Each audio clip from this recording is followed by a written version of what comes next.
"Excuse my little subterfuge," said the Countess, in reply to her companion's half-reproachful observation on the subject, "but that horrid man had made me feel quite uncomfortable, and I longed to be alone, that I might compose my startled mind." Franz essayed to smile. "Nay," said she, "do not smile, it ill accords with the expression of your countenance, and I am sure it does not spring from your heart. However, promise me one thing." "What is it?" "Promise me, I say." "I will do anything you desire, except relinquish my determination of finding out who this man is. I have more reasons than you can imagine for desiring to know who he is, from whence he came, and whither he is going. Where he comes from I am ignorant, but I can readily tell you where he is going to, and that is down below, without the least doubt." "Let us only speak of the promise you wished me to make," said Franz. "Well, then, you must give me your word to return immediately to your hotel, and make no attempt to follow this man tonight. There are certain affinities between the persons we quit and those we meet afterwards. For heaven's sake, do not serve as a conductor between that man and me. Pursue your chase after him tomorrow as eagerly as you please, but never bring him near me, if you would not see me die of terror. And now, good night, go to your rooms, and try to sleep away all recollections of this evening. For my own part, I am quite sure I shall not be able to close my eyes." So saying, the Countess quitted Franz, leaving him unable to decide whether she were merely amusing herself at his expense, or whether her fears and agitations were genuine. Upon his return to the hotel, Franz found Albert in his dressing gown and slippers, listlessly extended on a sofa, smoking a cigar. "My dear fellow," cried he, springing up, "is it really you? Why, I did not expect to see you before tomorrow." "My dear Albert," replied Franz, "I am glad of this opportunity to tell you, once and forever, that you entertain a most erroneous notion concerning Italian women. I should have thought the continual failures you have met with in all your own love affairs might have taught you better by this time. Upon my soul, these women would puzzle the very devil to read them aright. Why, here, they give you their hand, they press yours in return, they keep up a whispering conversation, permit you to accompany them home. Why, if a Parisian were to indulge in a quarter of these marks of flattering attention, her reputation would be gone forever. And the very reason why the women of this fine country, where sounds the si, as Dante writes, put so little restraint on their words and actions, is because they live so much in public, and have really nothing to conceal. Besides, you must have perceived that the Countess was really alarmed." "At what?" "At the sight of that respectable gentleman sitting opposite to us in the same box with the lovely Greek girl. Now, for my part, I met them in the lobby after the conclusion of the piece, and hang me, if I can guess where you took your notions of the other world from. I can assure you that this hobgoblin of yours is a deuced fine-looking fellow, admirably dressed.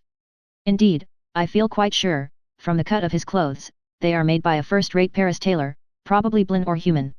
He was rather too pale, certainly, but then, you know, paleness is always looked upon as a strong proof of aristocratic descent and distinguished breeding." Franz smiled, for he well remembered that Albert particularly prided himself on the entire absence of colour in his own complexion. "Well, that tends to confirm my own ideas," said Franz, that the Countess's suspicions were destitute alike of sense and reason. "Did he speak in your hearing? And did you catch any of his words?" "I did, but they were uttered in the Romaic dialect. I knew that from the mixture of Greek words. I don't know whether I ever told you that when I was at college I was rather strong in Greek." "He spoke the Romaic language, did he?" "I think so." "That settles it," murmured Franz. "'Tis he, past all doubt." "What do you say?" "Nothing, nothing. But tell me, what were you thinking about when I came in?" "Oh, I was arranging a little surprise for you." "Indeed? Of what nature?" "Why, you know it is quite impossible to procure a carriage." "Certainly, and I also know that we have done all that human means afforded to endeavour to get one. Now, then, in this difficulty a bright idea has flashed across my brain." Franz looked at Albert as though he had not much confidence in the suggestions of his imagination. "I tell you what, Franz," cried Albert, "you deserve to be called out for such a misgiving and incredulous glance as that you were pleased to bestow on me just now. And I promise to give you the satisfaction of a gentleman if your scheme turns out as ingenious as you assert. Well, then, hearken to me. I listen. You agree, do you not, that obtaining a carriage is out of the question?" "I do. Neither can we procure horses." "True, we have offered any sum, but have failed." "Well, now, what do you say to a cart?" "I dare say such a thing might be had." "Very possibly." "And a pair of oxen?" "As easily found as the cart."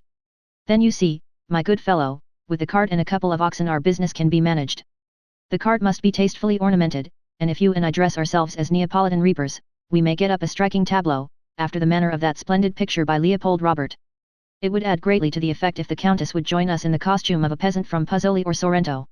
Our group would then be quite complete, more especially as the Countess is quite beautiful enough to represent a Madonna. Well, said Franz, this time, Albert, I am bound to give you credit for having hit upon a most capital idea. And quite a national one, too, replied Albert with gratified pride. A mere mask borrowed from our own festivities. Ha, ha, ye Romans! You thought to make us, unhappy strangers, trot at the heels of your processions, like so many Lazzaroni, because no carriages or horses are to be had in your beggarly city. But you don't know us, when we can't have one thing we invent another. And have you communicated your triumphant idea to anybody? Only to our host. Upon my return home I sent for him, and I then explained to him what I wished to procure. He assured me that nothing would be easier than to furnish all I desired. One thing I was sorry for, when I bade him have the horns of the oxen gilded, he told me there would not be time, as it would require 3 days to do that, so you see we must do without this little superfluity. And where is he now? Who? Our host. Gone out in search of our equipage, by tomorrow it might be too late. Then he will be able to give us an answer tonight.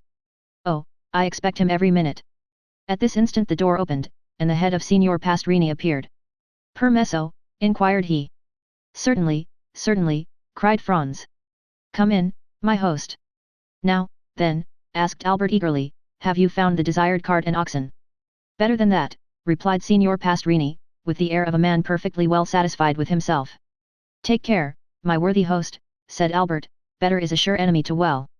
Let your excellencies only leave the matter to me, returned Signor Pastrini in a tone indicative of unbounded self-confidence.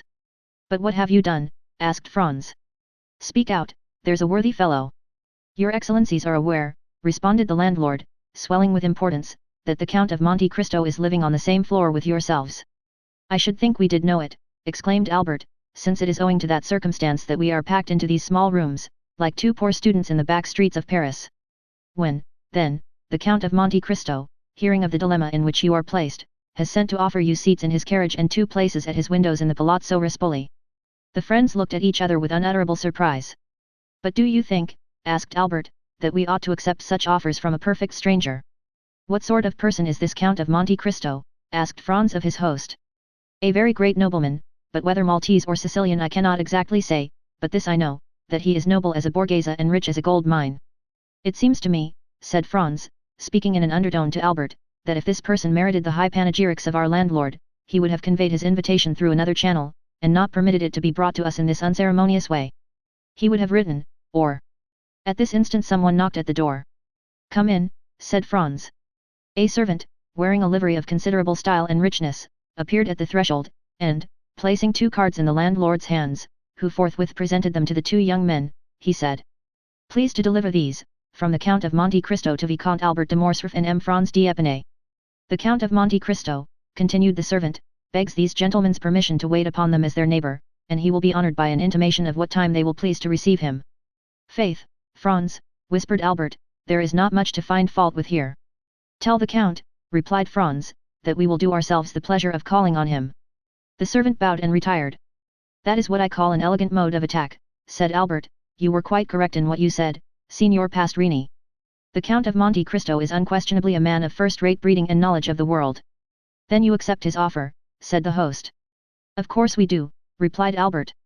Still, I must own I am sorry to be obliged to give up the cart and the group of reapers, it would have produced such an effect.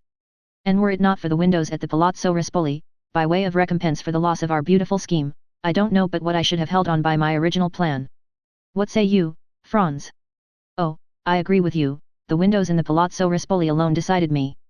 The truth was, that the mention of 2 places in the Palazzo Rispoli had recalled to Franz the conversation he had overheard the preceding evening in the ruins of the Colosseum between the mysterious unknown and the Transteverin, in which the stranger in the cloak had undertaken to obtain the freedom of a condemned criminal, and if this muffled-up individual proved, as Franz felt sure he would, the same as the person he had just seen in the Teatro Argentina, then he should be able to establish his identity, and also to prosecute his researches respecting him with perfect facility and freedom. Franz passed the night in confused dreams respecting the 2 meetings he had already had with his mysterious tormentor, and in waking speculations as to what the morrow would produce. The next day must clear up every doubt, and unless his near neighbor and would-be friend, the Count of Monte Cristo, possessed the ring of Gyges, and by its power was able to render himself invisible, it was very certain he could not escape this time. 8 o'clock found Franz up and dressed, while Albert, who had not the same motives for early rising, was still soundly asleep. The first act of Franz was to summon his landlord, who presented himself with his accustomed obsequiousness. "Pray, Signor Pastrini," asked Franz, "is not some execution appointed to take place today?" "Yes, Your Excellency, but if your reason for inquiry is that you may procure a window to view it from, you are much too late." "Oh, no," answered Franz, "I had no such intention, and even if I had felt a wish to witness the spectacle, I might have done so from Monte Pincio, could I not?" "Ah," exclaimed mine host, "I did not think it likely your Excellency would have chosen to mingle with such a rabble as are always collected on that hill, which, indeed, they consider as exclusively belonging to themselves." "Very possibly I may not go," answered Franz, "but in case I feel disposed, give me some particulars of today's executions." "What particulars would your Excellency like to hear?" "Why, the number of persons condemned to suffer, their names, and description of the death they are to die." "That happens just lucky, your Excellency. Only a few minutes ago they brought me the tavolettas." "What are they?" "Sort of wooden tablets hung up at the corners of streets the evening before an execution, on which is pasted up a paper containing the names of the condemned persons, their crimes and mode of punishment. The reason for so publicly announcing all this is, that all good and faithful Catholics may offer up their prayers for the unfortunate culprits, and, above all, beseech of heaven to grant them a sincere repentance." "And these tablets are brought to you that you may add your prayers to those of the faithful, are they?" asked Franz somewhat incredulously. "Oh, dear, no, your Excellency. I have not time for anybody's affairs but my own and those of my honorable guests, but I make an agreement with the man who pastes up the papers, and he brings them to me as he would the playbills, that in case any person staying at my hotel should like to witness an execution, he may obtain every requisite information concerning the time and place etc." "Upon my word, that is a most delicate attention on your part, Signor Pastrini," cried Franz. "Why, your Excellency," returned the landlord, chuckling and rubbing his hands with infinite complacency, "I think I may take upon myself to say I neglect nothing to deserve the support and patronage of the noble visitors to this poor hotel. I see that plainly enough, my most excellent host, and you may rely upon me to proclaim so striking a proof of your attention to your guests wherever I go. Meanwhile, oblige me by a sight of one of these tavolettas." "Nothing can be easier than to comply with your Excellency's wish," said the landlord, opening the door of the chamber. "I have caused one to be placed on the landing, close by your apartment." Then, taking the tablet from the wall, he handed it to Franz, who read as follows. "The public is informed that on Wednesday, February 23rd, being the first day of the Carnival, executions will take place in the Piazza del Popolo, by order of the Tribunal of the Rota, of two persons, named Andrea Rondolo, and Peppino, otherwise called Rocca Priori, the former found guilty of the murder of a venerable and exemplary priest, named Don Cesare Torlini, canon of the Church of St. John Lateran, and the latter convicted of being an accomplice of the atrocious and sanguinary bandit Luigi Vampa, and his band. The first named malefactor will be Mezzolato, the second culprit Decapitato. The prayers of all good Christians are entreated for these unfortunate men, that it may please God to awaken them to a sense of their guilt, and to grant them a hearty and sincere repentance for their crimes." This was precisely what Franz had heard the evening before in the ruins of the Colosseum. No part of the program differed, the names of the condemned persons, their crimes and mode of punishment, all agreed with his previous information. In all probability, therefore, the Transteverin was no other than the bandit Luigi Vampa himself, and the man shrouded in the mantle the same he had known as Sinbad the Sailor, but who, no doubt, was still pursuing his philanthropic expedition in Rome, as he had already done at Porto Vecchio and Tunis.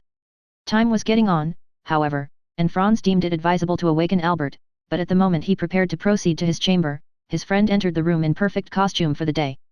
The anticipated delights of the carnival had so run in his head as to make him leave his pillow long before his usual hour. "Now, my excellent Signor Pastrini," said Franz, addressing his landlord, "since we are both ready, do you think we may proceed at once to visit the Count of Monte Cristo?" "Most assuredly," replied he. "The Count of Monte Cristo is always an early riser, and I can answer for his having been up these 2 hours. Then you really consider we shall not be intruding if we pay our respects to him directly?" "Oh, I am quite sure. I will take all the blame on myself if you find I have led you into an error." "Well, then, if it be so, are you ready, Albert?" "Perfectly. Let us go and return our best thanks for his courtesy." "Yes, let us do so." The landlord preceded the friends across the landing, which was all that separated them from the apartments of the Count, rang at the bell, and, upon the door being opened by a servant, said, "I Signori Francesi." The domestic bowed respectfully, and invited them to enter. They passed through 2 rooms, furnished in a luxurious manner they had not expected to see under the roof of Signor Pastrini, and were shown into an elegantly fitted-up drawing room. The richest Turkey carpets covered the floor, and the softest and most inviting couches, easy chairs, and sofas, offered their high-piled and yielding cushions to such as desired repose or refreshment. Splendid paintings by the first masters were ranged against the walls, intermingled with magnificent trophies of war, while heavy curtains of costly tapestry were suspended before the different doors of the room. "If your excellencies will please to be seated," said the man, "I will let the count know that you are here." And with these words he disappeared behind one of the tapestried portieres. As the door opened, the sound of a guzla reached the ears of the young men, but was almost immediately lost, for the rapid closing of the door merely allowed one rich swell of harmony to enter. Franz and Albert looked inquiringly at each other, then at the gorgeous furnishings of the apartment. Everything seemed more magnificent at a second view than it had done at their first rapid survey. "Well," said Franz to his friend, "what think you of all this?"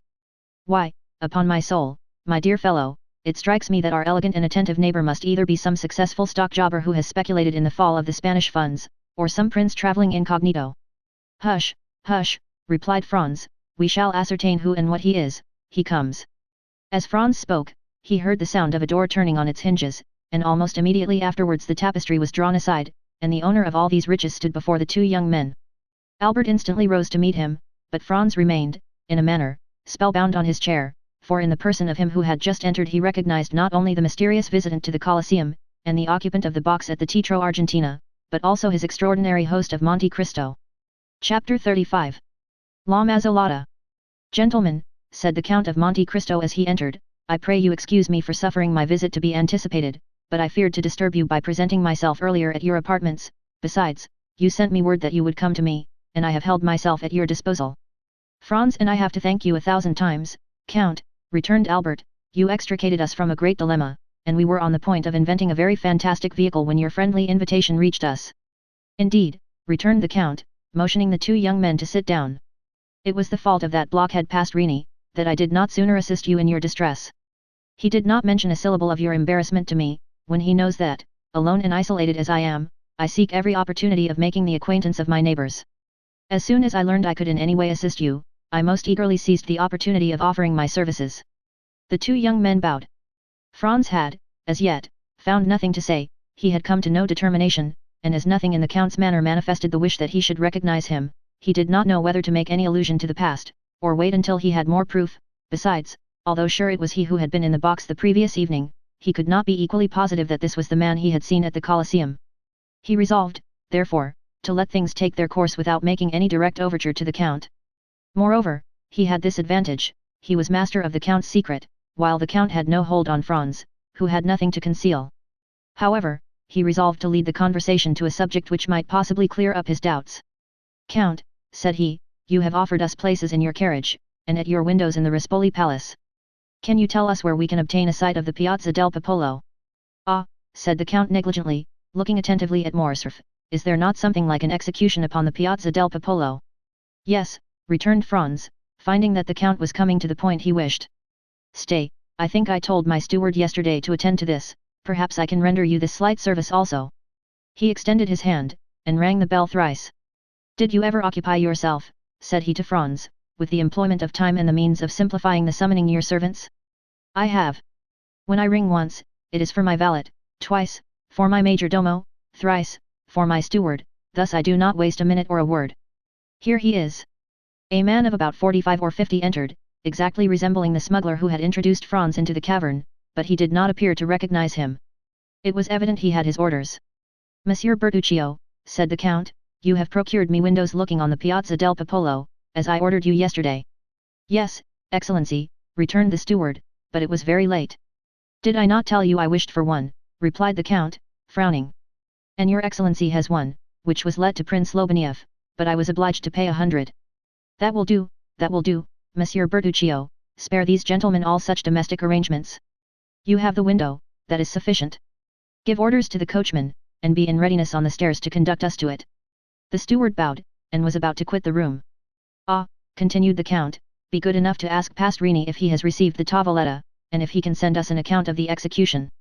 "There is no need to do that," said Franz, taking out his tablets, "for I saw the account, and copied it down." "Very well, you can retire, M. Bertuccio, I need you no longer. Let us know when breakfast is ready. These gentlemen," added he, turning to the two friends, "will, I trust, do me the honor to breakfast with me." "But, my dear Count," said Albert, "we shall abuse your kindness." "Not at all, on the contrary, you will give me great pleasure. You will, one or other of you, perhaps both, return it to me at Paris. M. Bertuccio, Lay covers for 3. He then took Franz's tablets out of his hand.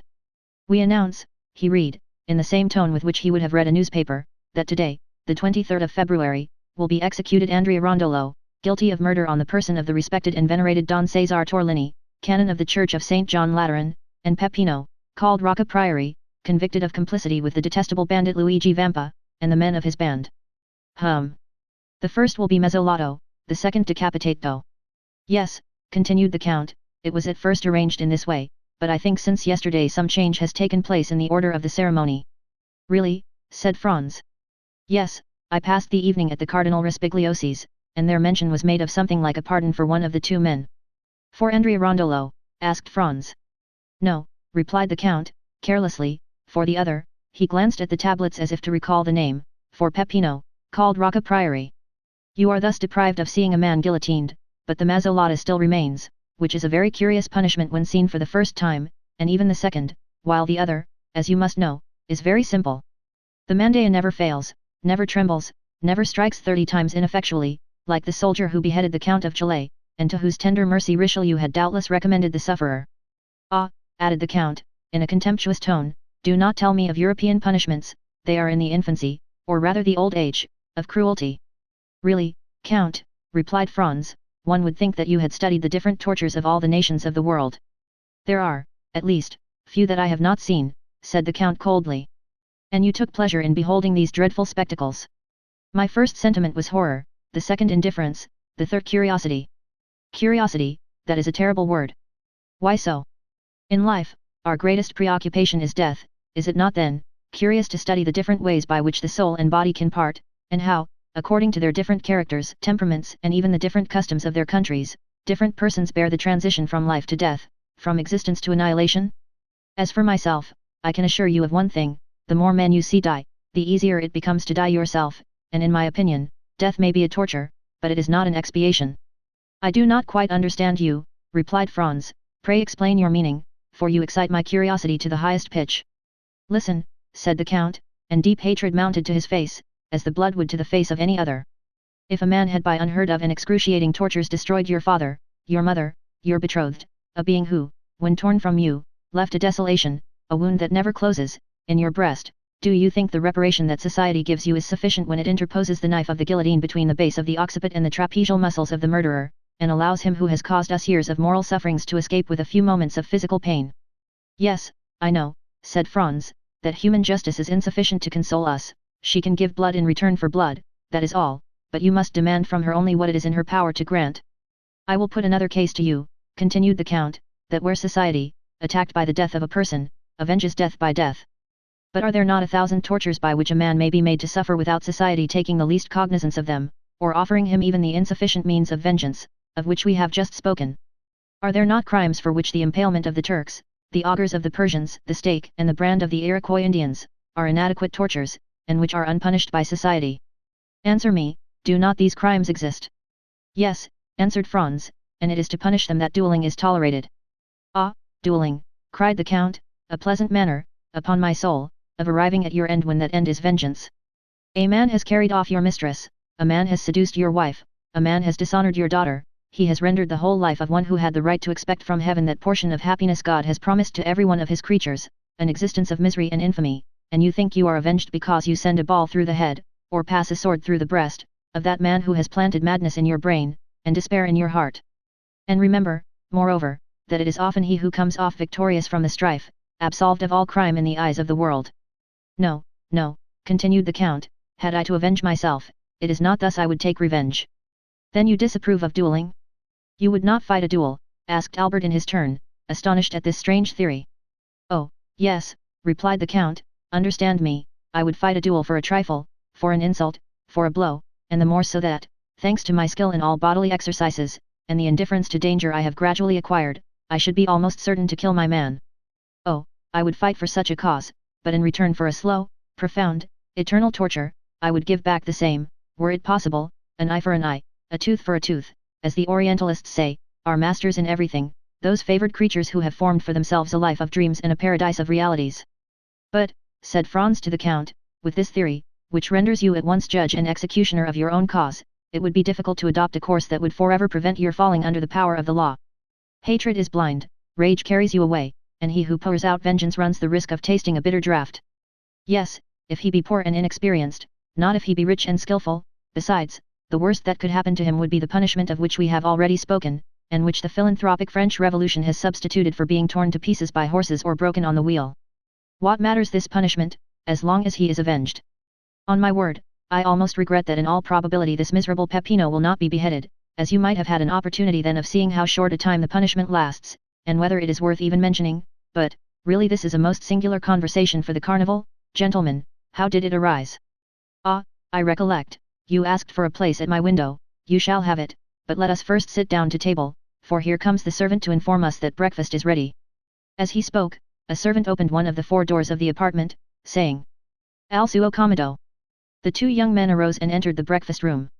During the meal, which was excellent, and admirably served, Franz looked repeatedly at Albert, in order to observe the impressions which he doubted not had been made on him by the words of their entertainer, but whether with his usual carelessness he had paid but little attention to him, whether the explanation of the Count of Monte Cristo with regard to dueling had satisfied him, or whether the events which Franz knew of had had their effect on him alone. He remarked that his companion did not pay the least regard to them, but on the contrary ate like a man who for the last 4 or 5 months had been condemned to partake of Italian cookery, that is, the worst in the world.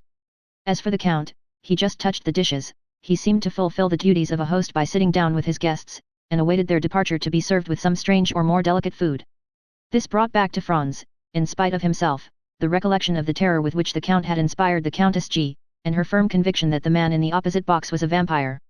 At the end of the breakfast Franz took out his watch. "Well," said the Count, "what are you doing?" "You must excuse us, Count," returned Franz, "but we have still much to do." "What may that be?" "We have no masks, and it is absolutely necessary to procure them."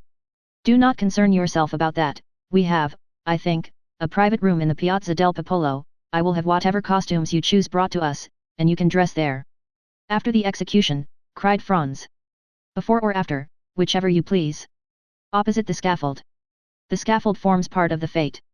"Count, I have reflected on the matter," said Franz. "I thank you for your courtesy, but I shall content myself with accepting a place in your carriage and at your window at the Rispoli Palace, and I leave you at liberty to dispose of my place at the Piazza del Popolo." "But I warn you, you will lose a very curious sight," returned the Count. "You will describe it to me," replied Franz, "and the recital from your lips will make as great an impression on me as if I had witnessed it. I have more than once intended witnessing an execution, but I have never been able to make up my mind. And you, Albert?" "I," replied the Viscount, "I saw Castaing executed, but I think I was rather intoxicated that day, for I had quitted college the same morning, and we had passed the previous night at a tavern. Besides, it is no reason because you have not seen an execution at Paris, that you should not see one anywhere else. When you travel, it is to see everything. Think what a figure you will make when you are asked, 'How do they execute at Rome?' and you reply, 'I do not know.' And, besides, they say that the culprit is an infamous scoundrel, who killed with a log of wood a worthy canon who had brought him up like his own son. Diable! When a churchman is killed, it should be with a different weapon than a log, especially when he has behaved like a father. If you went to Spain, would you not see the bullfights? Well, suppose it is a bullfight you are going to see? Recollect the ancient Romans of the circus, and the sports where they killed 300 lions and 100 men. Think of the 80,000 applauding spectators, the sage matrons who took their daughters, and the charming vestals who made with the thumb of their white hands the fatal sign that said, 'Come, dispatch the dying.' Shall you go, then, Albert?" asked Franz. "Ma foi, yes, like you." I hesitated, but the Count's eloquence decides me. "Let us go, then," said Franz, "since you wish it, but on our way to the Piazza del Popolo, I wish to pass through the Corso." "Is this possible, Count?" "On foot, yes, in a carriage, no." "I will go on foot, then." "Is it important that you should go that way?" "Yes, there is something I wish to see." "Well, we will go by the Corso. We will send the carriage to wait for us on the Piazza del Popolo, by the Via del Babino, for I shall be glad to pass, myself, through the Corso, to see if some orders I have given have been executed." "Excellency," said a servant, opening the door, "a man in the dress of a penitent wishes to speak to you." "Ah, yes," returned the Count, "I know who he is. Gentlemen, will you return to the salon? You will find good cigars on the center table. I will be with you directly." The young men rose and returned into the salon, while the Count, again apologizing, left by another door. Albert, who was a great smoker, and who had considered it no small sacrifice to be deprived of the cigars of the Café de Paris, approached the table, and uttered a cry of joy at perceiving some veritable puros. "Well," asked Franz, "what think you of the Count of Monte Cristo?" "What do I think?" said Albert, evidently surprised at such a question from his companion. "I think he is a delightful fellow, who does the honors of his table admirably, who has travelled much, read much, is, like Brutus, of the Stoic school, and moreover," added he, sending a volume of smoke up towards the ceiling, "that he has excellent cigars." Such was Albert's opinion of the Count, and as Franz well knew that Albert professed never to form an opinion except upon long reflection, he made no attempt to change it. "But," said he, "did you observe one very singular thing?" "What?" "How attentively he looked at you." "At me?" "Yes." Albert reflected. "Ah," replied he, sighing, "that is not very surprising. I have been more than a year absent from Paris, and my clothes are of a most antiquated cut. The Count takes me for a provincial. The first opportunity you have, undeceive him, I beg, and tell him I am nothing of the kind." Franz smiled, an instant after the Count entered. "I am now quite at your service, gentlemen," said he. "The carriage is going one way to the Piazza del Popolo, and we will go another, and, if you please, by the Corso. Take some more of these cigars, M. de Morcerf." "With all my heart," returned Albert, "Italian cigars are horrible. When you come to Paris, I will return all this. I will not refuse, I intend going there soon, and since you allow me, I will pay you a visit. Come, we have not any time to lose, it is 12:30, let us set off." All three descended, the coachman received his master's orders, and drove down the Via del Babino. While the three gentlemen walked along the Piazza di Spagna and the Via Frattina, which led directly between the Fiano and Rispoli palaces, Franz's attention was directed towards the windows of that last palace, for he had not forgotten the signal agreed upon between the man in the mantle and the Trastevere peasant. "Which are your windows?" asked he of the Count, with as much indifference as he could assume. "The three last," returned he, with a negligence evidently unaffected, for he could not imagine with what intention the question was put. Franz glanced rapidly towards the three windows. The side windows were hung with yellow damask, and the centre one with white damask and a red cross.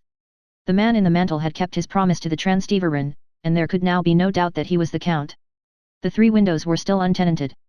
Preparations were making on every side, chairs were placed, scaffolds were raised, and windows were hung with flags. The masks could not appear, the carriages could not move about, but the masks were visible behind the windows, the carriages, and the doors. Franz, Albert, and the Count continued to descend the Corso. As they approached the Piazza del Popolo, the crowd became more dense, and above the heads of the multitude two objects were visible, the obelisk, surmounted by a cross, which marks the centre of the square, and in front of the obelisk, at the point where the three streets, del Babino, del Corso, and di Ripetta, meet, the two uprights of the scaffold, between which glittered the curved knife of the mandea. At the corner of the street they met the Count's steward, who was awaiting his master. The window, let at an exorbitant price, which the Count had doubtless wished to conceal from his guests, was on the second floor of the great palace, situated between the Via del Babino and the Monte Pincio. It consisted, as we have said, of a small dressing room, opening into a bedroom, and, when the door of communication was shut, the inmates were quite alone. On chairs were laid elegant masquerade costumes of blue and white satin. "As you left the choice of your costumes to me," said the Count to the two friends, "I have had these brought, as they will be the most worn this year, and they are most suitable, on account of the confetti, sweetmeats, as they do not show the flower." Franz heard the words of the Count but imperfectly, and he perhaps did not fully appreciate this new attention to their wishes, for he was wholly absorbed by the spectacle that the Piazza del Popolo presented, and by the terrible instrument that was in the centre. It was the first time Franz had ever seen a guillotine. We say guillotine, because the Roman mandea is formed on almost the same model as the French instrument. The knife, which is shaped like a crescent, that cuts with the convex side, falls from a less height, and that is all the difference. Two men, seated on the movable plank on which the victim is laid, were eating their breakfasts, while waiting for the criminal. Their repast consisted apparently of bread and sausages. One of them lifted the plank, took out a flask of wine, drank some, and then passed it to his companion. These two men were the executioner's assistants. At this sight Franz felt the perspiration start forth upon his brow. The prisoners, transported the previous evening from the Carcere Nuove to the little church of Santa Maria del Popolo, had passed the night, each accompanied by two priests, in a chapel closed by a grating, before which were two sentinels, who were relieved at intervals. A double line of carbineers, placed on each side of the door of the church, reached to the scaffold, and formed a circle around it, leaving a path about 10 feet wide, and around the guillotine a space of nearly 100 feet. All the rest of the square was paved with heads. Many women held their infants on their shoulders, and thus the children had the best view. The Monte Pincio seemed a vast amphitheatre filled with spectators.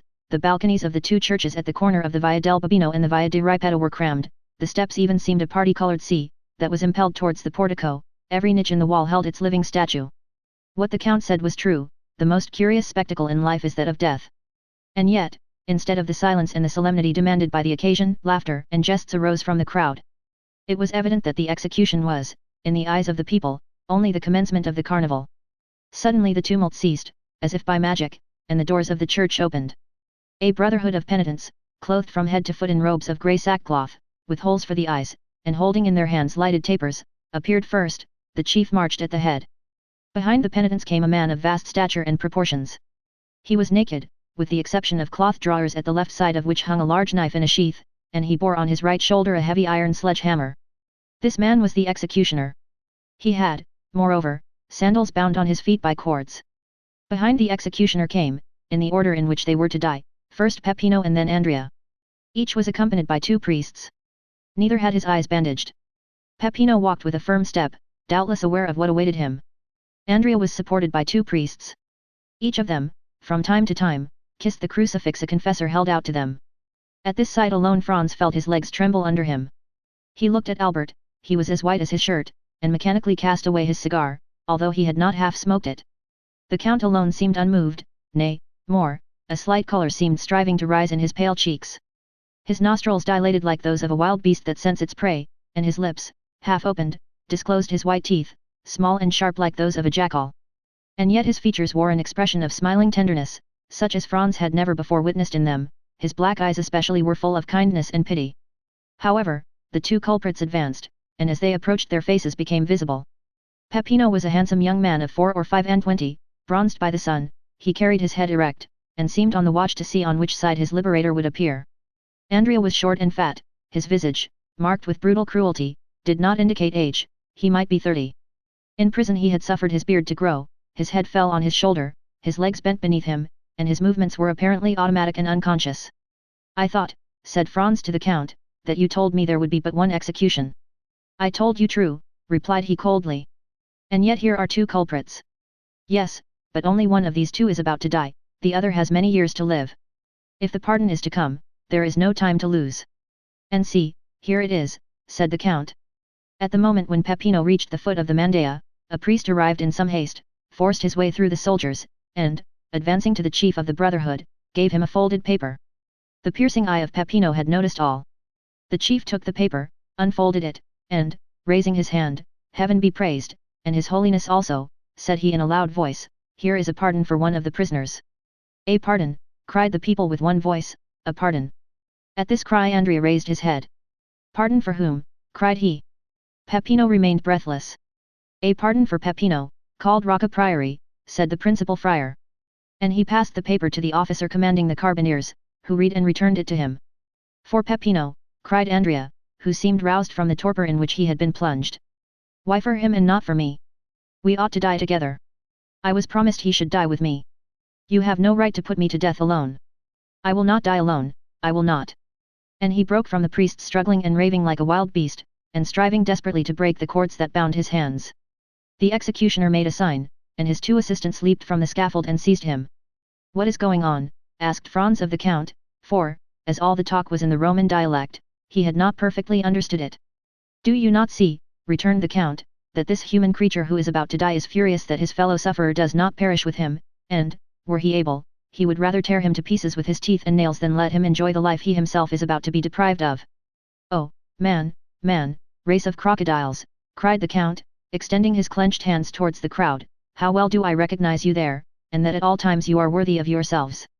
Meanwhile Andrea and the 2 executioners were struggling on the ground, and he kept exclaiming, "He ought to die, he shall die, I will not die alone." "Look, look," cried the Count, seizing the young men's hands, "look, for on my soul it is curious. Here is a man who had resigned himself to his fate, who was going to the scaffold to die, like a coward, it is true, but he was about to die without resistance. Do you know what gave him strength? Do you know what consoled him? It was, that another partook of his punishment, that another partook of his anguish, that another was to die before him. Lead 2 sheep to the butcher's, 2 oxen to the slaughterhouse, and make one of them understand that his companion will not die, the sheep will bleat for pleasure, the ox will bellow with joy. But man, whom God created in his own image, man, upon whom God has laid his first, his sole commandment, to love his neighbor, man, to whom God has given a voice to express his thoughts, what is his first cry when he hears his fellow man is saved? A blasphemy! Honor to man, this masterpiece of nature, this king of the creation! And the count burst into a laugh, a terrible laugh, that showed he must have suffered horribly to be able thus to laugh. However, the struggle still continued, and it was dreadful to witness. The 2 assistants carried Andrea up to the scaffold, the people all took part against Andrea, and 20,000 voices cried, "Put him to death, put him to death!" Franz sprang back, but the count seized his arm, and held him before the window. "What are you doing?" said he. "Do you pity him? If you heard the cry of mad dog, you would take your gun, you would unhesitatingly shoot the poor beast, who, after all, was only guilty of having been bitten by another dog.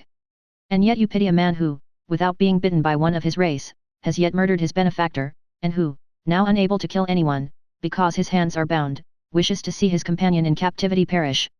No, no, look, look. 20172M. The recommendation was needless. Franz was fascinated by the horrible spectacle. The 2 assistants had borne Andrea to the scaffold, and there, in spite of his struggles, his bites, and his cries, had forced him to his knees. During this time the executioner had raised his mace, and signed to them to get out of the way. The criminal strove to rise, but, ere he had time, the mace fell on his left temple. A dull and heavy sound was heard, and the man dropped like an ox on his face, and then turned over on his back. The executioner let fall his mace, drew his knife, and with one stroke opened his throat, and mounting on his stomach, stamped violently on it with his feet. At every stroke a jet of blood sprang from the wound. This time Franz could contain himself no longer, but sank, half fainting, into a seat. Albert, with his eyes closed, was standing grasping the window curtains. The count was erect and triumphant, like the avenging angel. Chapter 36. The Carnival at Rome.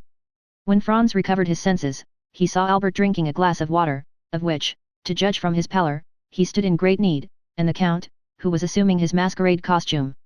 He glanced mechanically towards the piazza.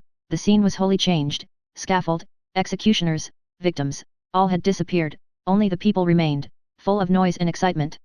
The bell of Monte Cristo, which only sounds on the Pope's decease and the opening of the carnival, was ringing a joyous peal. "Well," asked he of the count, "what has, then, happened?" "Nothing," replied the count, "only, as you see, the carnival has commenced. Make haste and dress yourself." "In fact," said Franz, "this horrible scene has passed away like a dream." "It is but a dream, a nightmare, that has disturbed you." "Yes, that I have suffered, but the culprit. That is a dream also, only he has remained asleep, while you have awakened, and who knows which of you is the most fortunate. But Peppino, what has become of him?" "Peppino is a lad of sense, who, unlike most men, who are happy in proportion as they are noticed, was delighted to see that the general attention was directed towards his companion.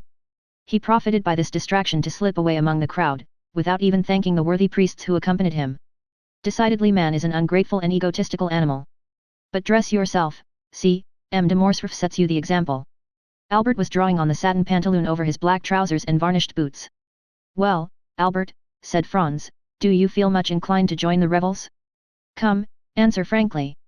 "Ma foi, no," returned Albert. "But I am really glad to have seen such a sight, and I understand what the count said, that when you have once habituated yourself to a similar spectacle, it is the only one that causes you any emotion. Without reflecting that this is the only moment in which you can study character," said the count, "on the steps of the scaffold death tears off the mask that has been worn through life, and the real visage is disclosed. It must be allowed that Andrea was not very handsome, the hideous scoundrel. Come, dress yourselves, gentlemen, dress yourselves." Franz felt it would be ridiculous not to follow his 2 companions' example. He assumed his costume, and fastened on the mask that scarcely equalled the pallor of his own face. Their toilet finished, they descended. The carriage awaited them at the door, filled with sweetmeats and bouquets. They fell into the line of carriages. It is difficult to form an idea of the perfect change that had taken place. Instead of the spectacle of gloomy and silent death, the Piazza del Popolo presented a spectacle of gay and noisy mirth and revelry. A crowd of masks flowed in from all sides, emerging from the doors, descending from the windows. From every street and every corner drove carriages filled with clowns, harlequins, dominos, mummers, pantomimists, transsteverans, knights, and peasants, screaming, fighting, gesticulating, throwing eggs filled with flour, confetti, nosegays, attacking, with their sarcasms and their missiles, friends and foes, companions and strangers, indiscriminately, and no one took offense, or did anything but laugh. Franz and Albert were like men who, to drive away a violent sorrow, have recourse to wine, and who, as they drink and become intoxicated, feel a thick veil drawn between the past and the present. They saw, or rather continued to see, the image of what they had witnessed, but little by little the general vertigo seized them, and they felt themselves obliged to take part in the noise and confusion. A handful of confetti that came from a neighboring carriage, and which, while it covered Morcerf and his two companions with dust, pricked his neck and that portion of his face uncovered by his mask like 100 pins, incited him to join in the general combat, in which all the masks around him were engaged. He rose in his turn, and seizing handfuls of confetti and sweetmeats, with which the carriage was filled, cast them with all the force and skill he was master of. The strife had fairly begun, and the recollection of what they had seen half an hour before was gradually effaced from the young men's minds, so much were they occupied by the gay and glittering procession they now beheld. As for the Count of Monte Cristo, he had never for an instant shown any appearance of having been moved. Imagine the large and splendid Corso, bordered from one end to the other with lofty palaces, with their balconies hung with carpets, and their windows with flags. At these balconies are 300,000 spectators, Romans, Italians, strangers from all parts of the world, the united aristocracy of birth, wealth, and genius. Lovely women, yielding to the influence of the scene, bend over their balconies, or lean from their windows, and shower down confetti, which are returned by bouquets. The air seems darkened with the falling confetti and flying flowers. In the streets the lively crowd is dressed in the most fantastic costumes, gigantic cabbages walk gravely about, buffaloes' heads bellow from men's shoulders, dogs walk on their hind legs. In the midst of all this a mask is lifted, and, as in Collett's Temptation of Saint Anthony, a lovely face is exhibited, which we would fain follow, but from which we are separated by troops of fiends. This will give a faint idea of the carnival at Rome. At the second turn, the Count stopped the carriage, and requested permission to withdraw, leaving the vehicle at their disposal. Franz looked up. They were opposite the Rispoli Palace. At the center window, the one hung with white damask with a red cross, was a blue domino, beneath which Franz's imagination easily pictured the beautiful Greek of the Argentina. "Gentlemen," said the Count, springing out, "when you are tired of being actors, and wish to become spectators of this scene, you know you have places at my windows. In the meantime, dispose of my coachman, my carriage, and my servants." We have forgotten to mention, that the Count's coachman was attired in a bearskin, exactly resembling Audrey's in the Bear and the Pasha, and the two footmen behind were dressed up as green monkeys, with spring masks, with which they made grimaces at everyone who passed. Franz thanked the Count for his attention. As for Albert, he was busily occupied throwing bouquets at a carriage full of Roman peasants that was passing near him. Unfortunately for him, the line of carriages moved on again, and while he descended the Piazza del Popolo, the other ascended towards the Palazzo di Venezia. "Ah, my dear fellow," said he to Franz, "you did not see." "What?" "There, that calash filled with Roman peasants." "No." "Well, I am convinced they are all charming women." "How unfortunate that you were masked, Albert," said Franz. Here was an opportunity of making up for past disappointments. "Oh," replied he, half laughing, half serious, "I hope the carnival will not pass without some amends in one shape or the other." But, in spite of Albert's hope, the day passed unmarked by any incident, excepting 2 or 3 encounters with the carriage full of Roman peasants. At one of these encounters, accidentally or purposely, Albert's mask fell off. He instantly rose and cast the remainder of the bouquets into the carriage. Doubtless one of the charming females Albert had detected beneath their coquettish disguise was touched by his gallantry, for, as the carriage of the two friends passed her, she threw a bunch of violets. Albert seized it, and as Franz had no reason to suppose it was meant for him, he suffered Albert to retain it. Albert placed it in his buttonhole, and the carriage went triumphantly on. "Well," said Franz to him, "there is the beginning of an adventure." "Laugh if you please, I really think so. So I will not abandon this bouquet." "Pardieu," returned Franz, laughing, "in token of your ingratitude." The jest, however, soon appeared to become earnest, for when Albert and Franz again encountered the carriage with the contadini, the one who had thrown the violets to Albert, clapped her hands when she beheld them in his buttonhole. "Bravo, bravo," said Franz, "things go wonderfully. Shall I leave you? Perhaps you would prefer being alone." "No," replied he, "I will not be caught like a fool at a first disclosure by a rendezvous under the clock, as they say at the opera balls. If the fair peasant wishes to carry matters any further, we shall find her, or rather, she will find us tomorrow, then she will give me some sign or other, and I shall know what I have to do." "On my word," said Franz, "you are as wise as Nestor and prudent as Ulysses, and your fair Circe must be very skillful or very powerful if she succeed in changing you into a beast of any kind." Albert was right, the fair unknown had resolved, doubtless, to carry the intrigue no farther, for although the young men made several more turns, they did not again see the calash, which had turned up one of the neighboring streets. Then they returned to the Rispoli Palace, but the Count and the blue domino had also disappeared. The 2 windows, hung with yellow damask, were still occupied by the persons whom the Count had invited. At this moment the same bell that had proclaimed the beginning of the macchiato sounded the retreat. The file on the Corso broke the line, and in a second all the carriages had disappeared. Franz and Albert were opposite the Via del Muret. The coachman, without saying a word, drove up it, passed along the Piazza di Spagna and the Rispoli Palace and stopped at the door of the hotel. Signor Pastrini came to the door to receive his guests. Franz hastened to inquire after the count, and to express regret that he had not returned in sufficient time, but Pastrini reassured him by saying that the Count of Monte Cristo had ordered a second carriage for himself, and that it had gone at 4 o'clock to fetch him from the Rispoli Palace. The Count had, moreover, charged him to offer the two friends the key of his box at the Argentina. Franz questioned Albert as to his intentions, but Albert had great projects to put into execution before going to the theatre, and instead of making any answer, he inquired if Signor Pastrini could procure him a tailor. "A tailor," said the host, "and for what?" "To make us between now and tomorrow 2 Roman peasant costumes," returned Albert. The host shook his head. "To make you 2 costumes between now and tomorrow? I ask your excellency's pardon, but this is quite a French demand. For the next week you will not find a single tailor who would consent to sew 6 buttons on a waistcoat if you paid him a crown apiece for each button. Then I must give up the idea. No, we have them ready-made. Leave all to me, and tomorrow, when you awake, you shall find a collection of costumes with which you will be satisfied." "My dear Albert," said Franz, "leave all to our host, he has already proved himself full of resources. Let us dine quietly, and afterwards go and see l'Italienne Alger." "Agreed," returned Albert, "but remember, Signor Pastrini, that both my friend and myself attach the greatest importance to having tomorrow the costumes we have asked for." The host again assured them they might rely on him, and that their wishes should be attended to, upon which Franz and Albert mounted to their apartments, and proceeded to disencumber themselves of their costumes.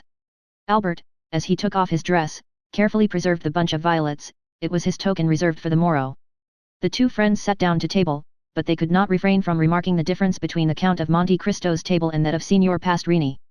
Truth compelled Franz, in spite of the dislike he seemed to have taken to the Count, to confess that the advantage was not on Pastrini's side. During dessert, the servant inquired at what time they wished for the carriage.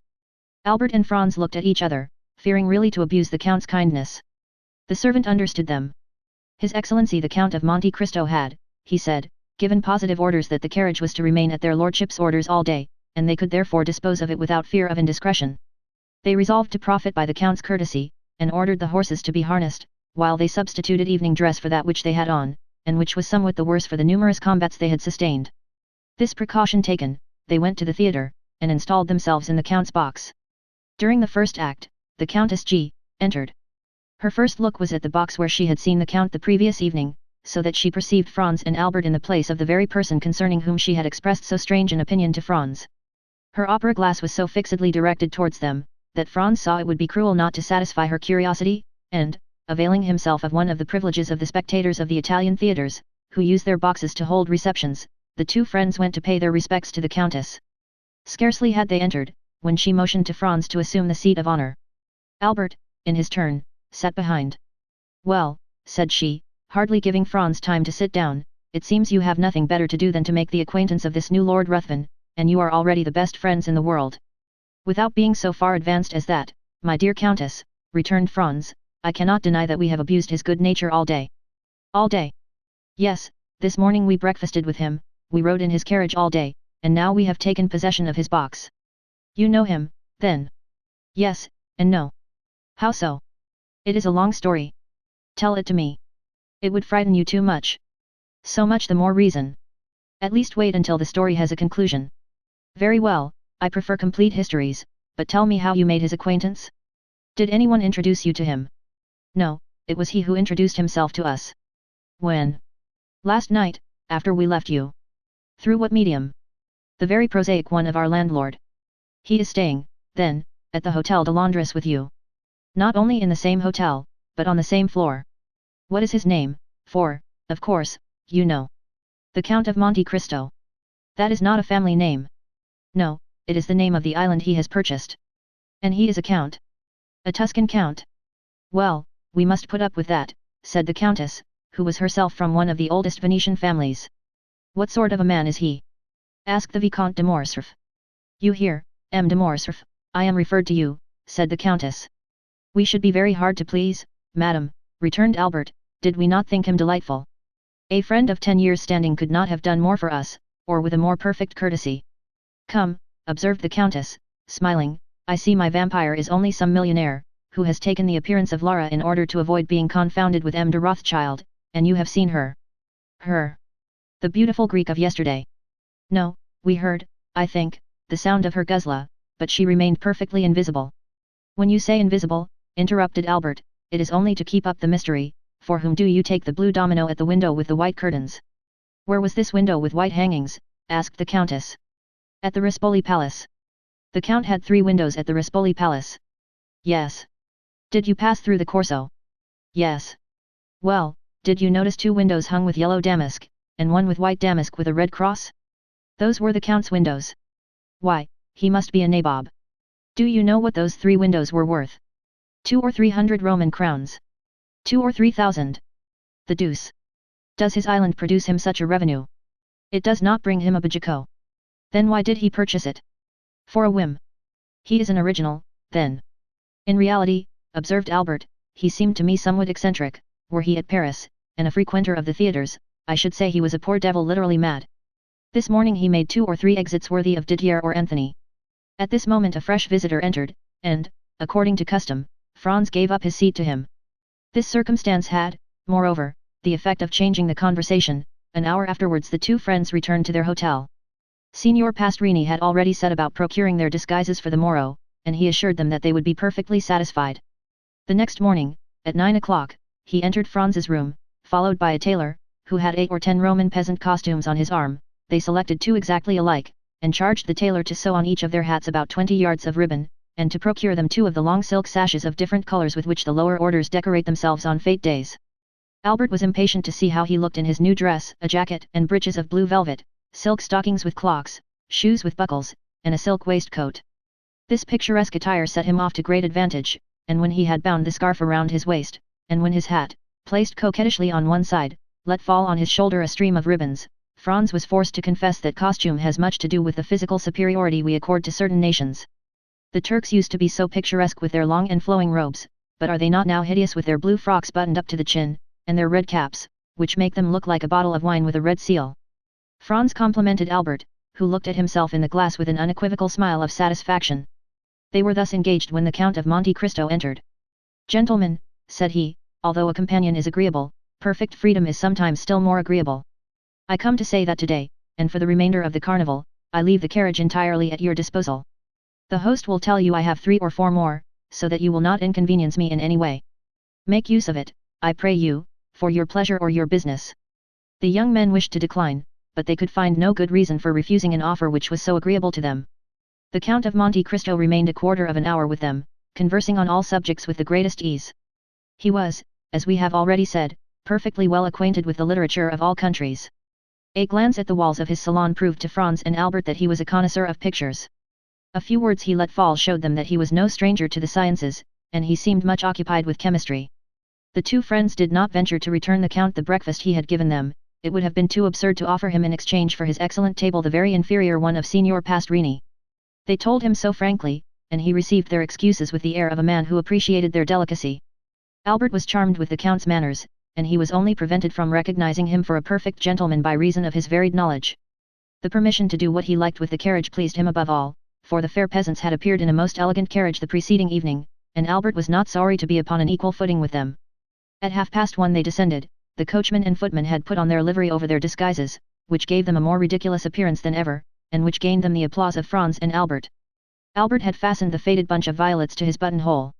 At the first sound of the bell they hastened into the Corso by the Via Vittoria. At the second turn, a bunch of fresh violets, thrown from a carriage filled with harlequins, indicated to Albert that, like himself and his friend, the peasants had changed their costume also, and whether it was the result of chance, or whether a similar feeling had possessed them both, while he had donned their costume, they had assumed his. Albert placed the fresh bouquet in his buttonhole, but he kept the faded one in his hand, and when he again met the calash, he raised it to his lips, an action which seemed greatly to amuse not only the fair lady who had thrown it, but her joyous companions also.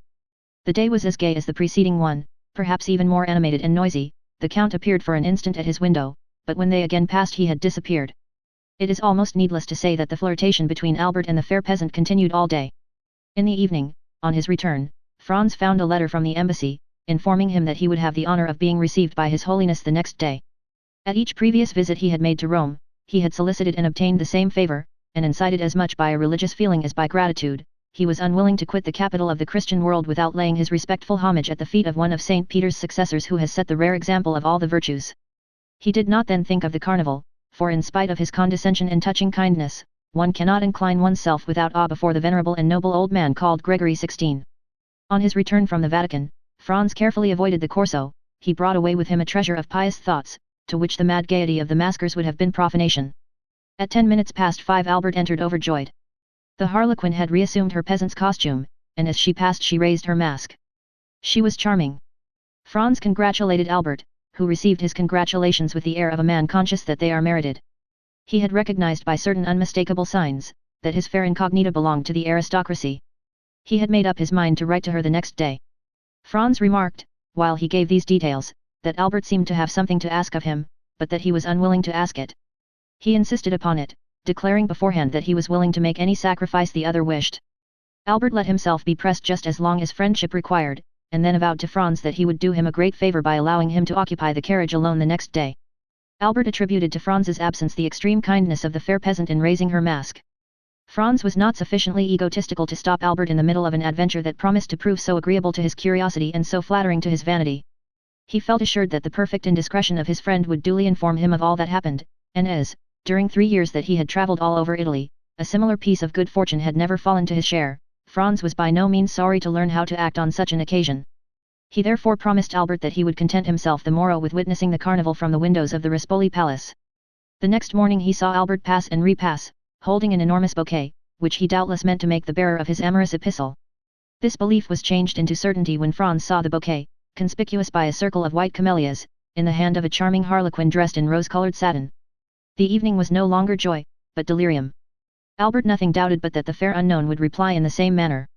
Franz anticipated his wishes by saying that the noise fatigued him, and that he should pass the next day in writing and looking over his journal. Albert was not deceived, for the next evening Franz saw him enter triumphantly shaking a folded paper which he held by one corner. "Well," said he, "was I mistaken?" "She has answered you," cried Franz. "Read." This word was pronounced in a manner impossible to describe. Franz took the letter, and read. "Tuesday evening, at 7 o'clock, descend from your carriage opposite the Via dei Pontefici, and follow the Roman peasant who snatches your torch from you. When you arrive at the first step of the Church of San Giacomo, be sure to fasten a knot of rose-colored ribbons to the shoulder of your harlequin costume, in order that you may be recognized. Until then you will not see me. Constancy and discretion." "Well," asked he, when Franz had finished, "what do you think of that?" "I think that the adventure is assuming a very agreeable appearance." "I think so, also," replied Albert, "and I very much fear you will go alone to the Duke of Bracciano's ball." Franz and Albert had received that morning an invitation from the celebrated Roman banker. "Take care, Albert," said Franz. "All the nobility of Rome will be present, and if your fair incognita belong to the higher class of society, she must go there." "Whether she goes there or not, my opinion is still the same," returned Albert. "You have read the letter?" "Yes." "You know how imperfectly the women of the Mezzo Cito are educated in Italy. This is the name of the lower class." "Yes." "Well, read the letter again. Look at the writing, and find if you can, any blemish in the language or orthography." The writing was, in reality, charming, and the orthography irreproachable. "You are born to good fortune," said Franz, as he returned the letter. "Laugh as much as you will," replied Albert, "I am in love." "You alarm me," cried Franz. "I see that I shall not only go alone to the Duke of Bracciano's, but also return to Florence alone." "If my unknown be as amiable as she is beautiful," said Albert, "I shall fix myself at Rome for 6 weeks, at least. I adore Rome, and I have always had a great taste for archaeology. Come, 2 or 3 more such adventures, and I do not despair of seeing you a member of the Academy." Doubtless Albert was about to discuss seriously his right to the academic chair when they were informed that dinner was ready. Albert's love had not taken away his appetite. He hastened with Franz to seat himself, free to recommence the discussion after dinner. After dinner, the Count of Monte Cristo was announced. They had not seen him for 2 days. Signor Pastrini informed them that business had called him to Civita Vecchia. He had started the previous evening, and had only returned an hour since. He was charming. Whether he kept a watch over himself, or whether by accident he did not sound the acrimonious chords that in other circumstances had been touched, he was tonight like everybody else. The man was an enigma to Franz.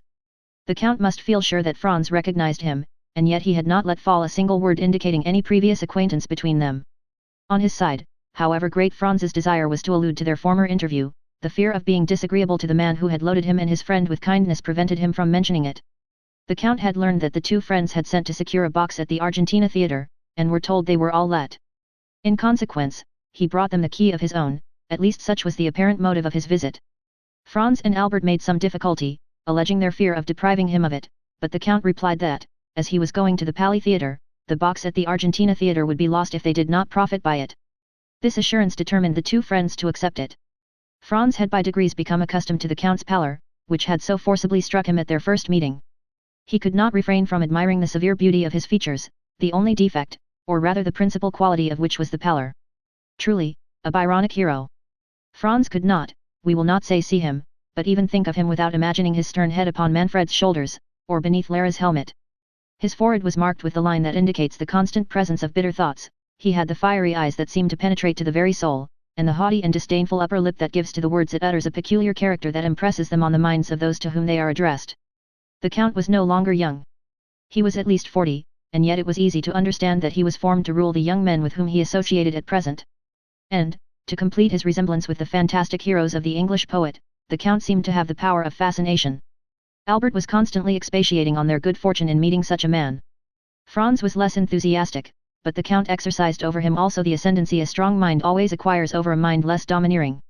He thought several times of the project the Count had of visiting Paris, and he had no doubt but that, with his eccentric character, his characteristic face, and his colossal fortune, he would produce a great effect there. And yet he did not wish to be at Paris when the Count was there. The evening passed as evenings mostly pass at Italian theatres, that is, not in listening to the music, but in paying visits and conversing. The Countess G. wished to revive the subject of the Count, but Franz announced he had something far newer to tell her, and, in spite of Albert's demonstrations of false modesty, he informed the Countess of the great event which had preoccupied them for the last 3 days. As similar intrigues are not uncommon in Italy, if we may credit travellers, the Countess did not manifest the least incredulity, but congratulated Albert on his success. They promised, upon separating, to meet at the Duke of Bracciano's ball, to which all Rome was invited. The heroine of the bouquet kept her word, she gave Albert no sign of her existence the morrow or the day after. At length Tuesday came, the last and most tumultuous day of the carnival. On Tuesday, the theatres open at 10 o'clock in the morning, as Lent begins after 8 at night. On Tuesday, all those who through want of money, time, or enthusiasm, have not been to see the carnival before, mingle in the gaiety, and contribute to the noise and excitement. From 2 o'clock till 5 Franz and Albert followed in the fete, exchanging handfuls of confetti with the other carriages and the pedestrians, who crowded amongst the horses' feet and the carriage wheels without a single accident, a single dispute, or a single fight. The fetes are veritable pleasure days to the Italians.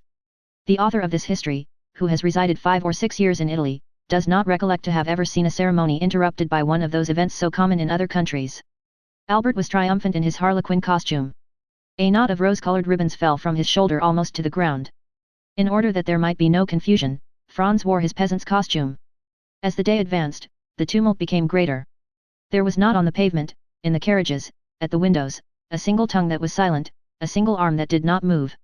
It was a human storm, made up of a thunder of cries, and a hail of sweetmeats, flowers, eggs, oranges, and nosegays. At 3 o'clock the sound of fireworks, let off on the Piazza del Popolo and the Piazza di Venezia, heard with difficulty amid the din and confusion, announced that the races were about to begin. The races, like the Moccoli, are one of the episodes peculiar to the last days of the carnival. At the sound of the fireworks the carriages instantly broke ranks, and retired by the adjacent streets. All these evolutions are executed with an inconceivable address and marvelous rapidity, without the police interfering in the matter. The pedestrians ranged themselves against the walls, then the trampling of horses and the clashing of steel were heard. A detachment of carbineers, 15 abreast, galloped up the Corso in order to clear it for the Barberi. When the detachment arrived at the Piazza di Venezia, a second volley of fireworks was discharged, to announce that the street was clear. Almost instantly, in the midst of a tremendous and general outcry, 7 or 8 horses, excited by the shouts of 300,000 spectators, passed by like lightning. Then the castle of St. Angelo fired 3 cannon to indicate that number 3 had won. Immediately, without any other signal, the carriages moved on, flowing on towards the Corso, down all the streets, like torrents pent up for a while, which again flow into the parent river, and the immense stream again continued its course between its 2 granite banks. A new source of noise and movement was added to the crowd. The sellers of Moccoletti entered on the scene. The Moccoli, or Moccoletti, are candles which vary in size from the Pascal taper to the rushlight, and which give to each actor in the great final scene of the carnival two very serious problems to grapple with. First, how to keep his own Macoletto alight, and secondly, how to extinguish the Macoletti of others. The Macoletto is like life, man has found but one means of transmitting it, and that one comes from God. But he has discovered 1,000 means of taking it away, and the devil has somewhat aided him. The Macoletto is kindled by approaching it to a light. But who can describe the 1,000 means of extinguishing the Macoletto, the gigantic bellows, the monstrous extinguishers, the superhuman fans? Everyone hastened to purchase Macoletti, Franz and Albert among the rest. The night was rapidly approaching, and already, at the cry of Macoletti, repeated by the shrill voices of 1,000 vendors, 2 or 3 stars began to burn among the crowd. It was a signal. At the end of 10 minutes 50,000 lights glittered, descending from the Palazzo di Venezia to the Piazza del Popolo, and mounting from the Piazza del Popolo to the Palazzo di Venezia. It seemed like the fate of jack-o'-lanterns. It is impossible to form any idea of it without having seen it. Suppose that all the stars had descended from the sky and mingled in a wild dance on the face of the earth, the whole accompanied by cries that were never heard in any other part of the world. The Facchino follows the prince, the transsteiver and the citizen, everyone blowing, extinguishing, relighting. Had old Aeolus appeared at this moment, he would have been proclaimed king of the Macaulay, and Aquilo the heir presumptive to the throne. This battle of folly and flame continued for 2 hours, the Corso was light as day, the features of the spectators on the 3rd and 4th stories were visible. Every 5 minutes Albert took out his watch, at length it pointed to 7. The two friends were in the Via dei Pontifici. Albert sprang out, bearing his Macoletto in his hand. 2 or 3 masks strove to knock his Macoletto out of his hand, but Albert, a first-rate pugilist, sent them rolling in the street, one after the other, and continued his course towards the church of San Giacomo. The steps were crowded with masks, who strove to snatch each other's torches. Franz followed Albert with his eyes, and saw him mount the first step. Instantly a mask, wearing the well-known costume of a peasant woman, snatched his Macoletto from him without his offering any resistance. Franz was too far off to hear what they said, but, without doubt, nothing hostile passed, for he saw Albert disappear arm in arm with the peasant girl. He watched them pass through the crowd for some time, but at length he lost sight of them in the Via Maesolo. Suddenly the bell that gives the signal for the end of the carnival sounded, and at the same instant all the Macoletti were extinguished as if by enchantment. It seemed as though one immense blast of the wind had extinguished everyone. Franz found himself in utter darkness. No sound was audible save that of the carriages that were carrying the maskers home, nothing was visible save a few lights that burnt behind the windows. The carnival was over. Chapter 37. The Catacombs of Saint Sebastian. In his whole life, perhaps, Franz had never before experienced so sudden an impression, so rapid a transition from gaiety to sadness, as in this moment. It seemed as though Rome, under the magic breath of some demon of the night, had suddenly changed into a vast tomb. By a chance, which added yet more to the intensity of the darkness, the moon, which was on the wane, did not rise until 11 o'clock, and the streets which the young man traversed were plunged in the deepest obscurity. The distance was short, and at the end of 10 minutes his carriage, or rather the Count's, stopped before the Hotel de Londres. Dinner was waiting, but as Albert had told him that he should not return so soon, Franz sat down without him. Signor Pastrini, who had been accustomed to see them dine together, inquired into the cause of his absence, but Franz merely replied that Albert had received on the previous evening an invitation which he had accepted. The sudden extinction of the Macoletti, the darkness which had replaced the light, and the silence which had succeeded the turmoil, had left in Franz's mind a certain depression which was not free from uneasiness. He therefore dined very silently, in spite of the officious attention of his host, who presented himself 2 or 3 times to inquire if he wanted anything. Franz resolved to wait for Albert as late as possible. He ordered the carriage, therefore, for 11 o'clock, desiring Signor Pastrini to inform him the moment that Albert returned to the hotel. At 11 o'clock Albert had not come back. Franz dressed himself, and went out, telling his host that he was going to pass the night at the Duke of Bracciano's. The house of the Duke of Bracciano is one of the most delightful in Rome. The Duchess, one of the last heiresses of the Colonnas, does its honors with the most consummate grace, and thus their fates have a European celebrity. Franz and Albert had brought to Rome letters of introduction to them, and their first question on his arrival was to inquire the whereabouts of his travelling companion. Franz replied that he had left him at the moment they were about to extinguish the Macaulay, and that he had lost sight of him in the Via Maesolo. Then he has not returned, said the Duke. I waited for him until this hour, replied Franz. And do you know whither he went? No, not precisely, however, I think it was something very like a rendezvous. Diavolo, said the Duke, this is a bad day, or rather a bad night, to be out late, is it not, Countess? These words were addressed to the Countess G, who had just arrived, and was leaning on the arm of Signor Torlonia, the Duke's brother. I think, on the contrary, that it is a charming night, replied the Countess, and those who are here will complain of but one thing, that of its too rapid flight. I am not speaking, said the Duke with a smile, of the persons who are here. The men run no other danger than that of falling in love with you, and the women of falling ill of jealousy at seeing you so lovely. I meant persons who were out in the streets of Rome. Ah, asked the Countess, who is out in the streets of Rome at this hour, unless it be to go to a ball? Our friend, Albert de Morcerf, Countess, whom I left in pursuit of his unknown about 7 o'clock this evening, said Franz, and whom I have not seen since. And don't you know where he is? Not at all. Is he armed? He is in masquerade. You should not have allowed him to go, said the Duke to Franz, you, who know Rome better than he does.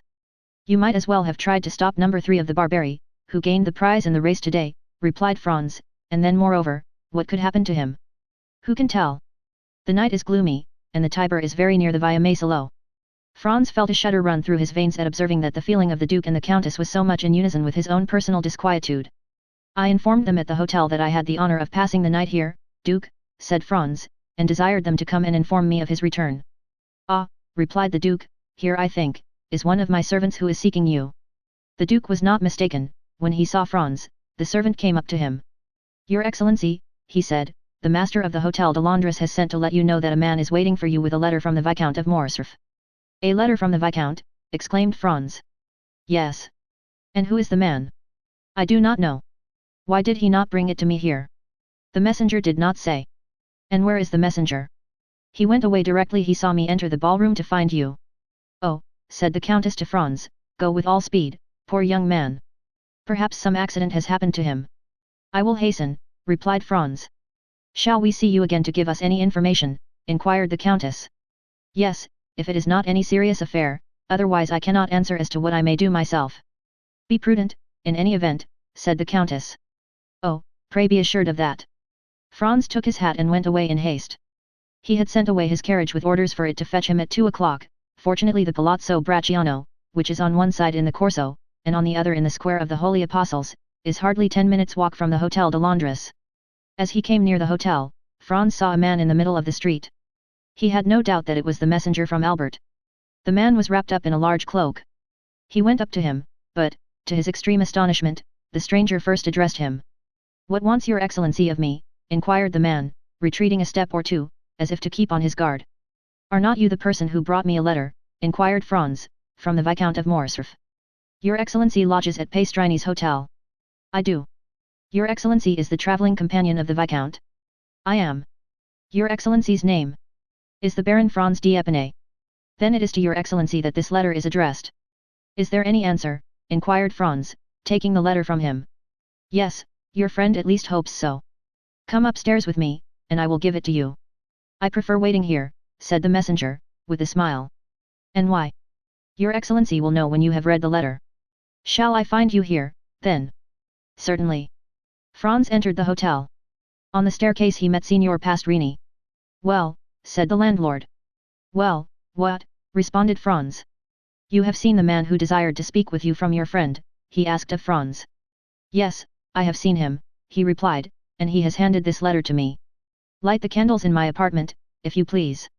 The innkeeper gave orders to a servant to go before Franz with a light.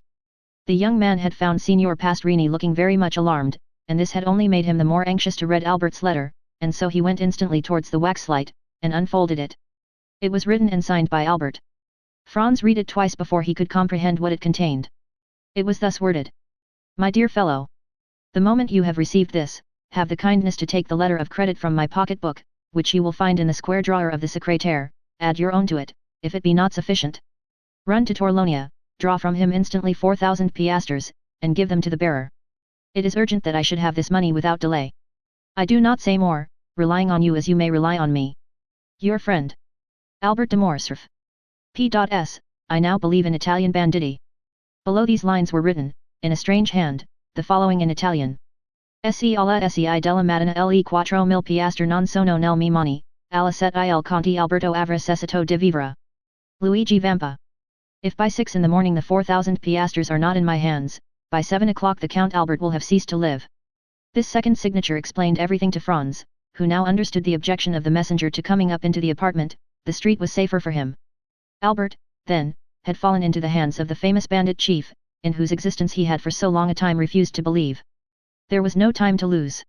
He hastened to open the secrétaire, and found the pocketbook in the drawer, and in it the letter of credit. There were in all 6,000 piastres, but of these 6,000 Albert had already expended 3,000.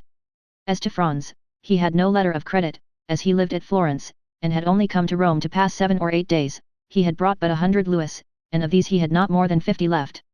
Thus 700 or 800 piastres were wanting to them both to make up the sum that Albert required. True, he might in such a case rely on the kindness of Signor Torlonia. He was, therefore, about to return to the Palazzo Bracciano without loss of time, when suddenly a luminous idea crossed his mind. He remembered the Count of Monte Cristo. Franz was about to ring for Signor Pastrini, when that worthy presented himself. "My dear sir," he said, hastily, "do you know if the Count is within?" "Yes, your Excellency, he has this moment returned." "Is he in bed?" "I should say no." "Then ring at his door, if you please, and request him to be so kind as to give me an audience." Signor Pastrini did as he was desired, and returning 5 minutes after, he said, "The Count awaits your Excellency." Franz went along the corridor, and a servant introduced him to the Count. He was in a small room which Franz had not yet seen, and which was surrounded with divans. The Count came towards him. "Well, what good wind blows you hither at this hour?" said he. "Have you come to sup with me? It would be very kind of you." "No, I have come to speak to you of a very serious matter." "A serious matter," said the Count, looking at Franz with the earnestness usual to him, "and what may it be? Are we alone?" "Yes," replied the Count, going to the door, and returning. Franz gave him Albert's letter. "Read that," he said. The Count read it. Well, said he. "Did you see the postscript?" "I did, indeed. Se alla sei della mattina le 4.000 piastre non sono nel mie mani, alla 7 il Conte Alberto avrà cessato di vivere. Luigi Vampa." "What think you of that?" inquired Franz. "Have you the money he demands?" "Yes, all but 800 piastres." The Count went to his secrétaire, opened it, and pulling out a drawer filled with gold, said to Franz, "I hope you will not offend me by applying to anyone but myself."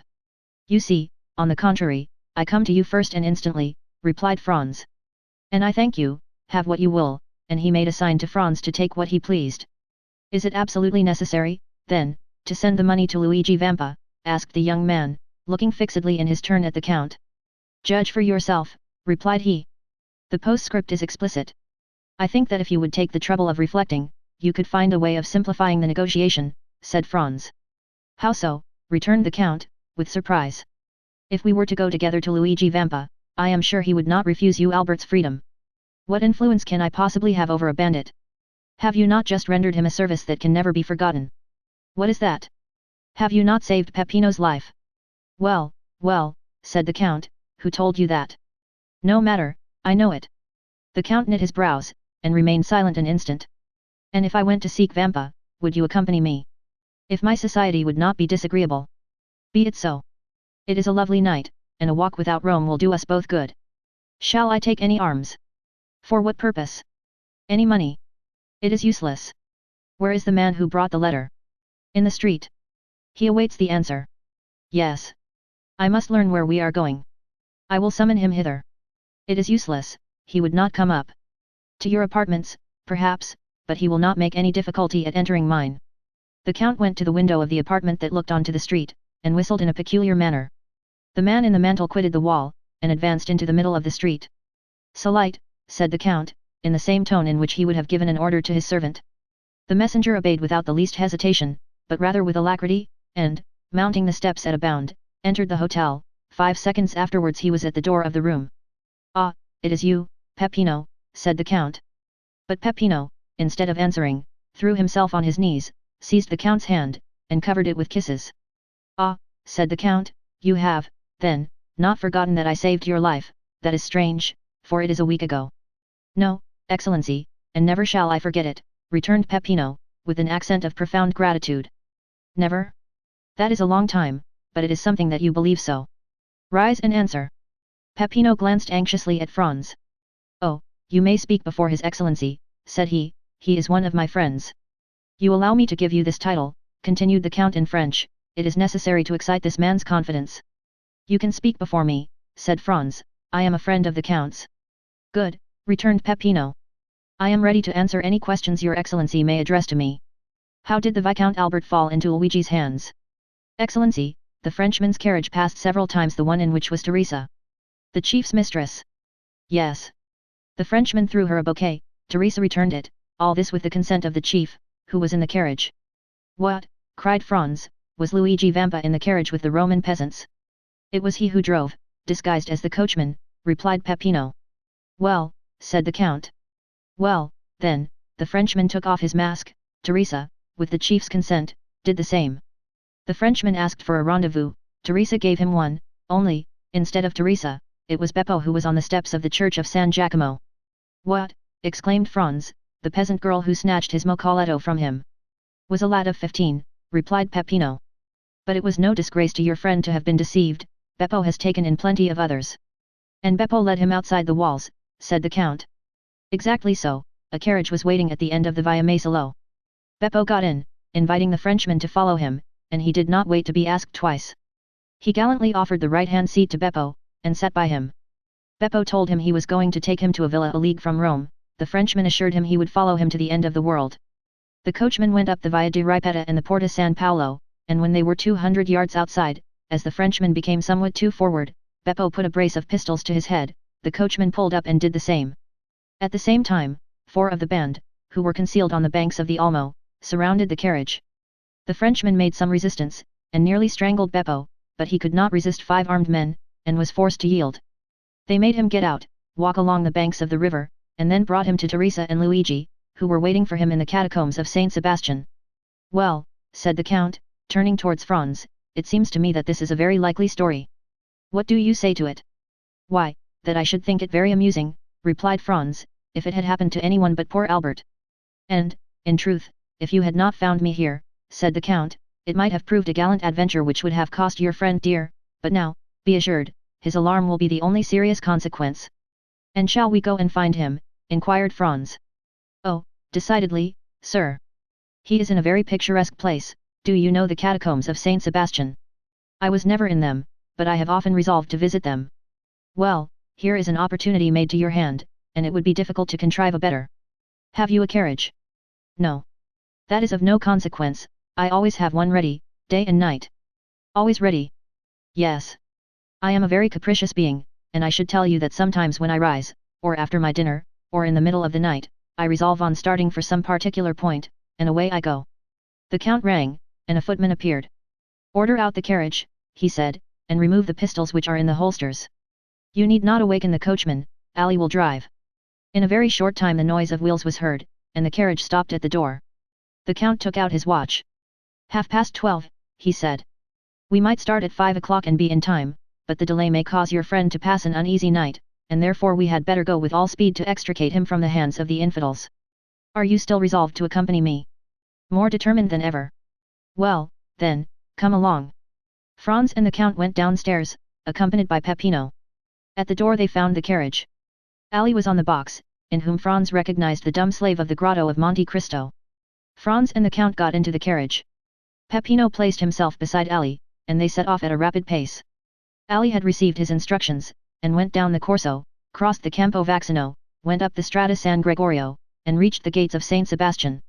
Then the porter raised some difficulties, but the Count of Monte Cristo produced a permit from the governor of Rome, allowing him to leave or enter the city at any hour of the day or night.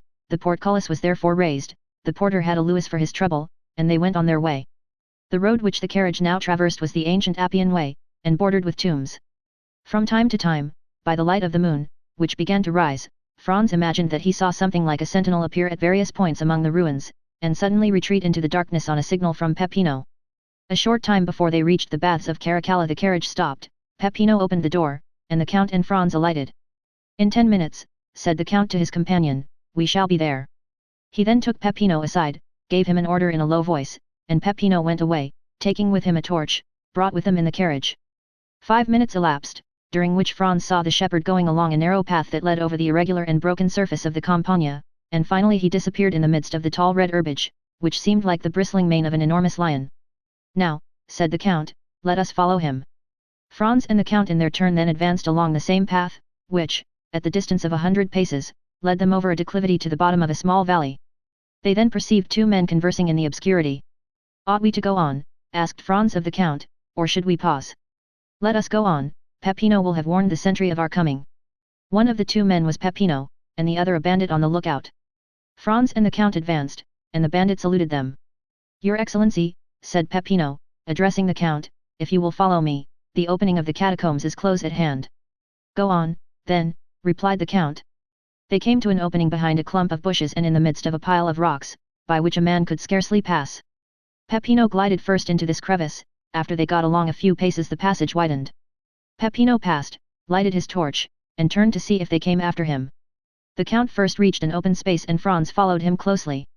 The passageway sloped in a gentle descent, enlarging as they proceeded. Still Franz and the Count were compelled to advance in a stooping posture, and were scarcely able to proceed abreast of one another. They went on 150 paces in this way, and then were stopped by, who comes there? At the same time they saw the reflection of a torch on a carbine barrel. A friend, responded Peppino, and, advancing alone towards the sentry, he said a few words to him in a low tone, and then he, like the first, saluted the nocturnal visitors, making a sign that they might proceed. Behind the sentinel was a staircase with 20 steps. Franz and the Count descended these, and found themselves in a mortuary chamber. 5 corridors diverged like the rays of a star, and the walls, dug into niches, which were arranged one above the other in the shape of coffins, showed that they were at last in the catacombs. Down one of the corridors, whose extent it was impossible to determine, rays of light were visible. The Count laid his hand on Franz's shoulder. Would you like to see a camp of bandits in repose? He inquired. Exceedingly, replied Franz. Come with me, then. Peppino, put out the torch. Peppino obeyed, and Franz and the Count were in utter darkness, except that 50 paces in advance of them a reddish glare, more evident since Peppino had put out his torch, was visible along the wall. They advanced silently, the Count guiding Franz as if he had the singular faculty of seeing in the dark. Franz himself, however, saw his way more plainly in proportion as he went on towards the light, which served in some manner as a guide. 3 arcades were before them, and the middle one was used as a door. These arcades opened on one side into the corridor where the Count and Franz were, and on the other into a large square chamber, entirely surrounded by niches similar to those of which we have spoken. In the midst of this chamber were 4 stones, which had formerly served as an altar, as was evident from the cross which still surmounted them. A lamp, placed at the base of a pillar, lighted up with its pale and flickering flame the singular scene which presented itself to the eyes of the 2 visitors concealed in the shadow. A man was seated with his elbow leaning on the column, and was reading with his back turned to the arcades, through the openings of which the newcomers contemplated him. This was the chief of the band, Luigi Vampa. Around him, and in groups, according to their fancy, lying in their mantles, or with their backs against a sort of stone bench, which went all round the columbarium, were to be seen 20 brigands or more, each having his carbine within reach. At the other end, silent, scarcely visible, and like a shadow, was a sentinel, who was walking up and down before a grotto, which was only distinguishable because in that spot the darkness seemed more dense than elsewhere. When the Count thought Franz had gazed sufficiently on this picturesque tableau, he raised his finger to his lips, to warn him to be silent, and, ascending the 3 steps which led to the corridor of the columbarium, entered the chamber by the middle arcade, and advanced towards Vampa, who was so intent on the book before him that he did not hear the noise of his footsteps. Who comes there? Cried the sentinel, who was less abstracted, and who saw by the lamplight a shadow approaching his chief. At this challenge, Vampa rose quickly, drawing at the same moment a pistol from his girdle. In a moment all the bandits were on their feet, and 20 carbines were levelled at the Count. Well, said he in a voice perfectly calm, and no muscle of his countenance disturbed, well, my dear Vampa, it appears to me that you receive a friend with a great deal of ceremony. Ground arms, exclaimed the chief, with an imperative sign of the hand, while with the other he took off his hat respectfully, then, turning to the singular personage who had caused this scene, he said, Your pardon, Your Excellency, but I was so far from expecting the honor of a visit, that I did not really recognize you. It seems that your memory is equally short in everything, Vampa, said the Count, and that not only do you forget people's faces, but also the conditions you make with them. What conditions have I forgotten, Your Excellency? Inquired the bandit, with the air of a man who, having committed an error, is anxious to repair it. Was it not agreed, asked the Count, that not only my person, but also that of my friends, should be respected by you? And how have I broken that treaty, Your Excellency? You have this evening carried off and conveyed hither the Viscount Albert de Morcerf. Well, continued the Count, in a tone that made Franz shudder, this young gentleman is one of my friends, this young gentleman lodges in the same hotel as myself, this young gentleman has been up and down the Corso for 8 hours in my private carriage, and yet, I repeat to you, you have carried him off, and conveyed him hither, and, added the Count, taking the letter from his pocket, you have set a ransom on him, as if he were an utter stranger. Why did you not tell me all this, you? Inquired the brigand chief, turning towards his men, who all retreated before his look. Why have you caused me thus to fail in my word towards a gentleman like the Count, who has all our lives in his hands? By heavens! If I thought one of you knew that the young gentleman was the friend of his Excellency, I would blow his brains out with my own hand. Well, said the Count, turning towards Franz, I told you there was some mistake in this. Are you not alone? Asked Vampa with uneasiness. I am with the person to whom this letter was addressed, and to whom I desired to prove that Luigi Vampa was a man of his word. Come, Your Excellency, the Count added, turning to Franz, here is Luigi Vampa, who will himself express to you his deep regret at the mistake he has committed. Franz approached, the chief advancing several steps to meet him. Welcome among us, Your Excellency, he said to him, you heard what the Count just said, and also my reply. Let me add that I would not for the 4,000 piastres at which I had fixed your friend's ransom, that this had happened. But, said Franz, looking round him uneasily, where is the Viscount? I do not see him. Nothing has happened to him, I hope, said the Count frowningly. The prisoner is there, replied Vampa, pointing to the hollow space in front of which the bandit was on guard, and I will go myself and tell him he is free. The chief went towards the place he had pointed out as Albert's prison, and Franz and the Count followed him. What is the prisoner doing? Inquired Vampa of the sentinel. Ma foi, Captain, replied the sentry, I do not know, for the last hour I have not heard him stir. Come in, Your Excellency, said Vampa. The Count and Franz ascended 7 or 8 steps after the chief, who drew back a bolt and opened a door. Then, by the gleam of a lamp, similar to that which lighted the columbarium, Albert was to be seen wrapped up in a cloak which one of the bandits had lent him, lying in a corner in profound slumber. Come, said the Count, smiling with his own peculiar smile, not so bad for a man who is to be shot at 7 o'clock tomorrow morning. Vampa looked at Albert with a kind of admiration, he was not insensible to such a proof of courage. You are right, Your Excellency, he said, this must be one of your friends. Then going to Albert, he touched him on the shoulder, saying, Will Your Excellency please to awaken? Albert stretched out his arms, rubbed his eyelids, and opened his eyes. Oh, said he, is it you, Captain? You should have allowed me to sleep. I had such a delightful dream. I was dancing the galop at Torlonia's with the Countess G. Then he drew his watch from his pocket, that he might see how time sped. 1:30 only, said he. Why the devil do you rouse me at this hour? To tell you that you are free, Your Excellency. My dear fellow, replied Albert, with perfect ease of mind, remember, for the future, Napoleon's maxim, never awaken me but for bad news. If you had let me sleep on, I should have finished my gallop, and have been grateful to you all my life. So, then, they have paid my ransom. No, Your Excellency. Well, then, how am I free? A person to whom I can refuse nothing has come to demand you. Come hither. Yes, hither. Really? Then that person is a most amiable person. Albert looked around and perceived Franz. What, said he, is it you, my dear Franz, whose devotion and friendship are thus displayed? No, not I, replied Franz, but our neighbor, the Count of Monte Cristo. Oh, my dear Count, said Albert gaily, arranging his cravat and wristbands, you are really most kind, and I hope you will consider me as under eternal obligations to you, in the first place for the carriage, and in the next for this visit, and he put out his hand to the Count, who shuddered as he gave his own, but who nevertheless did give it. The bandit gazed on this scene with amazement, he was evidently accustomed to see his prisoners tremble before him, and yet here was one whose gay temperament was not for a moment altered. As for Franz, he was enchanted at the way in which Albert had sustained the national honor in the presence of the bandit. My dear Albert, he said, if you will make haste, we shall yet have time to finish the night at Torlonia's. You may conclude your interrupted gallop, so that you will owe no ill will to Signor Luigi, who has, indeed, throughout this whole affair acted like a gentleman. You are decidedly right, and we may reach the palazzo by 2 o'clock. Signor Luigi, continued Albert, is there any formality to fulfill before I take leave of Your Excellency? None, sir, replied the bandit, you are as free as air. Well, then, a happy and merry life to you. Come, gentlemen, come. And Albert, followed by Franz and the Count, descended the staircase, crossed the square chamber, where stood all the bandits, hat in hand. Peppino, said the brigand chief, give me the torch. What are you going to do? Inquired the Count. I will show you the way back myself, said the captain, that is the least honor that I can render to Your Excellency.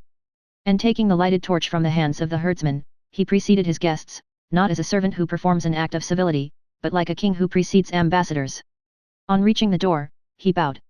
And now, Your Excellency, added he, allow me to repeat my apologies, and I hope you will not entertain any resentment at what has occurred. No, my dear Vampa, replied the Count, besides, you compensate for your mistakes in so gentlemanly a way, that one almost feels obliged to you for having committed them. Gentlemen, added the chief, turning towards the young men, perhaps the offer may not appear very tempting to you, but if you should ever feel inclined to pay me a second visit, wherever I may be, you shall be welcome. Franz and Albert bowed. The count went out first, then Albert. Franz paused for a moment. Has your excellency anything to ask me? Said Vampa with a smile. Yes, I have, replied Franz. I am curious to know what work you were perusing with so much attention as we entered. Caesar's Commentaries, said the bandit, it is my favorite work. Well, are you coming? Asked Albert. Yes, replied Franz, here I am, and he, in his turn, left the caves. They advanced to the plain. Ah, your pardon, said Albert, turning round, will you allow me, Captain? And he lighted his cigar at Vampa's torch. Now, my dear Count, he said, let us on with all the speed we may. I am enormously anxious to finish my night at the Duke of Bracciano's. They found the carriage where they had left it. The Count said a word in Arabic to Ali, and the horses went on at great speed. It was just 2 o'clock by Albert's watch when the two friends entered into the dancing room. Their return was quite an event, but as they entered together, all uneasiness on Albert's account ceased instantly. Madam, said the Viscount of Morcerf, advancing towards the Countess, yesterday you were so condescending as to promise me a gallop. I am rather late in claiming this gracious promise, but here is my friend, whose character for veracity you well know, and he will assure you the delay arose from no fault of mine. And as at this moment the orchestra gave the signal for the waltz, Albert put his arm round the waist of the Countess, and disappeared with her in the whirl of dancers. In the meanwhile Franz was considering the singular shudder that had passed over the Count of Monte Cristo at the moment when he had been, in some sort, forced to give his hand to Albert. Chapter 38. The Rendezvous. The first words that Albert uttered to his friend, on the following morning, contained a request that Franz would accompany him on a visit to the Count. True, the young man had warmly and energetically thanked the Count on the previous evening, but services such as he had rendered could never be too often acknowledged.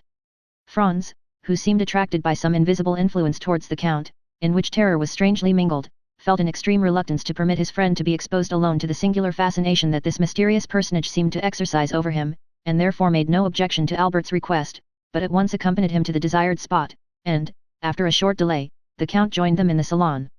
My dear Count, said Albert, advancing to meet him, permit me to repeat the poor thanks I offered last night, and to assure you that the remembrance of all I owe to you will never be effaced from my memory. Believe me, as long as I live, I shall never cease to dwell with grateful recollection on the prompt and important service you rendered me, and also to remember that to you I am indebted even for my life. My very good friend and excellent neighbor, replied the Count, with a smile, you really exaggerate my trifling exertions. You owe me nothing but some trifle of 20,000 francs, which you have been saved out of your travelling expenses, so that there is not much of a score between us, but you must really permit me to congratulate you on the ease and unconcern with which you resigned yourself to your fate, and the perfect indifference you manifested as to the turn events might take. Upon my word, said Albert, I deserve no credit for what I could not help, namely, a determination to take everything as I found it, and to let those bandits see, that although men get into troublesome scrapes all over the world, there is no nation but the French that can smile even in the face of grim death himself. All that, however, has nothing to do with my obligations to you, and I now come to ask you whether, in my own person, my family, or connections, I can in any way serve you? My father, the Comte de Morcerf, although of Spanish origin, possesses considerable influence, both at the court of France and Madrid, and I unhesitatingly place the best services of myself, and all to whom my life is dear, at your disposal.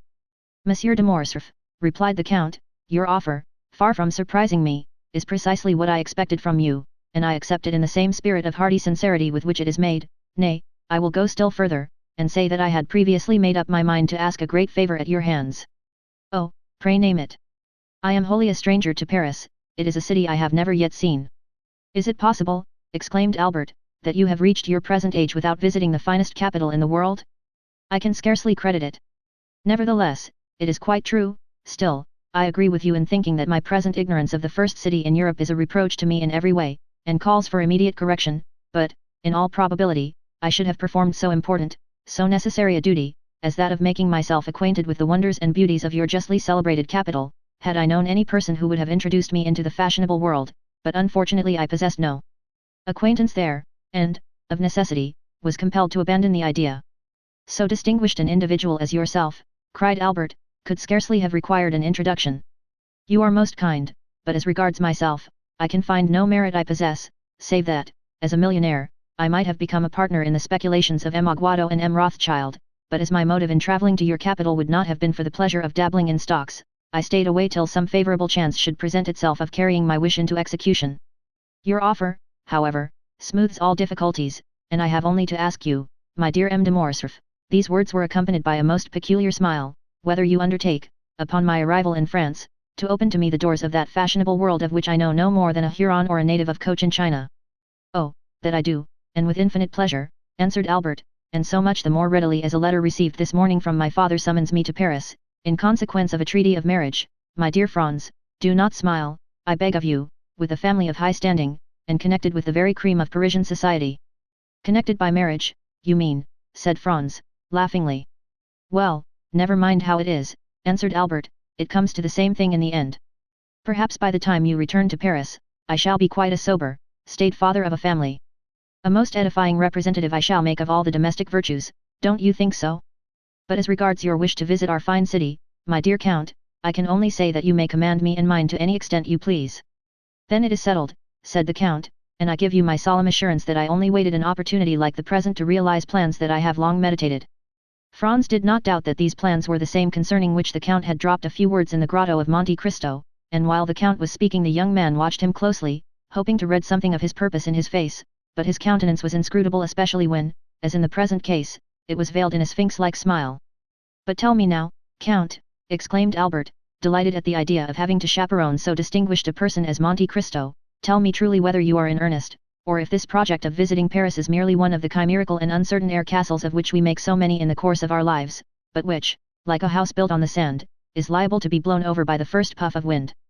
I pledge you my honor, returned the Count, that I mean to do as I have said. Both inclination and positive necessity compel me to visit Paris. When do you propose going thither? Have you made up your mind when you shall be there yourself? Certainly I have, in a fortnight or 3 weeks' time, that is to say, as fast as I can get there. Nay, said the Count, I will give you 3 months ere I join you, you see I make an ample allowance for all delays and difficulties. And in 3 months' time, said Albert, you will be at my house. Shall we make a positive appointment for a particular day and hour, inquired the Count, only let me warn you that I am proverbial for my punctilious exactitude in keeping my engagements. Day for day, hour for hour, said Albert, that will suit me to a dot. So be it, then, replied the Count, and extending his hand towards a calendar, suspended near the chimney-piece, he said, today is the 21st of February, and drawing out his watch, added, it is exactly 10:30. Now promise me to remember this, and expect me the 21st of May at the same hour in the forenoon. Capital, exclaimed Albert, your breakfast shall be waiting. Where do you live? No 27, Rue du Helder. Have you bachelor's apartments there? I hope my coming will not put you to any inconvenience. I reside in my father's house, but occupy a pavilion at the farther side of the courtyard, entirely separated from the main building. Quite sufficient, replied the Count, as, taking out his tablets, he wrote down No 27, Rue du Helder, May 21st, 10:30 in the morning. Now then, said the Count, returning his tablets to his pocket, make yourself perfectly easy, the hand of your timepiece will not be more accurate in marking the time than myself. Shall I see you again ere my departure? Asked Albert. That depends, when do you leave? Tomorrow evening, at 5 o'clock. In that case I must say adieu to you, as I am compelled to go to Naples, and shall not return hither before Saturday evening or Sunday morning. And you, Baron, pursued the Count, addressing Franz, do you also depart tomorrow? Yes. For France? No, for Venice, I shall remain in Italy for another year or 2. Then we shall not meet in Paris. I fear I shall not have that honor. Well, since we must part, said the Count, holding out a hand to each of the young men, allow me to wish you both a safe and pleasant journey. It was the first time the hand of Franz had come in contact with that of the mysterious individual before him, and unconsciously he shuddered at its touch, for it felt cold and icy as that of a corpse.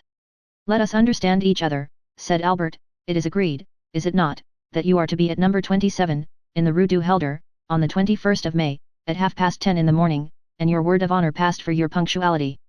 The 21st of May, at 10:30 in the morning, Rue du Helder, No 27, replied the Count. The young men then rose, and bowing to the Count, quitted the room. What is the matter? Asked Albert of Franz, when they had returned to their own apartments, you seem more than commonly thoughtful. I will confess to you, Albert, replied Franz, the Count is a very singular person, and the appointment you have made to meet him in Paris fills me with 1,000 apprehensions. My dear fellow, exclaimed Albert, what can there possibly be in that to excite uneasiness? Why, you must have lost your senses. Whether I am in my senses or not, answered Franz, that is the way I feel. Listen to me, Franz, said Albert, I am glad that the occasion has presented itself for saying this to you, for I have noticed how cold you are in your bearing towards the Count, while he, on the other hand, has always been courtesy itself to us. Have you anything particular against him? Possibly. Did you ever meet him previously to coming hither? I have. And where? Will you promise me not to repeat a single word of what I am about to tell you? I promise. Upon your honor. Upon my honor. Then listen to me. Franz then related to his friend the history of his excursion to the island of Monte Cristo and of his finding a party of smugglers there, and the 2 Corsican bandits with them. He dwelt with considerable force and energy on the almost magical hospitality he had received from the Count, and the magnificence of his entertainment in the Grotto of the 1001 Nights. He recounted, with circumstantial exactitude, all the particulars of the supper, the hashish, the statues, the dream, and how, at his awakening, there remained no proof or trace of all these events, save the small yacht, seen in the distant horizon driving under full sail toward Porto Vecchio. Then he detailed the conversation overheard by him at the Colosseum, between the Count and Vampa, in which the Count had promised to obtain the release of the bandit Peppino, an engagement which, as our readers are aware, he most faithfully fulfilled. At last he arrived at the adventure of the preceding night, and the embarrassment in which he found himself placed by not having sufficient cash by 600 or 700 piastres to make up the sum required, and finally of his application to the Count and the picturesque and satisfactory result that followed. Albert listened with the most profound attention. Well, said he, when Franz had concluded, what do you find to object to in all you have related? The Count is fond of travelling, and, being rich, possesses a vessel of his own. Go but to Portsmouth or Southampton, and you will find the harbours crowded with the yachts belonging to such of the English as can afford the expense, and have the same liking for this amusement. Now, by way of having a resting place during his excursions, avoiding the wretched cookery, which has been trying its best to poison me during the last 4 months, while you have manfully resisted its effects for as many years, and obtaining a bed on which it is possible to slumber, Monte Cristo has furnished for himself a temporary abode where you first found him, but, to prevent the possibility of the Tuscan government taking a fancy to his enchanted palace, and thereby depriving him of the advantages naturally expected from so large an outlay of capital, he has wisely enough purchased the island, and taken its name.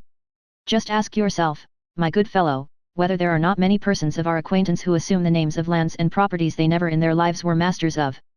But, said Franz, the Corsican bandits that were among the crew of his vessel. Why, really the thing seems to me simple enough. Nobody knows better than yourself that the bandits of Corsica are not rogues or thieves, but purely and simply fugitives, driven by some sinister motive from their native town or village, and that their fellowship involves no disgrace or stigma. For my own part, I protest that, should I ever go to Corsica, my first visit, ere even I presented myself to the mayor or prefect, should be to the bandits of Colomba, if I could only manage to find them, for, on my conscience, they are a race of men I admire greatly. Still, persisted Franz, I suppose you will allow that such men as Vampa and his band are regular villains, who have no other motive than plunder when they seize your person. How do you explain the influence the Count evidently possessed over those ruffians? My good friend, as in all probability I own my present safety to that influence, it would ill become me to search too closely into its source, therefore, instead of condemning him for his intimacy with outlaws, you must give me leave to excuse any little irregularity there may be in such a connection, not altogether for preserving my life, for my own idea was that it never was in much danger, but certainly for saving me 4,000 piastres, which, being translated, means neither more nor less than 24,000 livres of our money, a sum at which, most assuredly, I should never have been estimated in France, proving most indisputably, added Albert with a laugh, that no prophet is honoured in his own country. Talking of countries, replied Franz, of what country is the Count, what is his native tongue, whence does he derive his immense fortune, and what were those events of his early life, a life as marvellous as unknown, that have tinctured his succeeding years with so dark and gloomy a misanthropy? Certainly these are questions that, in your place, I should like to have answered. My dear Franz, replied Albert, when, upon receipt of my letter, you found the necessity of asking the Count's assistance, you promptly went to him, saying, my friend Albert de Morcerf is in danger, help me to deliver him. Was not that nearly what you said? 20222 It was. Well, then, did he ask you, who is Albert de Morcerf, how does he come by his name, his fortune, what are his means of existence, what is his birthplace, of what country is he a native? Tell me, did he put all these questions to you? I confess he asked me none. No, he merely came and freed me from the hands of Signor Vampa, where, I can assure you, in spite of all my outward appearance of ease and unconcern, I did not very particularly care to remain. Now, then, Franz, when, for services so promptly and unhesitatingly rendered, he but asks me in return to do for him what is done daily for any Russian prince or Italian nobleman who may pass through Paris, merely to introduce him into society, would you have me refuse? My good fellow, you must have lost your senses to think it possible I could act with such cold-blooded policy. And this time it must be confessed that, contrary to the usual state of affairs in discussions between the young men, the effective arguments were all on Albert's side. Well, said Franz with a sigh, do as you please my dear Viscount, for your arguments are beyond my powers of refutation. Still, in spite of all, you must admit that this Count of Monte Cristo is a most singular personage. He is a philanthropist, answered the other, and no doubt his motive in visiting Paris is to compete for the Monthaillon prize, given, as you are aware, to whoever shall be proved to have most materially advanced the interests of virtue and humanity. If my vote and interest can obtain it for him, I will readily give him the one and promise the other. And now, my dear Franz, let us talk of something else. Come, shall we take our luncheon, and then pay a last visit to St. Peter's? Franz silently assented, and the following afternoon, at 5:30, the young men parted. Albert de Morcerf to return to Paris, and Franz d'Épinay to pass a fortnight at Venice. But, ere he entered his travelling carriage, Albert, fearing that his expected guest might forget the engagement he had entered into, placed in the care of a waiter at the hotel a card to be delivered to the Count of Monte Cristo, on which, beneath the name of Viscount Albert de Morcerf, he had written in pencil. 27, Rue du Helder, on the May 21st, 10:30 a.m. Chapter 39. The Guests. In the house in the Rue du Helder, where Albert had invited the Count of Monte Cristo, everything was being prepared on the morning of the 21st of May to do honour to the occasion. Albert de Morcerf inhabited a pavilion situated at the corner of a large court, and directly opposite another building, in which were the servants' apartments. 2 windows only of the pavilion faced the street, 3 other windows looked into the court, and 2 at the back into the garden. Between the court and the garden, built in the heavy style of the imperial architecture, was the large and fashionable dwelling of the Count and Countess of Morcerf. A high wall surrounded the whole of the property, surmounted at intervals by vases filled with flowers, and broken in the centre by a large gate of gilded iron, which served as the carriage entrance. A small door, close to the lodge of the concierge, gave ingress and egress to the servants and masters when they were on foot. It was easy to discover that the delicate care of a mother, unwilling to part from her son, and yet aware that a young man of the Viscount's age required the full exercise of his liberty, had chosen this habitation for Albert. There were not lacking, however, evidences of what we may call the intelligent egoism of a youth who is charmed with the indolent, careless life of an only son, and who lives as it were in a gilded cage. By means of the 2 windows looking into the street, Albert could see all that passed. The sight of what is going on is necessary to young men, who always want to see the world traverse their horizon, even if that horizon is only a public thoroughfare. Then, should anything appear to merit a more minute examination, Albert de Morcerf could follow up his researches by means of a small gate, similar to that close to the concierge's door, and which merits a particular description.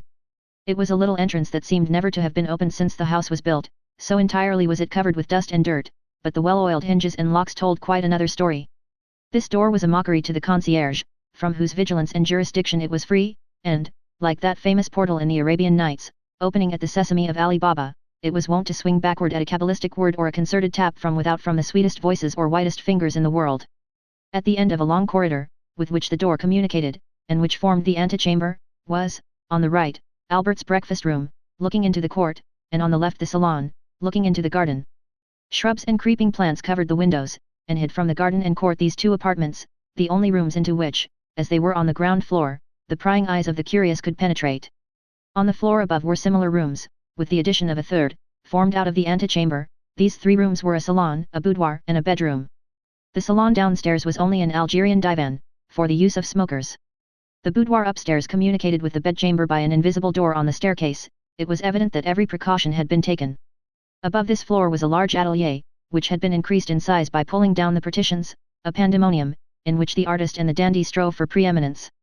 There were collected and piled up all Albert's successive caprices, hunting horns, bass viols, flutes, a whole orchestra, for Albert had had not a taste but a fancy for music, easels, palettes, brushes, pencils, for music had been succeeded by painting, foils, boxing gloves, broadswords, and single sticks, for, following the example of the fashionable young men of the time, Albert de Morcerf cultivated, with far more perseverance than music and drawing, the 3 arts that complete a dandy's education, i.e., fencing, boxing, and single stick, and it was here that he received Crozier, Cooks, and Charles Leboucher.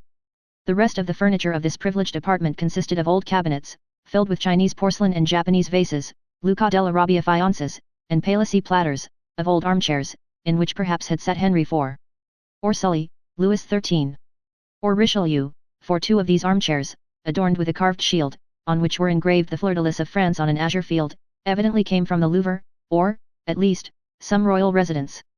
Over these dark and somber chairs were thrown splendid stuffs, dyed beneath Persia's sun, or woven by the fingers of the women of Calcutta or of Chandernagir. What these stuffs did there, it was impossible to say. They awaited, while gratifying the eyes, a destination unknown to their owner himself. In the meantime they filled the place with their golden and silky reflections. In the center of the room was a roller and blanchet baby grand piano in rosewood, but holding the potentialities of an orchestra in its narrow and sonorous cavity, and groaning beneath the weight of the chef's d'oeuvre of Beethoven, Weber, Mozart, Haydn, Grétry, and Porpora. On the walls, over the doors, on the ceiling, were swords, daggers, Malay creeses, maces, battle axes, gilded, damasked and inlaid suits of armor, dried plants, minerals, and stuffed birds, their flame-colored wings outspread in motionless flight, and their beaks forever open. This was Albert's favorite lounging place. However, the morning of the appointment, the young man had established himself in the small salon downstairs. There, on a table, surrounded at some distance by a large and luxurious divan, every species of tobacco known, from the yellow tobacco of Petersburg to the black of Sinai, and so on along the scale from Maryland and Puerto Rico, to Latakia, was exposed in pots of crackled earthenware of which the Dutch are so fond. Beside them, in boxes of fragrant wood, were ranged, according to their size and quality, puros, regalias, havanas, and manillas, and, in an open cabinet, a collection of German pipes, of chabuks, with their amber mouth-pieces ornamented with coral, and of nargilés, with their long tubes of Morocco, awaiting the caprice or the sympathy of the smokers. Albert had himself presided at the arrangement, or, rather, the symmetrical derangement, which, after coffee, the guests at a breakfast of modern days love to contemplate through the vapor that escapes from their mouths, and ascends in long and fanciful wreaths to the ceiling. At 9:45, a valet entered. He composed, with a little groom named John, and who only spoke English, all Albert's establishment, although the cook of the hotel was always at his service, and on great occasions the Count's chasseur also. This valet, whose name was Germain, and who enjoyed the entire confidence of his young master, held in one hand a number of papers, and in the other a packet of letters, which he gave to Albert. Albert glanced carelessly at the different missives, selected two written in a small and delicate hand, and enclosed in scented envelopes, opened them and perused their contents with some attention. "How did these letters come?" said he. "One by the post, Madame Danglars' footman left the other. Let Madame Danglars know that I accept the place she offers me in her box. Wait, then, during the day, tell Rosa that when I leave the opera I will sup with her as she wishes. Take her 6 bottles of different wine, Cyprus, sherry, and Malaga, and a barrel of Ostend oysters, get them at Borel's, and be sure you say they are for me. At what o'clock, sir, do you breakfast? What time is it now? 9:45. Very well, at 10:30. Debray will, perhaps, be obliged to go to the minister, and besides, Albert looked at his tablets, it is the hour I told the Count, May 21st, at 10:30, and though I do not much rely upon his promise, I wish to be punctual. Is the Countess up yet? If you wish, I will inquire. Yes, ask her for one of her liqueur cellarettes, mine is incomplete, and tell her I shall have the honor of seeing her about 3 o'clock, and that I request permission to introduce someone to her." The valet left the room. Albert threw himself on the divan, tore off the cover of 2 or 3 of the papers, looked at the theatre announcements, made a face seeing they gave an opera, and not a ballet, hunted vainly amongst the advertisements for a new tooth powder of which he had heard, and threw down, one after the other, the 3 leading papers of Paris, muttering, "These papers become more and more stupid every day." A moment after, a carriage stopped before the door, and the servant announced M. Lucien Debray. A tall young man, with light hair, clear grey eyes, and thin and compressed lips, dressed in a blue coat with beautifully carved gold buttons, a white neckcloth, and a tortoiseshell eyeglass suspended by a silken thread, and which, by an effort of the superciliary and zygomatic muscles, he fixed in his eye, entered, with a half-official air, without smiling or speaking. "Good morning, Lucien, good morning," said Albert, "your punctuality really alarms me." "What do I say? Punctuality? You, whom I expected last, you arrive at 5 minutes to 10, when the time fixed was 1/2 past. Has the ministry resigned?" "No, my dear fellow," returned the young man, seating himself on the divan, "reassure yourself, we are tottering always, but we never fall, and I begin to believe that we shall pass into a state of immobility, and then the affairs of the peninsula will completely consolidate us." "Ah, true, you drive Don Carlos out of Spain." "No, no, my dear fellow, do not confound our plans. We take him to the other side of the French frontier, and offer him hospitality at Bourges." "At Bourges?" "Yes, he has not much to complain of, Bourges is the capital of Charles VII. Do you not know that all Paris knew it yesterday, and the day before it had already transpired on the Bourse, and M. Danglars, I do not know by what means that man contrives to obtain intelligence as soon as we do, made 1 million. And you another order, for I see you have a blue ribbon at your buttonhole. Yes, they sent me the order of Charles III, returned Debray carelessly. Come, do not affect indifference, but confess you were pleased to have it. Oh, it is very well as a finish to the toilet. It looks very neat on a black coat buttoned up. And makes you resemble the Prince of Wales or the Duke of Reichstadt. It is for that reason you see me so early. Because you have the order of Charles III, and you wish to announce the good news to me. No, because I passed the night writing letters, 25 dispatches. I returned home at daybreak, and strove to sleep, but my head ached and I got up to have a ride for an hour. At the Bois de Boulogne, ennui and hunger attacked me at once, two enemies who rarely accompany each other, and who are yet leagued against me, a sort of Carlo-Republican alliance. I then recollected you gave a breakfast this morning, and here I am. I am hungry, feed me, I am bored, amuse me. It is my duty as your host, returned Albert, ringing the bell, while Lucien turned over, with his gold-mounted cane, the papers that lay on the table. Germain, a glass of sherry and a biscuit.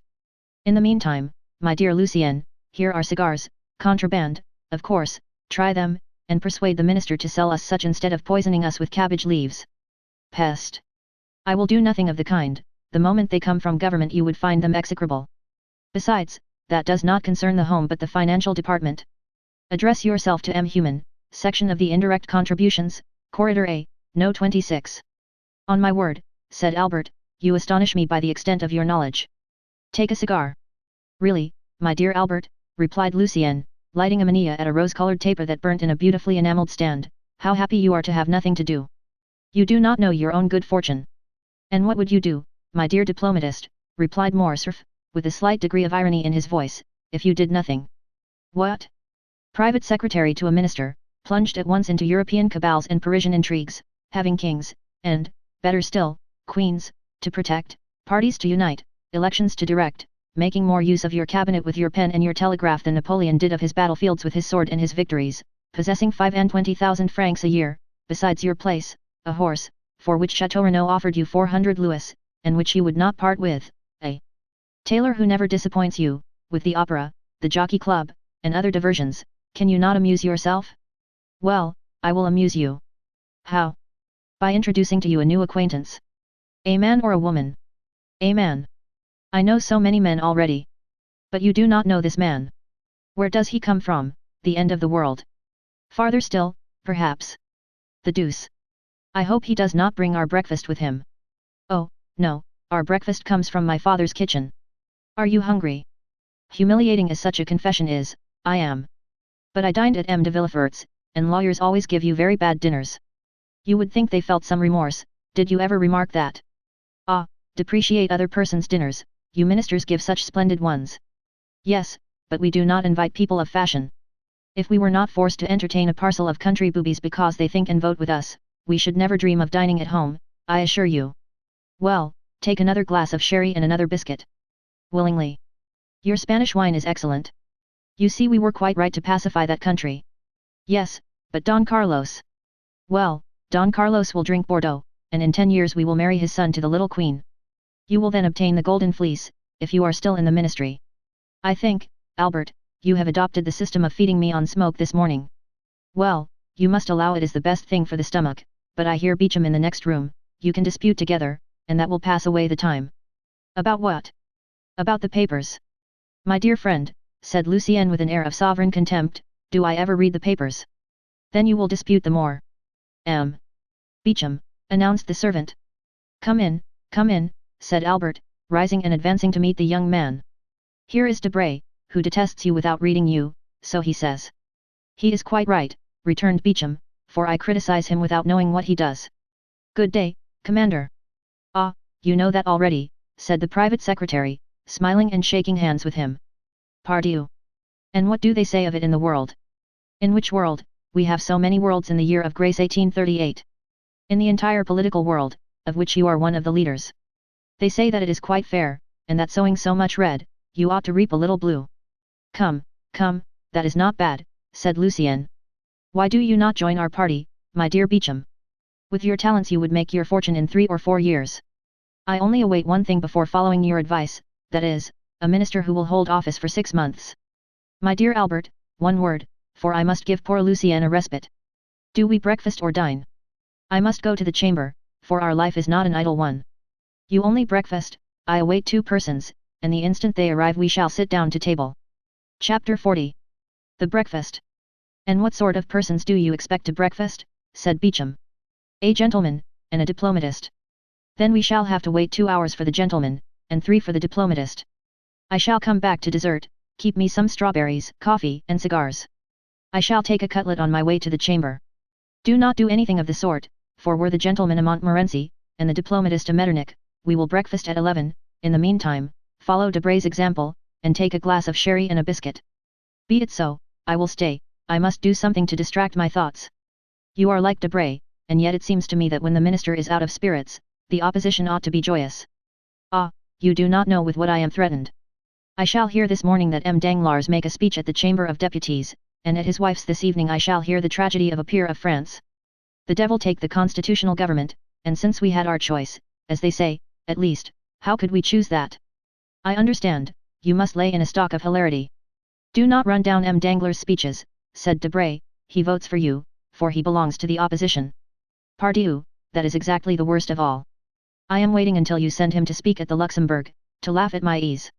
My dear friend, said Albert to Beecham, it is plain that the affairs of Spain are settled, for you are most desperately out of humour this morning. Recollect that Parisian gossip has spoken of a marriage between myself and MLLE. Eugenie Danglars, I cannot in conscience, therefore, let you run down the speeches of a man who will one day say to me, Vicomte, you know I give my daughter 2 millions. Ah, this marriage will never take place, said Beecham. The king has made him a baron, and can make him a peer, but he cannot make him a gentleman, and the Count of Morcerf is too aristocratic to consent, for the paltry sum of 2 million francs, to a mésalliance. The Viscount of Morcerf can only wed a marchioness. But 2 million francs make a nice little sum, replied Morcerf. It is the social capital of a theatre on the boulevard, or a railroad from the Jardin des Plantes to La Râpée. Never mind what he says, Morcerf, said Debray, do you marry her? You marry a money-bag label, it is true, well, but what does that matter? It is better to have a blazon less and a figure more on it. You have 7 martlets on your arms, give 3 to your wife, and you will still have 4, that is 1 more than M. de Guise had, who so nearly became King of France, and whose cousin was Emperor of Germany. On my word, I think you are right, Lucien, said Albert absently. To be sure, besides, every millionaire is as noble as a bastard, that is, he can be. Do not say that, Debray, returned Beecham, laughing, for here is Chateau Renaud, who, to cure you of your mania for paradoxes, will pass the sword of Renaud de Montauban, his ancestor, through your body. He will sully it then, returned Lucien, for I am low, very low. Oh, heavens, cried Beecham, the minister quotes Berenger, what shall we come to next? M. de Chateau Renaud, M. Maximilien Morel, said the servant, announcing 2 fresh guests. Now, then, to breakfast, said Beecham, for, if I remember, you told me you only expected 2 persons, Albert. Morel, muttered Albert, Morel, who is he? But before he had finished, M. de Chateau Renaud, a handsome young man of 30, gentleman all over, that is, with the figure of a Guiche and the wit of a Mortemart, took Albert's hand. My dear Albert, said he, let me introduce to you M. Maximilien Morel, captain of Spahis, my friend, and what is more, however the man speaks for himself, my preserver. Salute my hero, Viscount. And he stepped on one side to give place to a young man of refined and dignified bearing, with large and open brow, piercing eyes, and black moustache, whom our readers have already seen at Marseilles, under circumstances sufficiently dramatic not to be forgotten. A rich uniform, half French, half Oriental, set off his graceful and stalwart figure, and his broad chest was decorated with the Order of the Legion of Honor. The young officer bowed with easy and elegant politeness. Monsieur, said Albert with affectionate courtesy, the Count of Chateau Renaud knew how much pleasure this introduction would give me, you are his friend, be ours also. Well said, interrupted Chateau Renaud, and pray that, if you should ever be in a similar predicament, he may do as much for you as he did for me. What has he done? Asked Albert. Oh, nothing worth speaking of, said Morel, M. de Chateau Renaud exaggerates. Not worth speaking of, cried Chateau Renaud, life is not worth speaking of, that is rather too philosophical, on my word, Morel. It is very well for you, who risk your life every day, but for me, who only did so once.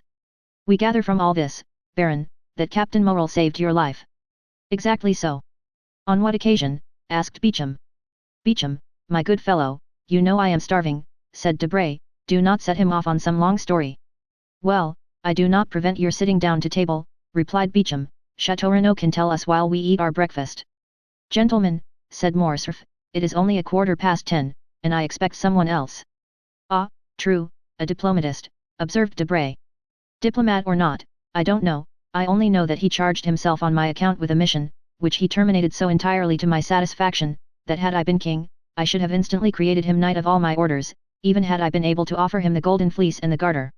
Well, since we are not to sit down to table, said Debray, take a glass of sherry, and tell us all about it. You all know that I had the fancy of going to Africa. It is a road your ancestors have traced for you, said Albert gallantly. Yes, but I doubt that your object was like theirs, to rescue the Holy Sepulchre. You are quite right, Beauchamp, observed the young aristocrat. It was only to fight as an amateur. I cannot bear dueling ever since 2 seconds, whom I had chosen to arrange an affair, forced me to break the arm of one of my best friends, one whom you all know, poor Franz d'Epinay. Ah, true, said Debray, you did fight some time ago, about what? The devil take me, if I remember, returned Chateau Renaud. But I recollect perfectly one thing, that, being unwilling to let such talents as mine sleep, I wished to try upon the Arabs the new pistols that had been given to me. In consequence I embarked for Oran, and went from thence to Constantine, where I arrived just in time to witness the raising of the siege. I retreated with the rest, for 48 hours. I endured the rain during the day, and the cold during the night tolerably well, but the third morning my horse died of cold. Poor brute, accustomed to be covered up and to have a stove in the stable, the Arabian finds himself unable to bear 10 degrees of cold in Arabia. That's why you want to purchase my English horse, said Debray, you think he will bear the cold better. You are mistaken, for I have made a vow never to return to Africa. You were very much frightened, then, asked Beauchamp. Well, yes, and I had good reason to be so, replied Chateau Renaud. I was retreating on foot, for my horse was dead. 6 Arabs came up, full gallop, to cut off my head.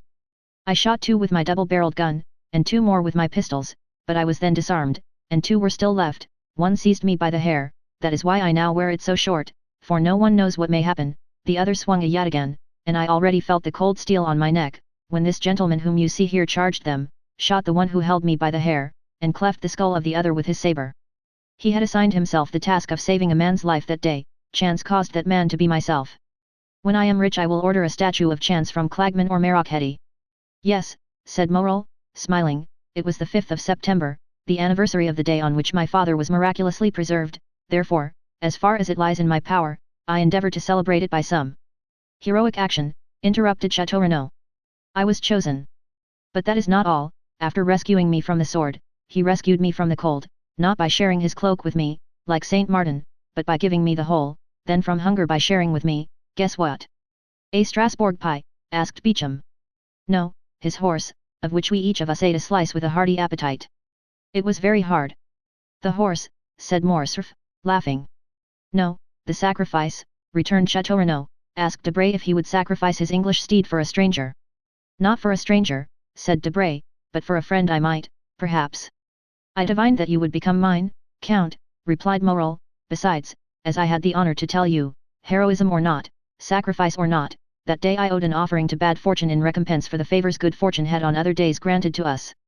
The history to which M. Morel alludes, continued Chateau Renaud, is an admirable one, which he will tell you some day when you are better acquainted with him. Today let us fill our stomachs, and not our memories. What time do you breakfast, Albert? At 10:30. Precisely, asked Debray, taking out his watch. Oh, you will give me 5 minutes grace, replied Morcerf, for I also expect a preserver. Of whom? Of myself, cried Morcerf, parbleu, do you think I cannot be saved as well as anyone else, and that there are only Arabs who cut off heads? Our breakfast is a philanthropic one, and we shall have at table, at least, I hope so, 2 benefactors of humanity. What shall we do, said Debray, we have only one Monthaillon prize. Well, it will be given to someone who has done nothing to deserve it, said Beauchamp, that is the way the Academy mostly escapes from the dilemma. And where does he come from, asked Debray.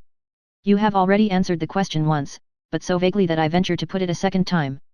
Really, said Albert, I do not know, when I invited him 3 months ago, he was then at Rome, but since that time who knows where he may have gone. And you think him capable of being exact, demanded Debray. I think him capable of everything. Well, with the 5 minutes grace, we have only 10 left. I will profit by them to tell you something about my guest. I beg pardon, interrupted Beauchamp, are there any materials for an article in what you are going to tell us? Yes, and for a most curious one.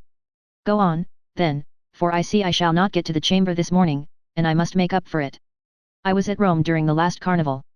We know that, said Beecham. Yes, but what you do not know is that I was carried off by bandits. There are no bandits, cried Debray. Yes there are, and most hideous, or rather most admirable ones, for I found them ugly enough to frighten me. Come, my dear Albert, said Debray, confess that your cook is behindhand, that the oysters have not arrived from Ostend or Marins, and that, like Madame de Maintenon, you are going to replace the dish by a story. Say so at once, we are sufficiently well bred to excuse you, and to listen to your history, fabulous as it promises to be. And I say to you, fabulous as it may seem, I tell it as a true one from beginning to end. The brigands had carried me off, and conducted me to a gloomy spot, called the Catacombs of Saint Sebastian. I know it, said Chateau Renaud, I narrowly escaped catching a fever there. And I did more than that, replied Morcerf, for I caught one. I was informed that I was prisoner until I paid the sum of 4,000 Roman crowns, about 24,000 francs. Unfortunately, I had not above 1,500. I was at the end of my journey and of my credit.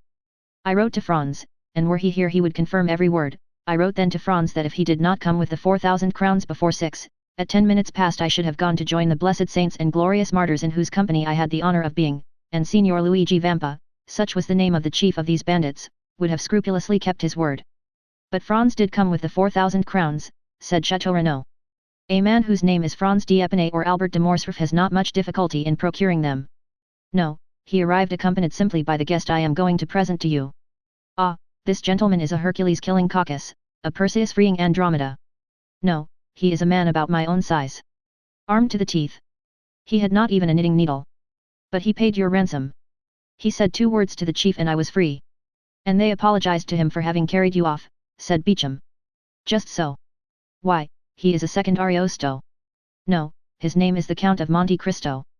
There is no Count of Monte Cristo, said Debray. I do not think so, added Chateau Renaud, with the air of a man who knows the whole of the European nobility perfectly. Does anyone know anything of a Count of Monte Cristo? He comes possibly from the Holy Land, and one of his ancestors possessed Calvary, as the Mortemarts did the Dead Sea. I think I can assist your researches, said Maximilian. Monte Cristo is a little island I have often heard spoken of by the old sailors my father employed, a grain of sand in the center of the Mediterranean, an atom in the infinite. Precisely, cried Albert. Well, he of whom I speak is the lord and master of this grain of sand, of this atom. He has purchased the title of Count somewhere in Tuscany. He is rich, then. I believe so. But that ought to be visible. That is what deceives you, Debray. I do not understand you. Have you read the Arabian Nights? What a question. Well, do you know if the persons you see there are rich or poor, if their sacks of wheat are not rubies or diamonds? They seem like poor fishermen, and suddenly they open some mysterious cavern filled with the wealth of the Indies. Which means that my Count of Monte Cristo is one of those fishermen. He has even a name taken from the book, since he calls himself Sinbad the Sailor, and has a cave filled with gold. And you have seen this cavern, Morcerf? Asked Beecham. No, but Franz has, for heaven's sake, not a word of this before him. Franz went in with his eyes blindfolded, and was waited on by mutes and by women to whom Cleopatra was a painted strumpet. Only he is not quite sure about the women, for they did not come in until after he had taken hashish, so that what he took for women might have been simply a row of statues. The 2 young men looked at Morcerf as if to say, are you mad, or are you laughing at us? And I also, said Morel thoughtfully, have heard something like this from an old sailor named Penelon.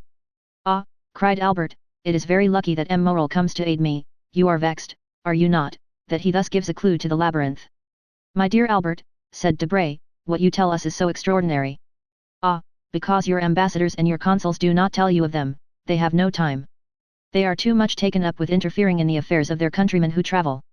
Now you get angry, and attack our poor agents. How will you have them protect you? The chamber cuts down their salaries every day, so that now they have scarcely any. Will you be ambassador, Albert? I will send you to Constantinople. No, lest on the first demonstration I make in favor of Mehemet Ali, the Sultan send me the bowstring, and make my secretaries strangle me. You say very true, responded Debray. Yes, said Albert, but this has nothing to do with the existence of the Count of Monte Cristo. Pardieu, everyone exists. Doubtless, but not in the same way. Everyone has not black slaves, a princely retinue, an arsenal of weapons that would do credit to an Arabian fortress, horses that cost 6,000 francs apiece, and Greek mistresses. Have you seen the Greek mistress? I have both seen and heard her. I saw her at the theatre, and heard her one morning when I breakfasted with the Count. He eats, then? Yes, but so little, it can hardly be called eating. He must be a vampire. Laugh, if you will, the Countess G, who knew Lord Ruthven, declared that the Count was a vampire. Ah, capital, said Beauchamp. For a man not connected with newspapers, here is the pendant to the famous sea serpent of the Constitutional. Wild eyes, the iris of which contracts or dilates at pleasure, said Debray, facial angle strongly developed, magnificent forehead, livid complexion, black beard, sharp and white teeth, politeness unexceptionable. Just so, Lucien, returned Morcerf, you have described him feature for feature. Yes, keen and cutting politeness. This man has often made me shudder, and one day when we were viewing an execution, I thought I should faint, more from hearing the cold and calm manner in which he spoke of every description of torture, than from the sight of the executioner and the culprit. Did he not conduct you to the ruins of the Colosseum and suck your blood? Asked Beauchamp. Or, having delivered you, make you sign a flaming parchment, surrendering your soul to him as Esau did his birthright? Rail on at your ease, gentlemen, said Morcerf, somewhat piqued. When I look at you Parisians, idlers on the Boulevard de Gand or the Bois de Boulogne, and think of this man, it seems to me we are not of the same race. I am highly flattered, returned Beauchamp. At the same time, added Chateau Renaud, your Count of Monte Cristo is a very fine fellow, always accepting his little arrangements with the Italian banditti. There are no Italian banditti, said Debray. No vampire, cried Beauchamp. No Count of Monte Cristo, added Debray. There is 10:30 striking, Albert. Confess you have dreamed this, and let us sit down to breakfast, continued Beauchamp. But the sound of the clock had not died away when Germain announced, His Excellency the Count of Monte Cristo. The involuntary start everyone gave proved how much Morcerf's narrative had impressed them, and Albert himself could not wholly refrain from manifesting sudden emotion. He had not heard a carriage stop in the street, or steps in the antechamber, the door had itself opened noiselessly. The Count appeared, dressed with the greatest simplicity, but the most fastidious dandy could have found nothing to cavil at in his toilet. Every article of dress, hat, coat, gloves, and boots, was from the first makers. He seemed scarcely 35. But what struck everybody was his extreme resemblance to the portrait Debray had drawn. The Count advanced, smiling, into the centre of the room, and approached Albert, who hastened towards him holding out his hand in a ceremonial manner. Punctuality, said Monte Cristo, is the politeness of kings, according to one of your sovereigns, I think, but it is not the same with travellers. However, I hope you will excuse the 2 or 3 seconds I am behindhand. 500 leagues are not to be accomplished without some trouble, and especially in France, where, it seems, it is forbidden to beat the postilions. My dear Count, replied Albert, I was announcing your visit to some of my friends, whom I had invited in consequence of the promise you did me the honour to make, and whom I now present to you. They are the Count of Chateau Renaud, whose nobility goes back to the 12 peers, and whose ancestors had a place at the Round Table, M. Lucien Debray, private secretary to the Minister of the Interior, M. Beauchamp, an editor of a paper, and the terror of the French government, but of whom, in spite of his national celebrity, you perhaps have not heard in Italy, since his paper is prohibited there, and M. Maximilien Morel, captain of Spahis. At this name the Count, who had hitherto saluted everyone with courtesy, but at the same time with coldness and formality, stepped a pace forward, and a slight tinge of red coloured his pale cheeks. You wear the uniform of the new French conquerors, monsieur, said he, it is a handsome uniform. No one could have said what caused the Count's voice to vibrate so deeply, and what made his eye flash, which was in general so clear, lustrous, and limpid when he pleased. You have never seen our Africans, Count, said Albert. Never, replied the Count, who was by this time perfectly master of himself again. Well, beneath this uniform beats one of the bravest and noblest hearts in the whole army. Oh, M. de Morcerf, interrupted Morel. Let me go on, Captain. And we have just heard, continued Albert, of a new deed of his, and so heroic a one, that, although I have seen him today for the first time, I request you to allow me to introduce him as my friend.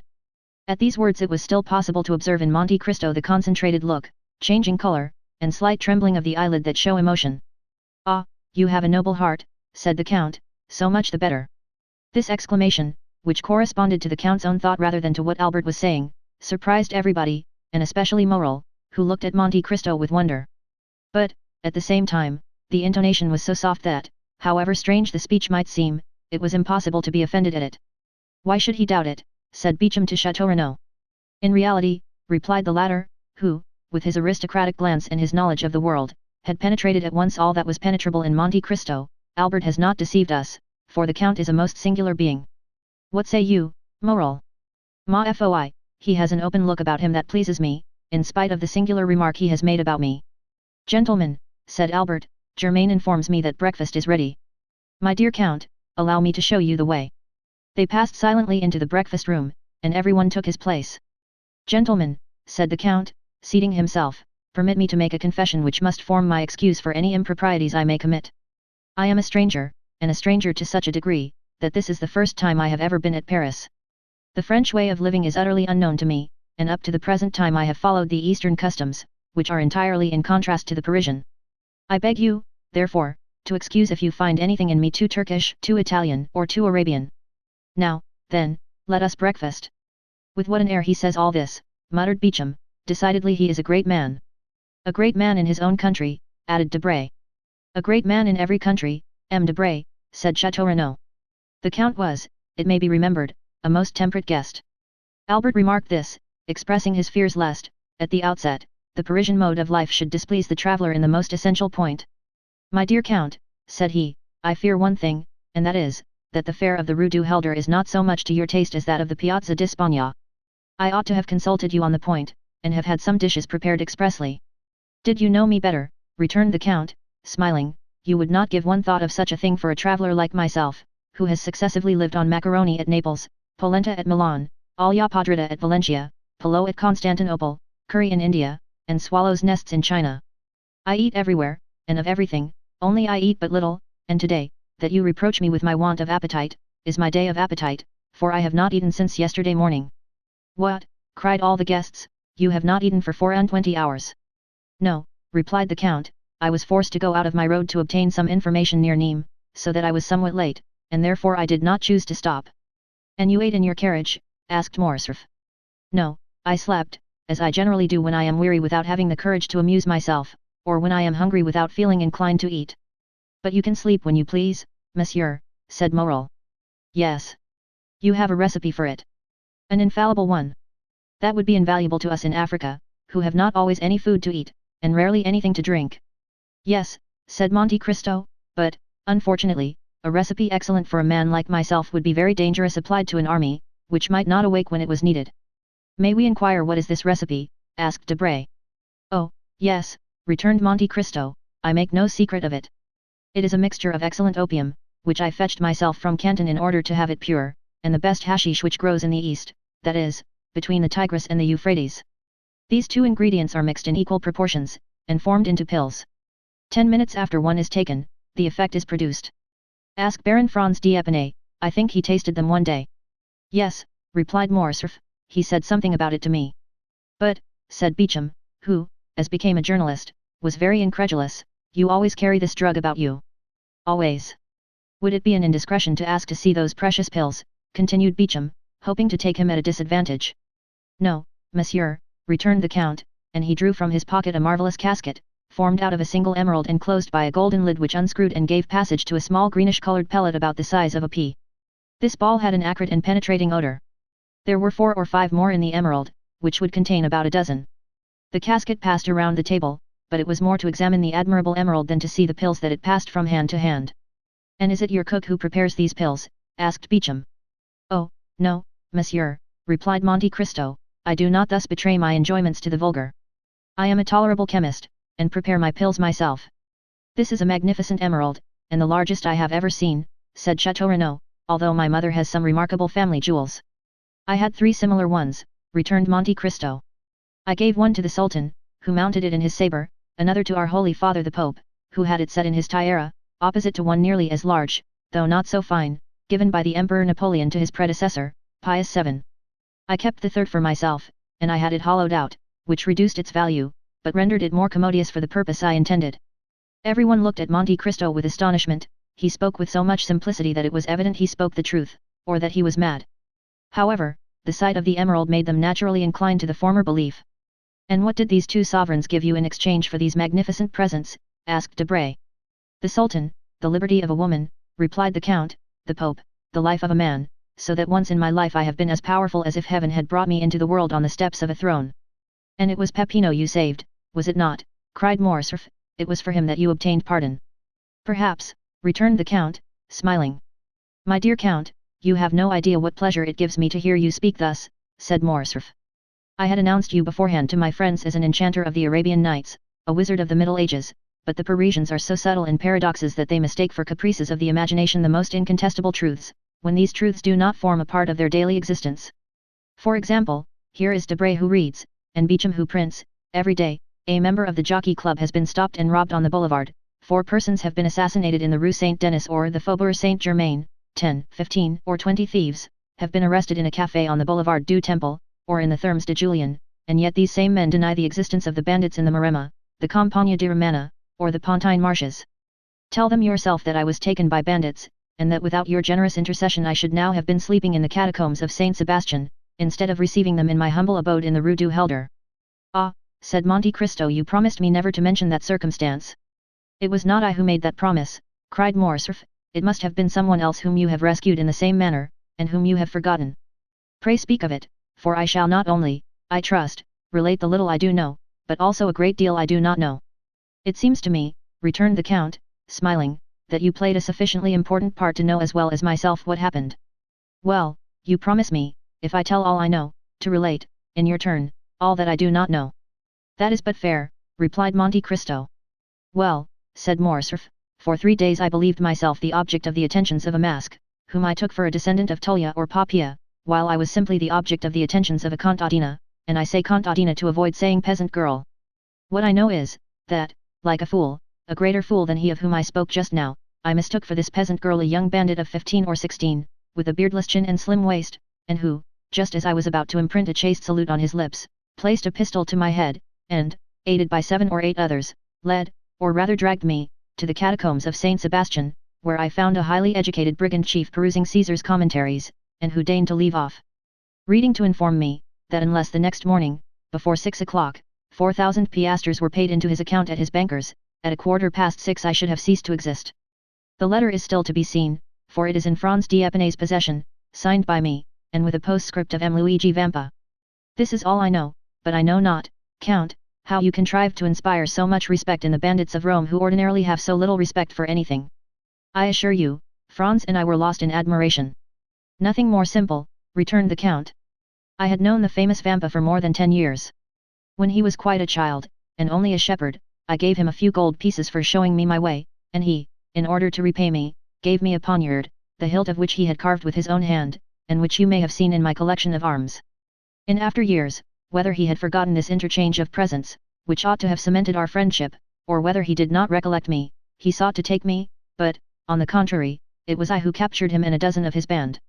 I might have handed him over to Roman justice, which is somewhat expeditious, and which would have been particularly so with him, but I did nothing of the sort, I suffered him and his band to depart.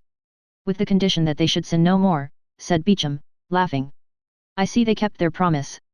No, monsieur, returned Monte Cristo, upon the simple condition that they should respect myself and my friends. Perhaps what I am about to say may seem strange to you, who are socialists, and vaunt humanity and your duty to your neighbor, but I never seek to protect a society which does not protect me, and which I will even say, generally occupies itself about me only to injure me, and thus by giving them a low place in my esteem, and preserving a neutrality towards them, it is society and my neighbor who are indebted to me. Bravo, cried Chateau Renaud, you are the first man I ever met sufficiently courageous to preach egotism. Bravo, Count, bravo. It is frank, at least, said Morel. But I am sure that the Count does not regret having once deviated from the principles he has so boldly avowed. How have I deviated from those principles, monsieur? Asked Monte Cristo, who could not help looking at Morel with so much intensity, that 2 or 3 times the young man had been unable to sustain that clear and piercing glance. Why, it seems to me, replied Morel, that in delivering M. de Morcerf, whom you did not know, you did good to your neighbor and to society. Of which he is the brightest ornament, said Beecham, drinking off a glass of champagne. My dear Count, cried Morcerf, you are at fault, you, one of the most formidable logicians I know, and you must see it clearly proved that instead of being an egotist, you are a philanthropist. Ah, you call yourself Oriental, Levantine, Maltese, Indian, Chinese, your family name is Monte Cristo, Sinbad the Sailor is your baptismal appellation, and yet the first day you set foot in Paris you instinctively display the greatest virtue, or rather the chief defect, of us eccentric Parisians, that is, you assume the vices you have not, and conceal the virtues you possess. My dear Vicomte, returned Monte Cristo, I do not see, in all I have done, anything that merits, either from you or these gentlemen, the pretended eulogies I have received. You were no stranger to me, for I knew you from the time I gave up 2 rooms to you, invited you to breakfast with me, lent you one of my carriages, witnessed the carnival in your company, and saw with you from a window in the Piazza del Popolo the execution that affected you so much that you nearly fainted. I will appeal to any of these gentlemen, could I leave my guest in the hands of a hideous bandit, as you term him? Besides, you know, I had the idea that you could introduce me into some of the Paris salons when I came to France. You might some time ago have looked upon this resolution as a vague project, but today you see it was a reality, and you must submit to it under penalty of breaking your word. I will keep it, returned Morcerf, but I fear that you will be much disappointed, accustomed as you are to picturesque events and fantastic horizons. Amongst us you will not meet with any of those episodes with which your adventurous existence has so familiarized you. Our Chimborazo is Montmartre, our Himalaya is Mount Valerian, our great desert is the plain of Grenelle, where they are now boring an artesian well to water the caravans. We have plenty of thieves, though not so many as is said, but these thieves stand in far more dread of a policeman than a lord.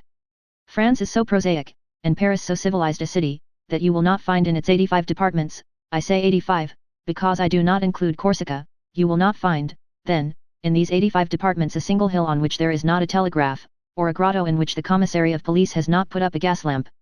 There is but one service I can render you, and for that I place myself entirely at your orders, that is, to present, or make my friends present, you everywhere. Besides, you have no need of anyone to introduce you, with your name, and your fortune, and your talent. Monte Cristo bowed with a somewhat ironical smile. You can present yourself everywhere, and be well received. I can be useful in one way only, if knowledge of Parisian habits, of the means of rendering yourself comfortable, or of the bazaars, can assist. You may depend upon me to find you a fitting dwelling here.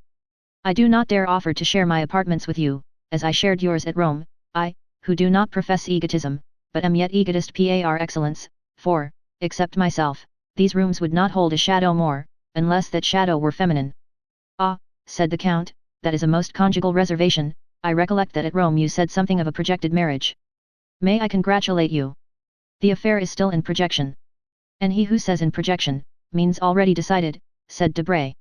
No, replied Morcerf, my father is most anxious about it, and I hope, ere long, to introduce you, if not to my wife, at least to my betrothed, Mademoiselle Eugénie Danglars.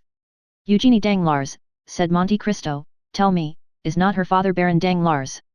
Yes, returned Morcerf, a baron of a new creation.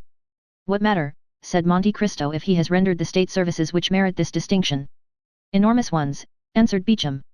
Although in reality a liberal, he negotiated a loan of 6 millions for Charles X, in 1829, who made him a baron and chevalier of the Legion of Honor, so that he wears the ribbon, not, as you would think, in his waistcoat pocket, but at his buttonhole.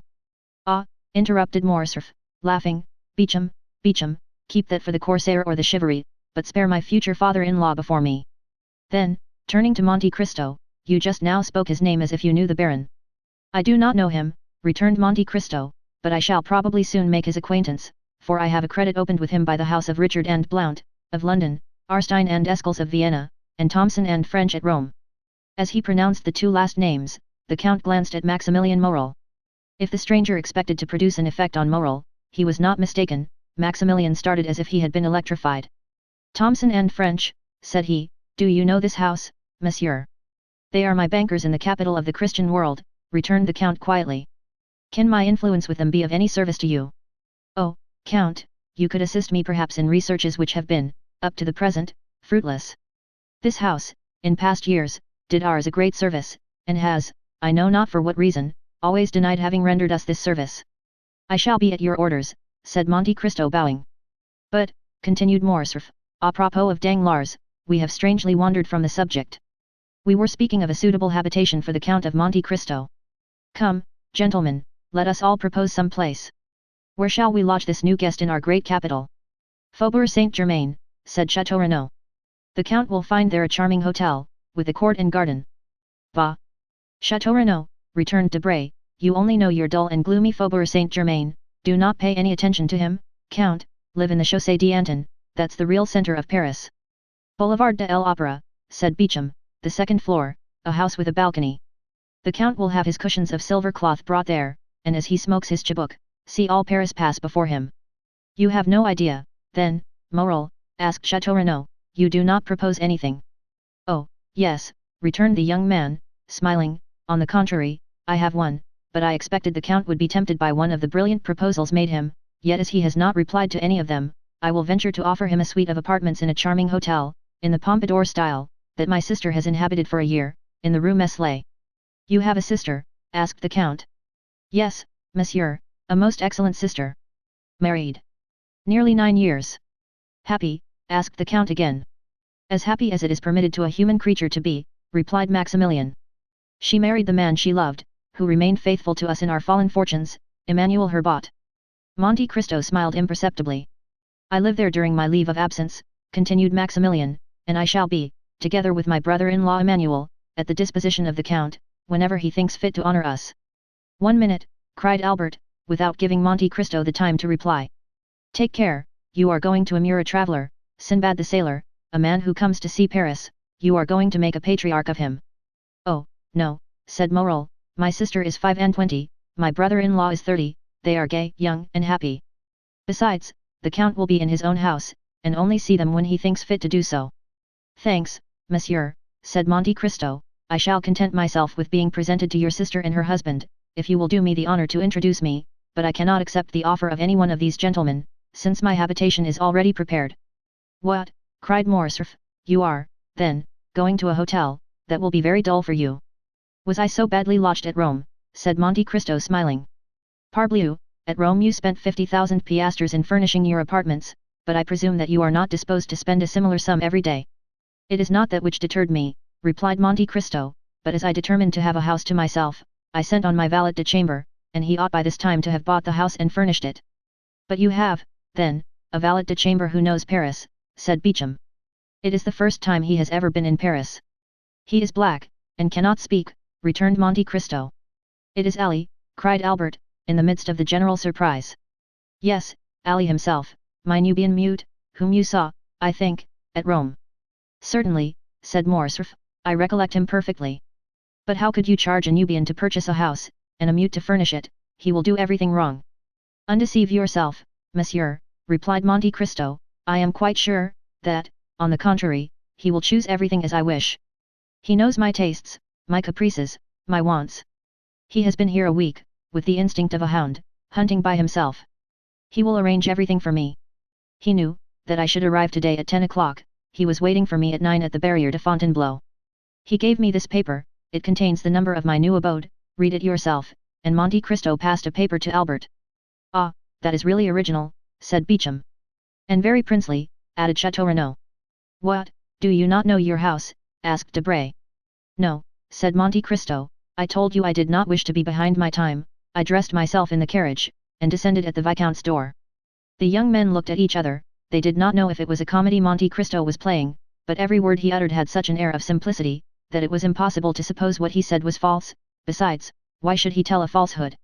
We must content ourselves, then, said Beauchamp, with rendering the Count all the little services in our power. I, in my quality of journalist, open all the theatres to him. Thanks, monsieur, returned Monte Cristo, my steward has orders to take a box at each theatre. Is your steward also a Nubian? Asked Debray. No, he is a countryman of yours, if a Corsican is a countryman of anyone's. But you know him, M. de Morcerf. Is it that excellent M. Bertuccio, who understands hiring windows so well? Yes, you saw him the day I had the honor of receiving you, he has been a soldier, a smuggler, in fact, everything. I would not be quite sure that he has not been mixed up with the police for some trifle, a stab with a knife, for instance. And you have chosen this honest citizen for your steward, said Debray. Of how much does he rob you every year? On my word, replied the Count, not more than another. I am sure he answers my purpose, knows no impossibility, and so I keep him. Then, continued Chateau Renaud, since you have an establishment, a steward, and a hotel in the Champs-Élysées, you only want a mistress. Albert smiled. He thought of the fair Greek he had seen in the Count's box at the Argentina and Valle theatres. I have something better than that, said Monte Cristo, I have a slave. You procure your mistresses from the opera, the vaudeville, or the varieties. I purchased mine at Constantinople, it cost me more, but I have nothing to fear. But you forget, replied Debray, laughing, that we are Franks by name and Franks by nature, as King Charles said, and that the moment she puts her foot in France your slave becomes free. Who will tell her? The first person who sees her. She only speaks Romaic. That is different. But at least we shall see her, said Beauchamp, or do you keep eunuchs as well as mutes? Oh, no, replied Monte Cristo, I do not carry brutalism so far. Everyone who surrounds me is free to quit me, and when they leave me will no longer have any need of me or anyone else, it is for that reason, perhaps, that they do not quit me. They had long since passed to dessert and cigars. "My dear Albert," said Debray, rising, "it is 2:30. Your guest is charming, but you leave the best company to go into the worst sometimes. I must return to the ministers. I will tell him of the Count, and we shall soon know who he is." "Take care," returned Albert, "no one has been able to accomplish that. Oh, we have 3 millions for our police, it is true they are almost always spent beforehand, but, no matter, we shall still have 50,000 francs to spend for this purpose. And when you know, will you tell me? I promise you. Au revoir, Albert. Gentlemen, good morning." As he left the room, Debray called out loudly, "My carriage." "Bravo," said Beauchamp to Albert, "I shall not go to the chamber, but I have something better to offer my readers than a speech of M. Danglars." "For heaven's sake, Beauchamp," returned Morcerf, "do not deprive me of the merit of introducing him everywhere. Is he not peculiar?" "He is more than that," replied Château-Renaud, "he is one of the most extraordinary men I ever saw in my life. Are you coming, Morel?" "Directly I have given my card to the Count, who has promised to pay us a visit at Rue Meslay, No. 14. "Be sure I shall not fail to do so," returned the Count, bowing. And Maximilien Morel left the room with the Baron de Château-Renaud, leaving Monte Cristo alone with Morcerf. Chapter 41. The Presentation. When Albert found himself alone with Monte Cristo, "My dear Count," said he, "allow me to commence my services as cicerone by showing you a specimen of a bachelor's apartment. You, who are accustomed to the palaces of Italy, can amuse yourself by calculating in how many square feet a young man who is not the worst lodged in Paris can live. As we pass from one room to another, I will open the windows to let you breathe." Monte Cristo had already seen the breakfast room and the salon on the ground floor. Albert led him first to his atelier, which was, as we have said, his favorite apartment. Monte Cristo quickly appreciated all that Albert had collected here: old cabinets, Japanese porcelain, Oriental stuffs, Venetian glass, arms from all parts of the world. Everything was familiar to him, and at the first glance he recognized their date, their country, and their origin. Morcerf had expected he should be the guide; on the contrary, it was he who, under the Count's guidance, followed a course of archaeology, mineralogy, and natural history. They descended to the first floor. Albert led his guest into the salon.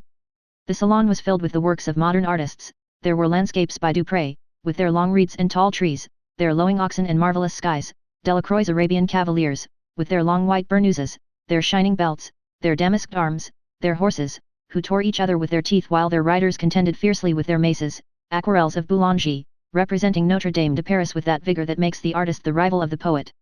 There were paintings by Diaz, who makes his flowers more beautiful than flowers, his suns more brilliant than the sun; designs by Decamps, as vividly colored as those of Salvatore Rosa, but more poetic; pastels by Giroux and Muller, representing children like angels and women with the features of a virgin; sketches torn from the album of Dazit's Travels in the East, that had been made in a few seconds on the saddle of a camel, or beneath the dome of a mosque; in a word, all that modern art can give in exchange and as recompense for the art lost and gone with ages long since past. Albert expected to have something new this time to show to the traveller, but, to his great surprise, the latter, without seeking for the signatures, many of which, indeed, were only initials, named instantly the author of every picture in such a manner that it was easy to see that each name was not only known to him, but that each style associated with it had been appreciated and studied by him. From the salon they passed into the bedchamber. It was a model of taste and simple elegance. A single portrait, signed by Leopold Robert, shone in its carved and gilded frame. This portrait attracted the Count of Monte Cristo's attention, for he made 3 rapid steps in the chamber, and stopped suddenly before it. It was the portrait of a young woman of 5 or 26, with a dark complexion, and light and lustrous eyes, veiled beneath long lashes. She wore the picturesque costume of the Catalan fisherwomen, a red and black bodice, and golden pins in her hair. She was looking at the sea, and her form was outlined on the blue ocean and sky. The light was so faint in the room that Albert did not perceive the pallor that spread itself over the Count's visage, or the nervous heaving of his chest and shoulders. Silence prevailed for an instant, during which Monte Cristo gazed intently on the picture. "You have there a most charming mistress, Viscount," said the Count in a perfectly calm tone, "and this costume, a ball costume, doubtless, becomes her admirably." "Ah, monsieur," returned Albert, "I would never forgive you this mistake if you had seen another picture beside this.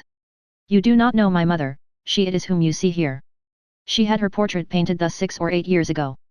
This costume is a fancy one, it appears, and the resemblance is so great that I think I still see my mother the same as she was in 1830. The Countess had this portrait painted during the Count's absence. She doubtless intended giving him an agreeable surprise, but, strange to say, this portrait seemed to displease my father, and the value of the picture, which is, as you see, one of the best works of Leopold Robert, could not overcome his dislike to it. It is true, between ourselves, that M. de Morcerf is one of the most assiduous peers at the Luxembourg, a general renowned for theory, but a most mediocre amateur of art.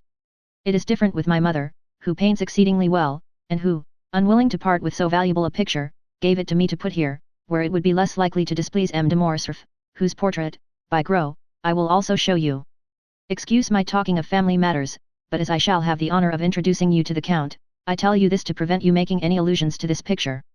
The picture seems to have a malign influence, for my mother rarely comes here without looking at it, and still more rarely does she look at it without weeping. This disagreement is the only one that has ever taken place between the Count and Countess, who are still as much united, although married more than 20 years, as on the first day of their wedding. Monte Cristo glanced rapidly at Albert, as if to seek a hidden meaning in his words, but it was evident the young man uttered them in the simplicity of his heart. Now, said Albert, that you have seen all my treasures, allow me to offer them to you, unworthy as they are. Consider yourself as in your own house, and to put yourself still more at your ease, pray accompany me to the apartments of M. de Morcerf, he whom I wrote from Rome an account of the services you rendered me, and to whom I announced your promised visit, and I may say that both the Count and Countess anxiously desire to thank you in person. You are somewhat blasé, I know, and family scenes have not much effect on Sinbad the sailor, who has seen so many others. However, accept what I propose to you as an initiation into Parisian life, a life of politeness, visiting, and introductions. Monte Cristo bowed without making any answer. He accepted the offer without enthusiasm and without regret, as one of those conventions of society which every gentleman looks upon as a duty. Albert summoned his servant, and ordered him to acquaint M. and Madame de Morcerf of the arrival of the Count of Monte Cristo. Albert followed him with the Count. When they arrived at the antechamber, above the door was visible a shield, which, by its rich ornaments and its harmony with the rest of the furniture, indicated the importance the owner attached to this blazon. Monte Cristo stopped and examined it attentively. Azure 7 merlets, or, placed bender, said he. These are, doubtless, your family arms? Except the knowledge of blazons, that enables me to decipher them, I am very ignorant of heraldry. Account of a fresh creation, fabricated in Tuscany by the aid of a commandery of Saint Stephen, and who would not have taken the trouble had I not been told that when you travel much it is necessary. Besides, you must have something on the panels of your carriage, to escape being searched by the custom house officers. Excuse my putting such a question to you. It is not indiscreet, returned Morcerf, with the simplicity of conviction. You have guessed rightly. These are our arms, that is, those of my father, but they are, as you see, joined to another shield, which has gules, a silver tower, which are my mother's. By her side I am Spanish, but the family of Morcerf is French, and, I have heard, one of the oldest of the south of France. Yes, replied Monte Cristo, these blazons prove that. Almost all the armed pilgrims that went to the Holy Land took for their arms either a cross, in honor of their mission, or birds of passage, in sign of the long voyage they were about to undertake, and which they hoped to accomplish on the wings of faith. One of your ancestors had joined the Crusades, and supposing it to be only that of St. Louis, that makes you mount to the 13th century, which is tolerably ancient. It is possible, said Morcerf, my father has in his study a genealogical tree which will tell you all that, and on which I made commentaries that would have greatly edified de Hosier and Jacquart. At present I no longer think of it, and yet I must tell you that we are beginning to occupy ourselves greatly with these things under our popular government. Well, then, your government would do well to choose from the past something better than the things that I have noticed on your monuments, and which have no heraldic meaning whatever. As for you, Viscount, continued Monte Cristo to Morcerf, you are more fortunate than the government, for your arms are really beautiful, and speak to the imagination. Yes, you are at once from Provence and Spain, that explains, if the portrait you showed me be like, the dark hue I so much admired on the visage of the noble Catalan. It would have required the penetration of Oedipus or the Sphinx to have divined the irony the Count concealed beneath these words, apparently uttered with the greatest politeness. Morcerf thanked him with a smile, and pushed open the door above which were his arms, and which, as we have said, opened into the salon. In the most conspicuous part of the salon was another portrait. It was that of a man, from 5 to 8 and 30, in the uniform of a general officer, wearing the double epaulet of heavy bullion, that indicates superior rank, the ribbon of the Legion of Honor around his neck, which showed he was a commander, and on the right breast, the star of a grand officer of the Order of the Saviour, and on the left that of the Grand Cross of Charles III, which proved that the person represented by the picture had served in the wars of Greece and Spain, or, what was just the same thing as regarded decorations, had fulfilled some diplomatic mission in the two countries. Monte Cristo was engaged in examining this portrait with no less care than he had bestowed upon the other, when another door opened, and he found himself opposite to the Count of Morcerf in person.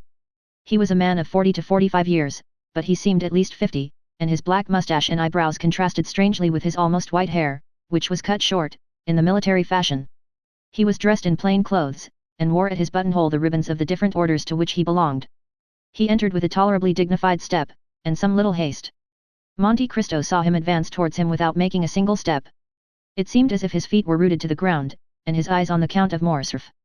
"Father," said the young man, "I have the honor of presenting to you the Count of Monte Cristo, the generous friend whom I had the good fortune to meet in the critical situation of which I have told you." "You are most welcome, monsieur," said the Count of Morcerf, saluting Monte Cristo with a smile, "and monsieur has rendered our house, in preserving its only heir, a service which ensures him our eternal gratitude." As he said these words, the Count of Morcerf pointed to a chair, while he seated himself in another opposite the window. Monte Cristo, in taking the seat Morcerf offered him, placed himself in such a manner as to remain concealed in the shadow of the large velvet curtains, and read on the careworn and livid features of the Count a whole history of secret griefs written in each wrinkle time had planted there. "The Countess," said Morcerf, "was at her toilet when she was informed of the visit she was about to receive. She will, however, be in the salon in 10 minutes.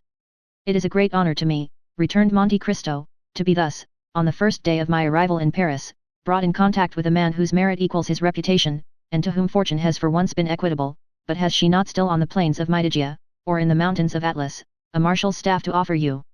"Oh," replied Morcerf, reddening slightly, "I have left the service, monsieur. Made a peer at the Restoration, I served through the first campaign under the orders of Marshal Bourmont. I could, therefore, expect a higher rank, and who knows what might have happened had the elder branch remained on the throne.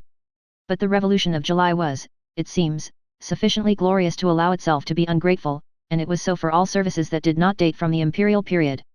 I tendered my resignation, for when you have gained your epaulettes on the battlefield, you do not know how to maneuver on the slippery grounds of the salons. I have hung up my sword, and cast myself into politics. I have devoted myself to industry, I study the useful arts. During the 20 years I served, I often wished to do so, but I had not the time.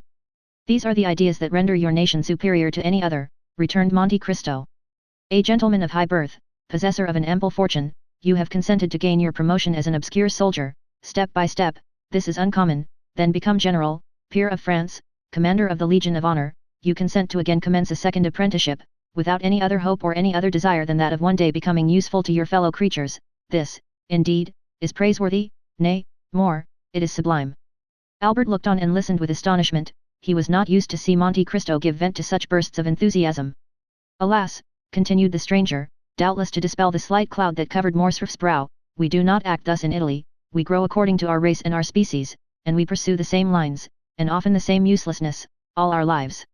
"But, monsieur," said the Count of Morcerf, "for a man of your merit, Italy is not a country, and France opens her arms to receive you, respond to her call.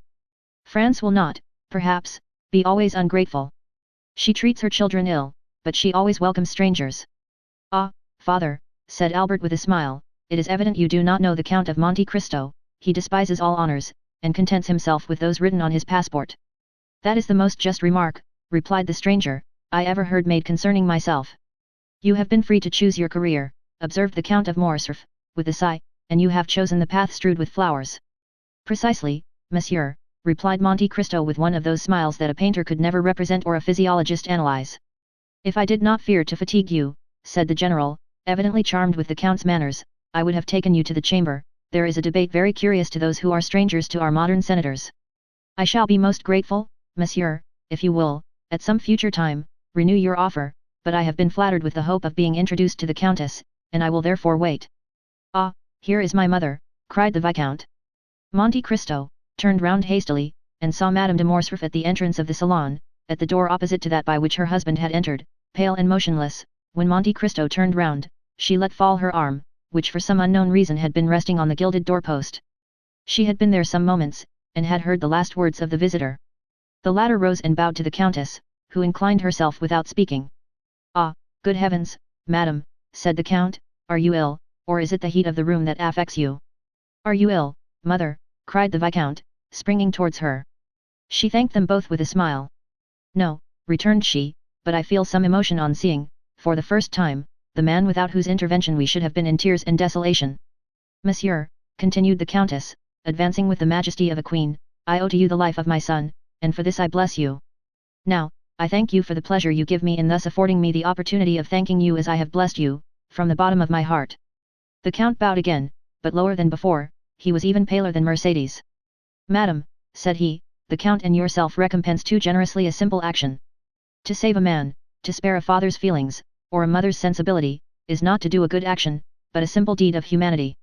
At these words, uttered with the most exquisite sweetness and politeness, Madame de Morcerf replied. It is very fortunate for my son, monsieur, that he found such a friend, and I thank God that things are thus. And Mercedes raised her fine eyes to heaven with so fervent an expression of gratitude, that the Count fancied he saw tears in them. M. de Morcerf approached her. Madam, said he. I have already made my excuses to the Count for quitting him, and I pray you to do so also. The sitting commences at 2, it is now 3, and I am to speak. Go, then, and monsieur and I will strive our best to forget your absence, replied the Countess, with the same tone of deep feeling. Monsieur, continued she, turning to Monte Cristo, will you do us the honor of passing the rest of the day with us? Believe me, madam, I feel most grateful for your kindness, but I got out of my travelling carriage at your door this morning, and I am ignorant how I am installed in Paris, which I scarcely know. This is but a trifling inquietude, I know, but one that may be appreciated. We shall have the pleasure another time, said the Countess, you promise that?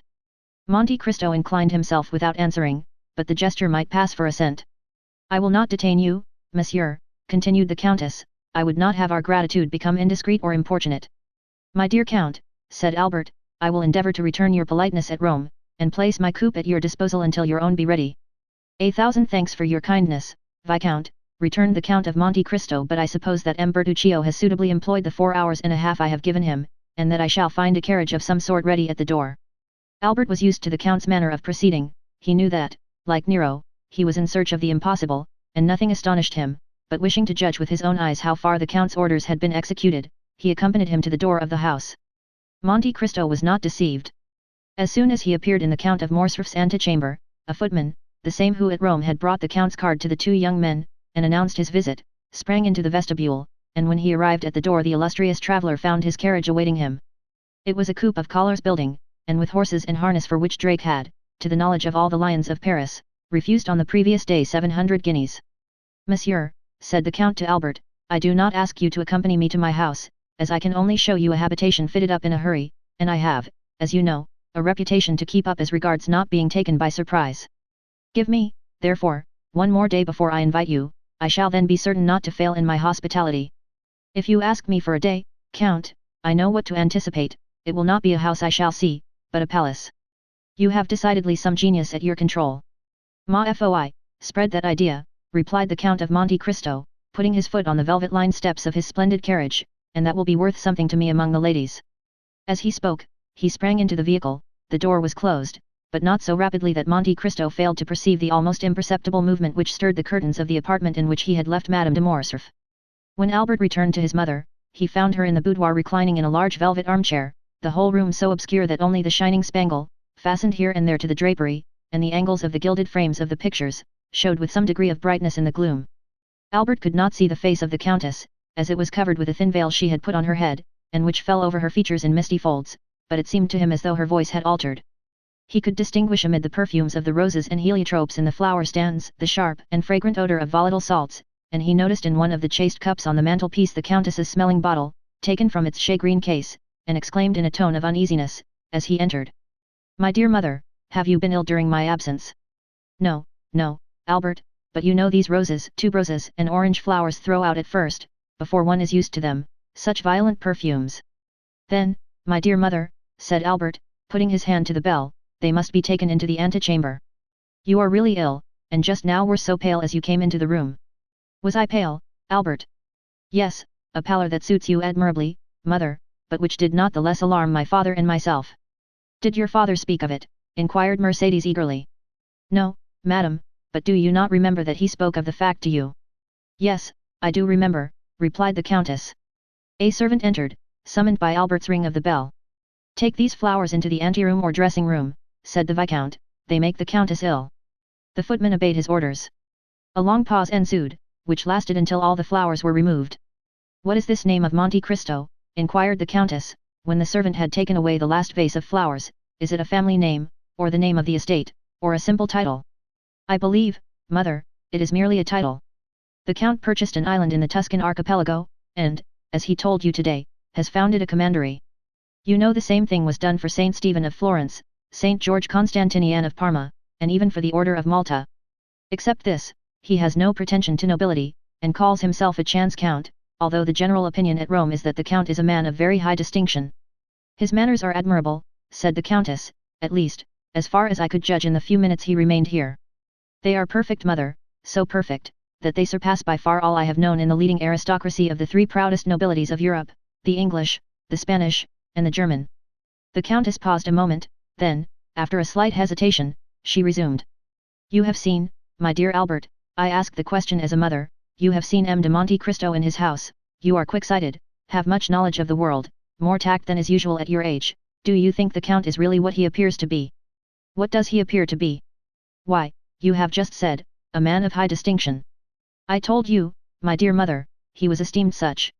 But what is your own opinion, Albert? I must tell you that I have not come to any decided opinion respecting him, but I think him a Maltese. I do not ask you of his origin but what he is. Ah, what he is, that is quite another thing.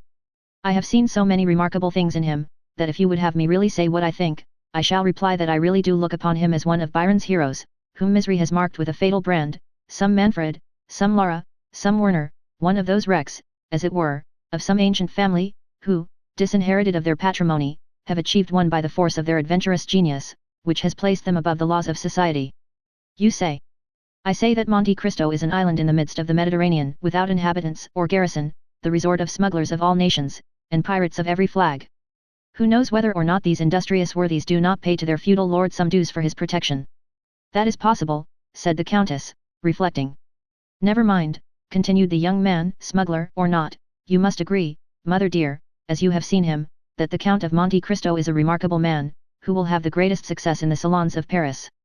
Why, this very morning, in my rooms, he made his entrée amongst us by striking every man of us with amazement, not even excepting Chateau Renaud. And what do you suppose is the Count's age? Inquired Mercedes, evidently attaching great importance to this question. 35 or 36, mother. So young, it is impossible, said Mercedes, replying at the same time to what Albert said as well as to her own private reflection. It is the truth, however. 3 or 4 times he has said to me, and certainly without the slightest premeditation, at such a period I was 5 years old, at another 10 years old, at another 12, and I, induced by curiosity, which kept me alive to these details, have compared the dates, and never found him inaccurate. The age of this singular man, who is of no age, is then, I am certain, 35. Besides, mother, remark how vivid his eye, how raven black his hair, and his brow, though so pale, is free from wrinkles, he is not only vigorous, but also young. The countess bent her head, as if beneath a heavy wave of bitter thoughts. And has this man displayed a friendship for you, Albert? She asked with a nervous shudder. I am inclined to think so. And, do you like him? Why, he pleases me in spite of Franz d'Épinay, who tries to convince me that he is a being returned from the other world. The countess shuddered. Albert, she said, in a voice which was altered by emotion, I have always put you on your guard against new acquaintances. Now you are a man, and are able to give me advice, yet I repeat to you, Albert, be prudent. Why, my dear mother, it is necessary, in order to make your advice turn to account, that I should know beforehand what I have to distrust. The Count never plays, he only drinks pure water tinged with a little sherry, and is so rich that he cannot, without intending to laugh at me, try to borrow money. What, then, have I to fear from him? You are right, said the Countess, and my fears are weakness, especially when directed against a man who has saved your life. How did your father receive him, Albert? It is necessary that we should be more than complaisant to the Count. M. de Morcerf is sometimes occupied, his business makes him reflective, and he might, without intending it. Nothing could be in better taste than my father's demeanour, madam, said Albert, nay, more, he seemed greatly flattered at 2 or 3 compliments which the Count very skillfully and agreeably paid him with as much ease as if he had known him these 30 years. Each of these little tickling arrows must have pleased my father, added Albert with a laugh. And thus they parted the best possible friends, and M. de Morcerf even wished to take him to the chamber to hear the speakers. The Countess made no reply. She fell into so deep a reverie that her eyes gradually closed. The young man, standing up before her, gazed upon her with that filial affection which is so tender and endearing with children whose mothers are still young and handsome. Then, after seeing her eyes closed, and hearing her breathe gently, he believed she had dropped asleep, and left the apartment on tiptoe, closing the door after him with the utmost precaution. This devil of a fellow, he muttered, shaking his head, I said at the time he would create a sensation here, and I measure his effect by an infallible thermometer. My mother has noticed him, and he must therefore, perforce, be remarkable. He went down to the stables, not without some slight annoyance, when he remembered that the Count of Monte Cristo had laid his hands on a turnout which sent his base down to second place in the opinion of connoisseurs. Most decidedly, said he, men are not equal, and I must beg my father to develop this theorem in the Chamber of Peers. Chapter 42. Monsieur Bertuccio. Meanwhile the Count had arrived at his house.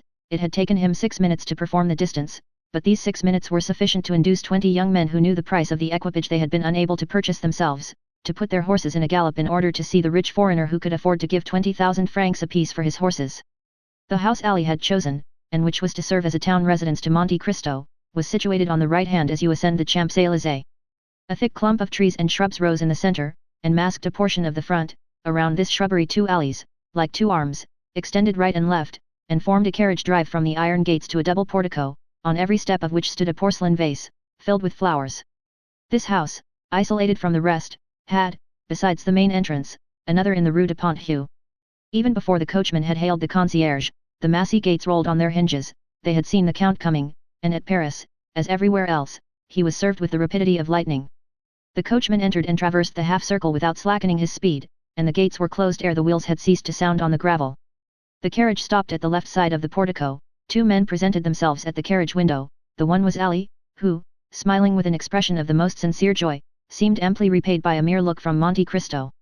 The other bowed respectfully, and offered his arm to assist the Count in descending. "Thanks, M. Bertuccio," said the Count, springing lightly up the 3 steps of the portico, "and the notary?" "He is in the small salon, Excellency," returned Bertuccio. "And the cards I ordered to be engraved as soon as you knew the number of the house." "Your Excellency, it is done already. I have been myself to the best engraver of the Palais Royal, who did the plate in my presence. The first card struck off was taken, according to your orders, to the Baron Danglars, Rue de la Chaussée d'Antin, number 7, the others are on the mantelpiece of your Excellency's bedroom." "Good, what o'clock is it?" "4 o'clock. Monte Cristo gave his hat, cane and gloves to the same French footman who had called his carriage at the Count of Morcerf's, and then he passed into the small salon, preceded by Bertuccio, who showed him the way. "These are but indifferent marbles in this antechamber," said Monte Cristo. "I trust all this will soon be taken away." Bertuccio bowed. As the steward had said, the notary awaited him in the small salon. He was a simple-looking lawyer's clerk, elevated to the extraordinary dignity of a provincial scrivener.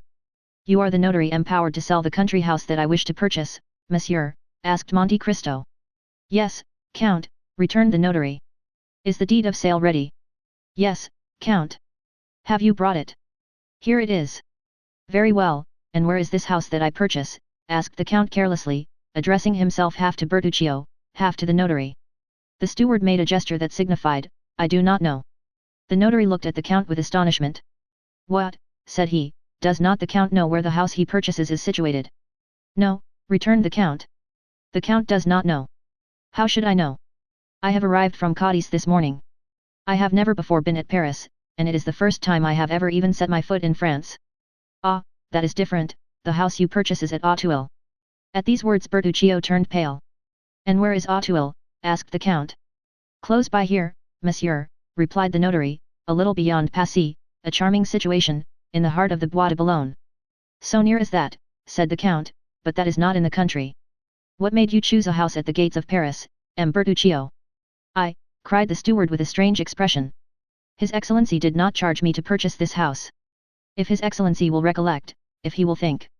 "Ah, true," observed Monte Cristo, "I recollect now. I read the advertisement in one of the papers, and was tempted by the false title, a country house." "It is not yet too late," cried Bertuccio, eagerly, "and if your Excellency will entrust me with the commission, I will find you a better at Enchine, at Fontenay Auxiliary Roses or at Bellevue." "Oh, no," returned Monte Cristo negligently, "since I have this, I will keep it." "And you are quite right," said the notary, who feared to lose his fee. "It is a charming place, well supplied with spring water and fine trees, a comfortable habitation, although abandoned for a long time, without reckoning the furniture, which, although old, is yet valuable, now that old things are so much sought after. I suppose the Count has the tastes of the day." "To be sure," returned Monte Cristo, "it is very convenient, then. It is more, it is magnificent." "Peste, let us not lose such an opportunity," returned Monte Cristo. "The deed, if you please, Mr. Notary." And he signed it rapidly, after having first run his eye over that part of the deed in which were specified the situation of the house and the names of the proprietors. "Bertuccio," said he, "give 55,000 francs to monsieur." The steward left the room with a faltering step, and returned with a bundle of banknotes, which the notary counted like a man who never gives a receipt for money until after he is sure it is all there. "And now," demanded the count, "are all the forms complied with?" "All, sir." "Have you the keys?" "They are in the hands of the concierge, who takes care of the house, but here is the order I have given him to install the count in his new possessions." "Very well," and Monte Cristo made a sign with his hand to the notary, which said, "I have no further need of you, you may go." "But," observed the honest notary, "the count is, I think, mistaken, it is only 50,000 francs, everything included." "And your fee?" "Is included in this sum." "But have you not come from Auteuil here?"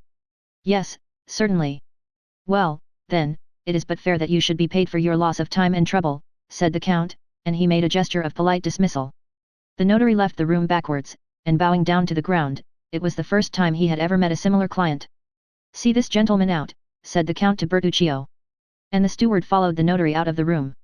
Scarcely was the count alone, when he drew from his pocket a book closed with a lock, and opened it with a key which he wore round his neck, and which never left him. After having sought for a few minutes, he stopped at a leaf which had several notes, and compared them with the deed of sale, which lay on the table, and recalling his souvenirs. "Auteuil, Rue de la Fontaine, No. 28, it is indeed the same," said he, "and now, am I to rely upon an avowal extorted by religious or physical terror? However, in an hour I shall know all." "Bertuccio," cried he, striking a light hammer with a pliant handle on a small gong. "Bertuccio."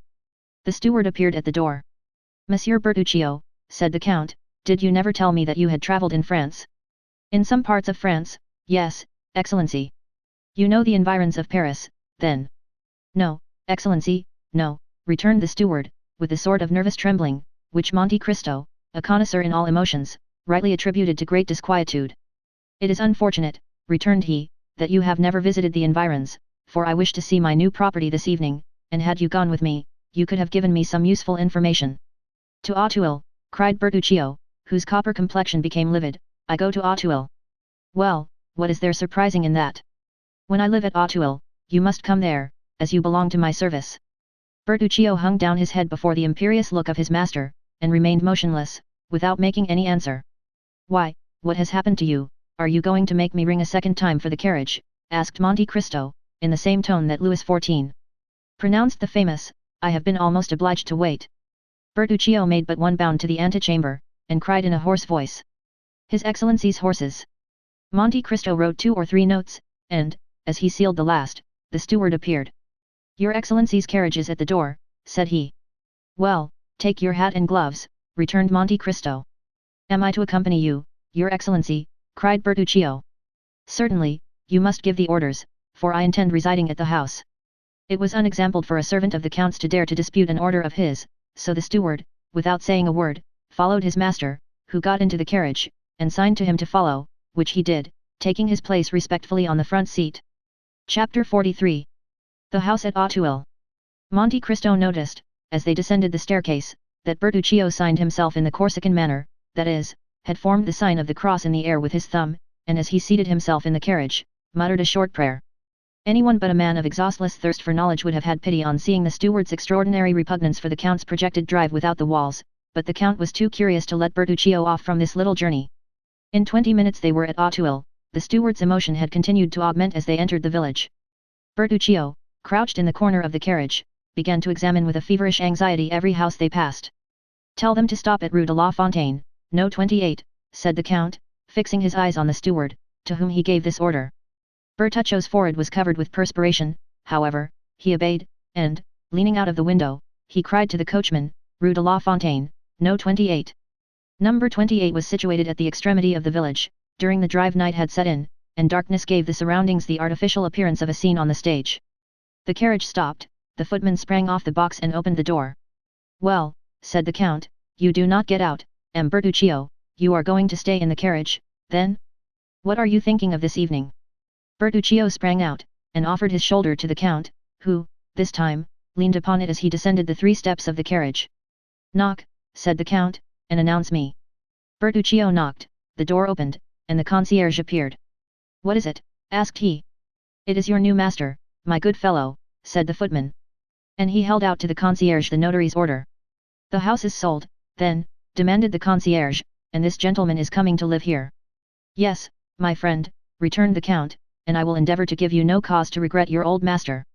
Oh, monsieur, said the concierge, I shall not have much cause to regret him, for he came here but seldom. It is 5 years since he was here last, and he did well to sell the house, for it did not bring him in anything at all.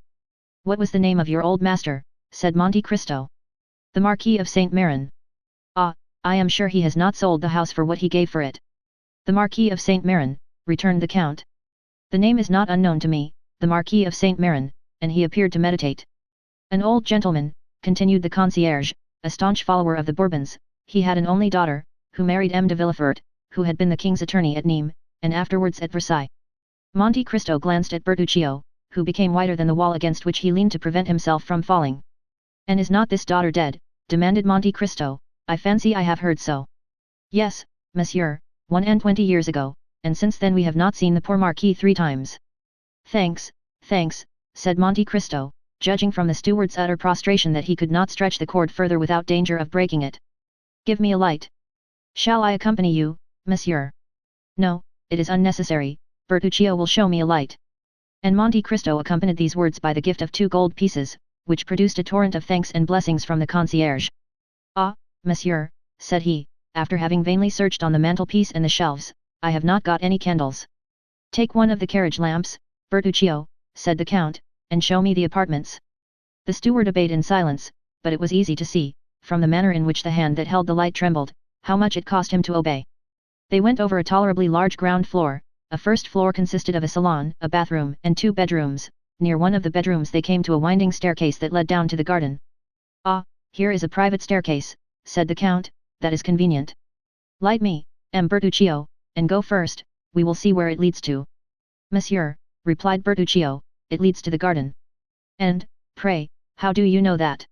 It ought to do so, at least. Well, let us be sure of that. Bertuccio sighed, and went on first. The stairs did, indeed, lead to the garden. At the outer door the steward paused. Go on, Monsieur Bertuccio, said the Count. But he who was addressed stood there, stupefied, bewildered, stunned, his haggard eyes glanced around, as if in search of the traces of some terrible event, and with his clenched hands he seemed striving to shut out horrible recollections. Well, insisted the Count. No, cried Bertuccio, setting down the lantern at the angle of the interior wall. No, monsieur, it is impossible, I can go no farther. What does this mean? Demanded the irresistible voice of Monte Cristo. Why, you must see, your excellency, cried the steward, that this is not natural, that, having a house to purchase, you purchase it exactly at Auteuil, and that, purchasing it at Auteuil, this house should be number 28, Rue de la Fontaine. Oh, why did I not tell you all? I am sure you would not have forced me to come. I hoped your house would have been some other one than this, as if there was not another house at Auteuil than that of the assassination. What, cried Monte Cristo, stopping suddenly, what words do you utter? Devil of a man, Corsican that you are, always mysteries or superstitions. Come, take the lantern, and let us visit the garden, you are not afraid of ghosts with me, I hope. Bertuccio raised the lantern, and obeyed. The door, as it opened, disclosed a gloomy sky, in which the moon strove vainly to struggle through a sea of clouds that covered her with billows of vapor which she illumined for an instant, only to sink into obscurity. The steward wished to turn to the left. No, monsieur, said Monte Cristo. What is the use of following the alleys? Here is a beautiful lawn, let us go on straight forwards. Bertuccio wiped the perspiration from his brow, but obeyed. However, he continued to take the left hand. Monte Cristo, on the contrary, took the right hand. Arrived near a clump of trees, he stopped. The steward could not restrain himself. Move, monsieur, move away, I entreat you, you are exactly in the spot. What spot? Where he fell. My dear Monsieur Bertuccio, said Monte Cristo, laughing, control yourself, we are not at Sartine or at Corte. This is not a Corsican maquis but an English garden, badly kept, I own, but still you must not calumniate it for that. Monsieur, I implore you do not stay there. I think you are going mad, Bertuccio, said the Count coldly. If that is the case, I warn you, I shall have you put in a lunatic asylum. Alas, Excellency, returned Bertuccio, joining his hands, and shaking his head in a manner that would have excited the Count's laughter, had not thoughts of a superior interest occupied him, and rendered him attentive to the least revelation of this timorous conscience. Alas, Excellency, the evil has arrived. Bertuccio, said the Count, I am very glad to tell you, that while you gesticulate, you wring your hands and roll your eyes like a man possessed by a devil who will not leave him, and I have always observed, that the devil most obstinate to be expelled is a secret. I knew you were a Corsican. I knew you were gloomy, and always brooding over some old history of the vendetta, and I overlooked that in Italy, because in Italy those things are thought nothing of. But in France they are considered in very bad taste, there are gendarmes who occupy themselves with such affairs, judges who condemn, and scaffolds which avenge. Bertuccio clasped his hands, and as, in all these evolutions, he did not let fall the lantern, the light showed his pale and altered countenance. Monte Cristo examined him with the same look that, at Rome, he had bent upon the execution of Andrea, and then, in a tone that made a shudder pass through the veins of the poor steward. The Abbé Busoni, then told me an untruth, said he, when, after his journey in France, in 1829, he sent you to me, with a letter of recommendation, in which he enumerated all your valuable qualities. Well, I shall write to the Abbé, I shall hold him responsible for his protégé's misconduct, and I shall soon know all about this assassination. Only I warn you, that when I reside in a country, I conform to all its code, and I have no wish to put myself within the compass of the French laws for your sake. Oh, do not do that, Excellency, I have always served you faithfully, cried Bertuccio, in despair. I have always been an honest man, and, as far as lay in my power, I have done good. I do not deny it, returned the Count, but why are you thus agitated? It is a bad sign, a quiet conscience does not occasion such paleness in the cheeks, and such fever in the hands of a man. But, Your Excellency, replied Bertuccio hesitatingly, did not the Abbé Busoni, who heard my confession in the prison at Nîmes, tell you that I had a heavy burden upon my conscience? Yes, but as he said you would make an excellent steward, I concluded you had stolen, that was all. Oh, Your Excellency, returned Bertuccio in deep contempt. Or, as you are a Corsican, that you had been unable to resist the desire of making a stiff, as you call it. Yes, my good master, cried Bertuccio, casting himself at the Count's feet, it was simply vengeance, nothing else. I understand that, but I do not understand what it is that galvanizes you in this manner. But, monsieur, it is very natural, returned Bertuccio, since it was in this house that my vengeance was accomplished. What, my house? Oh, Your Excellency, it was not yours, then. Whose, then? The Marquis de Saint-Méran, I think, the concierge said. What had you to revenge on the Marquis de Saint-Méran? Oh, it was not on him, monsieur, it was on another. This is strange, returned Monte Cristo, seeming to yield to his reflections, that you should find yourself without any preparation in a house where the event happened that causes you so much remorse. Monsieur, said the steward, it is fatality, I am sure. First, you purchase a house at Auteuil, this house is the one where I have committed an assassination, you descend to the garden by the same staircase by which he descended, you stop at the spot where he received the blow, and 2 paces farther is the grave in which he had just buried his child. This is not chance, for chance, in this case, is too much like Providence. Well, amiable Corsican, let us suppose it is Providence. I always suppose anything people please, and, besides, you must concede something to diseased minds. Come, collect yourself, and tell me all. I have related it but once, and that was to the Abbé Busoni. Such things, continued Bertuccio, shaking his head, are only related under the seal of confession. Then, said the Count, I refer you to your confessor. Turn Chartreux or Trappist, and relate your secrets, but, as for me, I do not like anyone who is alarmed by such phantasms, and I do not choose that my servants should be afraid to walk in the garden of an evening. I confess I am not very desirous of a visit from the commissary of police, for, in Italy, justice is only paid when silent, in France she is paid only when she speaks. Peste! I thought you somewhat Corsican, a great deal smuggler, and an excellent steward, but I see you have other strings to your bow. You are no longer in my service, Monsieur Bertuccio. Oh, Your Excellency, cried the steward, struck with terror at this threat, if that is the only reason I cannot remain in your service, I will tell all, for if I quit you, it will only be to go to the scaffold. That is different, replied Monte Cristo, but if you intend to tell an untruth, reflect it were better not to speak at all. No, monsieur, I swear to you, by my hopes of salvation, I will tell you all, for the Abbé Busoni himself only knew a part of my secret, but, I pray you, go away from that plane tree. The moon is just bursting through the clouds, and there, standing where you do, and wrapped in that cloak that conceals your figure, you remind me of M. de Villefort. What, cried Monte Cristo, it was M. de Villefort. Your Excellency knows him. The former royal attorney at Nîmes. Yes. Who married the Marquis of Saint-Méran's daughter. Yes. Who enjoyed the reputation of being the most severe, the most upright, the most rigid magistrate on the bench. Well, monsieur, said Bertuccio, this man with this spotless reputation. Well, was a villain. Bah, replied Monte Cristo, impossible. It is as I tell you. Ah, really, said Monte Cristo. Have you proof of this? I had it. And you have lost it, how stupid. Yes, but by careful search it might be recovered. Really, returned the Count, relate it to me, for it begins to interest me. And the Count, humming an air from Lucia, went to sit down on a bench, while Bertuccio followed him, collecting his thoughts. Bertuccio remained standing before him. Chapter 44. The Vendetta. At what point shall I begin my story, Your Excellency? Asked Bertuccio. Where you please, returned Monte Cristo, since I know nothing at all of it. I thought the Abbé Busoni had told Your Excellency some particulars, doubtless, but that is 7 or 8 years ago, and I have forgotten them. Then I can speak without fear of tiring Your Excellency. Go on, M. Bertuccio, you will supply the want of the evening papers.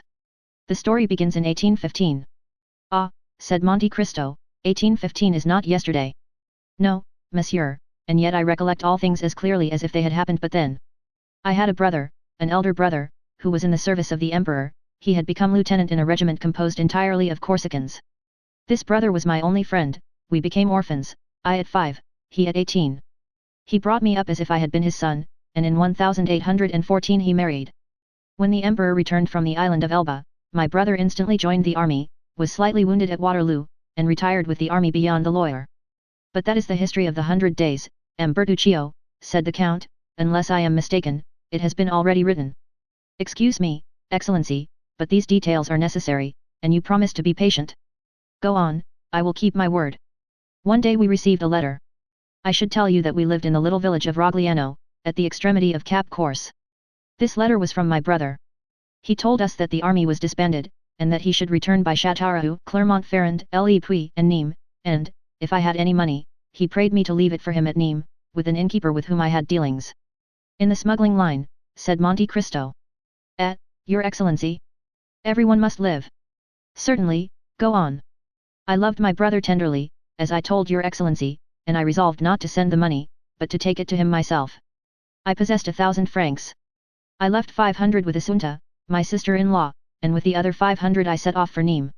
It was easy to do so, and as I had my boat and a lading to take in at sea, everything favored my project. But, after we had taken in our cargo, the wind became contrary, so that we were 4 or 5 days without being able to enter the Rhône. At last, however, we succeeded, and worked up to Alls. I left the boat between Bellegarde and Beaucaire, and took the road to Nîmes. We are getting to the story now.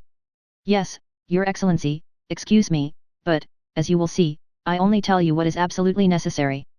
Just at this time the famous massacres took place in the south of France. 3 brigands, called Trestaillon, Truphemy, and Graffin, publicly assassinated everybody whom they suspected of Bonapartism. You have doubtless heard of these massacres, Your Excellency. Vaguely, I was far from France at that period. Go on. As I entered Nîmes, I literally waded in blood. At every step you encountered dead bodies and bands of murderers, who killed, plundered, and burned. At the sight of this slaughter and devastation I became terrified, not for myself, for I, a simple Corsican fisherman, had nothing to fear. On the contrary, that time was most favorable for us smugglers, but for my brother, a soldier of the Empire, returning from the army of the Loire, with his uniform and his epaulets, there was everything to apprehend. I hastened to the innkeeper. My misgivings had been but too true. My brother had arrived the previous evening at Nîmes, and, at the very door of the house where he was about to demand hospitality, he had been assassinated. I did all in my power to discover the murderers, but no one durst tell me their names, so much were they dreaded. I then thought of that French justice of which I had heard so much, and which feared nothing, and I went to the king's attorney. And this king's attorney was named Villefort? Asked Monte Cristo carelessly. Yes, Your Excellency, he came from Marseilles, where he had been deputy procureur. His zeal had procured him advancement, and he was said to be one of the first who had informed the government of the departure from the island of Elba. Then, said Monte Cristo, you went to him.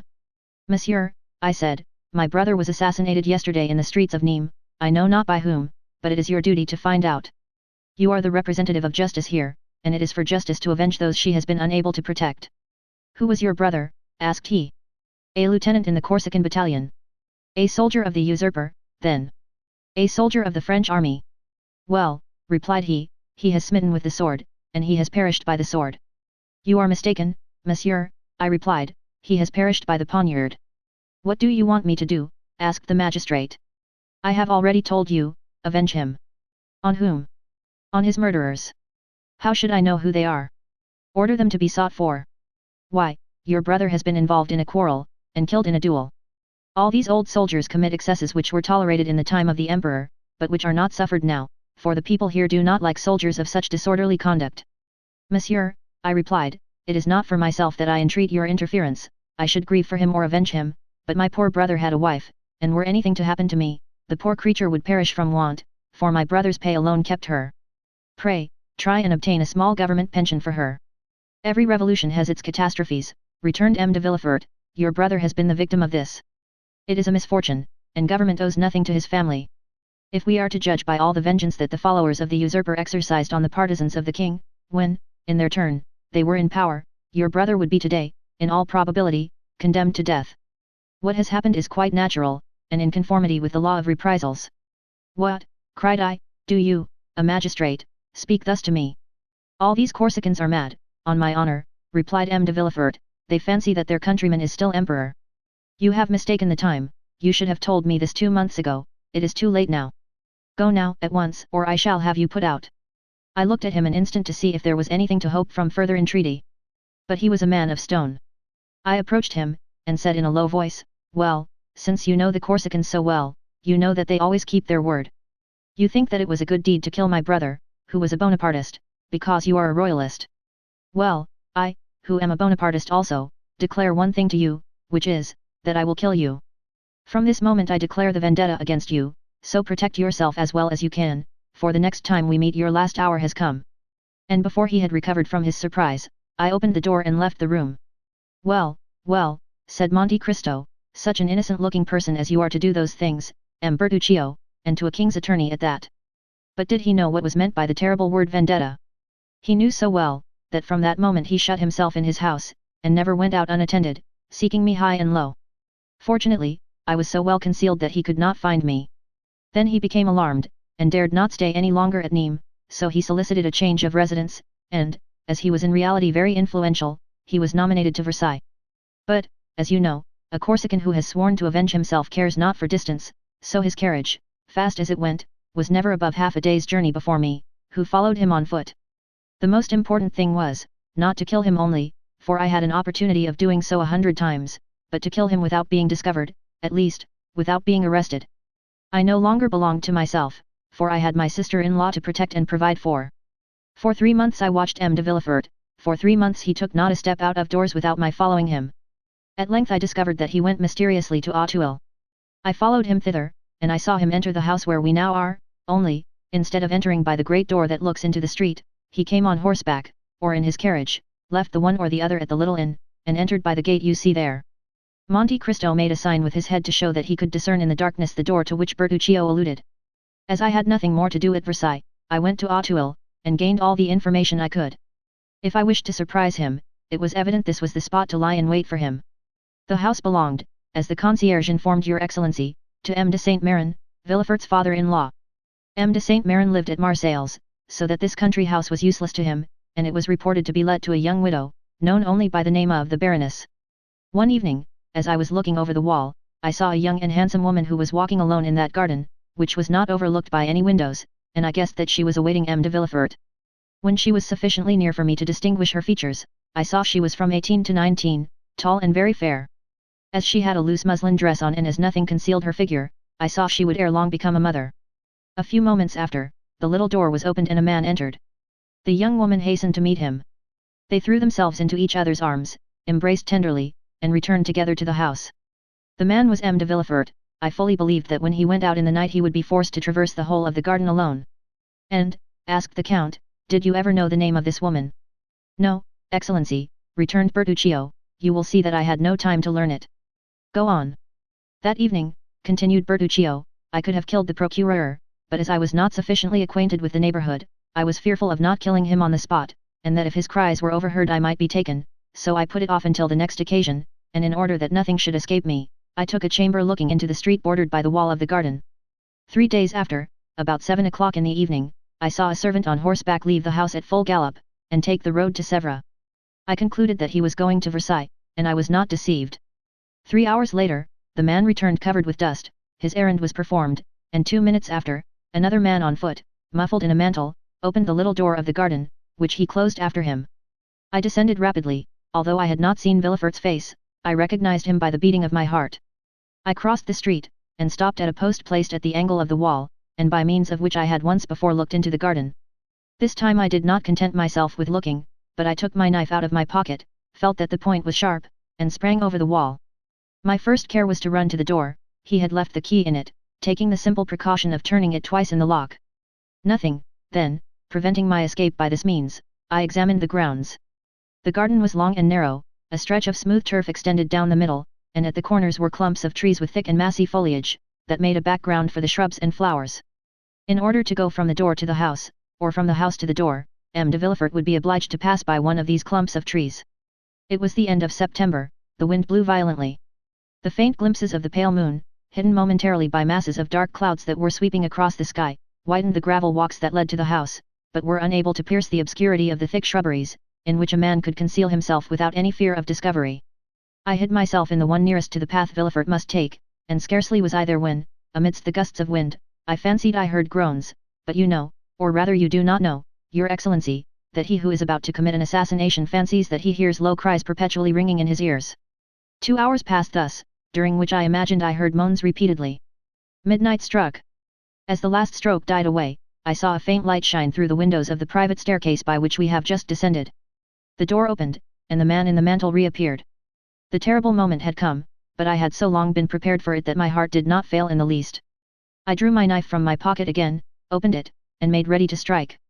The man in the mantle advanced towards me, but as he drew near I saw that he had a weapon in his hand. I was afraid, not of a struggle, but of a failure. When he was only a few paces from me, I saw that what I had taken for a weapon was only a spade. I was still unable to divine for what reason M. de Villefort had this spade in his hands, when he stopped close to the thicket where I was, glanced round, and began to dig a hole in the earth. I then perceived that he was hiding something under his mantle, which he laid on the grass in order to dig more freely. Then, I confess, curiosity mingled with hatred, I wished to see what Villefort was going to do there, and I remained motionless, holding my breath. Then an idea crossed my mind, which was confirmed when I saw the procureur lift from under his mantle a box, 2 feet long, and 6 or 8 inches deep. I let him place the box in the hole he had made, then, while he stamped with his feet to remove all traces of his occupation, I rushed on him and plunged my knife into his breast, exclaiming, "I am Giovanni Bertuccio, thy death for my brothers, thy treasure for his widow, thou seest that my vengeance is more complete than I had hoped." I know not if he heard these words, I think he did not, for he fell without a cry. I felt his blood gush over my face, but I was intoxicated, I was delirious, and the blood refreshed, instead of burning me. In a second I had disinterred the box, then, that it might not be known I had done so, I filled up the hole, threw the spade over the wall, and rushed through the door, which I double-locked, carrying off the key. "Ah," said Monte Cristo, "it seems to me this was nothing but murder and robbery." "No, your excellency," returned Bertuccio, "it was a vendetta followed by restitution." "And was the sum a large one?" "It was not money." "Ah, I recollect," replied the count, "did you not say something of an infant?" "Yes, excellency, I hastened to the river, sat down on the bank, and with my knife forced open the lock of the box. In a fine linen cloth was wrapped a newborn child. Its purple visage, and its violet-colored hands showed that it had perished from suffocation, but as it was not yet cold, I hesitated to throw it into the water that ran at my feet. After a moment I fancied that I felt a slight pulsation of the heart, and as I had been assistant at the hospital at Bastia, I did what a doctor would have done, I inflated the lungs by blowing air into them, and at the expiration of a quarter of an hour, it began to breathe, and cried feebly. In my turn I uttered a cry, but a cry of joy. "God has not cursed me then," I cried, "since he permits me to save the life of a human creature, in exchange for the life I have taken away." "And what did you do with the child?" asked Monte Cristo. It was an embarrassing load for a man seeking to escape. I had not for a moment the idea of keeping it, but I knew that at Paris there was an asylum where they receive such creatures.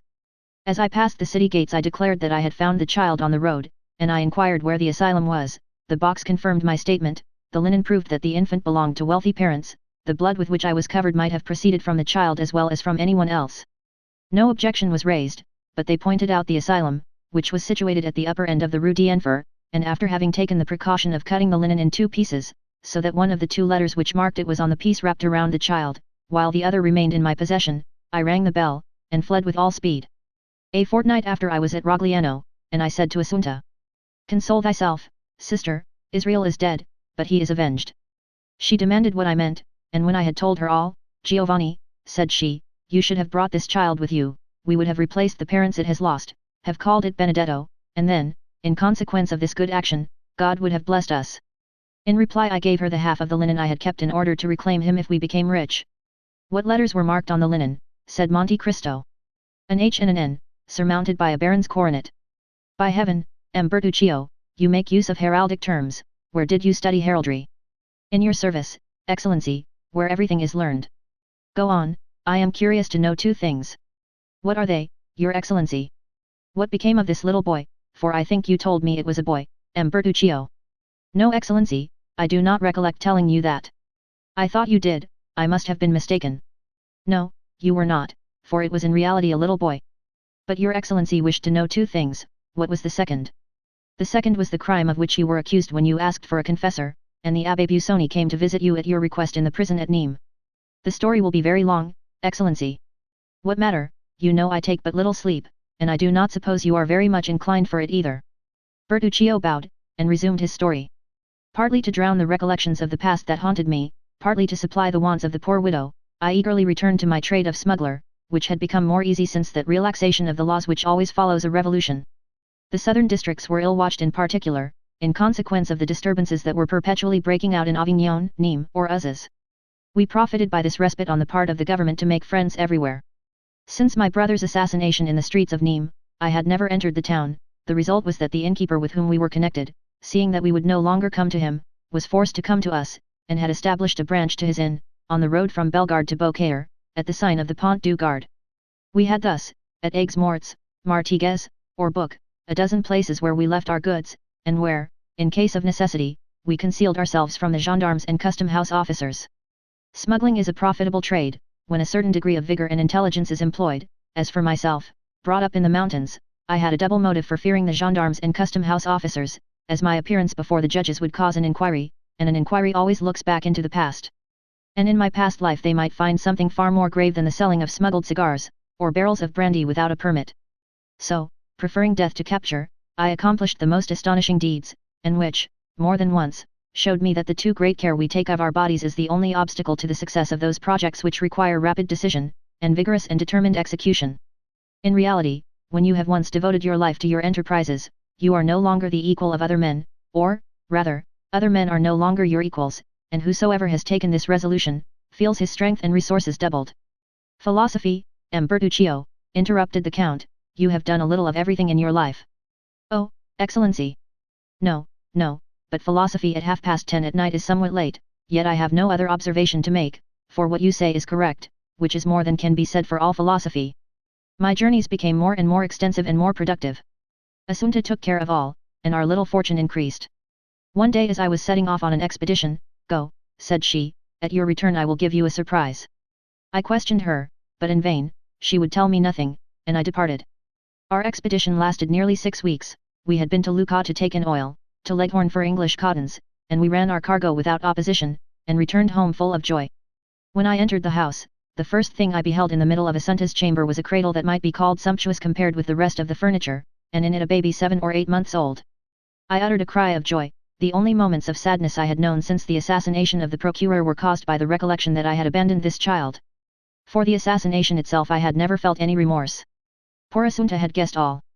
She had profited by my absence, and furnished with the half of the linen, and having written down the day and hour at which I had deposited the child at the asylum, had set off for Paris, and had reclaimed it.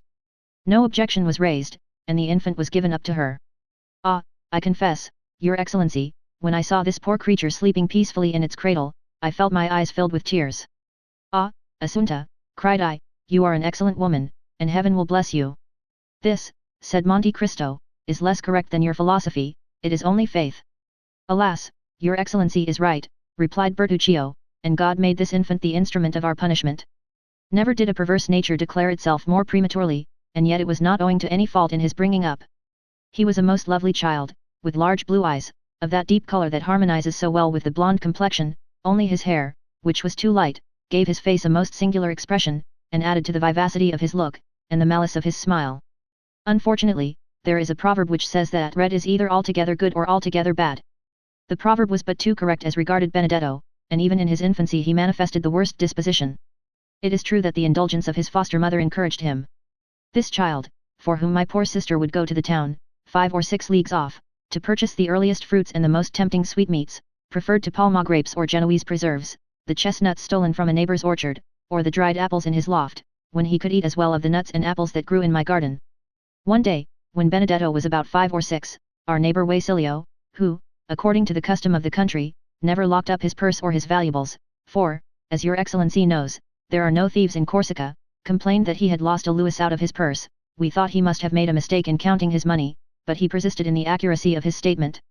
One day, Benedetto, who had been gone from the house since morning, to our great anxiety, did not return until late in the evening, dragging a monkey after him, which he said he had found chained to the foot of a tree. For more than a month past, the mischievous child, who knew not what to wish for, had taken it into his head to have a monkey. A boatman, who had passed by Rogliano, and who had several of these animals, whose tricks had greatly diverted him, had, doubtless, suggested this idea to him. Monkeys are not found in our woods chained to trees, said I. Confess how you obtained this animal. Benedetto maintained the truth of what he had said, and accompanied it with details that did more honor to his imagination than to his veracity. I became angry, he began to laugh, I threatened to strike him, and he made 2 steps backwards. You cannot beat me, said he, you have no right, for you are not my father.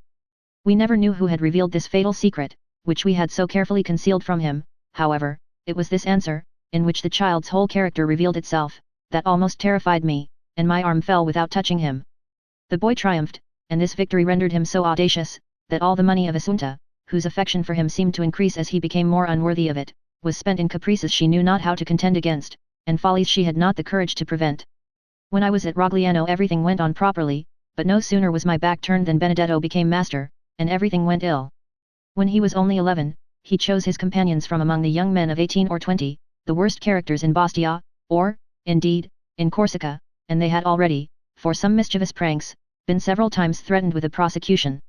I became alarmed, as any prosecution might be attended with serious consequences. I was compelled, at this period, to leave Corsica on an important expedition. I reflected for a long time, and with the hope of averting some impending misfortune, I resolved that Benedetto should accompany me. I hoped that the active and laborious life of a smuggler, with the severe discipline on board, would have a salutary effect on his character, which was now well nigh, if not quite, corrupt. I spoke to Benedetto alone, and proposed to him to accompany me, endeavoring to tempt him by all the promises most likely to dazzle the imagination of a child of 12. He heard me patiently, and when I had finished, burst out laughing. Are you mad, uncle? He called me by this name when he was in good humor. Do you think I am going to change the life I lead for your mode of existence, my agreeable indolence for the hard and precarious toil you impose on yourself, exposed to the bitter frost at night, and the scorching heat by day, compelled to conceal yourself, and when you are perceived, receive a volley of bullets, all to earn a paltry sum? Why, I have as much money as I want, Mother Assunta always furnishes me when I ask for it. You see that I should be a fool to accept your offer. The arguments, and his audacity, perfectly stupefied me. Benedetto rejoined his associates, and I saw him from a distance point me out to them as a fool. Sweet child, murmured Monte Cristo. Oh, had he been my own son, replied Bertuccio, or even my nephew, I would have brought him back to the right road, for the knowledge that you are doing your duty gives you strength, but the idea that I was striking a child whose father I had killed, made it impossible for me to punish him. I gave my sister, who constantly defended the unfortunate boy, good advice, and as she confessed that she had several times missed money to a considerable amount, I showed her a safe place in which to conceal our little treasure for the future. My mind was already made up. Benedetto could read, write, and cipher perfectly, for when the fit seized him, he learned more in a day than others in a week. My intention was to enter him as a clerk in some ship, and without letting him know anything of my plan, to convey him some morning on board. By this means his future treatment would depend upon his own conduct. I set off for France, after having fixed upon the plan. Our cargo was to be landed in the Gulf of Lions, and this was a difficult thing to do because it was then the year 1829. The most perfect tranquility was restored, and the vigilance of the custom-house officers was redoubled, and their strictness was increased at this time, in consequence of the fair at Beaucaire. Our expedition made a favorable beginning. We anchored our vessel, which had a double hold, where our goods were concealed, amidst a number of other vessels that bordered the banks of the Rhône from Beaucaire to Alès. On our arrival we began to discharge our cargo in the night, and to convey it into the town, by the help of the innkeeper with whom we were connected. Whether success rendered us imprudent, or whether we were betrayed, I know not, but one evening, about 5 o'clock, our little cabin boy came breathlessly, to inform us that he had seen a detachment of custom-house officers advancing in our direction. It was not their proximity that alarmed us, for detachments were constantly patrolling along the banks of the Rhône, but the care, according to the boy's account, that they took to avoid being seen. In an instant we were on the alert, but it was too late. Our vessel was surrounded, and amongst the custom house officers I observed several gendarmes, and, as terrified at the sight of their uniforms as I was brave at the sight of any other, I sprang into the hold, opened a port, and dropped into the river, dived, and only rose at intervals to breathe, until I reached a ditch that had recently been made from the Rhône to the canal that runs from Beaucaire to Aigues-Mortes. I was now safe, for I could swim along the ditch without being seen, and I reached the canal in safety. I had designedly taken this direction. I have already told your excellency of an innkeeper from Nîmes who had set up a little tavern on the road from Bellegarde to Beaucaire. Yes, said Monte Cristo, I perfectly recollect him. I think he was your colleague. Precisely, answered Bertuccio, but he had, 7 or 8 years before this period, sold his establishment to a tailor at Marseilles, who, having almost ruined himself in his old trade, wished to make his fortune in another. Of course, we made the same arrangements with the new landlord that we had with the old, and it was of this man that I intended to ask shelter. What was his name? Inquired the Count, who seemed to become somewhat interested in Bertuccio's story. Gaspard Caderousse. He had married a woman from the village of Carcant, and whom we did not know by any other name than that of her village. She was suffering from malarial fever, and seemed dying by inches. As for her husband, he was a strapping fellow of 40, or 45, who had more than once, in time of danger, given ample proof of his presence of mind and courage. And you say, interrupted Monte Cristo, that this took place towards the year 1829, your excellency. In what month? June. The beginning or the end? The evening of the 3rd. Ah, said Monte Cristo, the evening of the 3rd of June, 1829. Go on. It was from Caderousse that I intended demanding shelter, and, as we never entered by the door that opened onto the road, I resolved not to break through the rule, so climbing over the garden hedge, I crept amongst the olive and wild fig trees, and fearing that Caderousse might have some guest, I entered a kind of shed in which I had often passed the night, and which was only separated from the inn by a partition, in which holes had been made in order to enable us to watch an opportunity of announcing our presence. My intention was, if Caderousse was alone, to acquaint him with my presence, finish the meal the custom house officers had interrupted, and profit by the threatened storm to return to the Rhône, and ascertain the state of our vessel and its crew. I stepped into the shed, and it was fortunate I did so, for at that moment Caderousse entered with a stranger. I waited patiently, not to overhear what they said, but because I could do nothing else. Besides, the same thing had occurred often before. The man who was with Caderousse was evidently a stranger to the south of France. He was one of those merchants who come to sell jewellery at the Beaucaire fair, and who during the month the fair lasts, and during which there is so great an influx of merchants and customers from all parts of Europe, often have dealings to the amount of 100,000 to 150,000 francs. Caderousse entered hastily. Then, seeing that the room was, as usual, empty, and only guarded by the dog, he called to his wife. Hello, Carcant, said he, the worthy priest has not deceived us, the diamond is real. An exclamation of joy was heard, and the staircase creaked beneath a feeble step. What do you say? Asked his wife, pale as death. I say that the diamond is real, and that this gentleman, one of the first jewelers of Paris, will give us 50,000 francs for it. Only, in order to satisfy himself that it really belongs to us, he wishes you to relate to him, as I have done already, the miraculous manner in which the diamond came into our possession. In the meantime please to sit down, monsieur, and I will fetch you some refreshment. The jeweler examined attentively the interior of the inn and the apparent poverty of the persons who were about to sell him a diamond that seemed to have come from the casket of a prince. Relate your story, madam, said he, wishing, no doubt, to profit by the absence of the husband, so that the latter could not influence the wife's story, to see if the two recitals tallied. Oh, returned she, it was a gift of heaven. My husband was a great friend, in 1814 or 1815, of a sailor named Edmond Dantes. This poor fellow, whom Caderousse had not forgotten him, and at his death he bequeathed this diamond to him. But how did he obtain it? Asked the jeweler. Had he it before he was imprisoned? No, monsieur, but it appears that in prison he made the acquaintance of a rich Englishman, and as in prison he fell sick, and Dantes took the same care of him as if he had been his brother. The Englishman, when he was set free, gave this stone to Dantes, who, less fortunate, died, and, in his turn, left it to us, and charged the excellent abbé, who was here this morning, to deliver it. The same story, muttered the jeweler, and improbable as it seemed at first, it may be true. There's only the price we are not agreed about. How not agreed about? Said Caderousse. I thought we agreed for the price I asked. That is, replied the jeweler, I offered 40,000 francs. 40,000, cried La Carcant, we will not part with it for that sum. The abbé told us it was worth 50,000 without the setting. What was the abbé's name? Asked the indefatigable questioner. The Abbé Busoni, said La Carcant. He was a foreigner. An Italian from the neighborhood of Mantua, I believe. Let me see this diamond again, replied the jeweler. The first time you are often mistaken as to the value of a stone. Kate Rouse took from his pocket a small case of black shagreen, opened, and gave it to the jeweler. At the sight of the diamond, which was as large as a hazelnut, La Carcant's eyes sparkled with cupidity. And what did you think of this fine story, eavesdropper? Said Monte Cristo. Did you credit it? Yes, Your Excellency. I did not look on Kate Rouse as a bad man, and I thought him incapable of committing a crime, or even a theft. That did more honor to your heart than to your experience, M. Bertuccio. Had you known this Edmond Dantes, of whom they spoke? No, Your Excellency, I had never heard of him before, and never but once afterwards, and that was from the Abbé Busoni himself, when I saw him in the prison at Nîmes. Go on.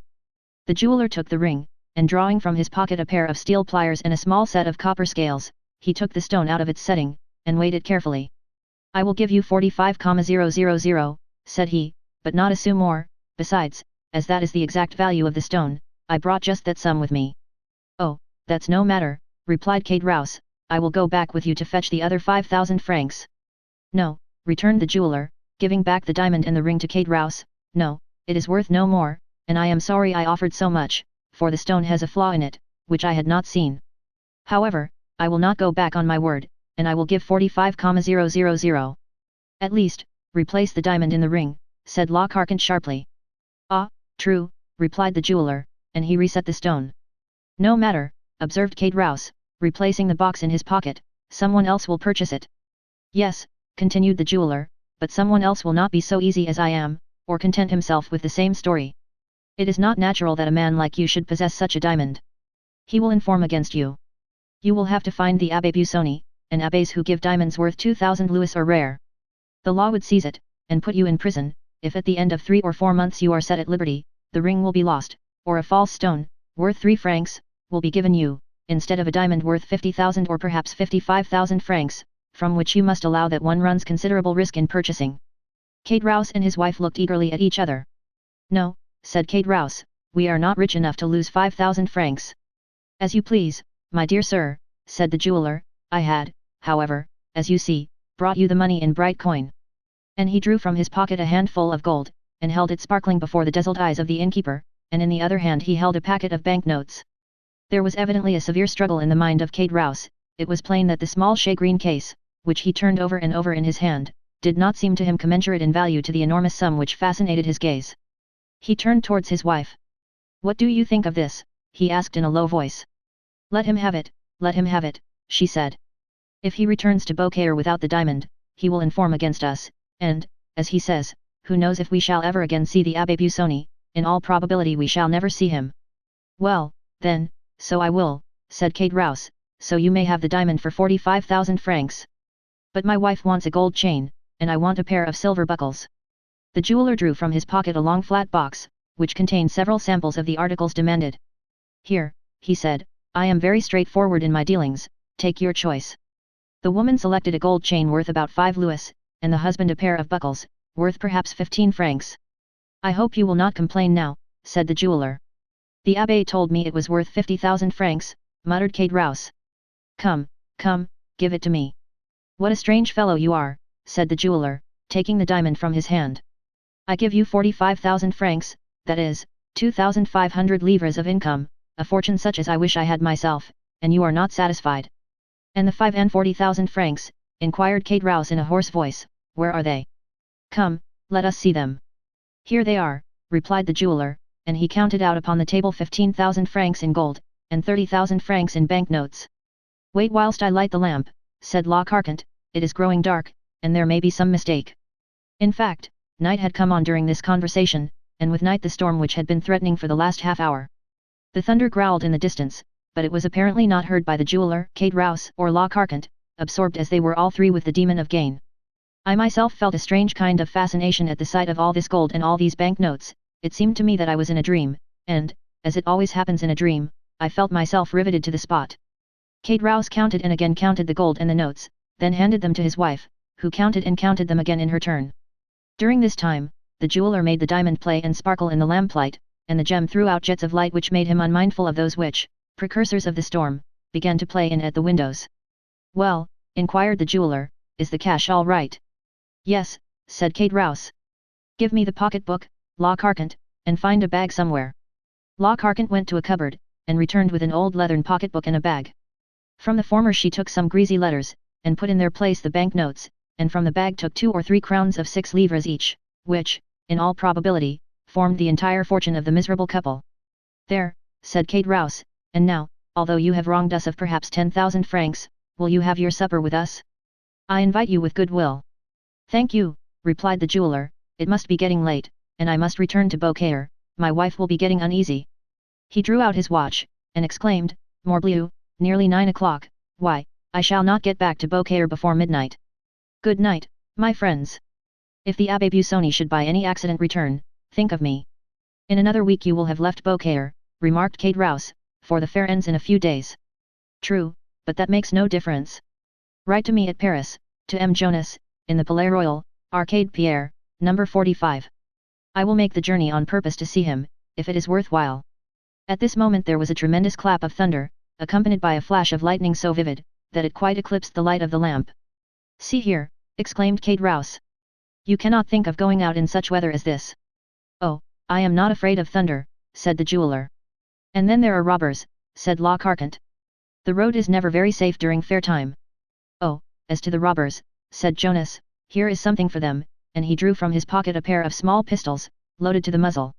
"Here," said he, "are dogs who bark and bite at the same time, they are for the 2 first who shall have a longing for your diamond, friend Kate Rouse."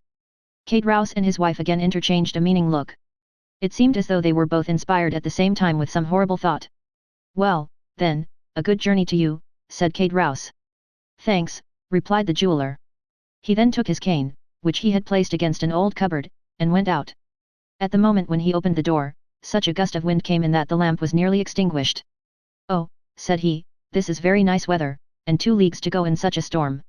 "Remain," said Kate Rouse. "You can sleep here."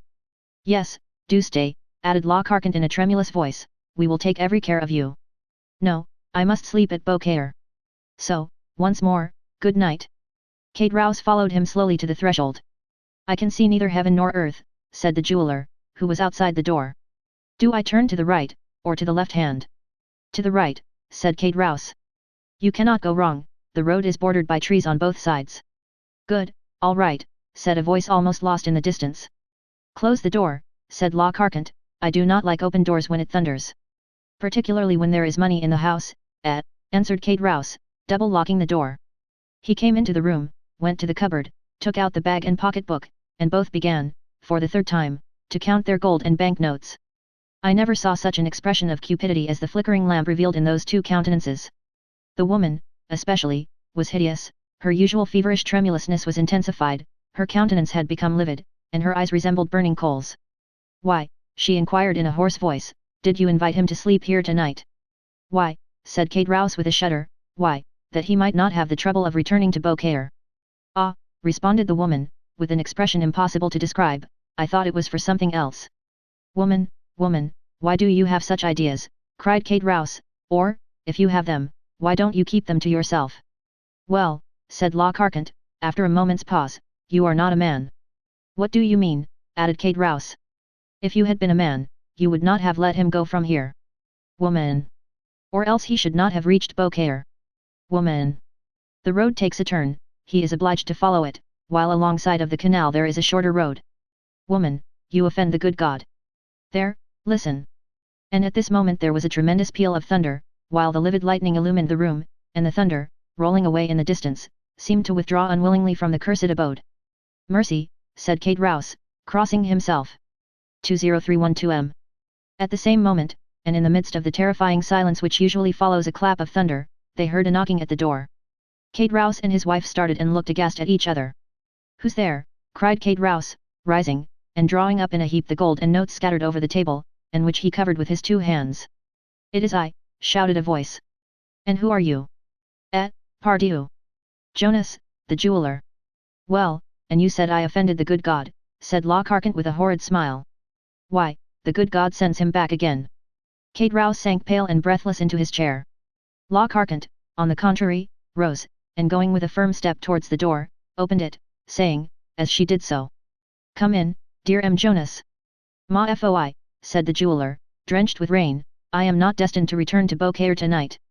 The shortest follies are best, my dear Kate Rouse. You offered me hospitality, and I accept it, and have returned to sleep beneath your friendly roof." Kate Rouse stammered out something, while he wiped away the sweat that started to his brow. Lockhart double-locked the door behind the jeweler. Chapter 45. The Rain of Blood. As the jeweler returned to the apartment, he cast around him a scrutinizing glance, but there was nothing to excite suspicion, if it did not exist, or to confirm it, if it were already awakened. Kadirist's hands still grasped the gold and banknotes, and Lockhart called up her sweetest smiles while welcoming the reappearance of their guest. "Well, well," said the jeweler, "you seem, my good friends, to have had some fears respecting the accuracy of your money, by counting it over so carefully directly I was gone." "Oh, no," answered Kate Rouse, "that was not my reason, I can assure you, but the circumstances by which we have become possessed of this wealth are so unexpected, as to make us scarcely credit our good fortune, and it is only by placing the actual proof of our riches before our eyes that we can persuade ourselves that the whole affair is not a dream." The jeweler smiled. "Have you any other guests in your house?" inquired he. "Nobody but ourselves," replied Kate Rouse. "The fact is, we do not lodge travelers, indeed, our tavern is so near the town, that nobody would think of stopping here." "Then I am afraid I shall very much inconvenience you." "Inconvenience us? Not at all, my dear sir," said Lockhart in her most gracious manner. "Not at all, I assure you. But where will you manage to stow me?" "In the chamber overhead." "Surely that is where you yourselves sleep." "Never mind that, we have a second bed in the adjoining room." Kate Rouse stared at his wife with much astonishment. The jeweler, meanwhile, was humming a song as he stood warming his back at the fire Lockhart had kindled to dry the wet garments of her guest, and this done, she next occupied herself in arranging his supper, by spreading a napkin at the end of the table, and placing on it the slender remains of their dinner, to which she added 3 or 4 fresh laid eggs. Kate Rouse had once more parted with his treasure, the banknotes were replaced in the pocket-book, the gold put back into the bag, and the whole carefully locked in the cupboard. He then began pacing the room with a pensive and gloomy air, glancing from time to time at the jeweler, who stood reeking with the steam from his wet clothes, and merely changing his place on the warm hearth, to enable the whole of his garments to be dried. "There," said Lockhart, as she placed a bottle of wine on the table, "supper is ready whenever you are." "And you?" asked Jonas. "I don't want any supper," said Kate Rouse. "We dined so very late," hastily interposed Lockhart.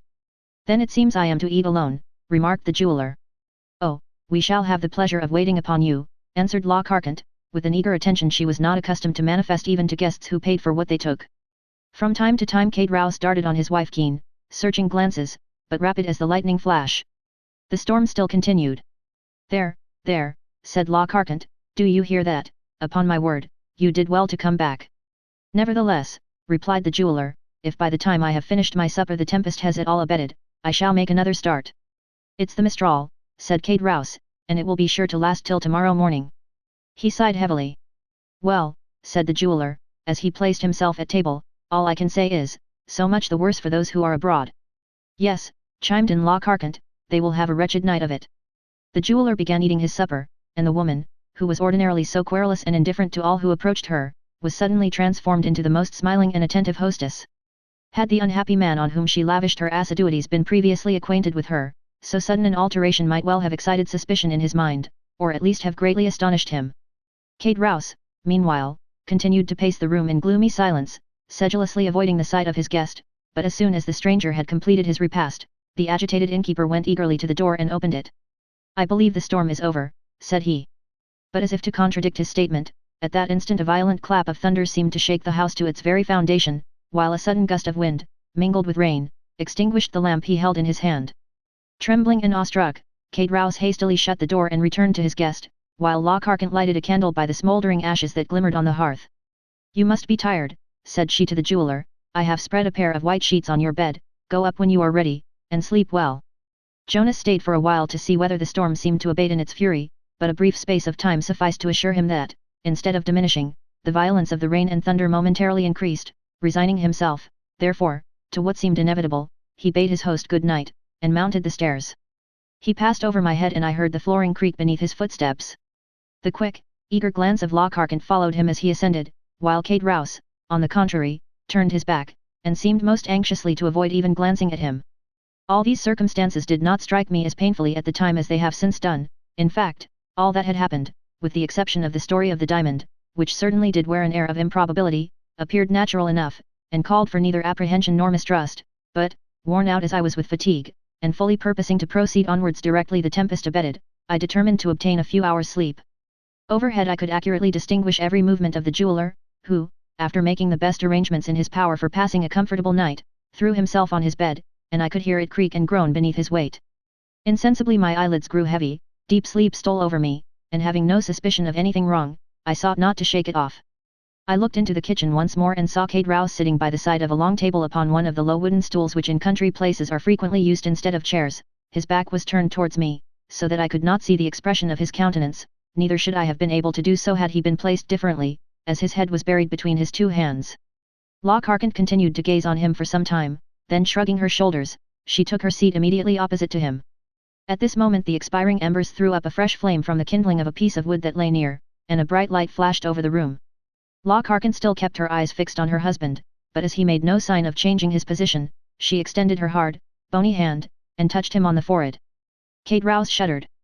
The woman's lips seemed to move, as though she were talking, but because she merely spoke in an undertone, or my senses were dulled by sleep, I did not catch a word she uttered. Confused sights and sounds seemed to float before me, and gradually I fell into a deep, heavy slumber. How long I had been in this unconscious state I know not, when I was suddenly aroused by the report of a pistol, followed by a fearful cry. Weak and tottering footsteps resounded across the chamber above me, and the next instant a dull, heavy weight seemed to fall powerless on the staircase. I had not yet fully recovered consciousness, when again I heard groans, mingled with half-stifled cries, as if from persons engaged in a deadly struggle.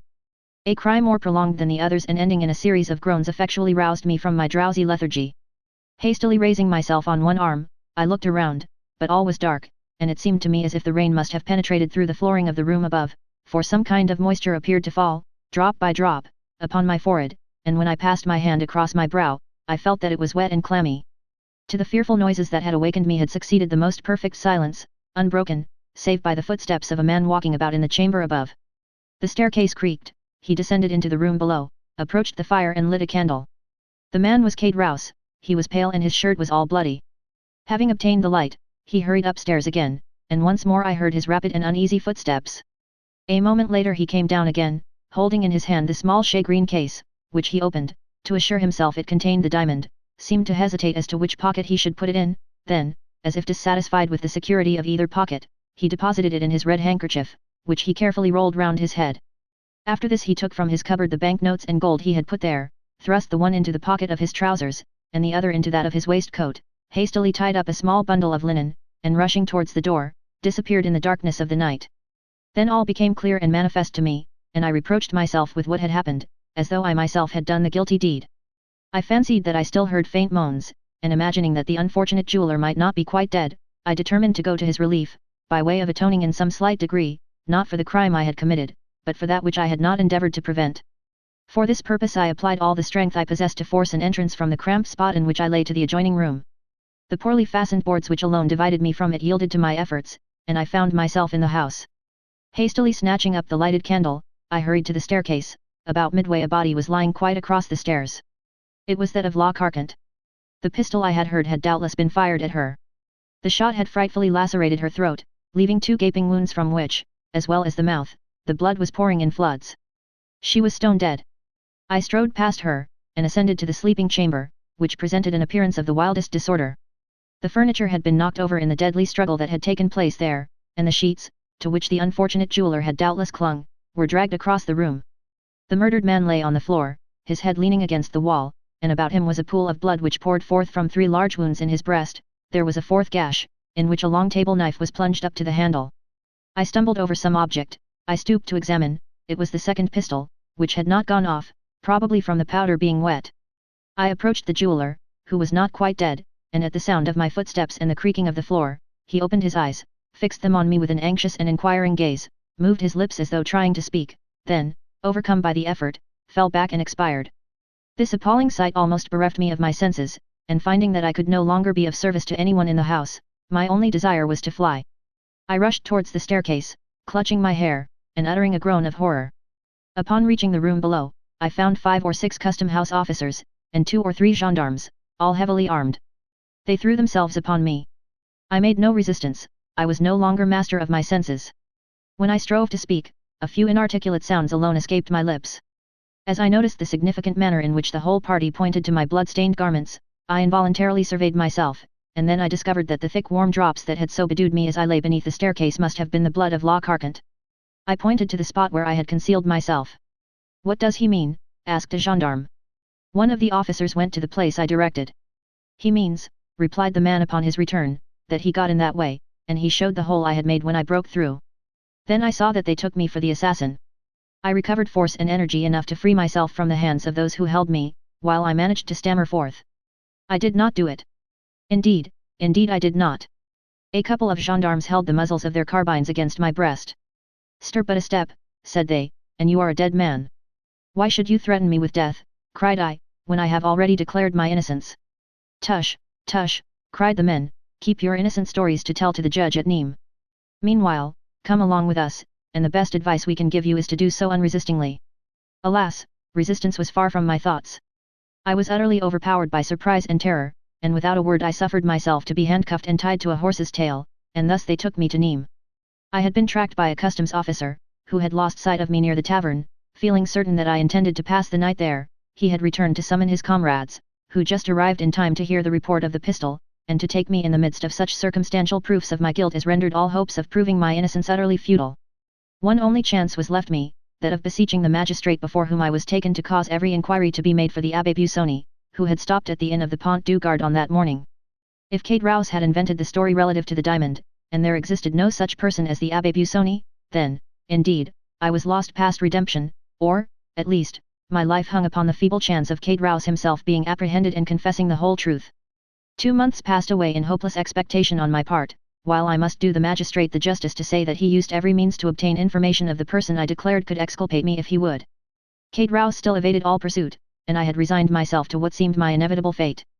My trial was to come on at the approaching assizes, when, on the 8th of September, that is to say, precisely 3 months and 5 days after the events which had perilled my life, the Abbé Busoni, whom I never ventured to believe I should see, presented himself at the prison doors, saying he understood one of the prisoners wished to speak to him. He added, that having learned at Marseilles the particulars of my imprisonment, he hastened to comply with my desire. You may easily imagine with what eagerness I welcomed him, and how minutely I related the whole of what I had seen and heard. I felt some degree of nervousness as I entered upon the history of the diamond, but, to my inexpressible astonishment, he confirmed it in every particular, and to my equal surprise, he seemed to place entire belief in all I said. And then it was that, won by his mild charity, seeing that he was acquainted with all the habits and customs of my own country, and considering also that pardon for the only crime of which I was really guilty might come with a double power from lips so benevolent and kind, I besought him to receive my confession, under the seal of which I recounted the Auteuil affair in all its details, as well as every other transaction of my life. That which I had done by the impulse of my best feelings produced the same effect as though it had been the result of calculation. My voluntary confession of the assassination at Auteuil proved to him that I had not committed that of which I stood accused. When he quitted me, he bade me be of good courage, and to rely upon his doing all in his power to convince my judges of my innocence. I had speedy proofs that the excellent Abbé was engaged in my behalf, for the rigours of my imprisonment were alleviated by many trifling though acceptable indulgences, and I was told that my trial was to be postponed to the assizes following those now being held. In the interim it pleased Providence to cause the apprehension of Kate Rouse, who was discovered in some distant country, and brought back to France, where he made a full confession, refusing to make the fact of his wife's having suggested and arranged the murder any excuse for his own guilt. The wretched man was sentenced to the galleys for life, and I was immediately set at liberty.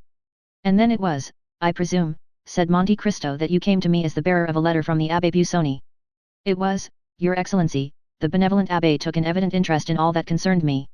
Your mode of life as a smuggler, said he to me one day, will be the ruin of you. If you get out, don't take it up again. But how, inquired I, am I to maintain myself and my poor sister? A person, whose confessor I am, replied he, and who entertains a high regard for me, applied to me a short time since to procure him a confidential servant. Would you like such a post? If so, I will give you a letter of introduction to him. Oh, father, I exclaimed, you are very good. But you must swear solemnly that I shall never have reason to repent my recommendation. I extended my hand, and was about to pledge myself by any promise he would dictate, but he stopped me. It is unnecessary for you to bind yourself by any vow, said he, I know and admire the Corsican nature too well to fear you. Here, take this, continued he, after rapidly writing the few lines I brought to your excellency, and upon receipt of which you deign to receive me into your service, and proudly I ask whether your excellency has ever had cause to repent having done so. No, replied the count, I take pleasure in saying that you have served me faithfully, Bertuccio, but you might have shown more confidence in me. I, your excellency. Yes, you. How comes it, that having both a sister and an adopted son, you have never spoken to me of either? Alas, I have still to recount the most distressing period of my life. Anxious as you may suppose I was to behold and comfort my dear sister, I lost no time in hastening to Corsica, but when I arrived at Rogliano I found a house of mourning, the consequences of a scene so horrible that the neighbors remember and speak of it to this day. Acting by my advice, my poor sister had refused to comply with the unreasonable demands of Benedetto, who was continually tormenting her for money, as long as he believed there was a sou left in her possession. One morning he threatened her with the severest consequences if she did not supply him with what he desired, and disappeared and remained away all day, leaving the kind-hearted Assunta, who loved him as if he were her own child, to weep over his conduct and bewail his absence. Evening came, and still, with all the patient solicitude of a mother, she watched for his return. As the 11th hour struck, he entered with a swaggering air, attended by two of the most dissolute and reckless of his boon companions. She stretched out her arms to him, but they seized hold of her, and one of the three, none other than the accursed Benedetto, exclaimed, "Put her to torture and she'll soon tell us where her money is."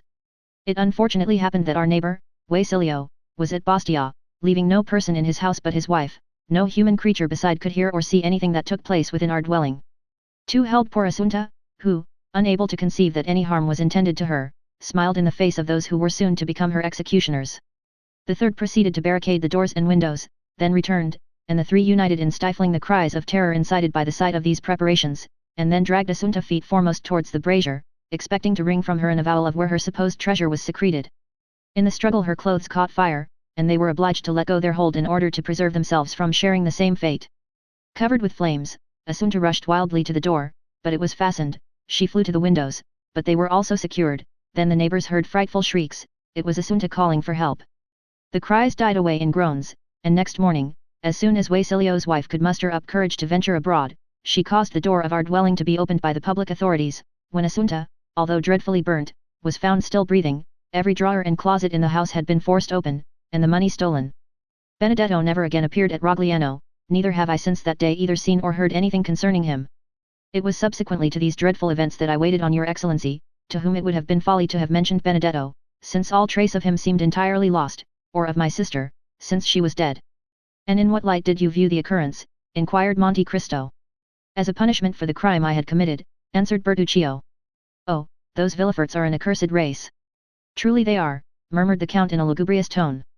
And now, resumed Bertuccio, your excellency may, perhaps, be able to comprehend that this place, which I revisit for the first time, this garden, the actual scene of my crime, must have given rise to reflections of no very agreeable nature, and produced that gloom and depression of spirits which excited the notice of your excellency, who was pleased to express a desire to know the cause.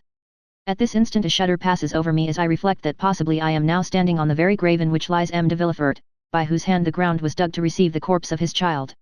Everything is possible, said Monte Cristo, rising from the bench on which he had been sitting, even, he added in an inaudible voice, even that the procureur be not dead.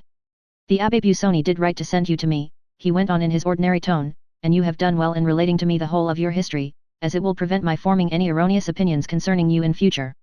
As for that Benedetto, who so grossly belied his name, have you never made any effort to trace out whither he has gone, or what has become of him?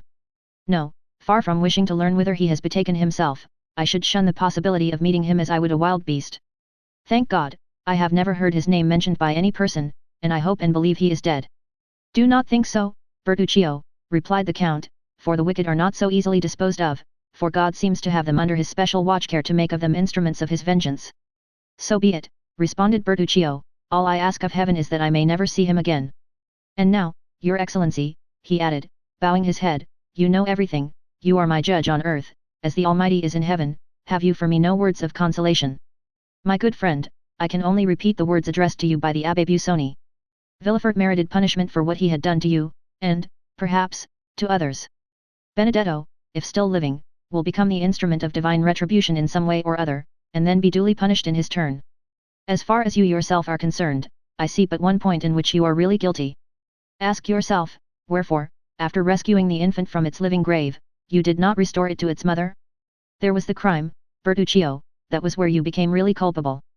True, Excellency, that was the crime, the real crime, for in that I acted like a coward.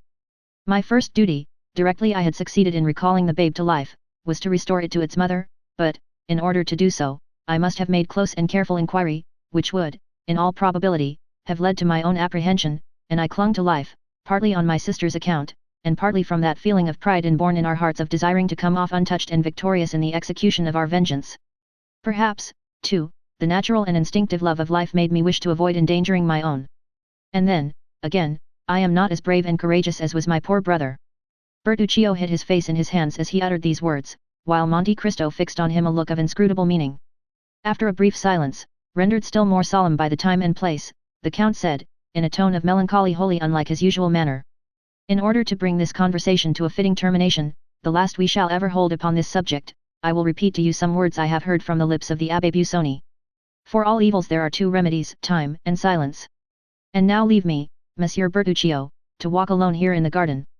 The very circumstances which inflict on you, as a principal in the tragic scene enacted here, such painful emotions, are to me, on the contrary, a source of something like contentment, and serve but to enhance the value of this dwelling in my estimation.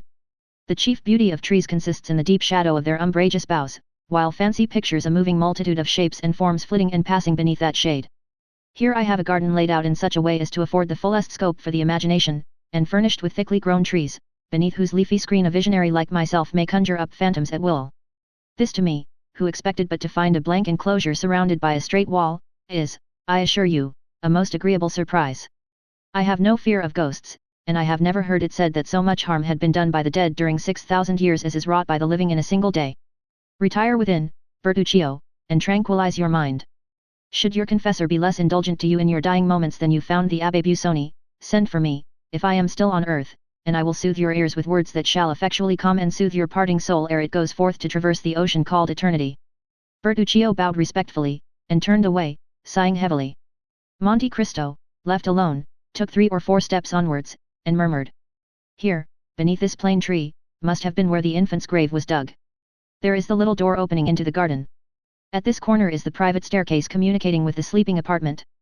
There will be no necessity for me to make a note of these particulars, for there, before my eyes, beneath my feet, all around me, I have the plan sketched with all the living reality of truth.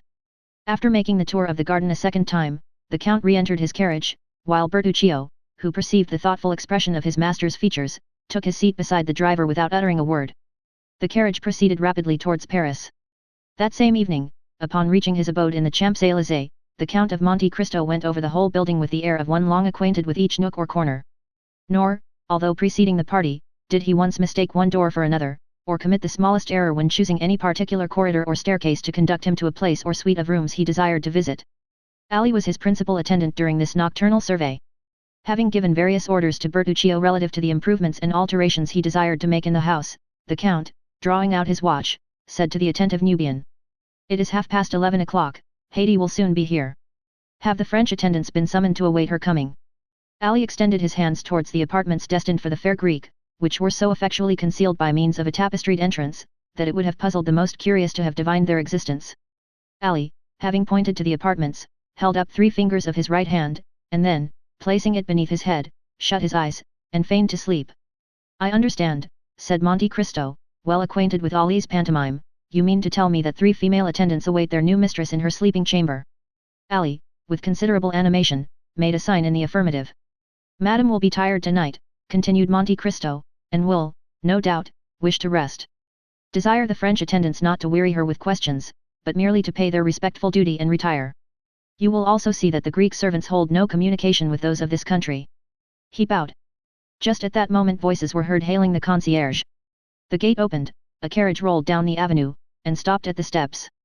The Count hastily descended, presented himself at the already opened carriage door, and held out his hand to a young woman, completely enveloped in a green silk mantle heavily embroidered with gold.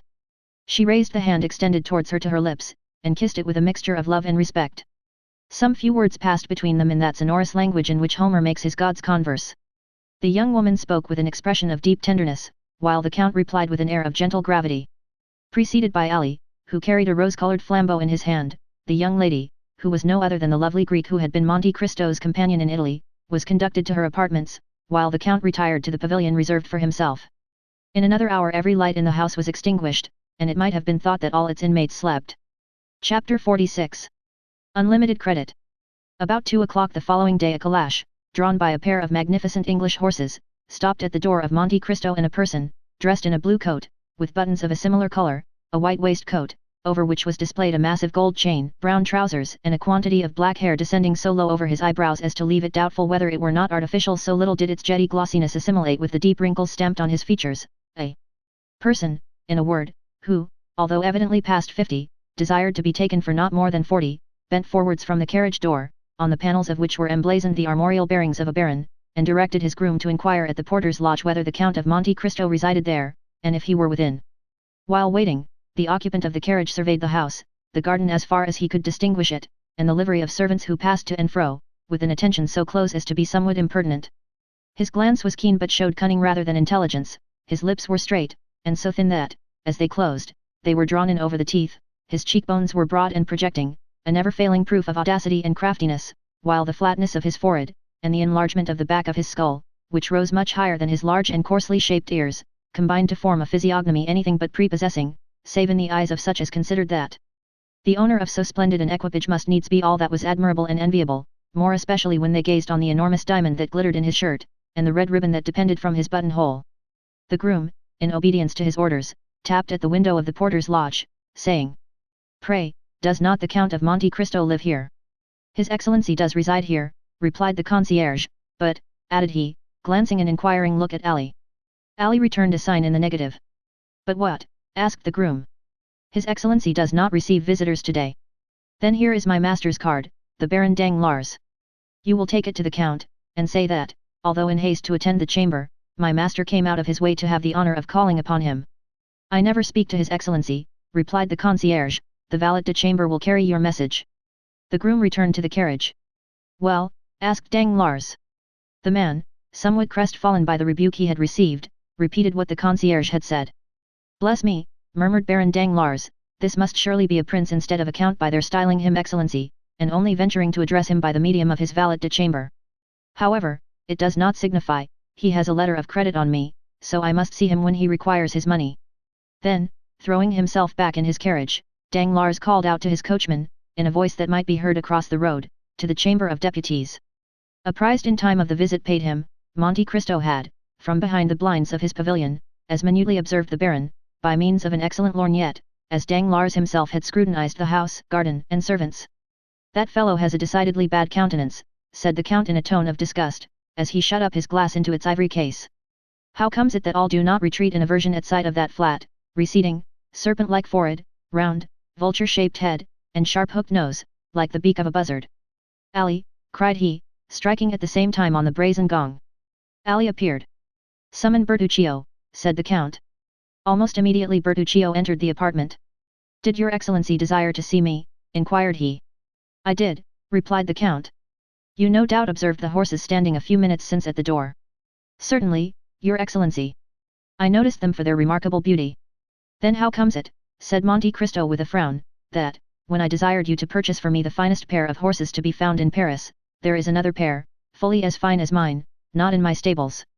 At the look of displeasure, added to the angry tone in which the Count spoke, Ali turned pale and held down his head.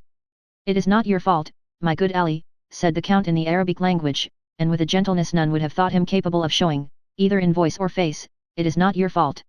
You do not understand the points of English horses." The countenance of poor Ali recovered its serenity. "Permit me to assure your Excellency," said Bertuccio, "that the horses you speak of were not to be sold when I purchased yours." Monte Cristo shrugged his shoulders. "It seems, Sir Steward," said he, "that you have yet to learn that all things are to be sold to such as care to pay the price. His Excellency is not, perhaps, aware that M. Danglars gave 16,000 francs for his horses." "Very well. Then offer him double that sum, a banker never loses an opportunity of doubling his capital." "Is your Excellency really in earnest?" inquired the steward.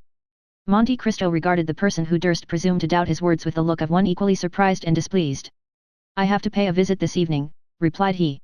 "I desire that these horses, with completely new harness, may be at the door with my carriage." Bertuccio bowed, and was about to retire, but when he reached the door, he paused, and then said, "At what o'clock does your Excellency wish the carriage and horses to be ready?" "At 5 o'clock, replied the Count. "I beg your Excellency's pardon," interposed the steward in a deprecating manner, for venturing to observe that it is already 2 o'clock. I am perfectly aware of that fact, answered Monte Cristo calmly.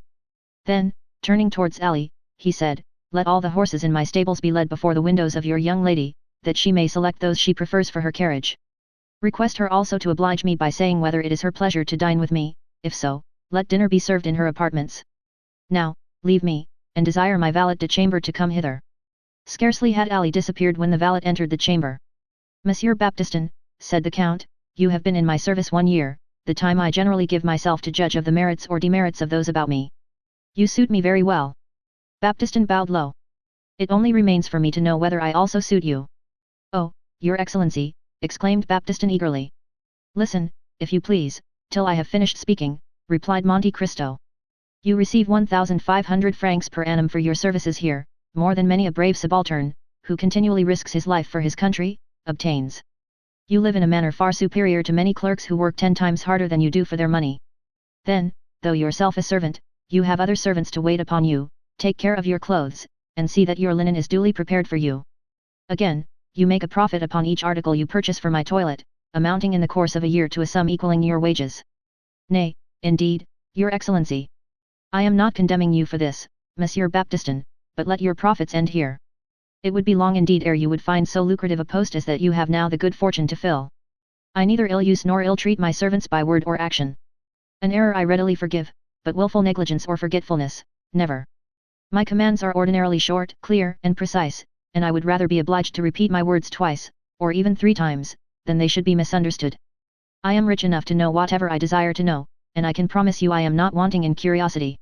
If, then, I should learn that you had taken upon yourself to speak of me to anyone favorably or unfavorably, to comment on my actions, or watch my conduct, that very instant you would quit my service. You may now retire. I never caution my servants a second time, remember that. Baptistin bowed, and was proceeding towards the door. I forgot to mention to you, said the Count, that I lay yearly aside a certain sum for each servant in my establishment, those whom I am compelled to dismiss lose, as a matter of course, all participation in this money, while their portion goes to the fund accumulating for those domestics who remain with me, and among whom it will be divided at my death. You have been in my service a year, your fund has already begun to accumulate, let it continue to do so. This address, delivered in the presence of Ali, who, not understanding one word of the language in which it was spoken, stood wholly unmoved, produced an effect on M. Baptistin only to be conceived by such as have occasion to study the character and disposition of French domestics. I assure your Excellency, said he, that at least it shall be my study to merit your approbation in all things, and I will take M. Ali as my model. By no means, replied the Count in the most frigid tones, Ali has many faults mixed with most excellent qualities. He cannot possibly serve you as a pattern for your conduct, not being, as you are, a paid servant, but a mere slave, a dog, who, should he fail in his duty towards me, I should not discharge from my service, but kill. Baptistin opened his eyes with astonishment. You seem incredulous, said Monte Cristo, who repeated to Ali in the Arabic language what he had just been saying to Baptistin in French. The Nubian smiled assentingly to his master's words, then, kneeling on one knee, respectfully kissed the hand of the Count.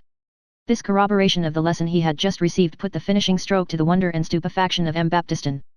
The Count then motioned the valet de chambre to retire, and to Ali to follow to his study, where they conversed long and earnestly together. As the hand of the clock pointed to 5, the Count struck thrice upon his gong. When Ali was wanted, 1 stroke was given, 2 summoned Baptistin, and 3 Bertuccio. The steward entered. My horses, said Monte Cristo. They are at the door harnessed to the carriage as your Excellency desired. Does your Excellency wish me to accompany him? No, the coachman, Ali, and Baptistin will go. The Count descended to the door of his mansion, and beheld his carriage drawn by the very pair of horses he had so much admired in the morning as the property of Danglars. As he passed them he said, they are extremely handsome certainly, and you have done well to purchase them, although you were somewhat remiss not to have procured them sooner. Indeed, your Excellency, I had very considerable difficulty in obtaining them, and, as it is, they have cost an enormous price. Does the sum you gave for them make the animals less beautiful? Inquired the Count, shrugging his shoulders. Nay, if your Excellency is satisfied, it is all that I could wish. Whither does your Excellency desire to be driven? To the residence of Baron Danglars, Rue de la Chaussée d'Antin. This conversation had passed as they stood upon the terrace, from which a flight of stone steps led to the carriage drive. As Bertuccio, with a respectful bow, was moving away, the Count called him back. I have another commission for you, M. Bertuccio, said he. I am desirous of having an estate by the seaside in Normandy, for instance, between Le Havre and Boulogne. You see, I give you a wide range. It will be absolutely necessary that the place you may select have a small harbor, creek, or bay, into which my corvette can enter and remain at anchor. She draws only 15 feet. She must be kept in constant readiness to sail immediately I think proper to give the signal. Make the requisite inquiries for a place of this description, and when you have met with an eligible spot, visit it, and if it possess the advantages desired, purchase it at once in your own name. The corvette must now, I think, be on her way to Fécamp, must she not? Certainly, Your Excellency, I saw her put to sea the same evening we quitted Marseilles. And the yacht was ordered to remain at Martigues. 'Tis well. I wish you to write from time to time to the captains in charge of the two vessels so as to keep them on the alert. And the steamboat? She is at Chalons. Yes. The same orders for her as for the two sailing vessels. Very good. When you have purchased the estate I desire, I want constant relays of horses at 10 leagues apart along the northern and southern road. Your Excellency may depend upon me. The Count made a gesture of satisfaction, descended the terrace steps, and sprang into his carriage, which was whirled along swiftly to the banker's house. Danglars was engaged at that moment, presiding over a railroad committee. But the meeting was nearly concluded when the name of his visitor was announced. As the Count's title sounded on his ear he rose, and addressing his colleagues, who were members of one or the other chamber, he said, "Gentlemen, pardon me for leaving you so abruptly, but a most ridiculous circumstance has occurred, which is this: Thomson and French, the Roman bankers, have sent to me a certain person calling himself the Count of Monte Cristo, and have given him an unlimited credit with me. I confess this is the drollest thing I have ever met with in the course of my extensive foreign transactions, and you may readily suppose it has greatly roused my curiosity. I took the trouble this morning to call on the pretended Count. If he were a real Count he wouldn't be so rich. But, would you believe it, he was not receiving. So the master of Monte Cristo gives himself airs befitting a great millionaire or a capricious beauty. I made inquiries, and found that the house in the Champs-Élysées is his own property, and certainly it was very decently kept up. But, pursued Danglars with one of his sinister smiles, an order for unlimited credit calls for something like caution on the part of the banker to whom that order is given. I am very anxious to see this man. I suspect a hoax is intended, but the instigators of it little knew whom they had to deal with. They laugh best who laugh last." Having delivered himself of this pompous address, uttered with a degree of energy that left the Baron almost out of breath, he bowed to the assembled party and withdrew to his drawing room, whose sumptuous furnishings of white and gold had caused a great sensation in the Chaussée d'Antin. It was to this apartment he had desired his guest to be shown, with the purpose of overwhelming him at the sight of so much luxury. He found the Count standing before some copies of Albano and Fator that had been passed off to the banker as originals, but which, mere copies as they were, seemed to feel their degradation in being brought into juxtaposition with the gaudy colours that covered the ceiling. The Count turned round as he heard the entrance of Danglars into the room. With a slight inclination of the head, Danglars signed to the Count to be seated, pointing significantly to a gilded armchair, covered with white satin embroidered with gold. The Count sat down. "I have the honour, I presume, of addressing M. de Monte Cristo." The Count bowed. "And I of speaking to Baron Danglars, Chevalier of the Legion of Honour, and member of the Chamber of Deputies." Monte Cristo repeated all the titles he had read on the Baron's card. Danglars felt the irony and compressed his lips.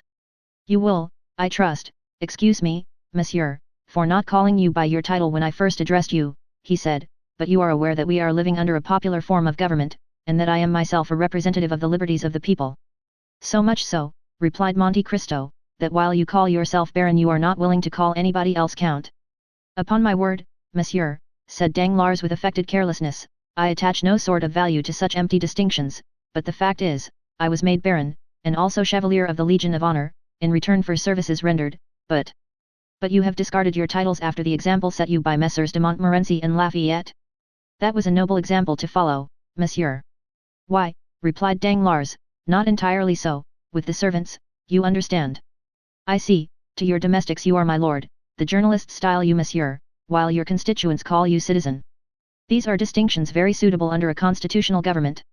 I understand perfectly." Again Danglars bit his lips. He saw that he was no match for Monte Cristo in an argument of this sort, and he therefore hastened to turn to subjects more congenial. "Permit me to inform you, Count," said he, bowing, "that I have received a letter of advice from Thomson and French, of Rome. I am glad to hear it, Baron, for I must claim the privilege of addressing you after the manner of your servants. I have acquired the bad habit of calling persons by their titles from living in a country where barons are still barons by right of birth. But as regards the letter of advice, I am charmed to find that it has reached you. That will spare me the troublesome and disagreeable task of coming to you for money myself." "You have received a regular letter of advice?" "Yes," said Danglars, "but I confess I didn't quite comprehend its meaning." "Indeed.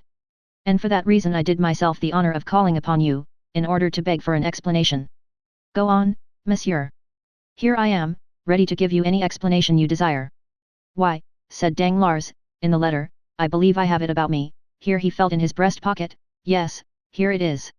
Well, this letter gives the Count of Monte Cristo unlimited credit on our house.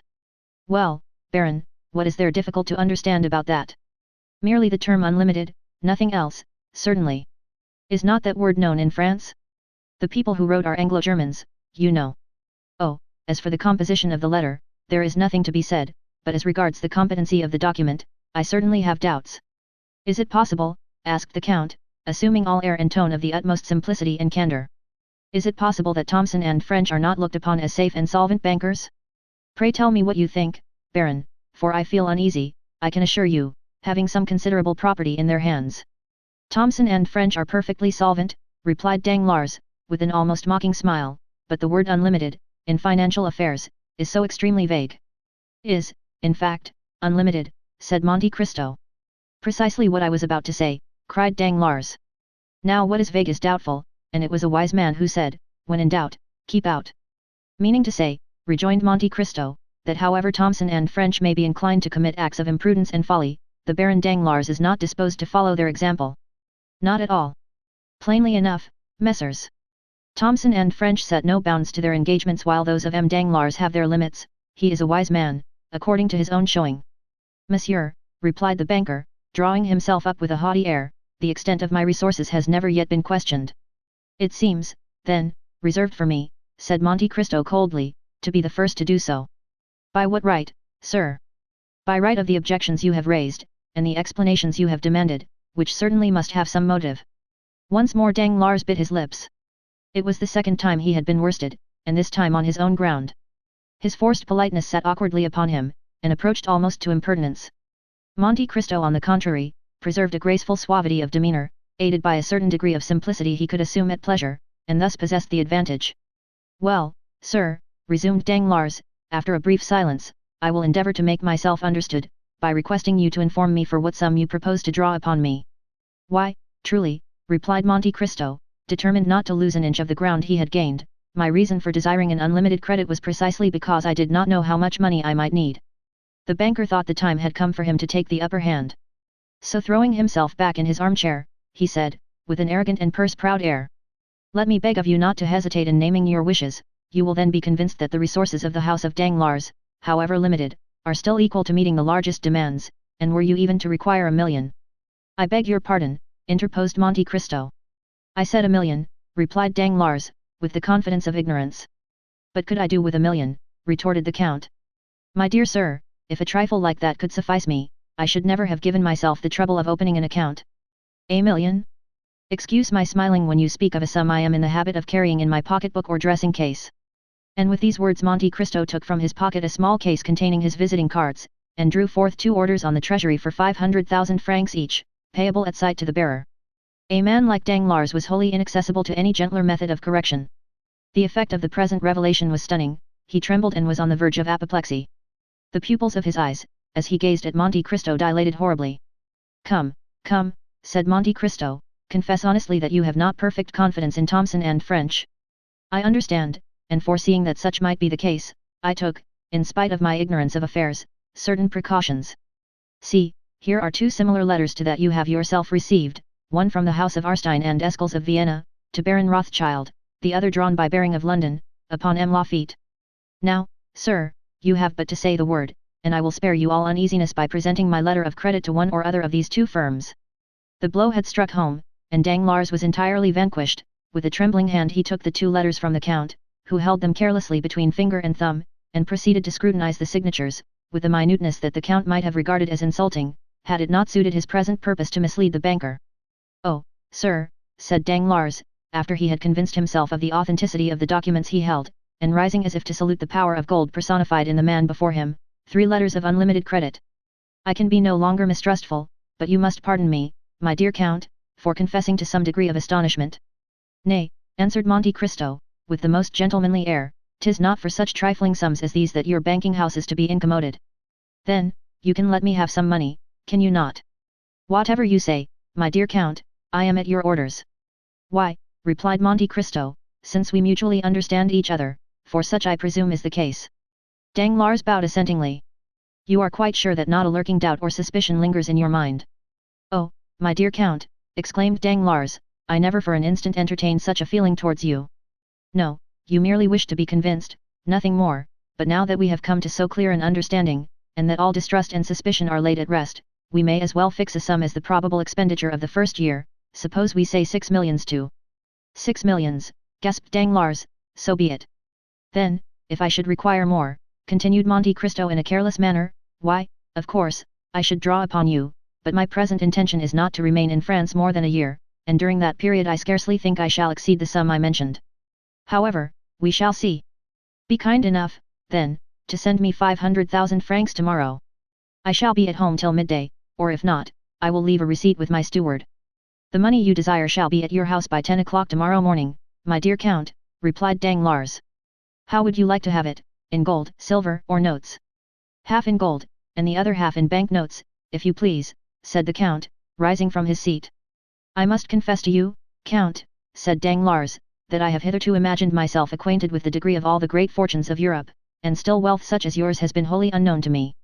May I presume to ask whether you have long possessed it? It has been in the family a very long while, returned Monte Cristo, a sort of treasure expressly forbidden to be touched for a certain period of years, during which the accumulated interest has doubled the capital. The period appointed by the testator for the disposal of these riches occurred only a short time ago, and they have only been employed by me within the last few years. Your ignorance on the subject, therefore, is easily accounted for. However, you will be better informed as to me and my possessions ere long. And the Count, while pronouncing these latter words, accompanied them with one of those ghastly smiles that used to strike terror into poor Franz d'Épinay.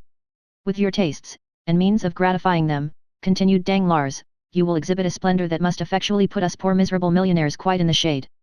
If I mistake not, you are an admirer of paintings, at least I judged so from the attention you appeared to be bestowing on mine when I entered the room. If you will permit me, I shall be happy to show you my picture gallery, composed entirely of works by the ancient masters, warranted as such. Not a modern picture among them. I cannot endure the modern school of painting. You are perfectly right in objecting to them, for this one great fault, that they have not yet had time to become old. Or will you allow me to show you several fine statues by Thorvaldsen, Bartoloni, and Canova, all foreign artists, for, as you may perceive, I think but very indifferently of our French sculptors. You have a right to be unjust to them, monsieur, they are your compatriots. But all this may come later, when we shall be better known to each other. For the present, I will confine myself, if perfectly agreeable to you, to introducing you to the Baroness Danglars. Excuse my impatience, my dear Count, but a client like you is almost like a member of the family. Monte Cristo bowed, in sign that he accepted the proffered honor. Danglars rang and was answered by a servant in a showy livery. Is the Baroness at home? Inquired Danglars. Yes, my lord, answered the man. And alone? No, my lord, Madame has visitors. Have you any objection to meet any persons who may be with Madame, or do you desire to preserve a strict incognito? No, indeed, replied Monte Cristo with a smile, I do not arrogate to myself the right of so doing. And who is with Madame, M. Debray? Inquired Danglars, with an air of indulgence and good nature that made Monte Cristo smile, acquainted as he was with the secrets of the banker's domestic life. Yes, my lord, replied the servant, M. Debray is with Madame.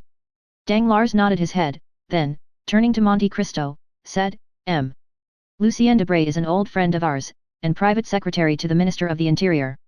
As for my wife, I must tell you, she lowered herself by marrying me, for she belongs to one of the most ancient families in France. Her maiden name was de Servières, and her first husband was Colonel the Marquis of Nargon. I have not the honor of knowing Madame Danglars, but I have already met M. Lucien Debray. Ah, indeed, said Danglars, and where was that? At the house of M. de Morcerf. Ah, you are acquainted with the young Viscount, are you? We were together a good deal during the carnival at Rome. True, true, cried Danglars. Let me see, have I not heard talk of some strange adventure with bandits or thieves hid in ruins, and of his having had a miraculous escape?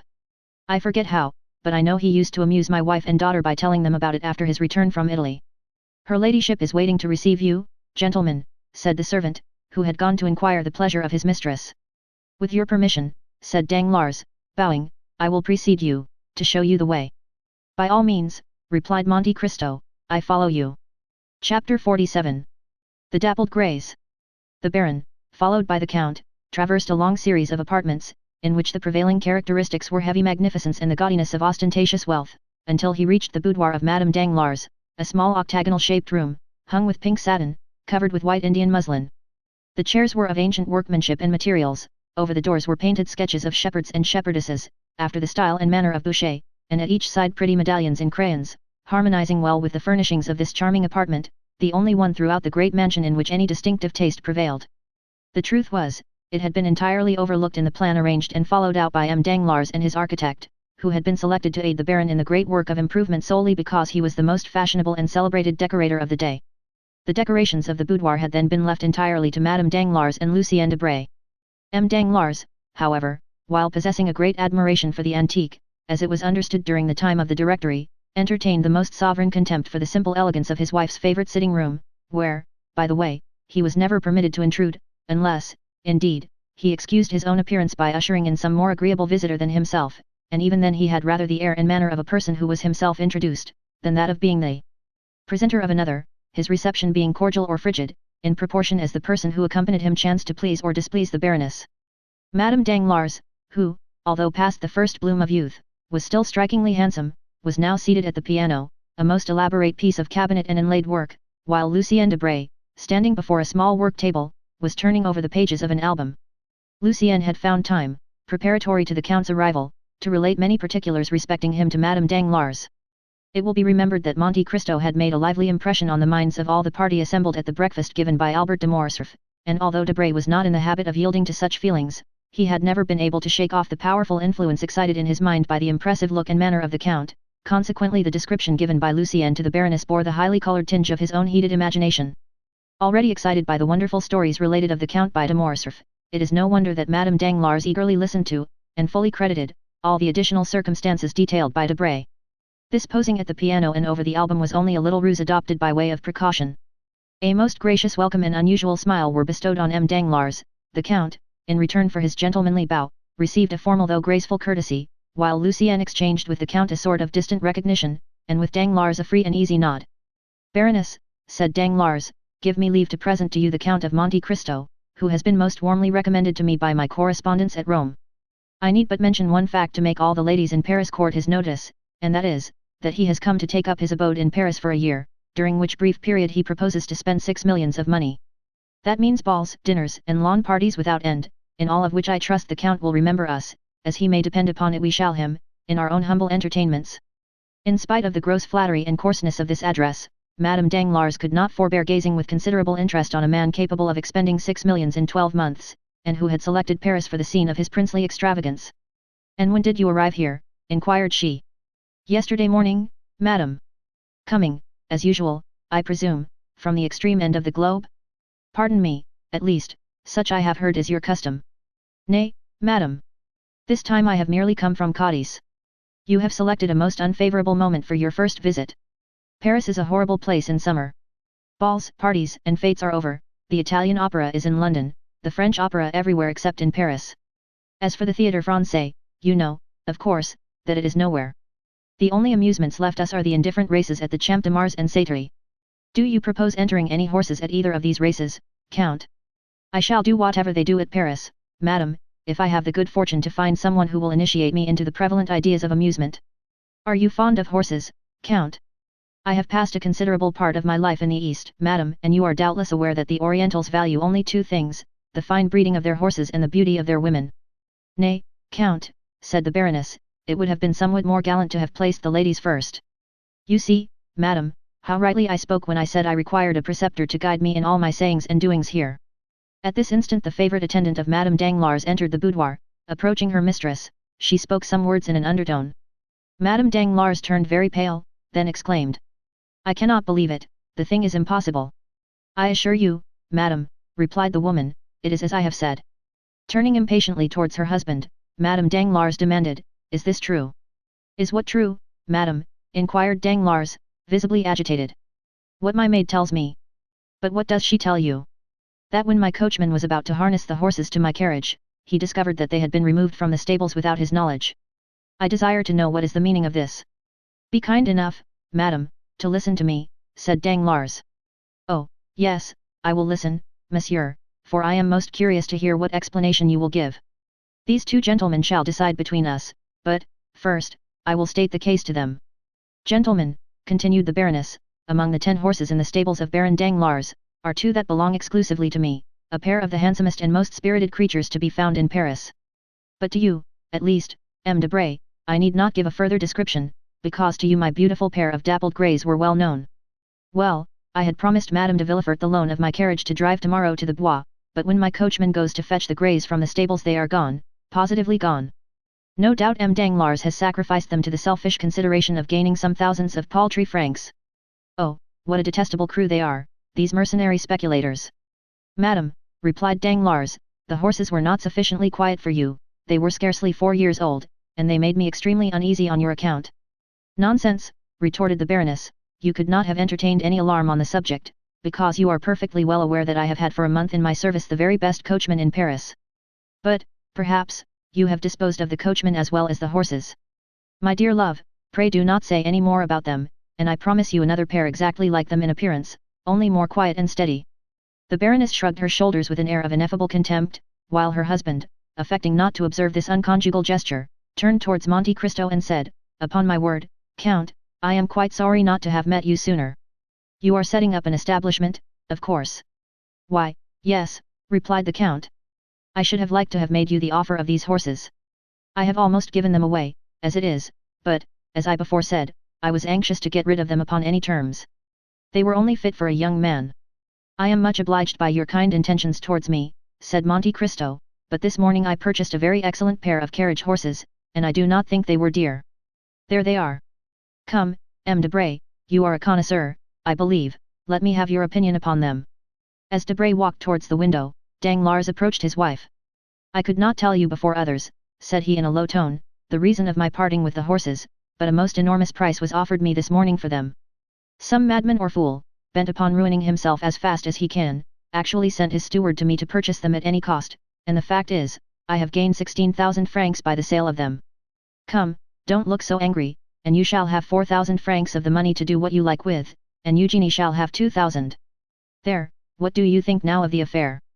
Wasn't I right to part with the horses? Madame Danglars surveyed her husband with a look of withering contempt. Great heavens, suddenly exclaimed Debray. What is it? Asked the Baroness. I cannot be mistaken, there are your horses. The very animals we were speaking of, harnessed to the Count's carriage. My dappled greys, demanded the Baroness, springing to the window. 'Tis indeed they, said she. Danglars looked absolutely stupefied. How very singular, cried Monte Cristo with well-feigned astonishment. I cannot believe it, murmured the banker. Madame Danglars whispered a few words in the ear of Debray, who approached Monte Cristo, saying, the Baroness wishes to know what you paid her husband for the horses.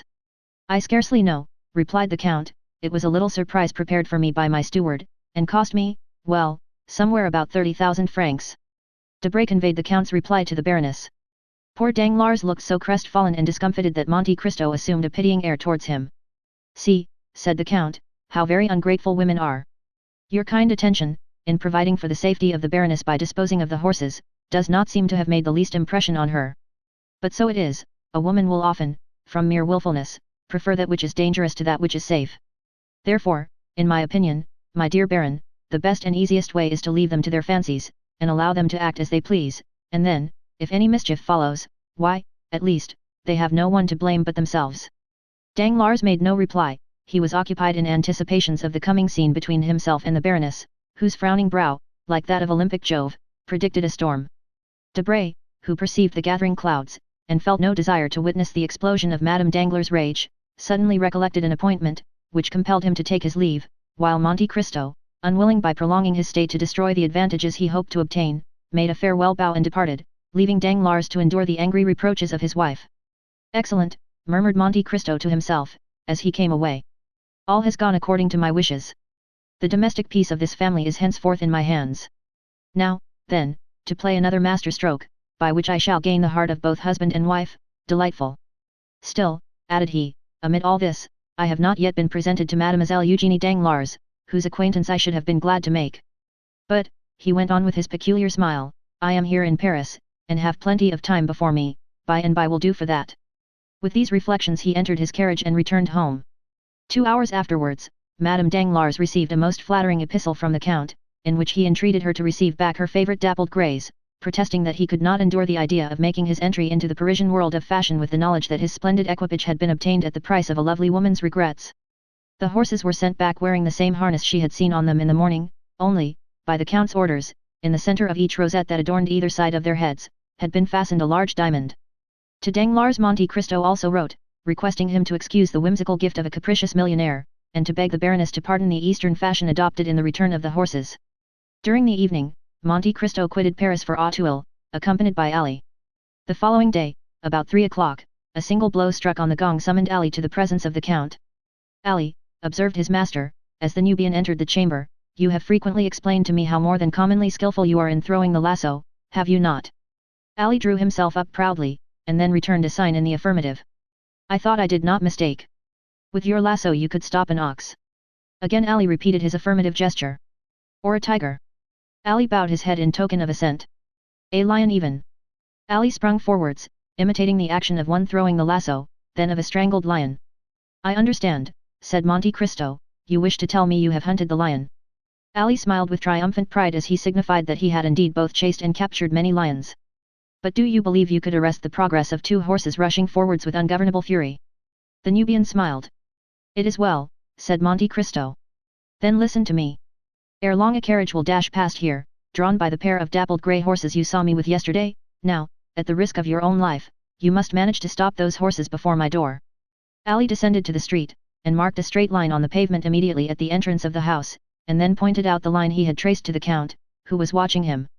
The Count patted him gently on the shoulder, his usual mode of praising Ali, who, pleased and gratified with the commission assigned him, walked calmly towards a projecting stone forming the angle of the street and house, and, seating himself thereon, began to smoke his chibouque, while Monte Cristo re-entered his dwelling, perfectly assured of the success of his plan. Still, as 5 o'clock approached, and the carriage was momentarily expected by the Count, the indication of more than common impatience and uneasiness might be observed in his manner. He stationed himself in a room commanding a view of the street, pacing the chamber with restless steps, stopping merely to listen from time to time for the sound of approaching wheels, then to cast an anxious glance on Ali, but the regularity with which the Nubian puffed forth the smoke of his chibouque proved that he at least was wholly absorbed in the enjoyment of his favorite occupation. Suddenly a distant sound of rapidly advancing wheels was heard, and almost immediately a carriage appeared, drawn by a pair of wild, ungovernable horses, while the terrified coachmen strove in vain to restrain their furious speed. In the vehicle was a young woman and a child of about 7 or 8 clasped in each other's arms. Terror seemed to have deprived them even of the power of uttering a cry. The carriage creaked and rattled as it flew over the rough stones, and the slightest obstacle under the wheels would have caused disaster, but it kept on in the middle of the road, and those who saw it pass uttered cries of terror. Ali suddenly cast aside his chibouque, drew the lasso from his pocket, threw it so skillfully as to catch the forelegs of the near horse in its triple fold, and suffered himself to be dragged on for a few steps by the violence of the shock. Then the animal fell over on the pole, which snapped, and therefore prevented the other horse from pursuing its way. Gladly availing himself of this opportunity, the coachman leaped from his box, but Ali had promptly seized the nostrils of the second horse, and held them in his iron grasp, till the beast, snorting with pain, sunk beside his companion. All this was achieved in much less time than is occupied in the recital. The brief space had, however, been sufficient for a man, followed by a number of servants, to rush from the house before which the accident had occurred, and, as the coachman opened the door of the carriage, to take from it a lady who was convulsively grasping the cushions with one hand, while with the other she pressed to her bosom the young boy, who had lost consciousness. Monte Cristo carried them both to the salon, and deposited them on a sofa. "Compose yourself, madam," said he, "all danger is over." The woman looked up at these words, and, with a glance far more expressive than any entreaties could have been, pointed to her child, who still continued insensible. "I understand the nature of your alarms, madam," said the Count, carefully examining the child, "but I assure you there is not the slightest occasion for uneasiness. Your little charge has not received the least injury, his insensibility is merely the effects of terror, and will soon pass. Are you quite sure you do not say so to tranquilize my fears? See how deadly pale he is. My child, my darling Edward, speak to your mother, open your dear eyes and look on me once again. Oh, sir, in pity send for a physician, my whole fortune shall not be thought too much for the recovery of my boy." With a calm smile and a gentle wave of the hand, Monte Cristo signed to the distracted mother to lay aside her apprehensions, then, opening a casket that stood near, he drew forth a phial of Bohemian glass encrusted with gold, containing a liquid of the color of blood, of which he let fall a single drop on the child's lips. Scarcely had it reached them, ere the boy, though still pale as marble, opened his eyes, and eagerly gazed around him. At this, the delight of the mother was almost frantic. "Where am I?" exclaimed she, "and to whom am I indebted for so happy a termination to my late dreadful alarm?" "Madam," answered the count, "you are under the roof of one who esteems himself most fortunate in having been able to save you from a further continuance of your sufferings." "My wretched curiosity has brought all this about," pursued the lady. "All Paris rung with the praises of Madame Danglars' beautiful horses, and I had the folly to desire to know whether they really merited the high praise given to them." "Is it possible," exclaimed the count with well-feigned astonishment, "that these horses belong to the Baroness?" "They do, indeed. May I inquire if you are acquainted with Madame Danglars?" "I have that honor, and my happiness at your escape from the danger that threatened you is redoubled by the consciousness that I have been the unwilling and the unintentional cause of all the peril you have incurred. I yesterday purchased these horses of the Baron, but as the Baroness evidently regretted parting with them, I ventured to send them back to her, with the request that she would gratify me by accepting them from my hands." "You are, then, doubtless, the Count of Monte Cristo, of whom Hermine has talked to me so much." "You have rightly guessed, madam," replied the count. "And I am Madame Heloise de Villefort." The count bowed with the air of a person who hears a name for the first time. "How grateful will M. de Villefort be for all your goodness, how thankfully will he acknowledge that to you alone he owes the existence of his wife and child." "Most certainly, but for the prompt assistance of your intrepid servant, this dear child and myself must both have perished. Indeed, I still shudder at the fearful danger you were placed in. I trust you will allow me to recompense worthily the devotion of your man." "I beseech you, madam," replied Monte Cristo, "not to spoil Ali, either by too great praise or rewards. I cannot allow him to acquire the habit of expecting to be recompensed for every trifling service he may render. Ali is my slave, and in saving your life he was but discharging his duty to me." "Nay," interposed Madame de Villefort, on whom the authoritative style adopted by the count made a deep impression, "nay, but consider that to preserve my life he has risked his own. His life, madam, belongs not to him, it is mine, in return for my having myself saved him from death." Madame de Villefort made no further reply, her mind was utterly absorbed in the contemplation of the person who, from the first instant she saw him, had made so powerful an impression on her. During the evident preoccupation of Madame de Villefort, Monte Cristo scrutinized the features and appearance of the boy she kept folded in her arms, lavishing on him the most tender endearments. The child was small for his age, and unnaturally pale. A mass of straight black hair, defying all attempts to train or curl it, fell over his projecting forehead, and hung down to his shoulders, giving increased vivacity to eyes already sparkling with a youthful love of mischief and fondness for every forbidden enjoyment. His mouth was large, and the lips, which had not yet regained their color, were particularly thin. In fact, the deep and crafty look, giving a predominant expression to the child's face, belonged rather to a boy of 12 or 14 than to one so young. His first movement was to free himself by a violent push from the encircling arms of his mother, and to rush forward to the casket from whence the count had taken the phial of elixir. Then, without asking permission of anyone, he proceeded, in all the willfulness of a spoiled child unaccustomed to restrain either whims or caprices, to pull the corks out of all the bottles. "Touch nothing, my little friend," cried the count eagerly, "some of those liquids are not only dangerous to taste, but even to inhale." Madame de Villefort became very pale, and, seizing her son's arm, drew him anxiously toward her, but, once satisfied of his safety, she also cast a brief but expressive glance on the casket, which was not lost upon the count. At this moment Ali entered. At sight of him Madame de Villefort uttered an expression of pleasure, and, holding the child still closer towards her, she said, "Edward, dearest, do you see that good man? He has shown very great courage and resolution, for he exposed his own life to stop the horses that were running away with us, and would certainly have dashed the carriage to pieces. Thank him, then, my child, in your very best manner, for, had he not come to our aid, neither you nor I would have been alive to speak our thanks." The child stuck out his lips and turned away his head in a disdainful manner, saying, "He's too ugly." The count smiled as if the child bade fair to realize his hopes, while Madame de Villefort reprimanded her son with a gentleness and moderation very far from conveying the least idea of a fault having been committed. "This lady," said the count, speaking to Ali in the Arabic language, "is desirous that her son should thank you for saving both their lives, but the boy refuses, saying you are too ugly." Ali turned his intelligent countenance towards the boy, on whom he gazed without any apparent emotion, but the spasmodic working of the nostrils showed to the practiced eye of Monte Cristo that the Arab had been wounded to the heart. "Will you permit me to inquire," said Madame de Villefort, as she arose to take her leave, "whether you usually reside here?" "No, I do not," replied Monte Cristo, "it is a small place I have purchased quite lately. My place of abode is number 30, Avenue des Champs-Élysées, but I see you have quite recovered from your fright, and are, no doubt, desirous of returning home. Anticipating your wishes, I have desired the same horses you came with to be put to one of my carriages, and Ali, he whom you think so very ugly," continued he, addressing the boy with a smiling air, "will have the honor of driving you home, while your coachman remains here to attend to the necessary repairs of your calash. As soon as that important business is concluded, I will have a pair of my own horses harnessed to convey it direct to Madame Danglars." "I dare not return with those dreadful horses," said Madame de Villefort. "You will see," replied Monte Cristo, "that they will be as different as possible in the hands of Ali. With him they will be gentle and docile as lambs." Ali had, indeed, given proof of this, for, approaching the animals, who had been got upon their legs with considerable difficulty, he rubbed their foreheads and nostrils with a sponge soaked in aromatic vinegar, and wiped off the sweat and foam that covered their mouths.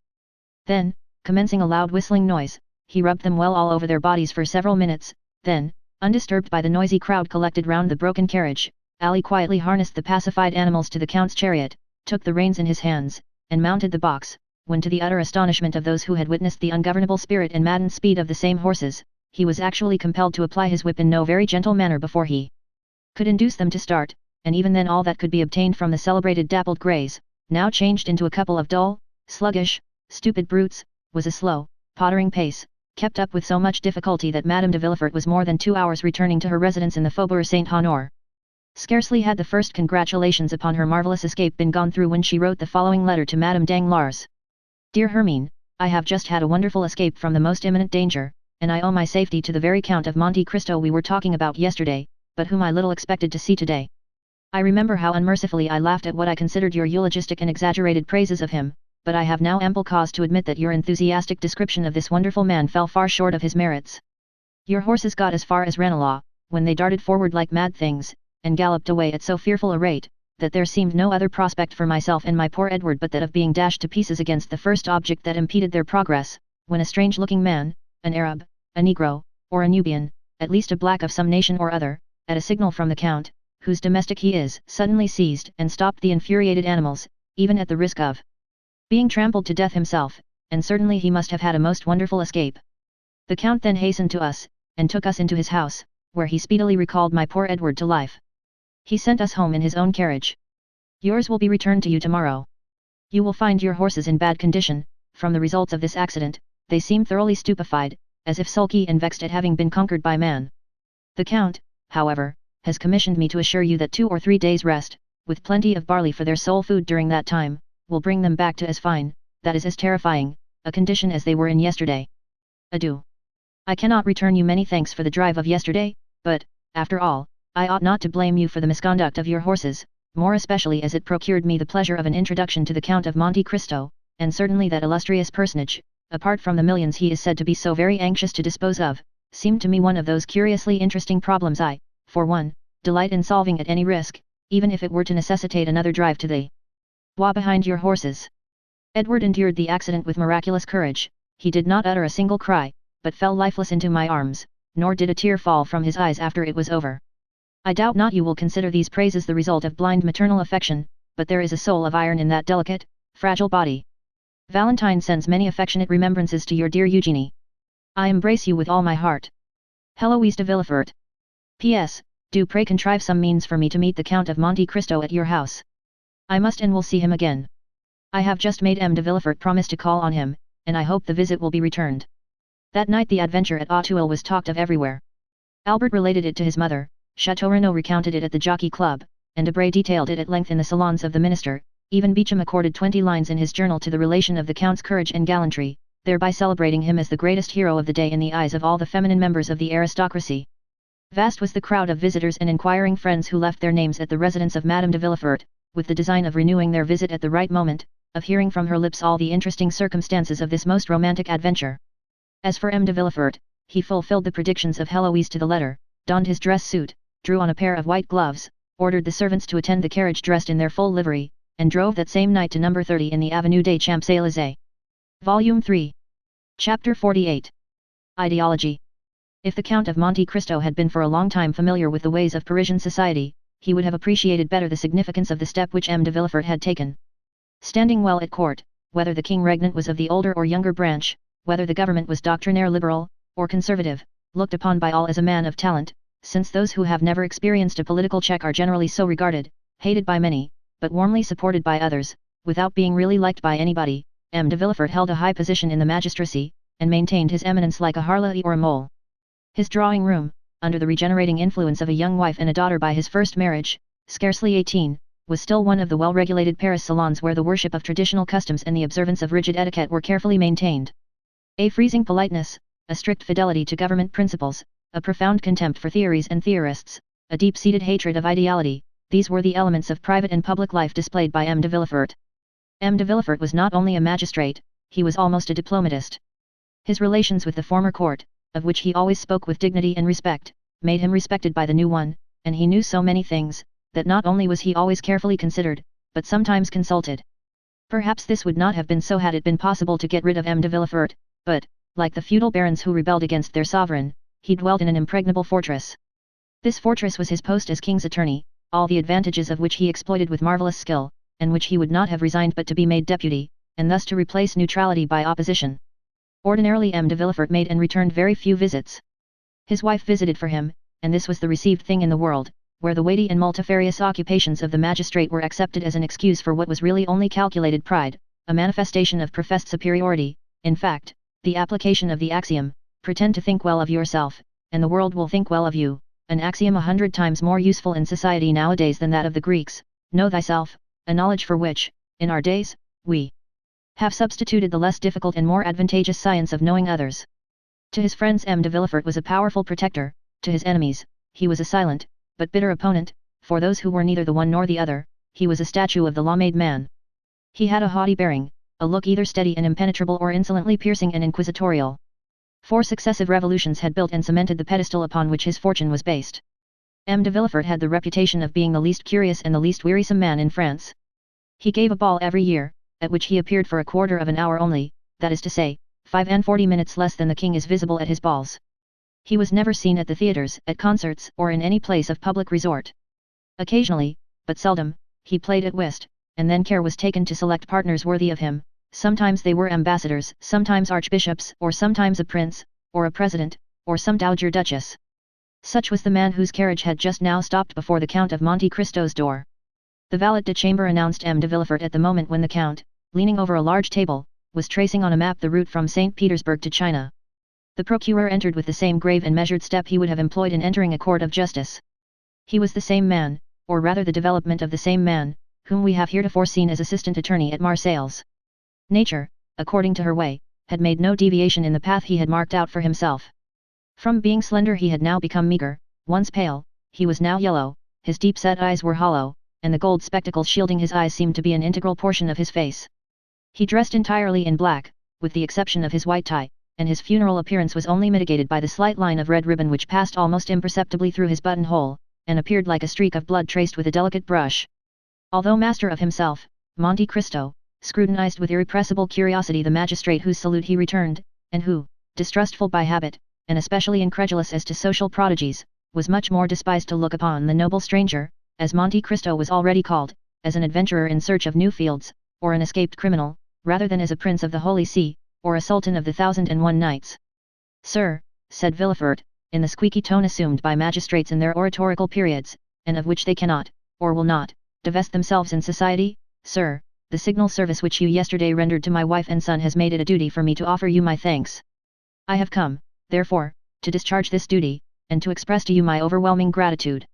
And as he said this, the eye severe of the magistrate had lost nothing of its habitual arrogance.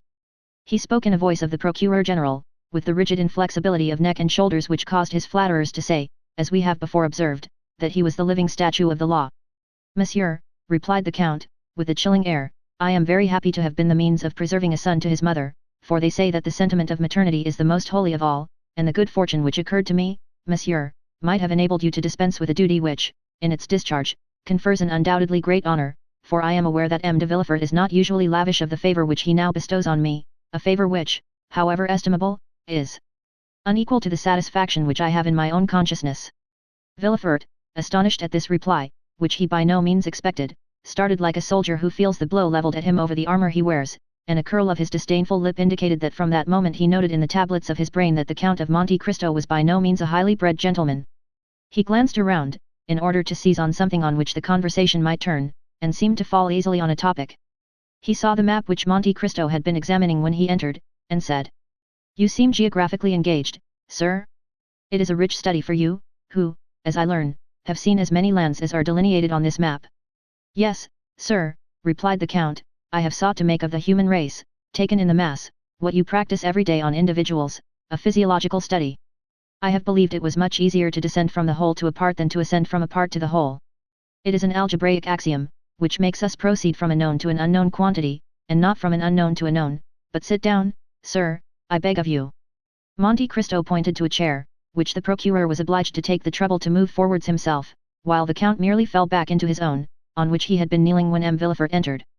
Thus the count was halfway turned towards his visitor, having his back towards the window, his elbow resting on the geographical chart which furnished the theme of conversation for the moment, a conversation which assumed, as in the case of the interviews with Danglars and Morcerf, a turn analogous to the persons, if not to the situation. "Ah, you philosophize," replied Villefort, after a moment's silence, during which, like a wrestler who encounters a powerful opponent, he took breath.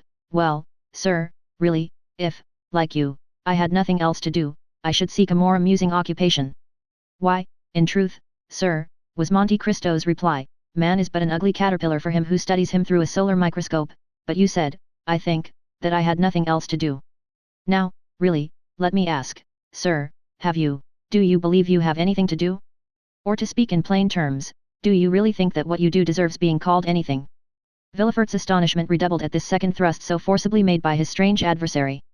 It was a long time since the magistrate had heard a paradox so strong, or rather, to say the truth more exactly, it was the first time he had ever heard of it. The procureur exerted himself to reply.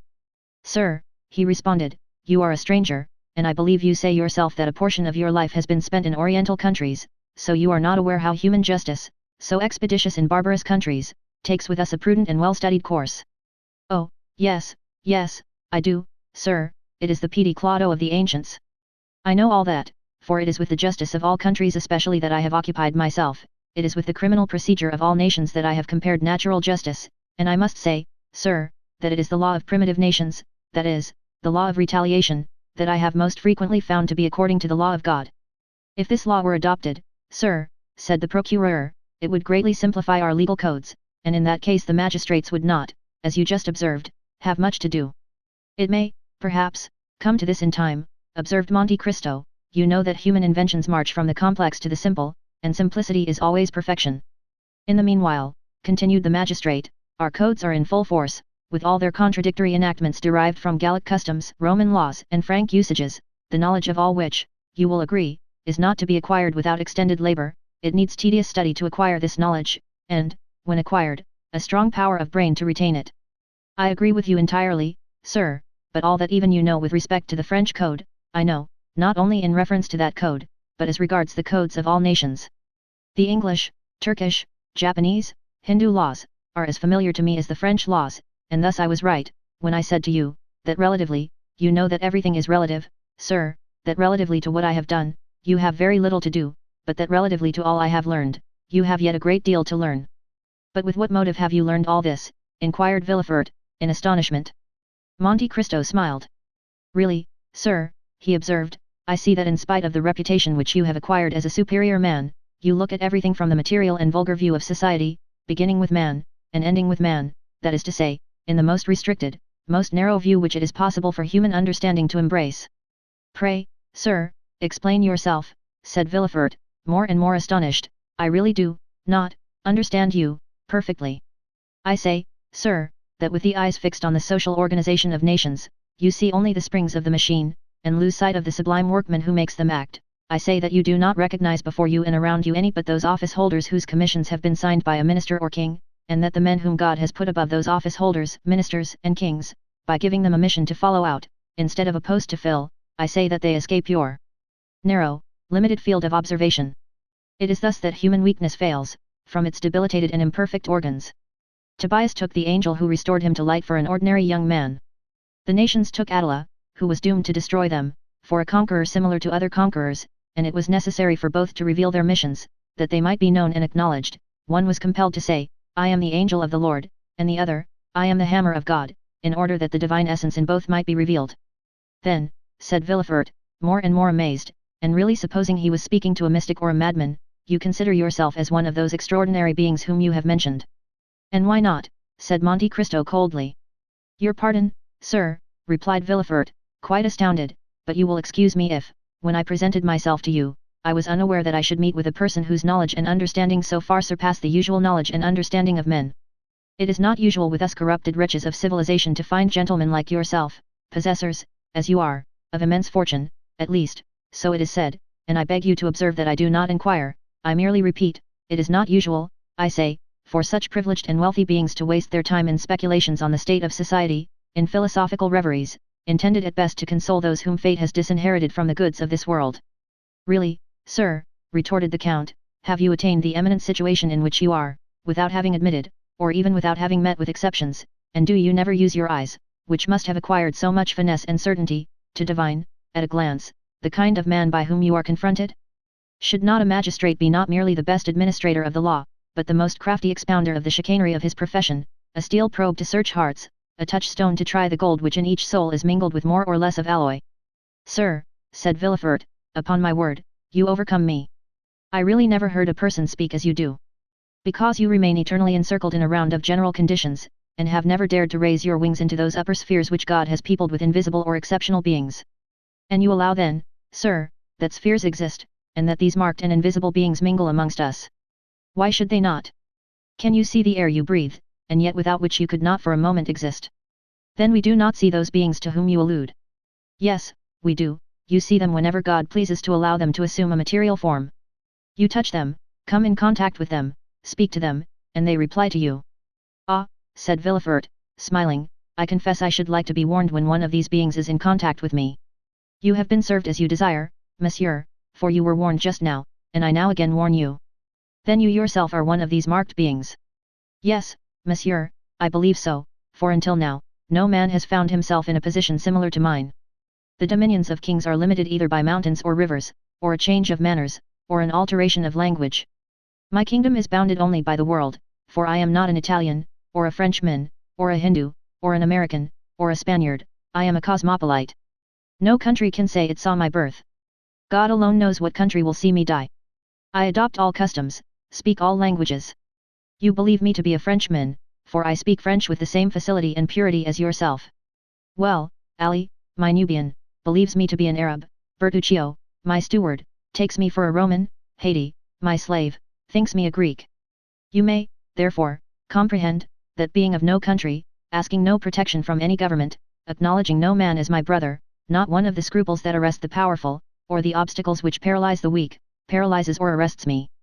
I have only two adversaries, I will not say two conquerors, for with perseverance I subdue even them, they are time and distance. There is a third, and the most terrible, that is my condition as a mortal being. This alone can stop me in my onward career, before I have attained the goal at which I aim, for all the rest I have reduced to mathematical terms. What men call the chances of fate, namely, ruin, change, circumstances, I have fully anticipated, and if any of these should overtake me, yet it will not overwhelm me. Unless I die, I shall always be what I am, and therefore it is that I utter the things you have never heard, even from the mouths of kings, for kings have need, and other persons have fear of you. For who is there who does not say to himself, in a society as incongruously organized as ours, perhaps some day I shall have to do with the king's attorney. But can you not say that, sir? The moment you become an inhabitant of France, you are naturally subjected to the French law. I know it, sir, replied Monte Cristo, but when I visit a country I begin to study, by all the means which are available, the men from whom I may have anything to hope or to fear, till I know them as well as, perhaps better than, they know themselves. It follows from this, that the king's attorney, be he who he may, with whom I should have to deal, would assuredly be more embarrassed than I should. That is to say, replied Villefort with hesitation, that human nature being weak, every man, according to your creed, has committed faults. Faults or crimes, responded Monte Cristo with a negligent air. And that you alone, amongst the men whom you do not recognize as your brothers, for you have said so, observed Villefort in a tone that faltered somewhat, you alone are perfect. No, not perfect, was the Count's reply, only impenetrable, that's all. But let us leave off this strain, sir, if the tone of it is displeasing to you, I am no more disturbed by your justice than are you by my second sight. No, no, by no means, said Villefort, who was afraid of seeming to abandon his ground. No, by your brilliant and almost sublime conversation you have elevated me above the ordinary level, we no longer talk, we rise to dissertation. But you know how the theologians in their collegiate chairs, and philosophers in their controversies, occasionally say cruel truths. Let us suppose for the moment that we are theologizing in a social way, or even philosophically, and I will say to you, rude as it may seem, my brother, you sacrifice greatly to pride, you may be above others, but above you there is God. Above us all, sir, was Monte Cristo's response, in a tone and with an emphasis so deep that Villefort involuntarily shuddered. I have my pride for men, serpents always ready to threaten everyone who would pass without crushing them underfoot. But I lay aside that pride before God, who has taken me from nothing to make me what I am. Then, Count, I admire you, said Villefort, who, for the first time in this strange conversation, used the aristocratic form to the unknown personage, whom, until now, he had only called Monsieur.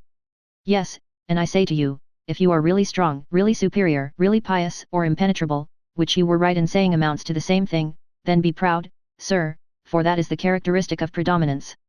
Yet you have unquestionably some ambition. I have, sir. And what may it be? I too, as happens to every man once in his life, have been taken by Satan into the highest mountain in the earth, and when there he showed me all the kingdoms of the world, and as he said before, so said he to me, Child of earth, what wouldst thou have to make thee adore me? I reflected long, for a gnawing ambition had long preyed upon me, and then I replied, Listen, I have always heard of Providence, and yet I have never seen him, or anything that resembles him, or which can make me believe that he exists. I wish to be Providence myself, for I feel that the most beautiful, noblest, most sublime thing in the world, is to recompense and punish. Satan bowed his head, and groaned. You mistake, he said, Providence does exist, only you have never seen him, because the child of God is as invisible as the parent. You have seen nothing that resembles him, because he works by secret springs, and moves by hidden ways. All I can do for you is to make you one of the agents of that Providence. The bargain was concluded. I may sacrifice my soul, but what matters it, added Monte Cristo. If the thing were to do again, I would again do it. Villefort looked at Monte Cristo with extreme amazement. Count, he inquired, have you any relations? No, sir, I am alone in the world. So much the worse. Why? Asked Monte Cristo. Because then you might witness a spectacle calculated to break down your pride. You say you fear nothing but death. I did not say that I feared it, I only said that death alone could check the execution of my plans. And old age. My end will be achieved before I grow old. And madness. I have been nearly mad, and you know the axiom, non bis in idem. It is an axiom of criminal law, and, consequently, you understand its full application. Sir, continued Villefort, there is something to fear besides death, old age, and madness. For instance, there is apoplexy, that lightning stroke which strikes but does not destroy you, and yet which brings everything to an end. You are still yourself as now, and yet you are yourself no longer, you who, like Ariel, verge on the angelic, are but an inert mass, which, like Caliban, verges on the brutal, and this is called in human tongues, as I tell you, neither more nor less than apoplexy. Come, if so you will, Count, and continue this conversation at my house, any day you may be willing to see an adversary capable of understanding and anxious to refute you, and I will show you my father, M. Noirtier de Villefort, one of the most fiery Jacobins of the French Revolution, that is to say, he had the most remarkable audacity, seconded by a most powerful organization, a man who has not, perhaps, like yourself seen all the kingdoms of the earth, but who has helped to overturn one of the greatest, in fact, a man who believed himself, like you, one of the envoys, not of God, but of a supreme being, not of Providence, but of fate. Well, sir, the rupture of a blood vessel on the lobe of the brain has destroyed all this, not in a day, not in an hour, but in a second. M. Noirtier, who, on the previous night, was the old Jacobin, the old senator, the old Carbonaro, laughing at the guillotine, the cannon, and the dagger, M. Noirtier, playing with revolutions, M. Noirtier, for whom France was a vast chessboard, from which pawns, rooks, knights, and queens were to disappear, so that the king was checkmated, M. Noirtier, the redoubtable, was the next morning poor M. Noirtier, the helpless old man, at the tender mercies of the weakest creature in the household. That is, his grandchild, Valentine, a dumb and frozen carcass, in fact, living painlessly on, that time may be given for his frame to decompose without his consciousness of its decay. Alas, sir, said Monte Cristo, this spectacle is neither strange to my eye nor my thought. I am something of a physician, and have, like my fellows, sought more than once for the soul in living and in dead matter, yet, like Providence, it has remained invisible to my eyes, although present to my heart. 100 writers since Socrates, Seneca, Saint Augustine, and Gall, have made, in verse and prose, the comparison you have made, and yet I can well understand that a father's sufferings may effect great changes in the mind of a son. I will call on you, sir, since you bid me contemplate, for the advantage of my pride, this terrible spectacle, which must have been so great a source of sorrow to your family. It would have been so unquestionably, had not God given me so large a compensation. In contrast with the old man, who is dragging his way to the tomb, are two children just entering into life, Valentine, the daughter by my first wife, Mademoiselle Renée Saint-Méran, and Edward, the boy whose life you have this day saved. And what is your deduction from this compensation, sir? Inquired Monte Cristo. My deduction is, replied Villefort, that my father, led away by his passions, has committed some fault unknown to human justice, but marked by the justice of God. That God, desirous in his mercy to punish but one person, has visited this justice on him alone. Monte Cristo, with a smile on his lips, uttered in the depths of his soul a groan which would have made Villefort fly had he but heard it. Adieu, sir, said the magistrate, who had risen from his seat, I leave you, bearing a remembrance of you, a remembrance of esteem, which I hope will not be disagreeable to you when you know me better, for I am not a man to bore my friends, as you will learn. Besides, you have made an eternal friend of Madame de Villefort. The Count bowed, and contented himself with seeing Villefort to the door of his cabinet, the procureur being escorted to his carriage by two footmen, who, on a signal from their master, followed him with every mark of attention. When he had gone, Monte Cristo breathed a profound sigh, and said, Enough of this poison, let me now seek the antidote. Then sounding his bell, he said to Ali, who entered, I am going to Madame's chamber, have the carriage ready at 1 o'clock. Chapter 49. Haydée.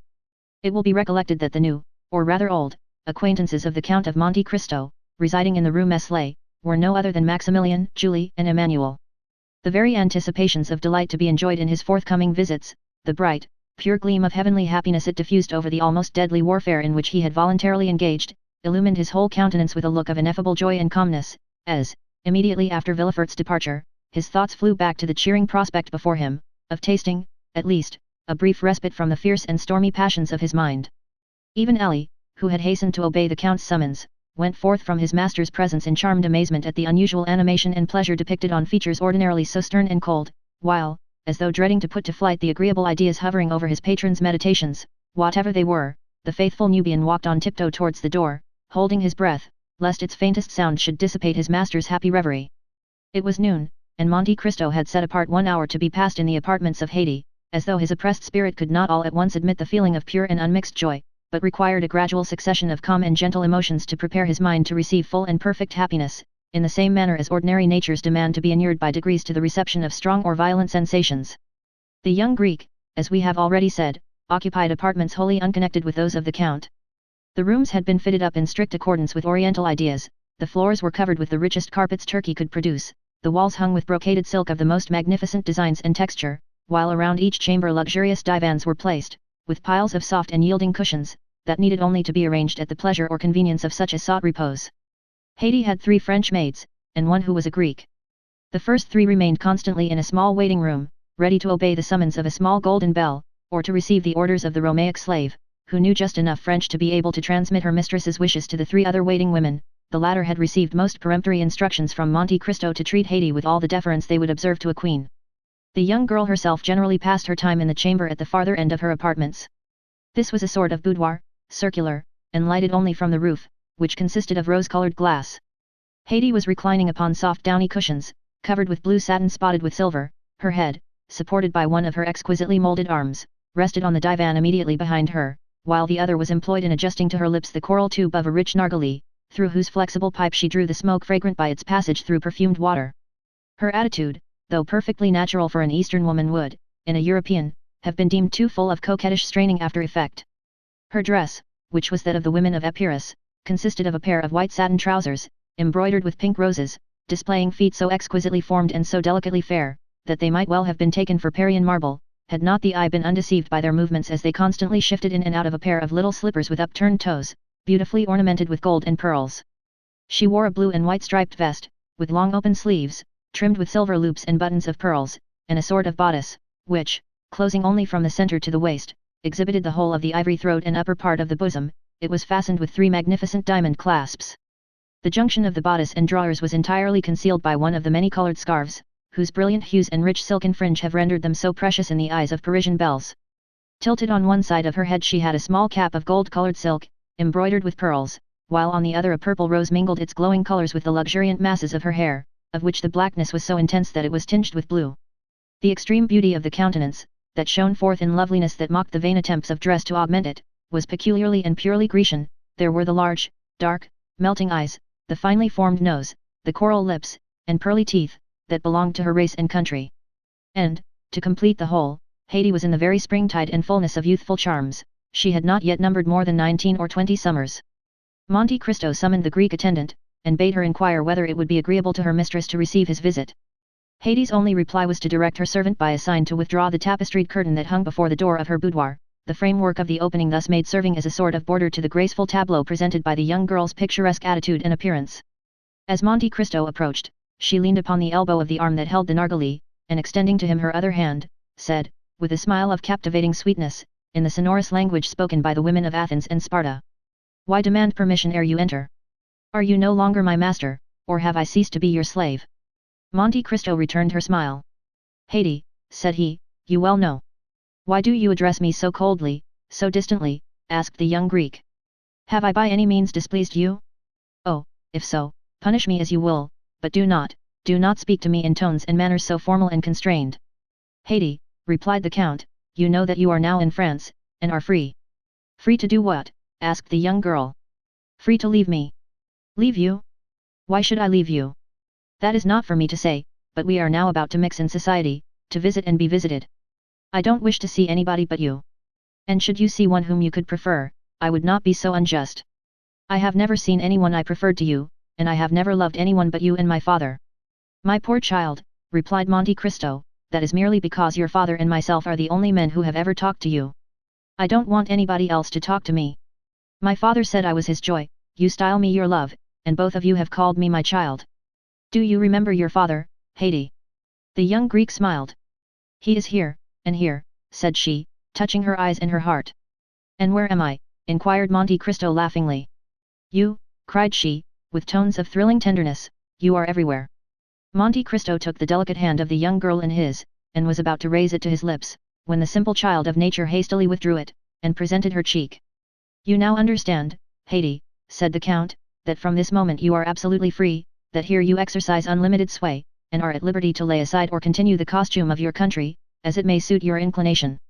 Within this mansion you are absolute mistress of your actions, and may go abroad or remain in your apartments as may seem most agreeable to you. A carriage waits your orders, and Ali and Murdo will accompany you whithersoever you desire to go.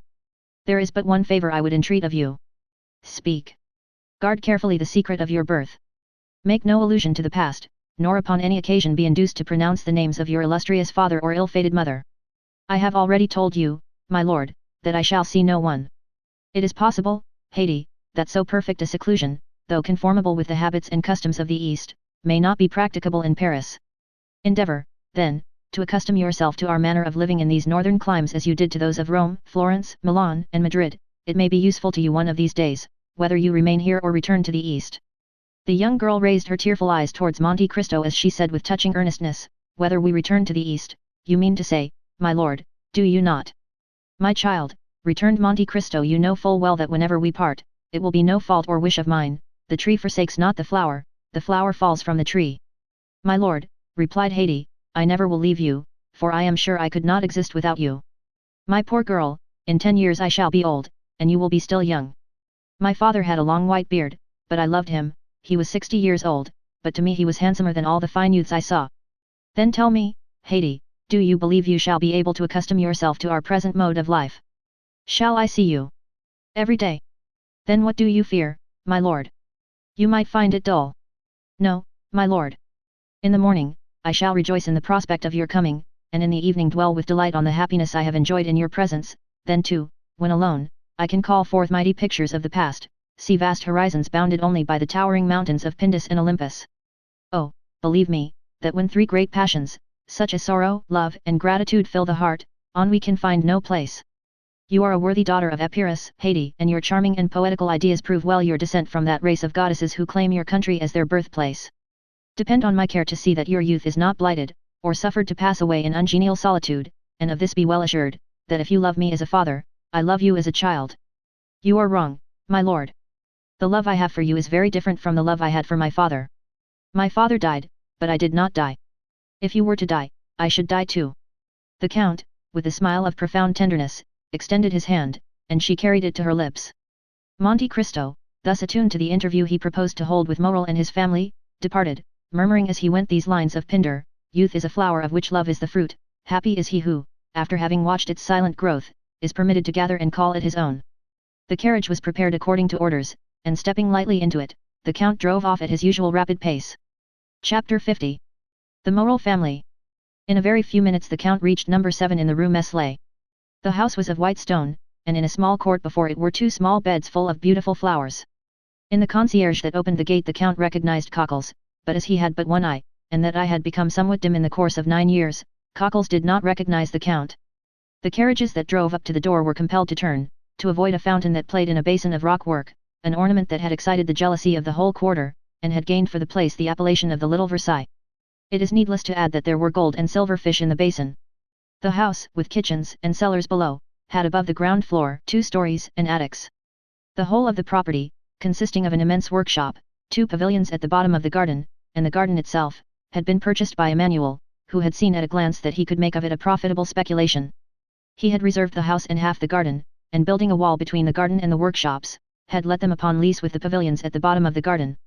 So that for a trifling sum he was as well lodged, and as perfectly shut out from observation, as the inhabitants of the finest mansion in the Faubourg Saint-Germain. The breakfast room was finished in oak, the salon in mahogany, and the furnishings were of blue velvet, the bedroom was in citron wood and green damask. There was a study for Emmanuel, who never studied, and a music room for Julie, who never played. The whole of the second story was set apart for Maximilian. It was precisely similar to his sister's apartments, except that for the breakfast parlour he had a billiard room, where he received his friends. He was superintending the grooming of his horse, and smoking his cigar at the entrance of the garden, when the Count's carriage stopped at the gate. Cockles opened the gate, and Baptistin, springing from the box, inquired whether Monsieur and Madame Herbalt and Monsieur Maximilian Morel would see His Excellency the Count of Monte Cristo. The Count of Monte Cristo, cried Morel, throwing away his cigar and hastening to the carriage, I should think we would see him. Ah, 1,000 thanks, Count, for not having forgotten your promise. And the young officer shook the Count's hand so warmly, that Monte Cristo could not be mistaken as to the sincerity of his joy, and he saw that he had been expected with impatience, and was received with pleasure. Come, come, said Maximilian, I will serve as your guide, such a man as you are ought not to be introduced by a servant. My sister is in the garden plucking the dead roses, my brother is reading his 2 papers, La Presse and Les Débats, within 6 steps of her, for wherever you see Madame Herbalt, you have only to look within a circle of 4 yards and you will find M. Emmanuel, and reciprocally, as they say at the Polytechnic School. At the sound of their steps a young woman of 20 to 25, dressed in a silk morning gown, and busily engaged in plucking the dead leaves off an Noisette rose tree, raised her head. This was Julie, who had become, as the clerk of the house of Thomson and French had predicted, Madame Emmanuel Herbalt. She uttered a cry of surprise at the sight of a stranger, and Maximilian began to laugh. Don't disturb yourself, Julie, said he. The Count has only been 2 or 3 days in Paris, but he already knows what a fashionable woman of the Marais is, and if he does not, you will show him. Ah, monsieur, returned Julie, it is treason in my brother to bring you thus, but he never has any regard for his poor sister. Pinelin, Pinelin. An old man, who was digging busily at one of the beds, stuck his spade in the earth, and approached, cap in hand, striving to conceal a quid of tobacco he had just thrust into his cheek. A few locks of grey mingled with his hair, which was still thick and matted, while his bronzed features and determined glance well suited an old sailor who had braved the heat of the equator and the storms of the tropics. I think you hailed me, Mademoiselle Julie, said he. Pinelin had still preserved the habit of calling his master's daughter Mademoiselle Julie, and had never been able to change the name to Madame Herbalt. Pinelin, replied Julie, go and inform M. Emmanuel of this gentleman's visit, and Maximilian will conduct him to the salon.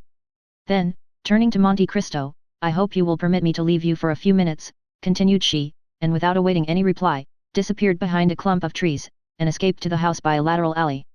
I am sorry to see, observed Monte Cristo to Morel, that I cause no small disturbance in your house. Look there, said Maximilian, laughing, there is her husband changing his jacket for a coat. I assure you, you are well known in the Rue Meslay. Your family appears to be a very happy one, said the Count, as if speaking to himself. Oh, yes, I assure you, Count, they want nothing that can render them happy, they are young and cheerful, they are tenderly attached to each other, and with 25,000 francs a year they fancy themselves as rich as Rothschild. 25,000 francs is not a large sum, however, replied Monte Cristo, with a tone so sweet and gentle, that it went to Maximilian's heart like the voice of a father, but they will not be content with that. Your brother-in-law is a barrister? A doctor. He was a merchant, monsieur, and had succeeded to the business of my poor father. M. Morel, at his death, left 500,000 francs, which were divided between my sister and myself, for we were his only children. Her husband, who, when he married her, had no other patrimony than his noble probity, his first-rate ability, and his spotless reputation, wished to possess as much as his wife. He labored and toiled until he had amassed 250,000 francs, 6 years sufficed to achieve this object. Oh, I assure you, sir, it was a touching spectacle to see these young creatures, destined by their talents for higher stations, toiling together, and through their unwillingness to change any of the customs of their paternal house, taking 6 years to accomplish what less scrupulous people would have effected in 2 or 3. Marseilles resounded with their well-earned praises. At last, one day, Emmanuel came to his wife, who had just finished making up the accounts. "Julie," said he to her, "Cockles has just given me the last rouleau of 100 francs, that completes the 250,000 francs we had fixed as the limits of our gains. Can you content yourself with the small fortune which we shall possess for the future? Listen to me. Our house transacts business to the amount of 1 million a year, from which we derive an income of 40,000 francs. We can dispose of the business, if we please, in an hour, for I have received a letter from M. Delaunay, in which he offers to purchase the goodwill of the house, to unite with his own, for 300,000 francs. Advise me what I had better do." "Emmanuel," returned my sister, "the house of Morel can only be carried on by a Morel. Is it not worth 300,000 francs to save our father's name from the chances of evil fortune and failure?" "I thought so," replied Emmanuel, "but I wished to have your advice. This is my counsel: our accounts are made up and our bills paid, all we have to do is to stop the issue of any more, and close our office." This was done instantly. It was 3 o'clock, at 1:15, a merchant presented himself to insure 2 ships, it was a clear profit of 15,000 francs. "Monsieur," said Emmanuel, "have the goodness to address yourself to M. Delaunay. We have quitted business." "How long?" inquired the astonished merchant. "A quarter of an hour," was the reply. "And this is the reason, monsieur," continued Maximilian, "of my sister and brother-in-law having only 25,000 francs a year." Maximilian had scarcely finished his story, during which the count's heart had swelled within him, when Emmanuel entered wearing a hat and coat. He saluted the count with the air of a man who is aware of the rank of his guest, then, after having led Monte Cristo around the little garden, he returned to the house. A large vase of Japan porcelain, filled with flowers that loaded the air with their perfume, stood in the salon. Julie, suitably dressed, and her hair arranged, she had accomplished this feat in less than 10 minutes, received the count on his entrance. The songs of the birds were heard in an aviary hard by, and the branches of laburnums and rose acacias formed an exquisite framework to the blue velvet curtains. Everything in this charming retreat, from the warble of the birds to the smile of the mistress, breathed tranquility and repose. The count had felt the influence of this happiness from the moment he entered the house, and he remained silent and pensive, forgetting that he was expected to renew the conversation, which had ceased after the first salutations had been exchanged. The silence became almost painful when, by a violent effort, tearing himself from his pleasing reverie. "Madam," said he at length, "I pray you to excuse my emotion, which must astonish you who are only accustomed to the happiness I meet here, but contentment is so new a sight to me, that I could never be weary of looking at yourself and your husband." "We are very happy, monsieur," replied Julie, "but we have also known unhappiness, and few have ever undergone more bitter sufferings than ourselves." The count's features displayed an expression of the most intense curiosity. "Oh, all this is a family history, as Chateau Renaud told you the other day," observed Maximilian. "This humble picture would have but little interest for you, accustomed as you are to behold the pleasures and the misfortunes of the wealthy and industrious, but such as we are, we have experienced bitter sorrows. And God has poured balm into your wounds, as he does into those of all who are in affliction," said Monte Cristo inquiringly. "Yes, Count," returned Julie, "we may indeed say he has, for he has done for us what he grants only to his chosen, he sent us one of his angels." The Count's cheeks became scarlet, and he coughed, in order to have an excuse for putting his handkerchief to his mouth. "Those born to wealth, and who have the means of gratifying every wish," said Emmanuel, "know not what is the real happiness of life, just as those who have been tossed on the stormy waters of the ocean on a few frail planks can alone realize the blessings of fair weather." Monte Cristo rose, and without making any answer, for the tremulousness of his voice would have betrayed his emotion, walked up and down the apartment with a slow step. "Our magnificence makes you smile, Count," said Maximilian, who had followed him with his eyes. "No, no," returned Monte Cristo, pale as death, pressing one hand on his heart to still its throbbings, while with the other he pointed to a crystal cover, beneath which a silken purse lay on a black velvet cushion. "I was wondering what could be the significance of this purse, with the paper at one end and the large diamond at the other." "Count," replied Maximilian, with an air of gravity, "those are our most precious family treasures." "The stone seems very brilliant," answered the Count. "Oh, my brother does not allude to its value, although it has been estimated at 100,000 francs, he means, that the articles contained in this purse are the relics of the angel I spoke of just now." "This I do not comprehend, and yet I may not ask for an explanation, madam," replied Monte Cristo bowing. Pardon me, I had no intention of committing an indiscretion. Indiscretion? Oh, you make us happy by giving us an excuse for expatiating on this subject. If we wanted to conceal the noble action this purse commemorates, we should not expose it thus to view. Oh, would we could relate it everywhere, and to everyone, so that the emotion of our unknown benefactor might reveal his presence. Ah, really, said Monte Cristo in a half-stifled voice. Monsieur, returned Maximilian, raising the glass cover, and respectfully kissing the silken purse, this has touched the hand of a man who saved my father from suicide, us from ruin, and our name from shame and disgrace, a man by whose matchless benevolence we poor children, doomed to want and wretchedness, can at present hear everyone envying our happy lot. This letter, as he spoke, Maximilian drew a letter from the purse and gave it to the Count. This letter was written by him the day that my father had taken a desperate resolution, and this diamond was given by the generous unknown to my sister as her dowry. Monte Cristo opened the letter, and read it with an indescribable feeling of delight. It was the letter written, as our readers know, to Julie, and signed Sinbad the Sailor. Unknown you say, is the man who rendered you this service, unknown to you? Yes, we have never had the happiness of pressing his hand, continued Maximilian. We have supplicated heaven in vain to grant us this favor, but the whole affair has had a mysterious meaning that we cannot comprehend. We have been guided by an invisible hand, a hand as powerful as that of an enchanter. Oh, cried Julie, I have not lost all hope of some day kissing that hand, as I now kiss the purse which he has touched. 4 years ago, Penelon was at Trieste. Penelon, Count, is the old sailor you saw in the garden, and who, from quartermaster, has become gardener. Penelon, when he was at Trieste, saw on the quay an Englishman, who was on the point of embarking on board a yacht, and he recognized him as the person who called on my father the 5th of June, 1829, and who wrote me this letter on the 5th of September. He felt convinced of his identity, but he did not venture to address him. An Englishman, said Monte Cristo, who grew uneasy at the attention with which Julie looked at him. An Englishman you say? Yes, replied Maximilian, an Englishman, who represented himself as the confidential clerk of the house of Thomson and French, at Rome. It was this that made me start when you said the other day, at M. de Morcerf's, that Messrs. Thomson and French were your bankers. That happened, as I told you, in 1829. For God's sake, tell me, did you know this Englishman? But you tell me, also, that the house of Thomson and French have constantly denied having rendered you this service. Yes. Then is it not probable that this Englishman may be someone who, grateful for a kindness your father had shown him, and which he himself had forgotten, has taken this method of requiting the obligation? Everything is possible in this affair, even a miracle. What was his name? Asked Monte Cristo. He gave no other name, answered Julie, looking earnestly at the Count, than that at the end of his letter, Sinbad the Sailor.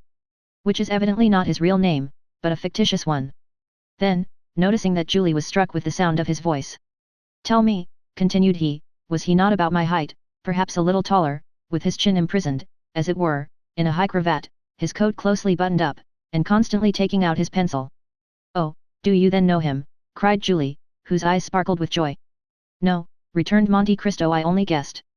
I knew a Lord Wilmore, who was constantly doing actions of this kind. Without revealing himself. He was an eccentric being, and did not believe in the existence of gratitude. Oh, heaven, exclaimed Julie, clasping her hands, in what did he believe, then? He did not credit it at the period which I knew him, said Monte Cristo, touched to the heart by the accents of Julie's voice, but, perhaps, since then he has had proofs that gratitude does exist. And do you know this gentleman, monsieur? Inquired Emmanuel. Oh, if you do know him, cried Julie, can you tell us where he is, where we can find him? Maximilian, Emmanuel, if we do but discover him, he must believe in the gratitude of the heart. Monte Cristo felt tears start into his eyes, and he again walked hastily up and down the room. In the name of heaven, said Maximilian, if you know anything of him, tell us what it is. Alas, cried Monte Cristo, striving to repress his emotion, if Lord Wilmore was your unknown benefactor, I fear you will never see him again. I parted from him 2 years ago at Palermo, and he was then on the point of setting out for the most remote regions, so that I fear he will never return. Oh, monsieur, this is cruel of you, said Julie, much affected, and the young lady's eyes swam with tears.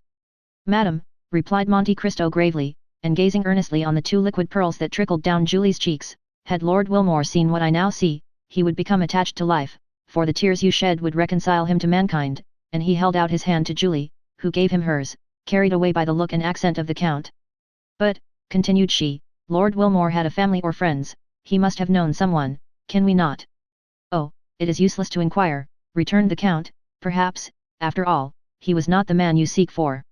He was my friend, he had no secrets from me, and if this had been so he would have confided in me. And he told you nothing. Not a word. Nothing that would lead you to suppose. Nothing. And yet you spoke of him at once. Ah, in such a case one supposes.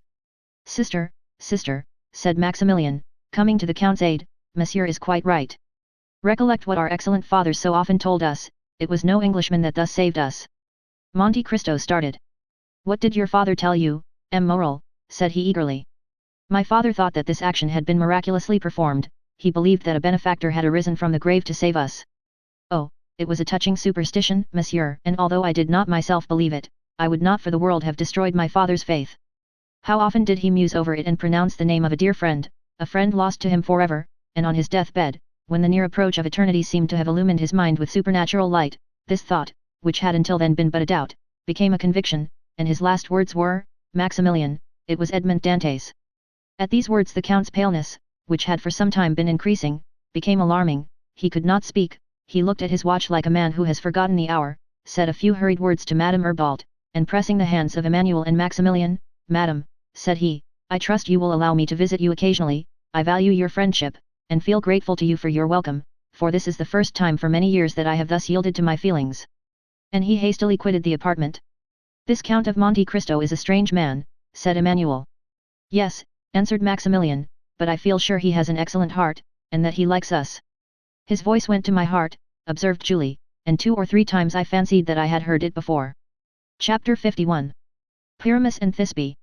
About 2/3 of the way along the Faubourg Saint-Honore, and in the rear of one of the most imposing mansions in this rich neighborhood, where the various houses vie with each other for elegance of design and magnificence of construction, extended a large garden, where the wide-spreading chestnut trees raised their heads high above the walls in a solid rampart, and with the coming of every spring scattered a shower of delicate pink and white blossoms into the large stone vases that stood upon the 2 square pilasters of a curiously wrought iron gate, that dated from the time of Louis XIII.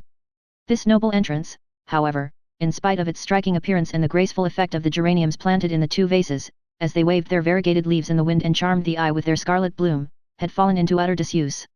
The proprietors of the mansion had many years before thought it best to confine themselves to the possession of the house itself, with its thickly planted courtyard, opening into the Faubourg Saint-Honore, and to the garden shut in by this gate, which formerly communicated with a fine kitchen garden of about an acre. For the demon of speculation drew a line, or in other words projected a street, at the farther side of the kitchen garden. The street was laid out, a name was chosen and posted up on an iron plate, but before construction was begun, it occurred to the possessor of the property that a handsome sum might be obtained for the ground then devoted to fruits and vegetables, by building along the line of the proposed street, and so making it a branch of communication with the Faubourg Saint-Honore itself, one of the most important thoroughfares in the city of Paris. In matters of speculation, however, though man proposes, yet money disposes. From some such difficulty the newly named street died almost in birth, and the purchaser of the kitchen garden, having paid a high price for it, and being quite unable to find anyone willing to take his bargain off his hands without a considerable loss, yet still clinging to the belief that at some future day he should obtain a sum for it that would repay him, not only for his past outlay, but also the interest upon the capital locked up in his new acquisition, contented himself with letting the ground temporarily to some market gardeners, at a yearly rental of 500 francs. And so, as we have said, the iron gate leading into the kitchen garden had been closed up and left to the rust, which bade fair before long to eat off its hinges, while to prevent the ignoble glances of the diggers and delvers of the ground from presuming to sully the aristocratic enclosure belonging to the mansion, the gate had been boarded up to a height of 6 feet. True, the planks were not so closely adjusted but that a hasty peep might be obtained through their interstices, but the strict decorum and rigid propriety of the inhabitants of the house left no grounds for apprehending that advantage would be taken of that circumstance. Horticulture seemed, however, to have been abandoned in the deserted kitchen garden, and where cabbages, carrots, radishes, peas, and melons had once flourished, a scanty crop of lucerne alone bore evidence of its being deemed worthy of cultivation. A small, low door gave egress from the walled space we have been describing into the projected street, the ground having been abandoned as unproductive by its various renters, and had now fallen so completely in general estimation as to return not even the 1/2% it had originally paid. Towards the house the chestnut trees we have before mentioned rose high above the wall, without in any way affecting the growth of other luxuriant shrubs and flowers that eagerly dressed forward to fill up the vacant spaces, as though asserting their right to enjoy the boon of light and air. At one corner, where the foliage became so thick as almost to shut out day, a large stone bench and sundry rustic seats indicated that this sheltered spot was either in general favor or particular use by some inhabitant of the house, which was faintly discernible through the dense mass of verdure that partially concealed it, though situated but 100 paces off.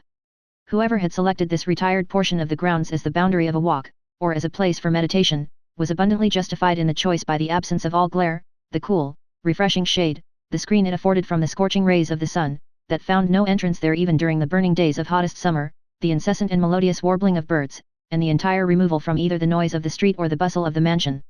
On the evening of one of the warmest days spring had yet bestowed on the inhabitants of Paris, might be seen negligently thrown upon the stone bench a book, a parasol, and a work-basket, from which hung a partly embroidered cambric handkerchief, while at a little distance from these articles was a young woman, standing close to the iron gate, endeavouring to discern something on the other side by means of the openings in the planks, the earnestness of her attitude and the fixed gaze with which she seemed to seek the object of her wishes, proving how much her feelings were interested in the matter. At that instant the little side gate leading from the waste ground to the street was noiselessly opened, and a tall, powerful young man appeared.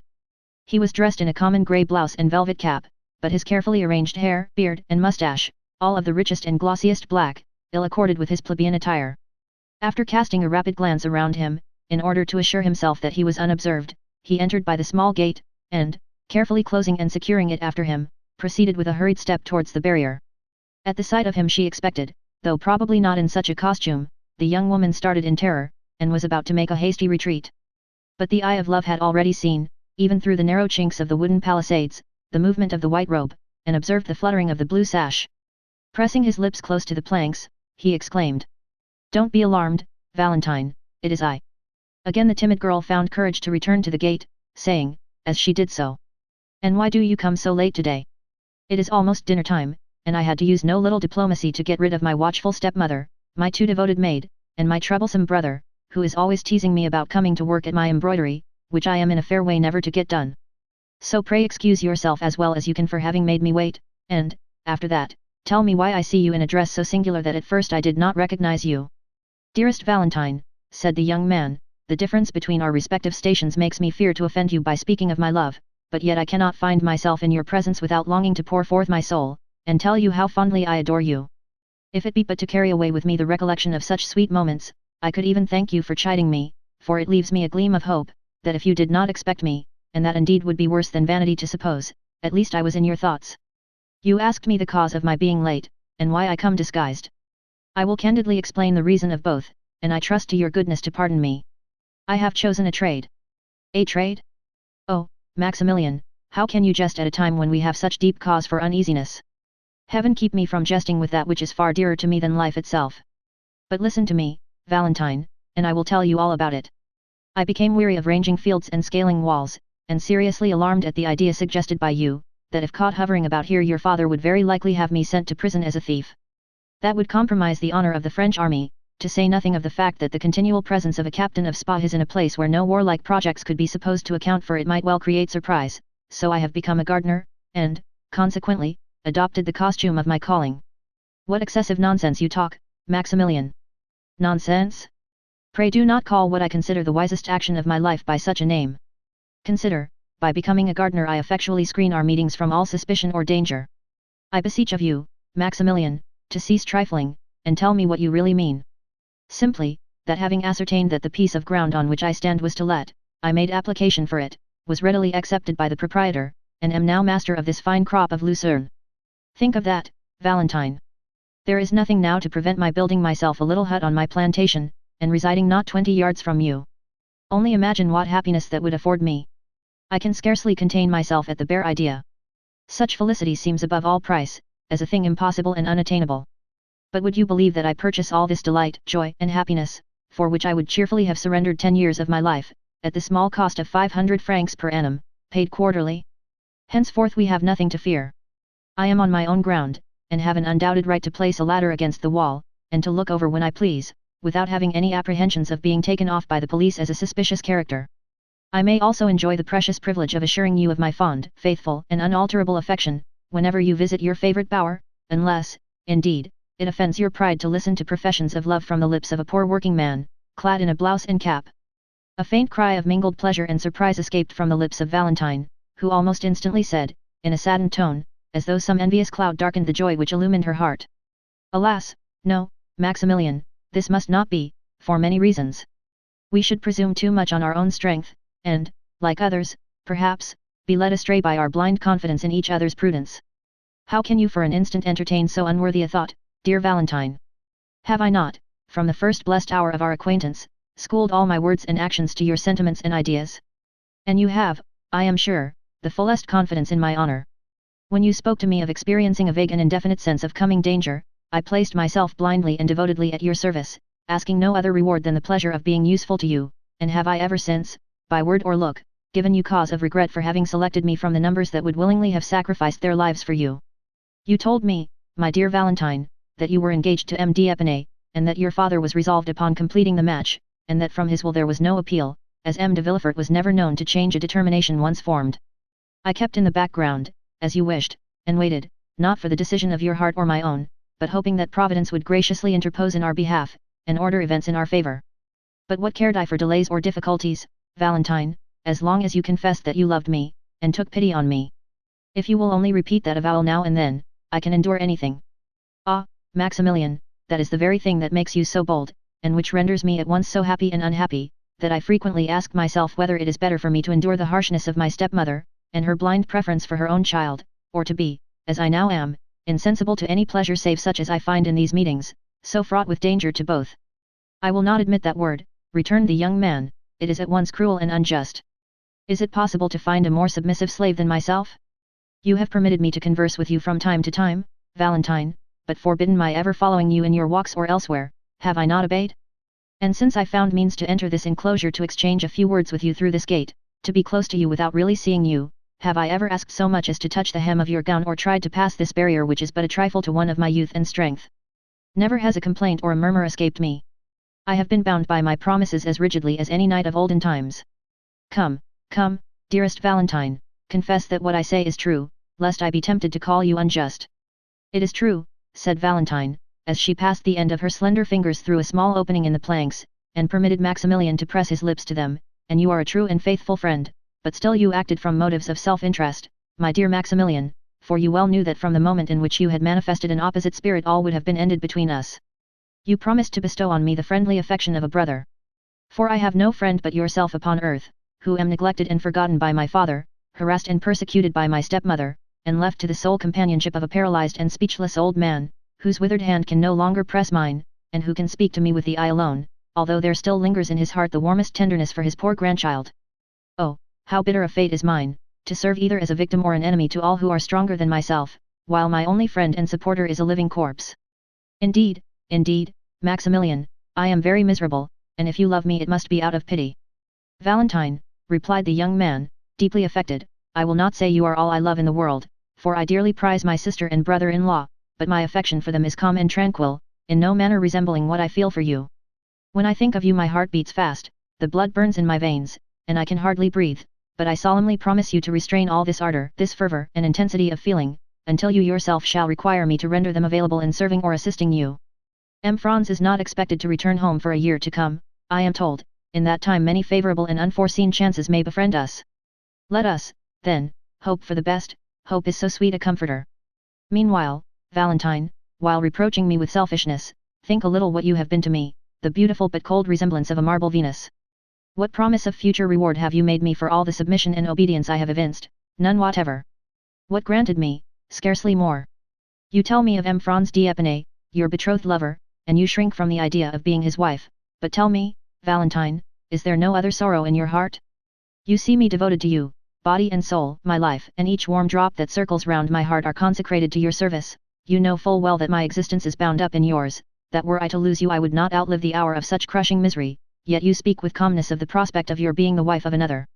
Oh, Valentine, were I in your place, and did I feel conscious, as you do, of being worshipped, adored, with such a love as mine, 100 times at least should I have passed my hand between these iron bars, and said, take this hand, dearest Maximilian, and believe that, living or dead, I am yours, yours only, and forever.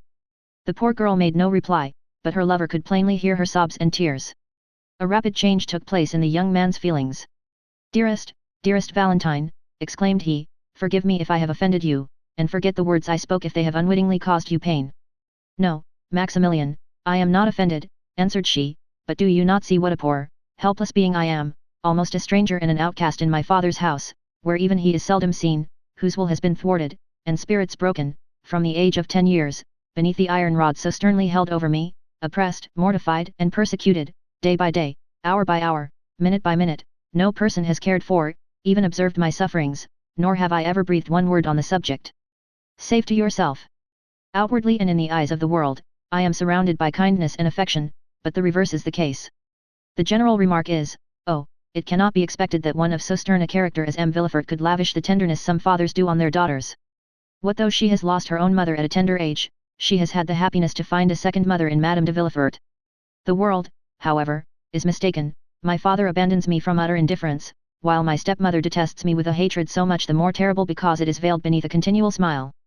Hate you, sweet Valentine, exclaimed the young man, how is it possible for anyone to do that? Alas, replied the weeping girl, I am obliged to own that my stepmother's aversion to me arises from a very natural source, her overweening love for her own child, my brother Edward. But why should it? I do not know, but, though unwilling to introduce money matters into our present conversation, I will just say this much, that her extreme dislike to me has its origin there, and I much fear she envies me the fortune I enjoy in right of my mother, and which will be more than doubled at the death of M. and Madame de Saint Méran, whose sole heiress I am. Madame de Villefort has nothing of her own, and hates me for being so richly endowed. Alas, how gladly would I exchange the half of this wealth for the happiness of at least sharing my father's love. God knows, I would prefer sacrificing the whole, so that it would obtain me a happy and affectionate home. Poor Valentine! I seem to myself as though living a life of bondage, yet at the same time am so conscious of my own weakness that I fear to break the restraint in which I am held, lest I fall utterly helpless. Then, too, my father is not a person whose orders may be infringed with impunity, protected as he is by his high position and firmly established reputation for talent and unswerving integrity. No one could oppose him, he is all-powerful even with the king, he would crush you at a word. Dear Maximilian, believe me when I assure you that if I do not attempt to resist my father's commands it is more on your account than my own. But why, Valentine, do you persist in anticipating the worst, why picture so gloomy a future? Because I judge it from the past. Still, consider that although I may not be, strictly speaking, what is termed an illustrious match for you, I am, for many reasons, not altogether so much beneath your alliance.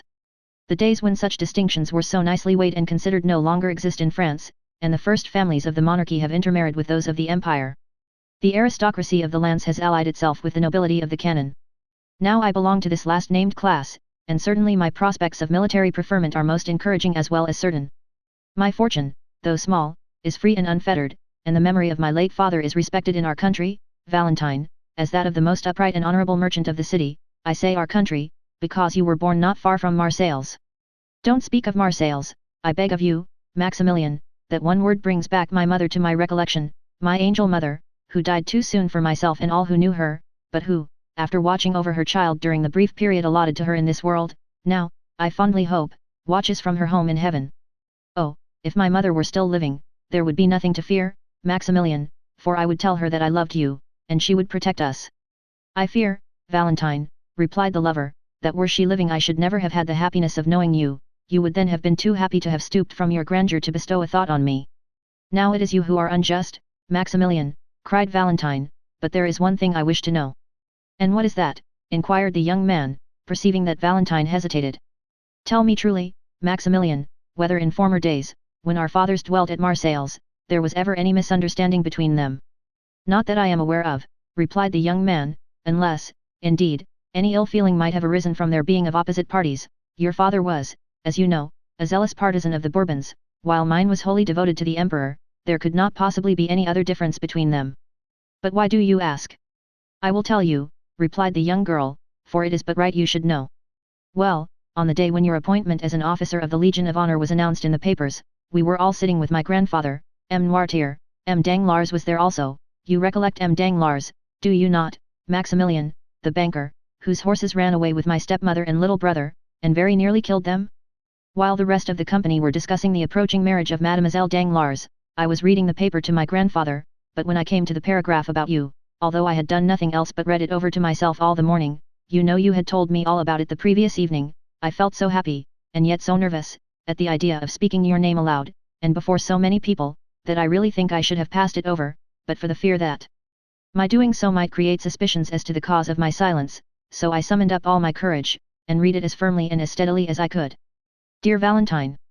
Well, would you believe it, directly my father caught the sound of your name he turned round quite hastily, and, like a poor silly thing, I was so persuaded that everyone must be as much affected as myself by the utterance of your name, that I was not surprised to see my father start, and almost tremble, but I even thought, though that surely must have been a mistake, that Danglars trembled too. Moral, moral, cried my father, stop a bit, then knitting his brows into a deep frown, he added, surely this cannot be one of the Moral family who lived at Marseilles, and gave us so much trouble from their violent Bonapartism, I mean about the year 1815. Yes, replied Danglars, I believe he is the son of the old shipowner. Indeed, answered Maximilian, and what did your father say then, Valentine? Oh, such a dreadful thing, that I don't dare to tell you. Always tell me everything, said Maximilian with a smile. Ah, continued my father, still frowning, their idolized emperor treated these madmen as they deserved, he called them food for cannon, which was precisely all they were good for, and I am delighted to see that the present government have adopted this salutary principle with all its pristine vigor. If Algiers were good for nothing but to furnish the means of carrying so admirable an idea into practice, it would be an acquisition well worthy of struggling to obtain. Though it certainly does cost France somewhat dear to assert her rights in that uncivilized country. Brutal politics, I must confess, said Maximilian, but don't attach any serious importance, dear, to what your father said. My father was not a bit behind yours in that sort of talk. Why, said he, does not the emperor, who has devised so many clever and efficient modes of improving the art of war, organize a regiment of lawyers, judges, and legal practitioners, sending them in the hottest fire the enemy could maintain, and using them to save better men? You see, my dear, that for picturesque expression and generosity of spirit there is not much to choose between the language of either party. But what did Danglars say to this outburst on the part of the procureur? Oh, he laughed, and in that singular manner so peculiar to himself, half malicious, half ferocious, he almost immediately got up and took his leave. Then, for the first time, I observed the agitation of my grandfather, and I must tell you, Maximilian, that I am the only person capable of discerning emotion in his paralyzed frame. And I suspected that the conversation that had been carried on in his presence, for they always say and do what they like before the dear old man, without the smallest regard for his feelings, had made a strong impression on his mind, for, naturally enough, it must have pained him to hear the emperor he so devotedly loved and served spoken of in that depreciating manner. The name of Noirtier, interposed Maximilian, is celebrated throughout Europe. He was a statesman of high standing, and you may or may not know, Valentine, that he took a leading part in every Bonapartist conspiracy set on foot during the restoration of the Bourbons. Oh, I have often heard whispers of things that seem to me most strange, the father a Bonapartist, the son a royalist, what can have been the reason of so singular a difference in parties and politics? But to resume my story, I turned towards my grandfather, as though to question him as to the cause of his emotion. He looked expressively at the newspaper I had been reading. What is the matter, dear grandfather, said I, are you pleased? He gave me a sign in the affirmative. With what my father said just now. He returned a sign in the negative. Perhaps you liked what Danglars said. Another sign in the negative. Oh, then, you were glad to hear that Moral, I didn't dare to say Maximilian, had been made an officer of the Legion of Honor. He signified assent. Only think of the poor old man's being so pleased to think that you, who were a perfect stranger to him, had been made an officer of the Legion of Honor. Perhaps it was a mere whim on his part, for he is falling, they say, into second childhood, but I love him for showing so much interest in you. How singular, murmured Maximilian, your father hates me, while your grandfather, on the contrary, what strange feelings are aroused by politics. Hush, cried Valentine, suddenly, someone is coming. Maximilian leaped at one bound into his crop of lucerne, which he began to pull up in the most ruthless way, under the pretext of being occupied in weeding it. Mademoiselle, mademoiselle, exclaimed a voice from behind the trees. Madame is searching for you everywhere, there is a visitor in the drawing room. A visitor, inquired Valentine, much agitated, who is it? Some grand personage, a prince I believe they said, the Count of Monte Cristo. I will come directly, cried Valentine aloud. The name of Monte Cristo sent an electric shock through the young man on the other side of the iron gate, to whom Valentine's "I am coming" was the customary signal of farewell. Now, then, said Maximilian, leaning on the handle of his spade, I would give a good deal to know how it comes about that the Count of Monte Cristo is acquainted with M. de Villefort. Chapter 52. Toxicology. It was really the Count of Monte Cristo who had just arrived at Madame de Villefort's for the purpose of returning the procureur's visit, and at his name, as may be easily imagined, the whole house was in confusion. Madame de Villefort, who was alone in her drawing room when the Count was announced, desired that her son might be brought thither instantly to renew his thanks to the Count, and Edward, who heard this great personage talked of for 2 whole days, made all possible haste to come to him, not from obedience to his mother, or out of any feeling of gratitude to the Count, but from sheer curiosity, and that some chance remark might give him the opportunity for making one of the impertinent speeches. Which made his mother say, "Oh, That naughty child! But I can't be severe with him, he is really so bright. After the usual civilities, the Count inquired after M. de Villefort. My husband dines with the Chancellor, replied the young lady, he has just gone, and I am sure he'll be exceedingly sorry not to have had the pleasure of seeing you before he went. Two visitors who were there when the Count arrived, having gazed at him with all their eyes, retired after that reasonable delay which politeness admits and curiosity requires. What is your sister Valentine doing? Inquired Madame de Villefort of Edward. Tell someone to bid her come here, that I may have the honor of introducing her to the Count. You have a daughter, then, madam? Inquired the Count, very young, I presume. The daughter of M. de Villefort by his first marriage, replied the young wife, a fine well-grown girl. But melancholy, interrupted Master Edward, snatching the feathers out of the tail of a splendid paraquet that was screaming on its gilded perch, in order to make a plume for his hat. Madame de Villefort merely cried, be still, Edward. She then added, this young madcap is, however, very nearly right, and merely re-echoes what he has heard me say with pain 100 times, for Mademoiselle de Villefort is, in spite of all we can do to rouse her, of a melancholy disposition and taciturn habit, which frequently injure the effect of her beauty. But what detains her? Go, Edward, and see. Because they are looking for her where she is not to be found. And where are they looking for her? With Grandpapa Noirtier. And do you think she is not there? No, no, no, no, no, she is not there, replied Edward, singing his words. And where is she, then? If you know, why don't you tell? She is under the big chestnut tree, replied the spoiled brat, as he gave, in spite of his mother's commands, live flies to the parrot, which seemed keenly to relish such fare. Madame de Villefort stretched out her hand to ring, intending to direct her waiting maid to the spot where she would find Valentine, when the young lady herself entered the apartment. She appeared much dejected, and any person who considered her attentively might have observed the traces of recent tears in her eyes. Valentine, whom we have in the rapid march of our narrative presented to our readers without formally introducing her, was a tall and graceful girl of 19, with bright chestnut hair, deep blue eyes, and that reposeful air of quiet distinction which characterized her mother. Her white and slender fingers, her pearly neck, her cheeks tinted with varying hues reminded one of the lovely English women who have been so poetically compared in their manner to the gracefulness of a swan. She entered the apartment, and seeing near her stepmother the stranger of whom she had already heard so much, saluted him without any girlish awkwardness, or even lowering her eyes, and with an elegance that redoubled the Count's attention. He rose to return the salutation. Mademoiselle de Villefort, my stepdaughter, said Madame de Villefort to Monte Cristo, leaning back on her sofa and motioning towards Valentine with her hand. And M. de Monte Cristo, King of China, Emperor of Cochin China, said the young imp, looking slyly towards his sister. Madame de Villefort at this really did turn pale, and was very nearly angry with this household plague, who answered to the name of Edward, but the Count, on the contrary, smiled, and appeared to look at the boy complacently, which caused the maternal heart to bound again with joy and enthusiasm. But, madam, replied the Count, continuing the conversation, and looking by turns at Madame de Villefort and Valentine, have I not already had the honor of meeting yourself and Mademoiselle before? I could not help thinking so just now, the idea came over my mind, and as Mademoiselle entered the sight of her was an additional ray of light thrown on a confused remembrance, excuse the remark. I do not think it likely, sir, Mademoiselle de Villefort is not very fond of society, and we very seldom go out, said the young lady. Then it was not in society that I met with Mademoiselle or yourself, madam, or this charming little merry boy. Besides, the Parisian world is entirely unknown to me, for, as I believe I told you, I have been in Paris but very few days. No, but, perhaps, you will permit me to call to mind, stay. The Count placed his hand on his brow as if to collect his thoughts.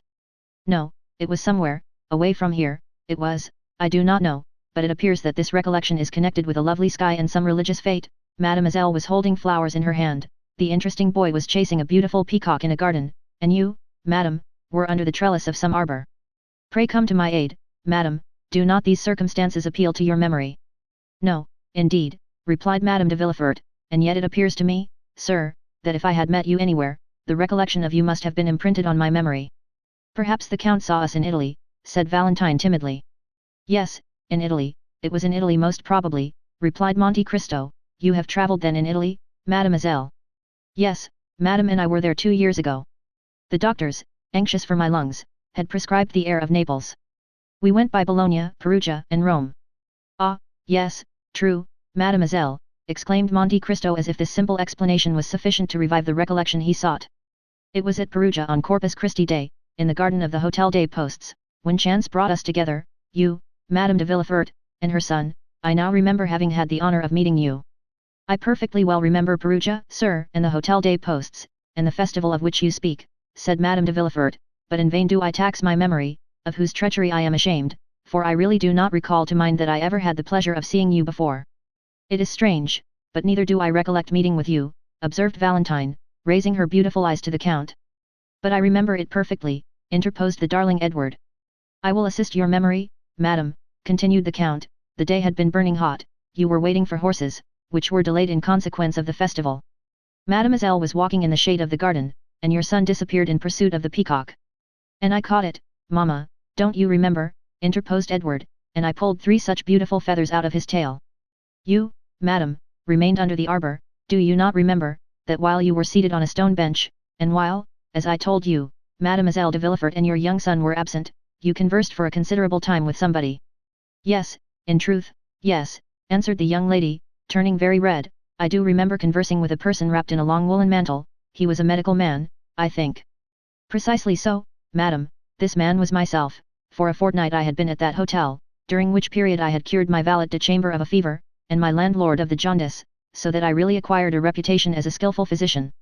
We discoursed a long time, madam, on different subjects, of Perugino, of Raphael, of manners, customs, of the famous Aqua Tofana, of which they had told you, I think you said, that certain individuals in Perugia had preserved the secret. Yes, true, replied Madame de Villefort, somewhat uneasily, I remember now.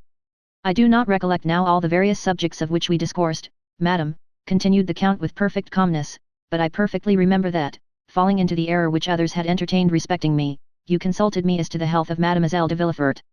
Yes, really, sir, you were in fact a medical man, said Madame de Villefort, since you had cured the sick. Molière or Beaumarchais would reply to you, madam, that it was precisely because I was not, that I had cured my patients.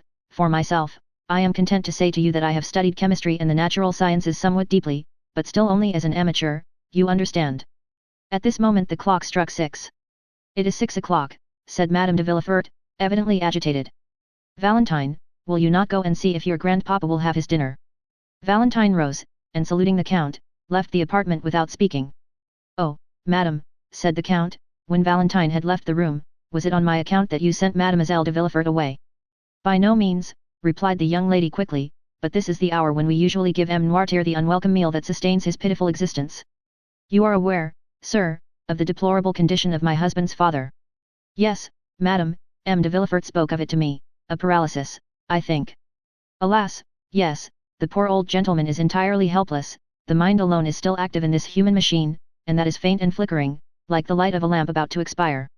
But excuse me, sir, for talking of our domestic misfortunes, I interrupted you at the moment when you were telling me that you were a skillful chemist. No, madam, I did not say as much as that, replied the Count with a smile, quite the contrary. I have studied chemistry because, having determined to live in eastern climates, I have been desirous of following the example of King Mithridates. Mithridates, Rex Ponticus, said the young scamp, as he tore some beautiful portraits out of a splendid album, the individual who took cream in his cup of poison every morning at breakfast. Edward, you naughty boy, exclaimed Madame de Villefort, snatching the mutilated book from the urchin's grasp, you are positively past bearing, you really disturb the conversation, go, leave us, and join your sister Valentine in dear Grandpapa Noirtier's room. The album, said Edward sulkily. What do you mean, the album? I want the album. How dare you tear out the drawings? Oh, it amuses me. Go, go at once. I won't go unless you give me the album, said the boy, seating himself doggedly in an armchair, according to his habit of never giving way. Take it, then, and pray disturb us no longer, said Madame de Villefort, giving the album to Edward, who then went towards the door, led by his mother. The Count followed her with his eyes. Let us see if she shuts the door after him, he muttered. Madame de Villefort closed the door carefully after the child, the Count appearing not to notice her, then casting a scrutinizing glance around the chamber, the young wife returned to her chair, in which she seated herself. Allow me to observe, madam, said the Count, with that kind tone he could assume so well, you are really very severe with that dear clever child. Oh, sometimes severity is quite necessary, replied Madame de Villefort, with all a mother's real firmness. It was his Cornelius Nepos that Master Edward was repeating when he referred to King Mithridates, continued the Count, and you interrupted him in a quotation which proves that his tutor has by no means neglected him, for your son is really advanced for his years. The fact is, Count, answered the mother, agreeably flattered, he has great aptitude, and learns all that is set before him. He has but one fault, he is somewhat willful, but really, on referring for the moment to what he said, do you truly believe that Mithridates used these precautions, and that these precautions were efficacious? I think so, madam, because I myself have made use of them, that I might not be poisoned at Naples, at Palermo, and at Smyrna, that is to say, on 3 several occasions when, but for these precautions, I must have lost my life. And your precautions were successful. Completely so. Yes, I remember now your mentioning to me at Perugia something of this sort. Indeed, said the Count with an air of surprise, remarkably well counterfeited, I really did not remember. I inquired of you if poisons acted equally, and with the same effect, on men of the north as on men of the south, and you answered me that the cold and sluggish habits of the north did not present the same aptitude as the rich and energetic temperaments of the natives of the south. And that is the case, observed Monte Cristo. I have seen Russians devour, without being visibly inconvenienced, vegetable substances which would infallibly have killed a Neapolitan or an Arab. And you really believe the result would be still more sure with us than in the East, and in the midst of our fogs and rains a man would habituate himself more easily than in a warm latitude to this progressive absorption of poison. Certainly, it being at the same time perfectly understood that he should have been duly fortified against the poison to which he had not been accustomed. Yes, I understand that, and how would you habituate yourself, for instance, or rather, how did you habituate yourself to it? Oh, very easily. Suppose you knew beforehand the poison that would be made use of against you, suppose the poison was, for instance, brucine. Brucine is extracted from the false angostura, is it not? Inquired Madame de Villefort. Precisely, madam, replied Monte Cristo, but I perceive I have not much to teach you. Allow me to compliment you on your knowledge, such learning is very rare among ladies. Oh, I am aware of that, said Madame de Villefort, but I have a passion for the occult sciences, which speak to the imagination like poetry, and are reducible to figures, like an algebraic equation, but go on, I beg of you, what you say interests me to the greatest degree.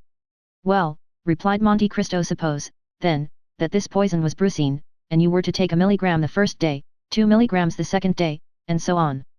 Well, at the end of 10 days you would have taken a centigram, at the end of 20 days, increasing another milligram, you would have taken 300 centigrams, that is to say, a dose which you would support without inconvenience, and which would be very dangerous for any other person who had not taken the same precautions as yourself.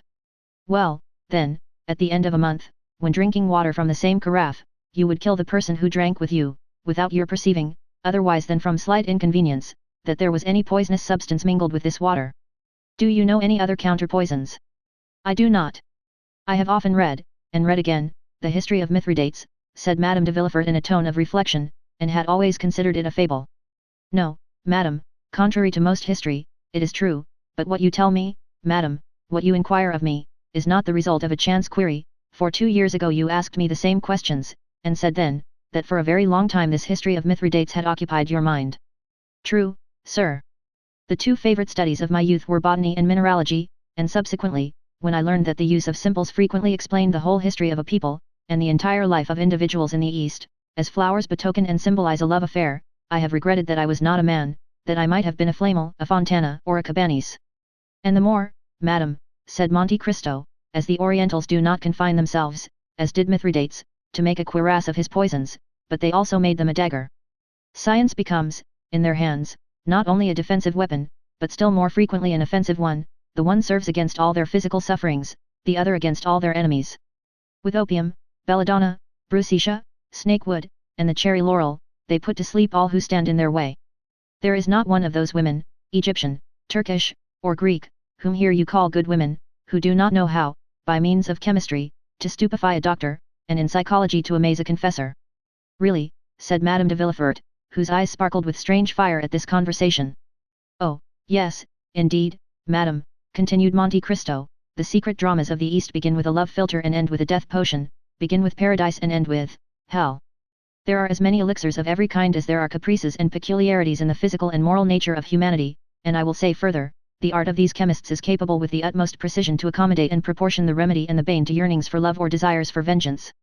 But, sir, remarked the young woman, these Eastern societies, in the midst of which you have passed a portion of your existence, are as fantastic as the tales that come from their strange land. A man can easily be put out of the way there, then, it is, indeed, the Baghdad and Basra of the 1001 Nights. The sultans and viziers who rule over society there, and who constitute what in France we call the government, are really Harun al-Raskids and Jafars, who not only pardon a poisoner, but even make him a prime minister, if his crime has been an ingenious one, and who, under such circumstances, have the whole story written in letters of gold, to divert their hours of idleness and ennui. By no means, madam, the fanciful exists no longer in the East. There, disguised under other names, and concealed under other costumes, are police agents, magistrates, attorneys general, and bailiffs. They hang, behead, and impale their criminals in the most agreeable possible manner, but some of these, like clever rogues, have contrived to escape human justice, and succeed in their fraudulent enterprises by cunning stratagems. Amongst us a simpleton, possessed by the demon of hate or cupidity, who has an enemy to destroy, or some near relation to dispose of, goes straight to the grocers or druggists, gives a false name, which leads more easily to his detection than his real one, and under the pretext that the rats prevent him from sleeping, purchases 5 or 6 grams of arsenic. If he is really a cunning fellow, he goes to 5 or 6 different druggists or grocers, and thereby becomes only 5 or 6 times more easily traced. Then, when he has acquired his specific, he administers duly to his enemy, or near kinsman, a dose of arsenic which would make a mammoth or mastodon burst, and which, without rhyme or reason, makes his victim utter groans which alarm the entire neighborhood. Then arrive a crowd of policemen and constables. They fetch a doctor, who opens the dead body, and collects from the entrails and stomach a quantity of arsenic in a spoon. Next day 100 newspapers relate the fact, with the names of the victim and the murderer. The same evening the grocer or grocers, druggist or druggists, come and say, "It was I who sold the arsenic to the gentleman," and rather than not recognize the guilty purchaser, they will recognize 20. Then the foolish criminal is taken, imprisoned, interrogated, confronted, confounded, condemned, and cut off by hemp or steel, or if she be a woman of any consideration, they lock her up for life. This is the way in which you northerns understand chemistry, madam. Desrues was, however, I must confess, more skillful. What would you have, sir? Said the lady, laughing. We do what we can. All the world has not the secret of the Medicis or the Borgias. Now, replied the count, shrugging his shoulders, shall I tell you the cause of all these stupidities? It is because, at your theatres, by what at least I could judge by reading the pieces they play, they see persons swallow the contents of a phial, or suck the button of a ring, and fall dead instantly. 5 minutes afterwards the curtain falls, and the spectators depart. They are ignorant of the consequences of the murder, they see neither the police commissary with his badge of office, nor the corporal with his 4 men, and so the poor fools believe that the whole thing is as easy as lying. But go a little way from France, go either to Aleppo or Cairo, or only to Naples or Rome, and you will see people passing by you in the streets, people erect, smiling, and fresh-colored, of whom Asmodeus, if you were holding on by the skirt of his mantle, would say, that man was poisoned 3 weeks ago, he will be a dead man in a month. Then, remarked Madame de Villefort, they have again discovered the secret of the famous Aqua Tifana that they said was lost at Perugia. Ah, but madam, does mankind ever lose anything? The arts change about and make a tour of the world, things take a different name, and the vulgar do not follow them, that is all, but there is always the same result. Poisons act particularly on some organ or another, one on the stomach, another on the brain, another on the intestines. Well, the poison brings on a cough, the cough an inflammation of the lungs, or some other complaint catalogued in the book of science, which, however, by no means precludes it from being decidedly mortal, and if it were not, would be sure to become so, thanks to the remedies applied by foolish doctors, who are generally bad chemists, and which will act in favor of or against the malady, as you please, and then there is a human being killed according to all the rules of art and skill, and of whom justice learns nothing, as was said by a terrible chemist of my acquaintance, the worthy Abbé Adelmonte of Taormina, in Sicily, who has studied these national phenomena very profoundly. It is quite frightful, but deeply interesting, said the young lady, motionless with attention. I thought, I must confess, that these tales were inventions of the Middle Ages. Yes, no doubt, but improved upon by ours. What is the use of time, rewards of merit, medals, crosses, Montaigne prizes, if they do not lead society towards more complete perfection? Yet man will never be perfect until he learns to create and destroy, he does know how to destroy, and that is half the battle. So, added Madame de Villefort, constantly returning to her object, the poisons of the Borgias, the Medicis, the Renés, the Ruggieris, and later, probably, that of Baron de Trenck, whose story has been so misused by modern drama and romance, were objects of art, madam, and nothing more, replied the count. Do you suppose that the real savant addresses himself stupidly to the mere individual? By no means. Science loves eccentricities, leaps and bounds, trials of strength, fancies, if I may be allowed so to term them. Thus, for instance, the excellent Abbé Adelmonte, of whom I spoke just now, made in this way some marvelous experiments. Really? Yes, I will mention one to you. He had a remarkably fine garden, full of vegetables, flowers, and fruit. From amongst these vegetables he selected the most simple, a cabbage, for instance. For 3 days he watered this cabbage with a distillation of arsenic. On the 3rd, the cabbage began to droop and turn yellow. At that moment he cut it. In the eyes of everybody it seemed fit for table, and preserved its wholesome appearance. It was only poison to the Abbé Adelmonte. He then took the cabbage to the room where he had rabbits, for the Abbé Adelmonte had a collection of rabbits, cats, and guinea pigs, fully as fine as his collection of vegetables, flowers, and fruit. Well, the Abbé Adelmonte took a rabbit, and made it eat a leaf of the cabbage. The rabbit died.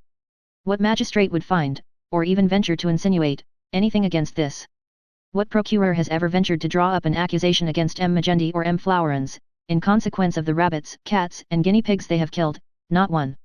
So, then, the rabbit dies, and justice takes no notice. This rabbit dead, the Abbé Adelmonte has its entrails taken out by his cook and thrown on the dunghill. On this dunghill is a hen, who, pecking these intestines, is in her turn taken ill, and dies next day. At the moment when she is struggling in the convulsions of death, a vulture is flying by. There are a good many vultures in Adelmonte's country. This bird darts on the dead fowl, and carries it away to a rock, where it dines off its prey. 3 days afterwards, this poor vulture, which has been very much indisposed since that dinner, suddenly feels very giddy while flying aloft in the clouds, and falls heavily into a fish pond. The pike, eels, and carp eat greedily always, as everybody knows. Well, they feast on the vulture. Now suppose that next day, one of these eels, or pike, or carp, poisoned at the 4th remove, is served up at your table. Well, then, your guest will be poisoned at the 5th remove, and die, at the end of 8 or 10 days, of pains in the intestines, sickness, or abscess of the pylorus. The doctors open the body and say with an air of profound learning, the subject has died of a tumor on the liver, or of typhoid fever. But, remarked Madame de Villefort, all these circumstances which you link thus to one another may be broken by the least accident. The vulture may not see the fowl, or may fall 100 yards from the fish pond. Ah, that is where the art comes in. To be a great chemist in the East, one must direct chance, and this is to be achieved. Madame de Villefort was in deep thought, yet listened attentively. But, she exclaimed, suddenly, arsenic is indelible, indestructible. In whatsoever way it is absorbed, it will be found again in the body of the victim from the moment when it has been taken in sufficient quantity to cause death. Precisely so, cried Monte Cristo, precisely so, and this is what I said to my worthy Adelmonte. He reflected, smiled, and replied to me by a Sicilian proverb, which I believe is also a French proverb: my son, the world was not made in a day, but in 7. Return on Sunday. On the Sunday following I did return to him. Instead of having watered his cabbage with arsenic, he had watered it this time with a solution of salts, having their basis in strychnine, strychnus colubrina, as the learned term it. Now, the cabbage had not the slightest appearance of disease in the world, and the rabbit had not the smallest distrust, yet, 5 minutes afterwards, the rabbit was dead. The fowl pecked at the rabbit, and the next day was a dead hen. This time we were the vultures, so we opened the bird, and this time all special symptoms had disappeared, there were only general symptoms. There was no peculiar indication in any organ, an excitement of the nervous system, that was it, a case of cerebral congestion, nothing more. The fowl had not been poisoned, she had died of apoplexy. Apoplexy is a rare disease among fowls, I believe, but very common among men. Madame de Villefort appeared more and more thoughtful. It is very fortunate, she observed, that such substances could only be prepared by chemists, otherwise, all the world would be poisoning each other. By chemists and persons who have a taste for chemistry, said Monte Cristo carelessly. And then, said Madame de Villefort, endeavoring by a struggle, and with effort, to get away from her thoughts, however skillfully it is prepared, crime is always crime, and if it avoid human scrutiny, it does not escape the eye of God. The Orientals are stronger than we are in cases of conscience, and, very prudently, have no hell, that is the point. Really, madam, this is a scruple which naturally must occur to a pure mind like yours, but which would easily yield before sound reasoning. The bad side of human thought will always be defined by the paradox of Jean-Jacques Rousseau, you remember, the mandarin who is killed 500 leagues off by raising the tip of the finger. Man's whole life passes in doing these things, and his intellect is exhausted by reflecting on them. You will find very few persons who will go and brutally thrust a knife in the heart of a fellow creature, or will administer to him, in order to remove him from the surface of the globe on which we move with life and animation, that quantity of arsenic of which we just now talked. Such a thing is really out of rule, eccentric or stupid.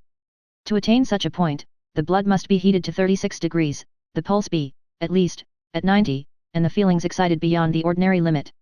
But suppose one pass, as is permissible in philology, from the word itself to its softened synonym, then, instead of committing an ignoble assassination you make an elimination, you merely and simply remove from your path the individual who is in your way, and that without shock or violence, without the display of the sufferings which, in the case of becoming a punishment, make a martyr of the victim, and a butcher, in every sense of the word, of him who inflicts them.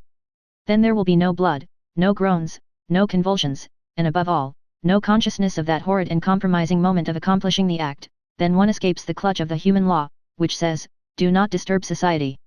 This is the mode in which they manage these things, and succeed in eastern climes, where there are grave and phlegmatic persons who care very little for the questions of time and conjunctures of importance. Yet conscience remains, remarked Madame de Villefort in an agitated voice, and with a stifled sigh. Yes, answered Monte Cristo happily, yes, conscience does remain, and if it did not, how wretched we should be. After every action requiring exertion, it is conscience that saves us, for it supplies us with 1,000 good excuses, of which we alone are judges, and these reasons, howsoever excellent in producing sleep, would avail us but very little before a tribunal, when we were tried for our lives. Thus Richard III, for instance, was marvellously served by his conscience after the putting away of the 2 children of Edward IV, in fact, he could say, these 2 children of a cruel and persecuting king, who have inherited the vices of their father, which I alone could perceive in their juvenile propensities, these 2 children are impediments in my way of promoting the happiness of the English people, whose unhappiness they, the children, would infallibly have caused. Thus was Lady Macbeth served by her conscience, when she sought to give her son, and not her husband, whatever Shakespeare may say, a throne. Ah, maternal love is a great virtue, a powerful motive, so powerful that it excuses a multitude of things, even if, after Duncan's death, Lady Macbeth had been at all pricked by her conscience. Madame de Villefort listened with avidity to these appalling maxims and horrible paradoxes, delivered by the Count with that ironical simplicity which was peculiar to him. After a moment's silence, the lady inquired. Do you know, my dear Count, she said, that you are a very terrible reasoner, and that you look at the world through a somewhat distempered medium? Have you really measured the world by scrutinies, or through alembics and crucibles? For you must indeed be a great chemist, and the elixir you administered to my son, which recalled him to life almost instantaneously. Oh, do not place any reliance on that, madam, 1 drop of that elixir sufficed to recall life to a dying child, but 3 drops would have impelled the blood into his lungs in such a way as to have produced most violent palpitations, 6 would have suspended his respiration, and caused syncope more serious than that in which he was, 10 would have destroyed him. You know, madam, how suddenly I snatched him from those phials which he so imprudently touched. Is it then so terrible a poison? Oh, no. In the first place, let us agree that the word poison does not exist, because in medicine use is made of the most violent poisons, which become, according as they are employed, most salutary remedies. What, then, is it? A skillful preparation of my friends the worthy Abbé Adelmonte, who taught me the use of it. Oh, observed Madame de Villefort, it must be an admirable antispasmodic. Perfect, madam, as you have seen, replied the Count, and I frequently make use of it, with all possible prudence though, be it observed, he added with a smile of intelligence. Most assuredly, responded Madame de Villefort in the same tone. As for me, so nervous, and so subject to fainting fits, I should require a Dr. Adelmonte to invent for me some means of breathing freely and tranquilizing my mind, in the fear I have of dying some fine day of suffocation. In the meanwhile, as the thing is difficult to find in France, and your Abbé is not probably disposed to make a journey to Paris on my account, I must continue to use Monsieur Planche's antispasmodics, and mint and Hoffman's drops are among my favorite remedies. Here are some lozenges which I have made up on purpose, they are compounded doubly strong. Monte Cristo opened the tortoise-shell box, which the lady presented to him, and inhaled the odor of the lozenges with the air of an amateur who thoroughly appreciated their composition. They are indeed exquisite, he said, but as they are necessarily submitted to the process of deglutition, a function which it is frequently impossible for a fainting person to accomplish, I prefer my own specific. Undoubtedly, and so should I prefer it, after the effects I have seen produced, but of course it is a secret, and I am not so indiscreet as to ask it of you. But I, said Monte Cristo, rising as he spoke, I am gallant enough to offer it you. How kind you are! Only remember one thing, a small dose is a remedy, a large one is poison. 1 drop will restore life, as you have seen, 5 or 6 will inevitably kill, and in a way the more terrible inasmuch as, poured into a glass of wine, it would not in the slightest degree affect its flavor. But I say no more, madam, it is really as if I were prescribing for you. The clock struck 6:30, and a lady was announced, a friend of Madame de Villefort, who came to dine with her. If I had had the honor of seeing you for the 3rd or 4th time, Count, instead of only for the 2nd, said Madame de Villefort, if I had had the honor of being your friend, instead of only having the happiness of being under an obligation to you, I should insist on detaining you to dinner, and not allow myself to be daunted by a first refusal.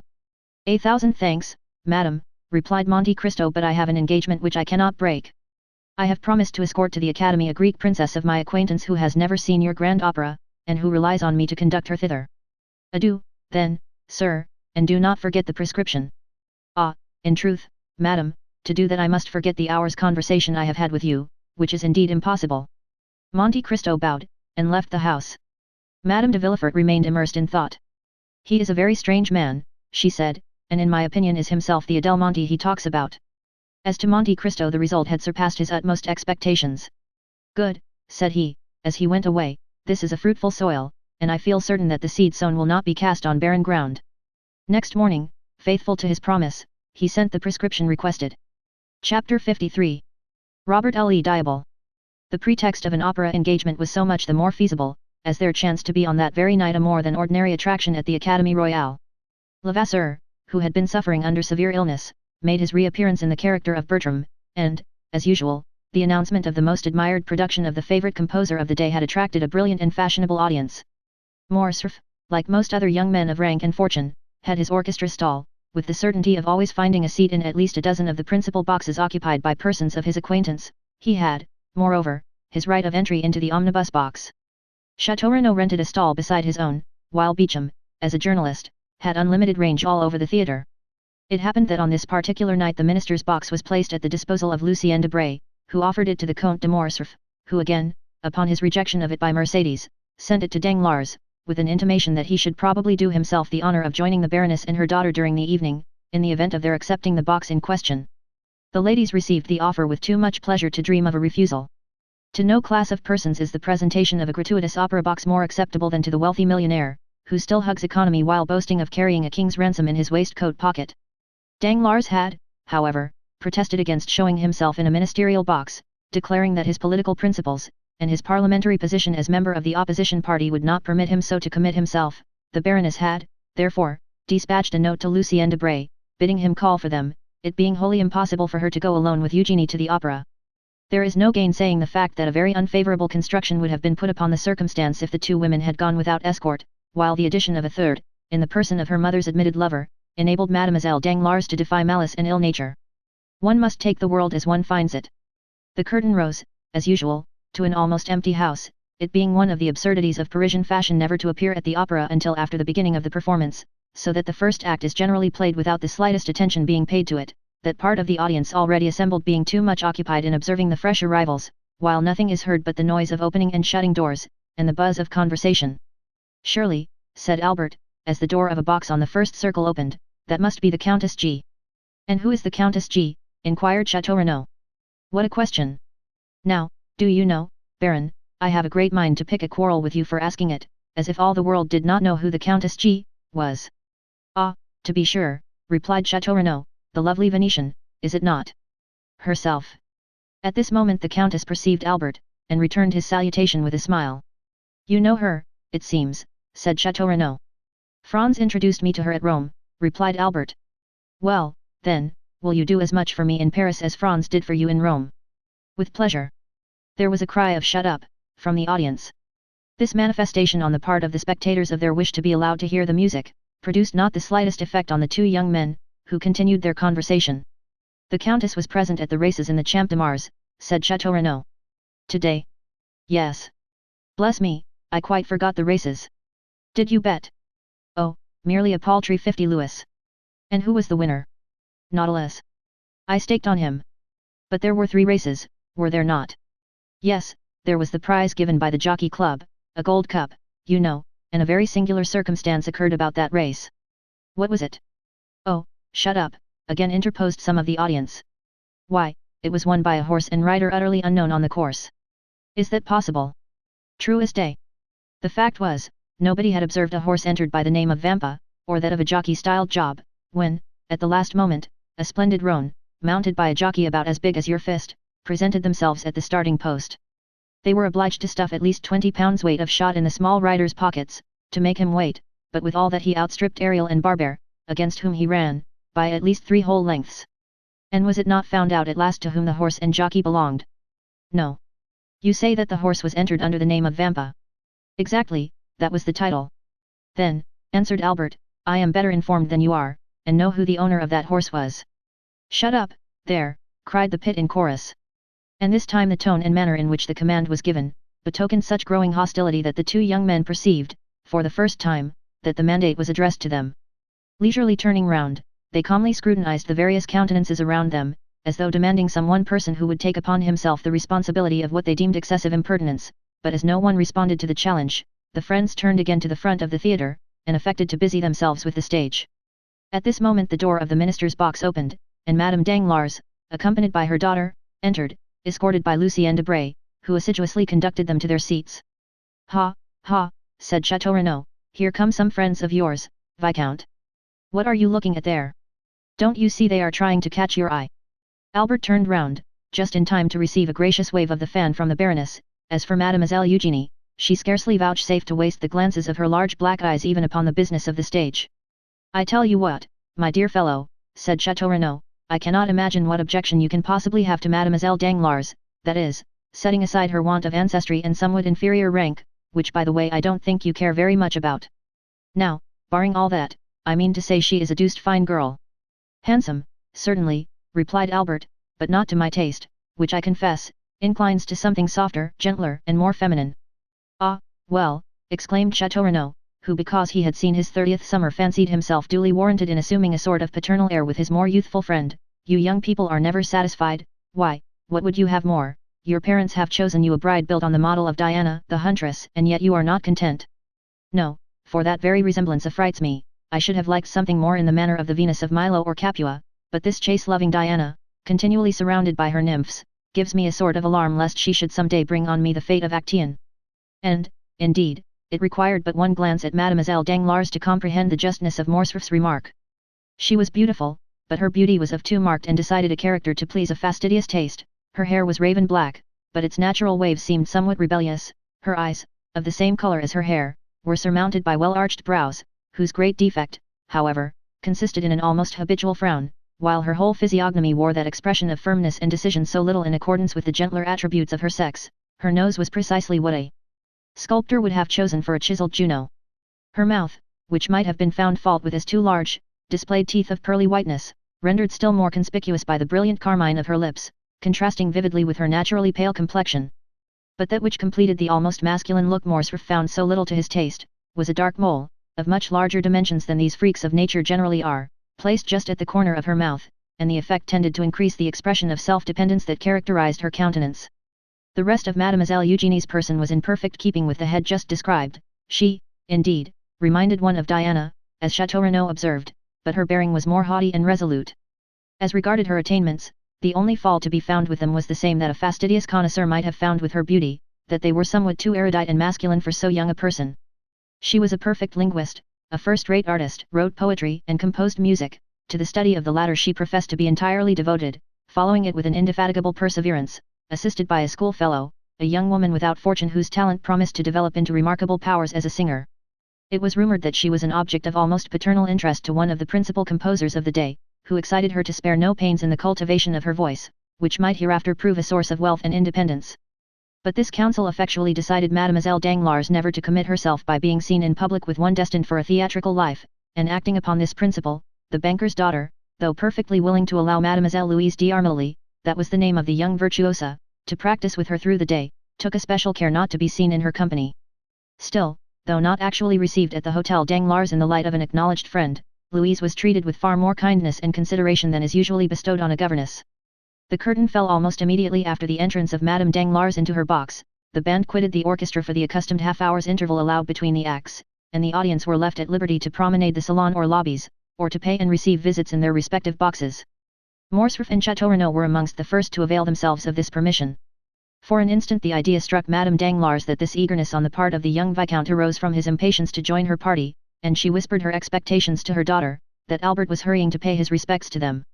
Mademoiselle Eugenie, however, merely returned a dissenting movement of the head, while, with a cold smile, she directed the attention of her mother to an opposite box on the first circle, in which sat the Countess G, and where Morcerf had just made his appearance.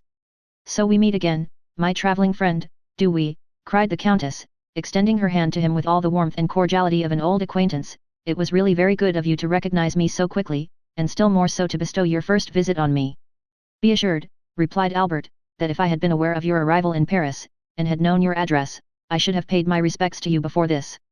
Allow me to introduce my friend, Baron de Chateau Renaud, one of the few true gentlemen now to be found in France, and from whom I have just learned that you were a spectator of the races in the Champ de Mars, yesterday." Chateau Renaud bowed to the Countess. So you were at the races, Baron? Inquired the Countess eagerly.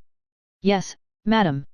Well, then, pursued Madame G, with considerable animation, you can probably tell me who won the Jockey Club stakes. I am sorry to say I cannot, replied the Baron, and I was just asking the same question of Albert. Are you very anxious to know, Countess? Asked Albert. To know what? The name of the owner of the winning horse. Excessively, only imagine, but do tell me, Viscount, whether you really are acquainted with it or no. I beg your pardon, madam, but you were about to relate some story, were you not? You said, only imagine, and then paused. Pray continue. Well, then, listen. You must know I felt so interested in the splendid roan horse, with his elegant little rider, so tastefully dressed in a pink satin jacket and cap, that I could not help praying for their success with as much earnestness as though the half of my fortune were at stake, and when I saw them outstrip all the others, and come to the winning post in such gallant style, I actually clapped my hands with joy. Imagine my surprise, when, upon returning home, the first object I met on the staircase was the identical jockey in the pink jacket. I concluded that, by some singular chance, the owner of the winning horse must live in the same hotel as myself, but, as I entered my apartments, I beheld the very gold cup awarded as a prize to the unknown horse and rider. Inside the cup was a small piece of paper, on which were written these words, from Lord Ruthven to Countess G. Precisely, I was sure of it, said Morcerf. Sure of what? That the owner of the horse was Lord Ruthven himself. What Lord Ruthven do you mean? Why, our Lord Ruthven, the vampire of the Salle Argentina. Is it possible? Exclaimed the Countess, is he here in Paris? To be sure, why not? And you visit him, meet him at your own house and elsewhere. I assure you he is my most intimate friend, and M. de Chateau has also the honor of his acquaintance. But why are you so sure of his being the winner of the Jockey Club prize? Was not the winning horse entered by the name of Vampa? What of that? Why, do you not recollect the name of the celebrated bandit by whom I was made prisoner? Oh, yes. And from whose hands the Count extricated me in so wonderful a manner? To be sure, I remember it all now. He called himself Vampa. You see, it's evident where the Count got the name. But what could have been his motive for sending the cup to me? In the first place, because I had spoken much of you to him, as you may believe, and in the second, because he delighted to see a countrywoman take so lively an interest in his success. I trust and hope you never repeated to the Count all the foolish remarks we used to make about him. I should not like to affirm upon oath that I have not. Besides, his presenting you the cup under the name of Lord Ruthven. Oh, but that is dreadful. Why, the man must owe me a fearful grudge. Does his action appear like that of an enemy? No, certainly not. Well, then. And so he is in Paris? Yes. And what effect does he produce? Why, said Albert, he was talked about for a week, then the coronation of the Queen of England took place, followed by the theft of Mademoiselle Mars's diamonds, and so people talked of something else. My good fellow, said Chateau Renaud, the Count is your friend and you treat him accordingly. Do not believe what Albert is telling you, Countess, so far from the sensation excited in the Parisian circles by the appearance of the Count of Monte Cristo having abetted, I take upon myself to declare that it is as strong as ever. His first astounding act upon coming amongst us was to present a pair of horses, worth 32,000 francs, to Madame Danglars. His second, the almost miraculous preservation of Madame de Villefort's life. Now it seems that he has carried off the prize awarded by the Jockey Club. I therefore maintain, in spite of Morcerf, that not only is the Count the object of interest at this present moment, but also that he will continue to be so for a month longer if he pleases to exhibit an eccentricity of conduct which, after all, may be his ordinary mode of existence. Perhaps you are right, said Morcerf, meanwhile, who is in the Russian ambassador's box. Which box do you mean? Asked the Countess. The one between the pillars on the first tier, it seems to have been fitted up entirely afresh. Did you observe anyone during the first act? Asked Chateau Renaud. Where? In that box? No, replied the Countess, it was certainly empty during the first act. Then, resuming the subject of their previous conversation, she said, and so you really believe it was your mysterious Count of Monte Cristo that gained the prize? I am sure of it. And who afterwards sent the cup to me? Undoubtedly. But I don't know him, said the Countess, I have a great mind to return it. Do no such thing, I beg of you, he would only send you another, formed of a magnificent sapphire, or hollowed out of a gigantic ruby. It is his way, and you must take him as you find him. At this moment the bell rang to announce the drawing up of the curtain for the second act. Albert rose to return to his place. Shall I see you again? Asked the Countess. At the end of the next act, with your permission, I will come and inquire whether there is anything I can do for you in Paris. Pray take notice, said the Countess, that my present residence is 22 Rue de Rivoli, and that I am at home to my friends every Saturday evening. So now, you are both forewarned." The young men bowed, and quitted the box. Upon reaching their stalls, they found the whole of the audience in the parterre standing up and directing their gaze towards the box formerly possessed by the Russian ambassador. A man of from 35 to 40 years of age, dressed in deep black, had just entered, accompanied by a young woman dressed after the Eastern style. The lady was surpassingly beautiful, while the rich magnificence of her attire drew all eyes upon her. "Hello," said Albert, "it is Monte Cristo and his Greek." The strangers were, indeed, no other than the Count and Haydée. In a few moments the young girl had attracted the attention of the whole house, and even the occupants of the boxes leaned forward to scrutinize her magnificent diamonds. The second act passed away during one continued buzz of voices, one deep whisper, intimating that some great and universally interesting event had occurred. All eyes, all thoughts, were occupied with the young and beautiful woman, whose gorgeous apparel and splendid jewels made a most extraordinary spectacle. Upon this occasion an unmistakable sign from Madame Danglars intimated her desire to see Albert in her box directly the curtain fell on the second act, and neither the politeness nor good taste of Morcerf would permit his neglecting an invitation so unequivocally given. At the close of the act he therefore went to the Baroness. Having bowed to the two ladies, he extended his hand to Debray. By the Baroness he was most graciously welcomed, while Eugenie received him with her accustomed coldness. "My dear fellow," said Debray, "you have come in the nick of time. There is Madame overwhelming me with questions respecting the Count. She insists upon it that I can tell her his birth, education, and parentage, where he came from, and whither he is going. Being no disciple of Cagliostro, I was wholly unable to do this, so, by way of getting out of the scrape, I said, 'Ask Morcerf, he has got the whole history of his beloved Monte Cristo at his fingers' ends,' whereupon the Baroness signified her desire to see you." "Is it not almost incredible," said Madame Danglars, "that a person having at least 500,000 of Secret Service money at his command, should possess so little information?" "Let me assure you, Madame," said Lucien, "that had I really the sum you mention at my disposal, I would employ it more profitably than in troubling myself to obtain particulars respecting the Count of Monte Cristo, whose only merit in my eyes consists in his being twice as rich as a nabob. However, I have turned the business over to Morcerf, so pray settle it with him as may be most agreeable to you. For my own part, I care nothing about the Count or his mysterious doings. I am very sure no nabob would have sent me a pair of horses worth 32,000 francs, wearing on their heads 4 diamonds valued at 5,000 francs each." "He seems to have a mania for diamonds," said Morcerf, smiling, "and I verily believe that, like Potemkin, he keeps his pockets filled, for the sake of strewing them along the road, as Tom Thumb did his flint stones." "Perhaps he has discovered some mine," said Madame Danglars. "I suppose you know he has an order for unlimited credit on the Baron's banking establishment?" "I was not aware of it," replied Albert, "but I can readily believe it. And, further, that he stated to M. Danglars his intention of only staying a year in Paris, during which time he proposed to spend 6 millions. He must be the Shah of Persia, travelling incognito."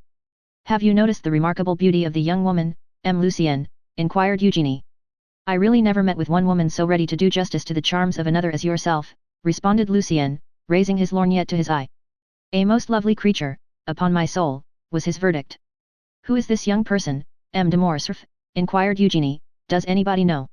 "Mademoiselle," said Albert, replying to this direct appeal, "I can give you very exact information on that subject, as well as on most points relative to the mysterious person of whom we are now conversing. The young woman is a Greek.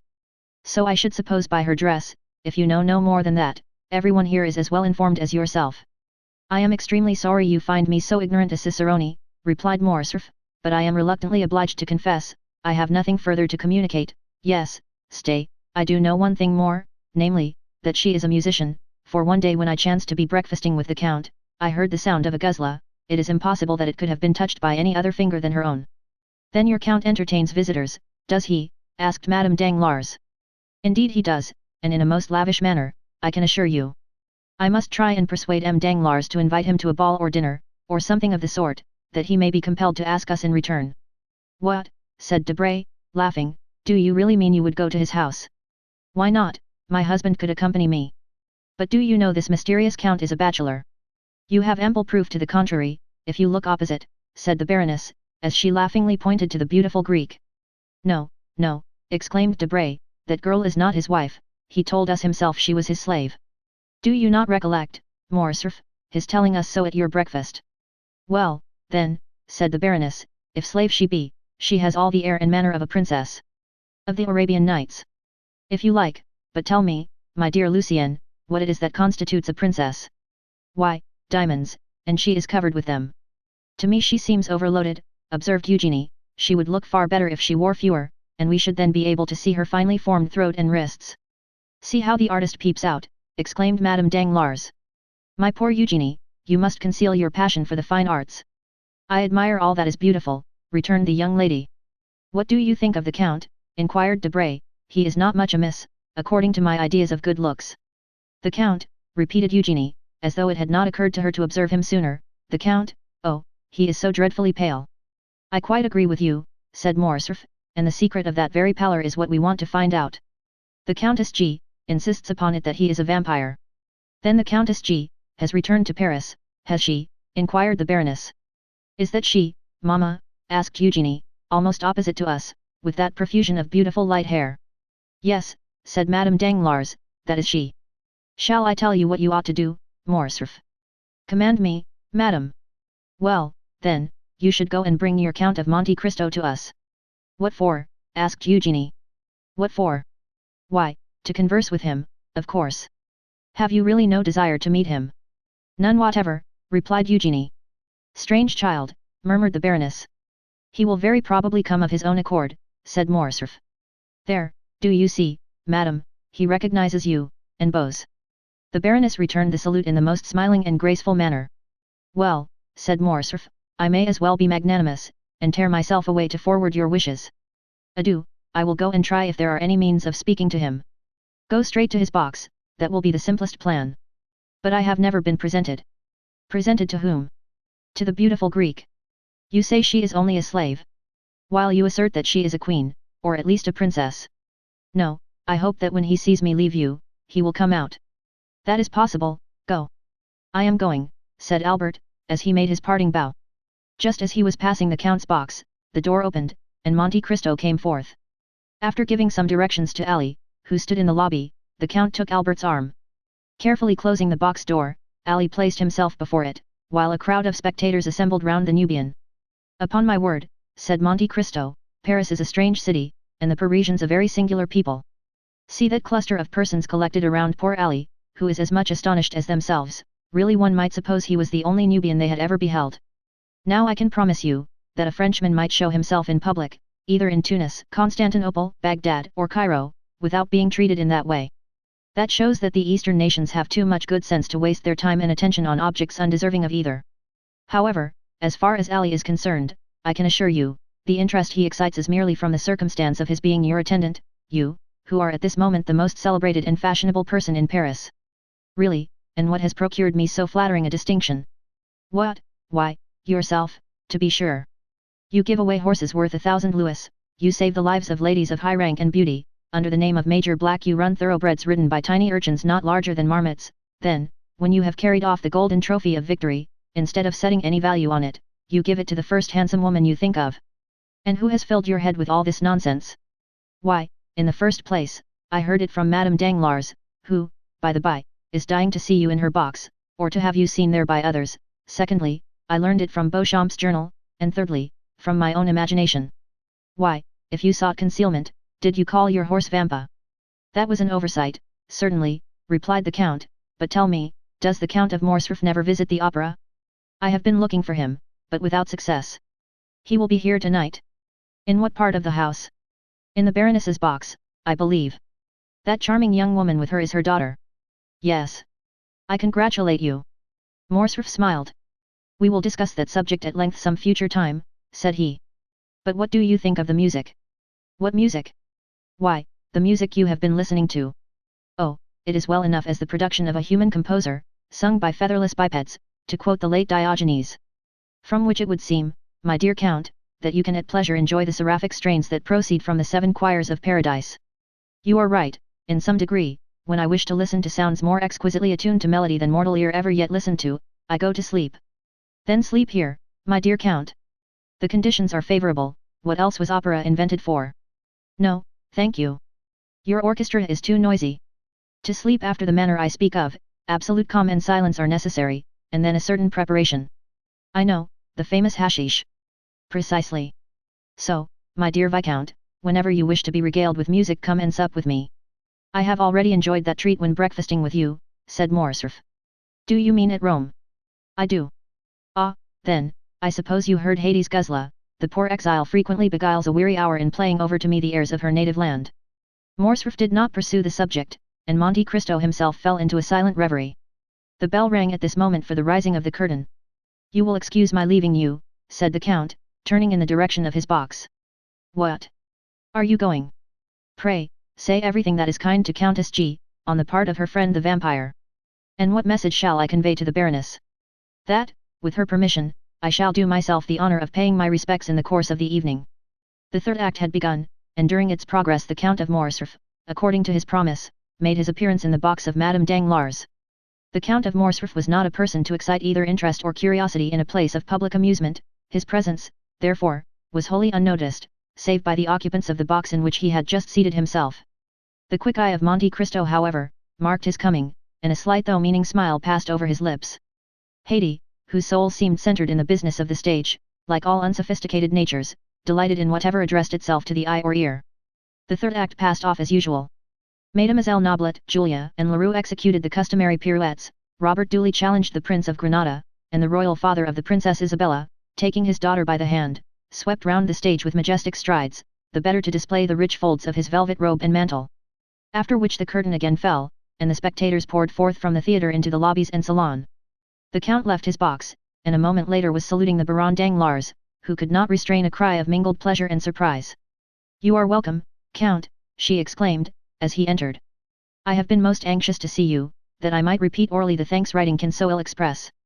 Surely so trifling a circumstance cannot deserve a place in your remembrance." "Believe me, madam, I had entirely forgotten it.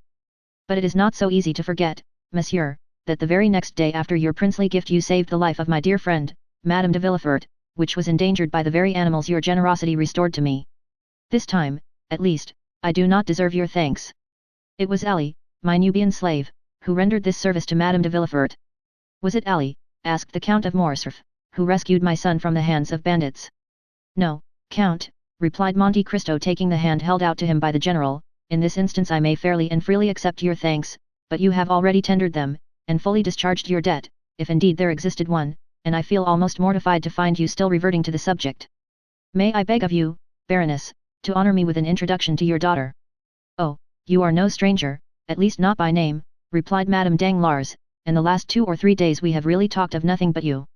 Eugenie," continued the Baroness, turning towards her daughter, "this is the Count of Monte Cristo." The Count bowed, while Mademoiselle Danglars bent her head slightly. "You have a charming young person with you tonight, Count," said Eugenie. "Is she your daughter?" "No, mademoiselle," said Monte Cristo, astonished at the coolness and freedom of the question. "She is a poor unfortunate Greek left under my care." "And what is her name?" "Haydée," replied Monte Cristo. "A Greek," murmured the Count of Morcerf. "Yes, indeed, Count," said Madame Danglars, "and tell me, did you ever see at the court of Ali Teplini, whom you so gloriously and valiantly served, a more exquisite beauty or richer costume?" "Did I hear rightly, monsieur," said Monte Cristo, "that you served at Yanina?" "I was Inspector General of the Pasha's troops," replied Morcerf, "and it is no secret that I owe my fortune, such as it is, to the liberality of the illustrious Albanese chief." "But look," exclaimed Madame Danglars. "Where?" stammered Morcerf. "There," said Monte Cristo, placing his arms around the Count, and leaning with him over the front of the box, just as Haydée, whose eyes were occupied in examining the theatre in search of her guardian, perceived his pale features close to Morcerf's face. It was as if the young girl beheld the head of Medusa. She bent forwards as though to assure herself of the reality of what she saw, then, uttering a faint cry, threw herself back in her seat. The sound was heard by the people about Ali, who instantly opened the box door. "Why, Count," exclaimed Eugenie, "what has happened to your ward? She seems to have been taken suddenly ill." "Very probably," answered the Count. "But do not be alarmed on her account. Haydée's nervous system is delicately organized, and she is peculiarly susceptible to the odors even of flowers. Nay, there are some which cause her to faint if brought into her presence. However," continued Monte Cristo, drawing a small phial from his pocket, "I have an infallible remedy." So saying, he bowed to the Baroness and her daughter, exchanged a parting shake of the hand with Debray and the Count, and left Madame Danglars' box. Upon his return to Haydée he found her still very pale. As soon as she saw him she seized his hand, her own hands were moist and icy cold. "Who was it you were talking with over there?" she asked. "With the Count of Morcerf," answered Monte Cristo. "He tells me he served your illustrious father, and that he owes his fortune to him." "Wretch!" exclaimed Haydée, her eyes flashing with rage, "he sold my father to the Turks, and the fortune he boasts of was the price of his treachery. Did not you know that, my dear lord? Something of this I heard in Epirus, said Monte Cristo, but the particulars are still unknown to me. You shall relate them to me, my child. They are, no doubt, both curious and interesting. Yes, yes, but let us go. I feel as though it would kill me to remain long near that dreadful man. So saying, Haidee arose, and wrapping herself in her burnous of white cashmere embroidered with pearls and coral, she hastily quitted the box at the moment when the curtain was rising upon the fourth act. Do you observe, said the Countess G, to Albert, who had returned to her side, that man does nothing like other people, he listens most devoutly to the third act of Robert Le Diable, and when the fourth begins, takes his departure. Chapter 54. A flurry in stocks. Some days after this meeting, Albert de Morcerf visited the Count of Monte Cristo at his house in the Champs-Élysées, which had already assumed that palace-like appearance which the Count's princely fortune enabled him to give even to his most temporary residences. He came to renew the thanks of Madame Danglars which had been already conveyed to the Count through the medium of a letter, signed Baron Danglars, née Hermine de Servius. Albert was accompanied by Lucien Debray, who, joining in his friend's conversation, added some passing compliments, the source of which the Count's talent for finesse easily enabled him to guess. He was convinced that Lucien's visit was due to a double feeling of curiosity, the larger half of which sentiment emanated from the Rue de la Chaussée d'Antin. In short, Madame Danglars, not being able personally to examine in detail the domestic economy and household arrangements of a man who gave away horses worth 30,000 francs and who went to the opera with a Greek slave wearing diamonds to the amount of 1,000,000 of money, had deputed those eyes, by which she was accustomed to see, to give her a faithful account of the mode of life of this incomprehensible person. But the Count did not appear to suspect that there could be the slightest connection between Lucien's visit and the curiosity of the Baroness. You are in constant communication with the Baron Danglars, the Count inquired of Albert de Morcerf. Yes, Count, you know what I told you. All remains the same, then, in that quarter. It is more than ever a settled thing, said Lucien, and, considering that this remark was all that he was at that time called upon to make, he adjusted the glass to his eye, and biting the top of his gold-headed cane, began to make the tour of the apartment, examining the arms and the pictures. Ah, said Monte Cristo, I did not expect that the affair would be so promptly concluded. Oh, things take their course without our assistance. While we are forgetting them, they are falling into their appointed order, and when, again, our attention is directed to them, we are surprised at the progress they have made towards the proposed end. My father and M. Danglars served together in Spain, my father in the army and M. Danglars in the commissariat department. It was there that my father, ruined by the revolution, and M. Danglars, who never had possessed any patrimony, both laid the foundations of their different fortunes. Yes, said Monte Cristo, I think M. Danglars mentioned that in a visit which I paid him, and, continued he, casting a side glance at Lucien, who was turning over the leaves of an album, Mademoiselle Eugénie is pretty, I think I remember that to be her name. Very pretty, or rather, very beautiful, replied Albert, but of that style of beauty which I do not appreciate. I am an ungrateful fellow. You speak as if you were already her husband. Ah, returned Albert, in his turn looking around to see what Lucien was doing. Really, said Monte Cristo, lowering his voice, you do not appear to me to be very enthusiastic on the subject of this marriage. Mademoiselle Danglars is too rich for me, replied Morcerf, and that frightens me. Bah, exclaimed Monte Cristo, that's a fine reason to give. Are you not rich yourself? My father's income is about 50,000 francs per annum, and he will give me, perhaps, 10 or 12,000 when I marry.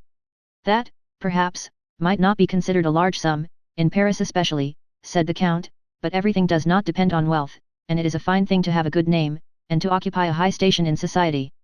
Your name is celebrated, your position magnificent, and then the Comte de Morcerf is a soldier, and it is pleasing to see the integrity of a Bayard united to the poverty of a Duke's Clan. Disinterestedness is the brightest ray in which a noble sword can shine. As for me, I consider the union with Mademoiselle Danglars a most suitable one, she will enrich you, and you will ennoble her. Albert shook his head, and looked thoughtful. There is still something else, said he. I confess, observed Monte Cristo, that I have some difficulty in comprehending your objection to a young lady who is both rich and beautiful. Oh, said Morcerf, this repugnance, if repugnance it may be called, is not all on my side. Whence can it arise, then, for you told me your father desired the marriage? It is my mother who dissents, she has a clear and penetrating judgment, and does not smile on the proposed union. I cannot account for it, but she seems to entertain some prejudice against the Danglars. Ah, said the Count, in a somewhat forced tone, that may be easily explained, the Comtesse de Morcerf, who is aristocracy and refinement itself, does not relish the idea of being allied by your marriage with one of ignoble birth, that is natural enough. I do not know if that is her reason, said Albert, but one thing I do know, that if this marriage be consummated, it will render her quite miserable. There was to have been a meeting 6 weeks ago in order to talk over and settle the affair, but I had such a sudden attack of indisposition. Real, interrupted the Count, smiling. Oh, real enough, from anxiety doubtless, at any rate they postponed the matter for 2 months. There is no hurry, you know.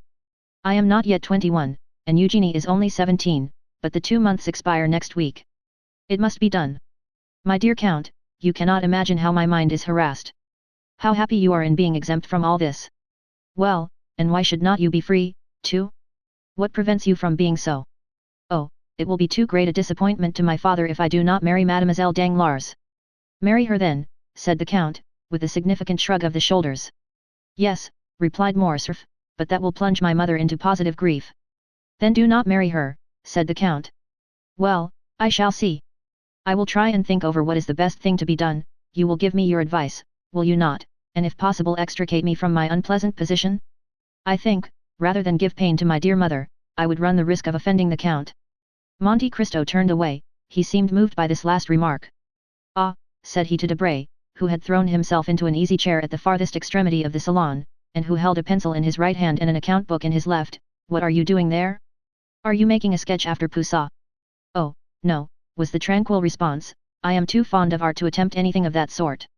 I am doing a little sum in arithmetic. In arithmetic? Yes, I am calculating, by the way, Morcerf, that indirectly concerns you, I am calculating what the house of Danglars must have gained by the last rise in Haiti bonds, from 206 they have risen to 409 in 3 days, and the prudent banker had purchased at 206, therefore he must have made 300,000 livres. That is not his biggest scoop, said Morcerf, did he not make 1,000,000 in Spaniards this last year? My dear fellow, said Lucien, here is the Count of Monte Cristo, who will say to you, as the Italians do. Denaro e santità. Meta della meta. When they tell me such things, I only shrug my shoulders and say nothing. But you were speaking of Haitians, said Monte Cristo. Ah, Haitians, that is quite another thing. Haitians are the écarté of French stock jobbing. We may like Bellot, delight in whist, be enraptured with Boston, and yet grow tired of them all, but we always come back to écarté, it is not only a game, it is a hors d'oeuvre. M. Danglars sold yesterday at 405, and pockets 300,000 francs. Had he but waited till today, the price would have fallen to 205, and instead of gaining 300,000 francs, he would have lost 20 or 25,000. And what has caused the sudden fall from 409 to 206? Asked Monte Cristo. I am profoundly ignorant of all these stock jobbing intrigues. Because, said Albert, laughing, one piece of news follows another, and there is often great dissimilarity between them. Ah, said the Count, I see that M. Danglars is accustomed to play at gaining or losing 300,000 francs in a day, he must be enormously rich. It is not he who plays, exclaimed Lucien, it is Madame Danglars, she is indeed daring. But you who are a reasonable being, Lucien, and who knows how little dependence is to be placed on the news, since you are at the fountainhead, surely you ought to prevent it, said Morcerf, with a smile. How can I, if her husband fails in controlling her, asked Lucien, you know the character of the Baroness, no one has any influence with her, and she does precisely what she pleases. Ah, if I were in your place, said Albert. Well, I would reform her, it would be rendering a service to her future son-in-law. How would you set about it? Ah, that would be easy enough, I would give her a lesson. A lesson? Yes. Your position as secretary to the minister renders your authority great on the subject of political news, you never open your mouth but the stockbrokers immediately stenograph your words. Cause her to lose 100,000 francs, and that would teach her prudence. I do not understand, stammered Lucien.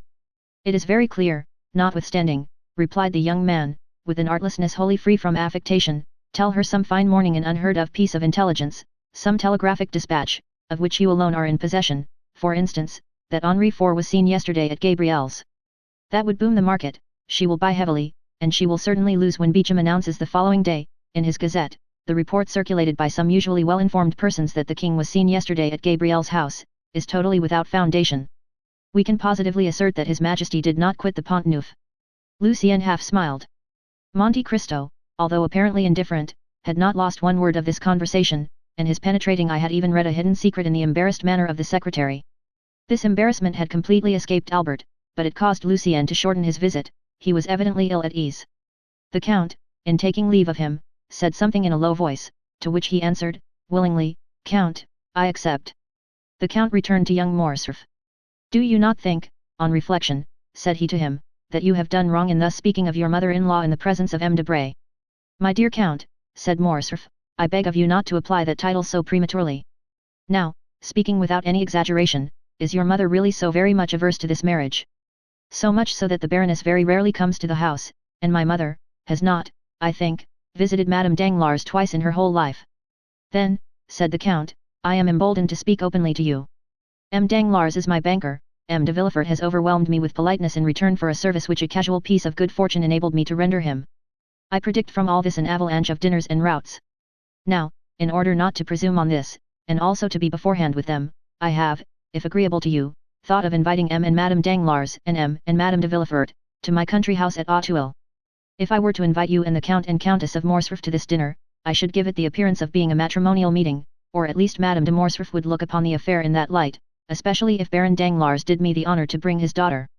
In that case your mother would hold me in aversion, and I do not at all wish that. On the contrary, I desire to stand high in her esteem. Indeed, Count, said Morcerf, I thank you sincerely for having used so much candor towards me, and I gratefully accept the exclusion which you propose. You say you desire my mother's good opinion, I assure you it is already yours to a very unusual extent. Do you think so? Said Monte Cristo, with interest. Oh, I am sure of it, we talked of you an hour after you left us the other day. But to return to what we were saying.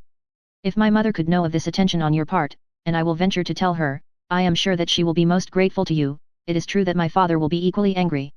The Count laughed. Well, said he to Morcerf, but I think your father will not be the only angry one. M. and Madame Danglars will think me a very ill-mannered person.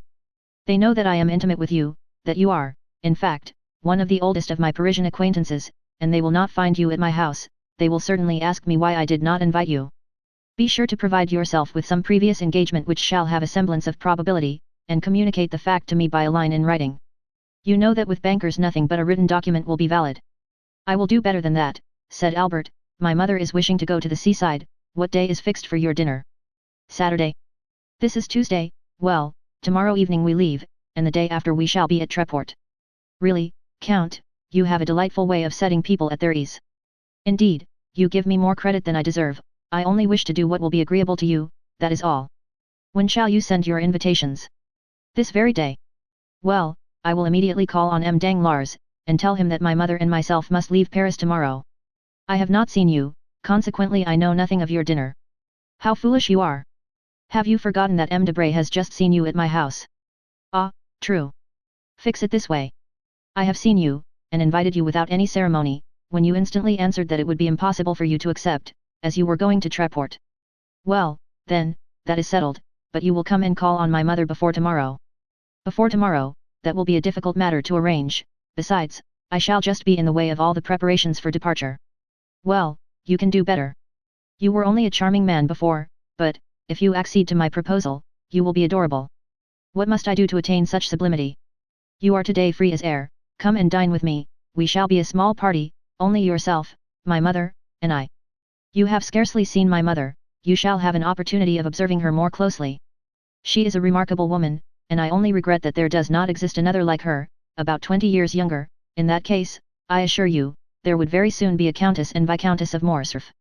As to my father, you will not see him, he is officially engaged, and dines with the chief referendary. We will talk over our travels, and you, who have seen the whole world, will relate your adventures. You shall tell us the history of the beautiful Greek who was with you the other night at the opera, and whom you call your slave, and yet treat like a princess. We will talk Italian and Spanish. Come, accept my invitation, and my mother will thank you. 1,000 thanks, said the Count, your invitation is most gracious, and I regret exceedingly that it is not in my power to accept it. I am not so much at liberty as you suppose, on the contrary, I have a most important engagement. Ah, take care, you were teaching me just now how, in case of an invitation to dinner, one might creditably make an excuse. I require the proof of a pre-engagement. I am not a banker, like M. Danglars, but I am quite as incredulous as he is. I am going to give you a proof, replied the Count, and he rang the bell. Humph, said Morcerf, this is the second time you have refused to dine with my mother, it is evident that you wish to avoid her. Monte Cristo started. Oh, you do not mean that, said he, besides, here comes the confirmation of my assertion.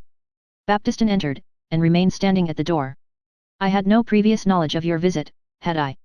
Indeed, you are such an extraordinary person, that I would not answer for it. At all events, I could not guess that you would invite me to dinner.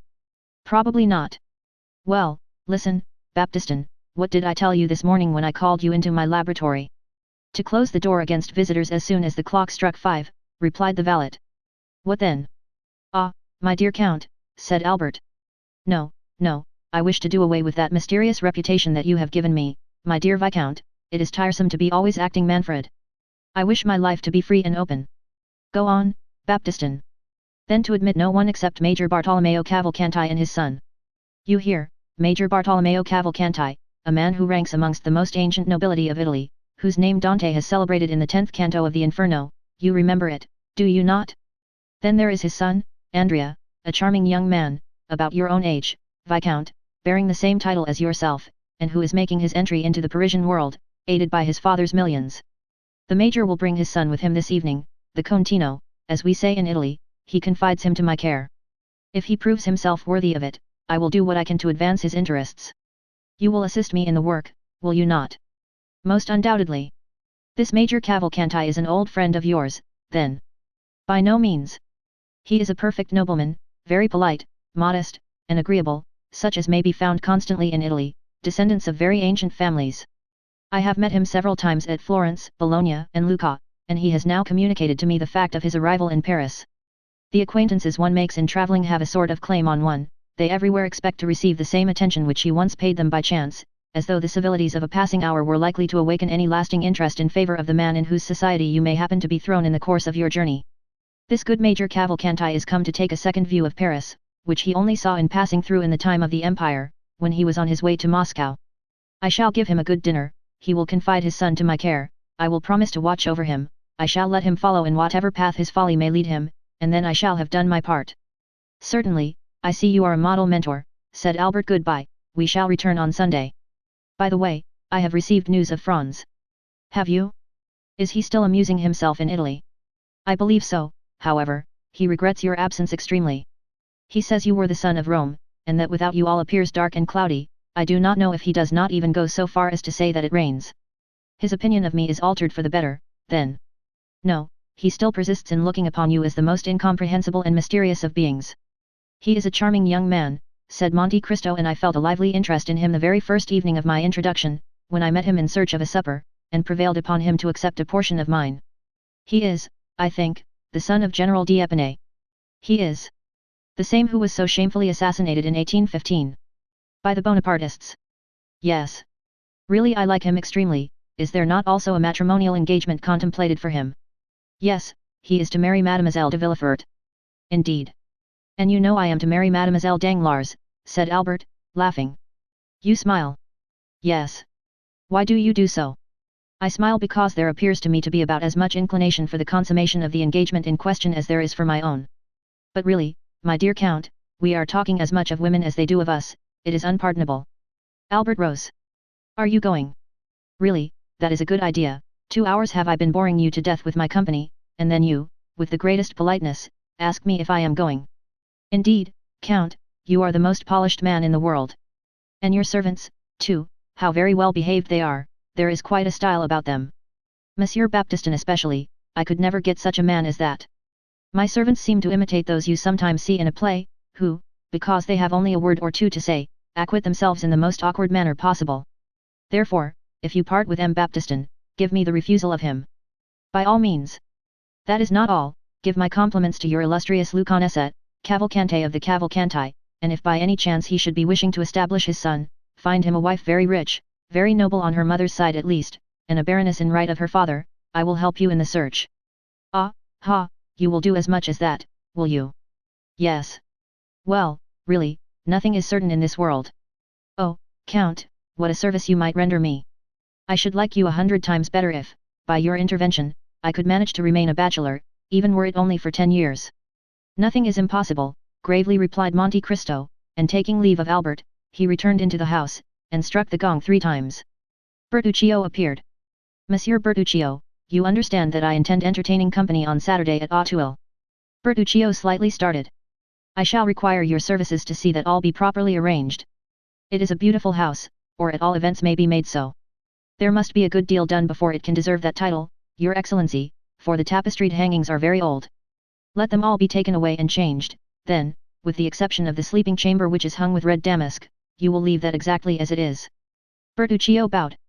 You will not touch the garden either. As to the yard, you may do what you please with it. I should prefer that being altered beyond all recognition. I will do everything in my power to carry out your wishes, Your Excellency. I should be glad, however, to receive Your Excellency's commands concerning the dinner. Really, my dear M. Bertuccio, said the Count, since you have been in Paris, you have become quite nervous, and apparently out of your element, you no longer seem to understand me. But surely Your Excellency will be so good as to inform me whom you are expecting to receive. I do not yet know myself, neither is it necessary that you should do so. Lucullus dines with Lucullus, that is quite sufficient. Bertuccio bowed, and left the room. Chapter 55. Major Cavalcanti. Both the Count and Baptistin had told the truth when they announced to Morcerf the proposed visit of the Major, which had served Monte Cristo as a pretext for declining Albert's invitation. 7 o'clock had just struck, and M. Bertuccio, according to the command which had been given him, had 2 hours before left for Auteuil, when a cab stopped at the door, and after depositing its occupant at the gate, immediately hurried away, as if ashamed of its employment. The visitor was about 52 years of age, dressed in one of the green surtouts, ornamented with black frogs, which have so long maintained their popularity all over Europe.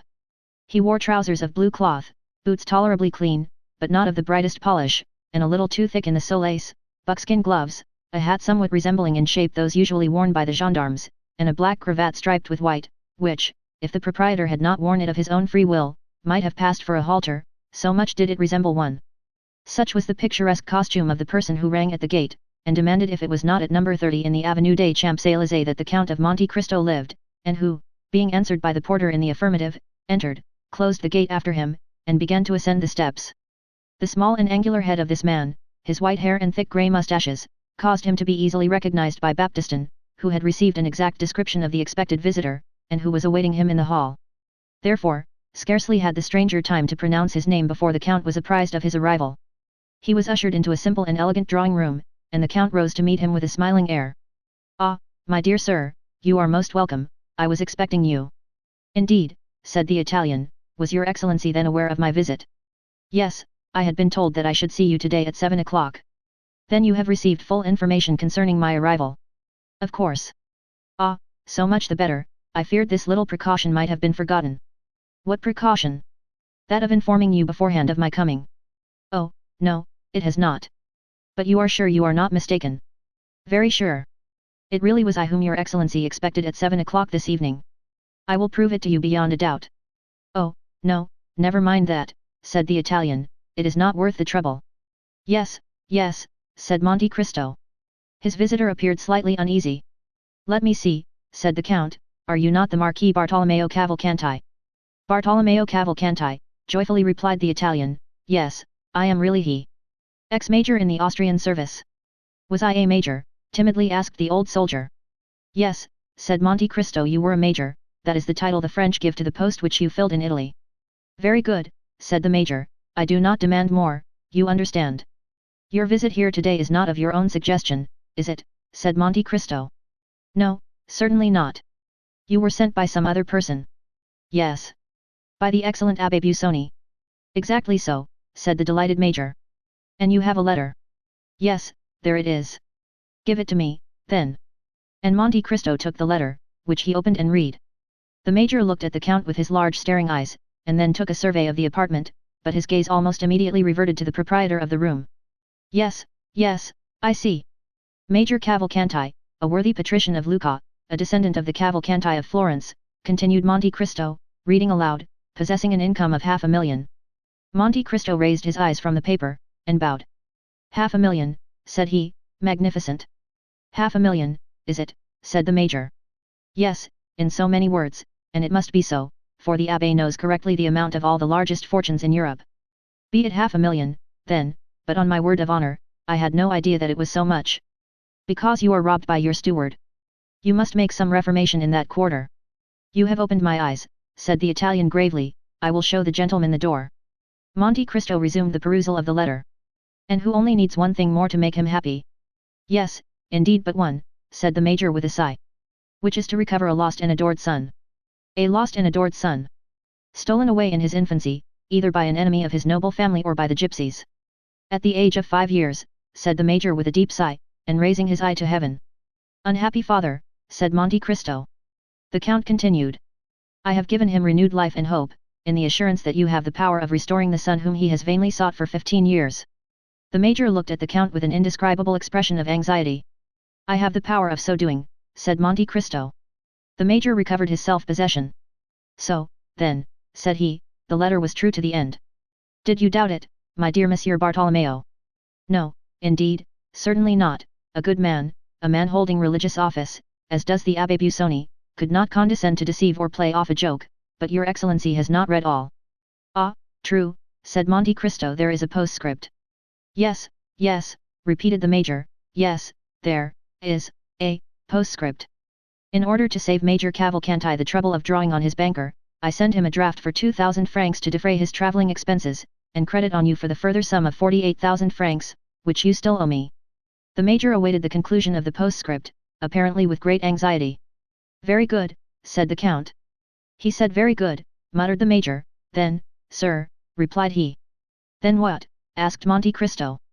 Then the postscript. Well, what of the postscript? Then the postscript is as favourably received by you as the rest of the letter. Certainly, the Abbé Busoni and myself have a small account open between us. I do not remember if it is exactly 48,000 francs, which I am still owing him, but I dare say we shall not dispute the difference. You attached great importance, then, to this postscript, my dear Monsieur Cavalcanti. I must explain to you, said the Major, that, fully confiding in the signature of the Abbé Busoni, I had not provided myself with any other funds, so that if this resource had failed me, I should have found myself very unpleasantly situated in Paris. Is it possible that a man of your standing should be embarrassed anywhere, said Monte Cristo. Why, really I know no one, said the Major. But then you yourself are known to others. Yes, I am known, so that. Proceed, my dear Monsieur Cavalcanti. So that you will remit to me these 48,000 francs.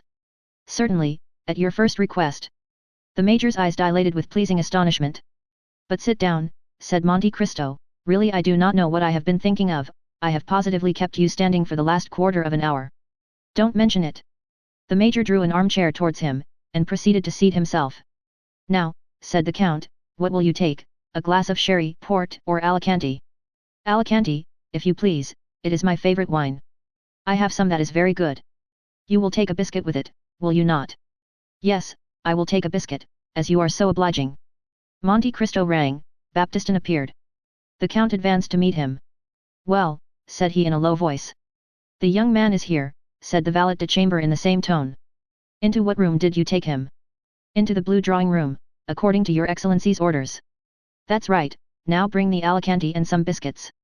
Baptistin left the room. Really, said the Major, I am quite ashamed of the trouble I am giving you. Pray don't mention such a thing, said the Count. Baptistin re-entered with glasses, wine, and biscuits. The Count filled one glass, but in the other he only poured a few drops of the ruby-coloured liquid. The bottle was covered with spiders' webs, and all the other signs which indicate the age of wine more truly than do wrinkles on a man's face. The Major made a wise choice, he took the full glass and a biscuit.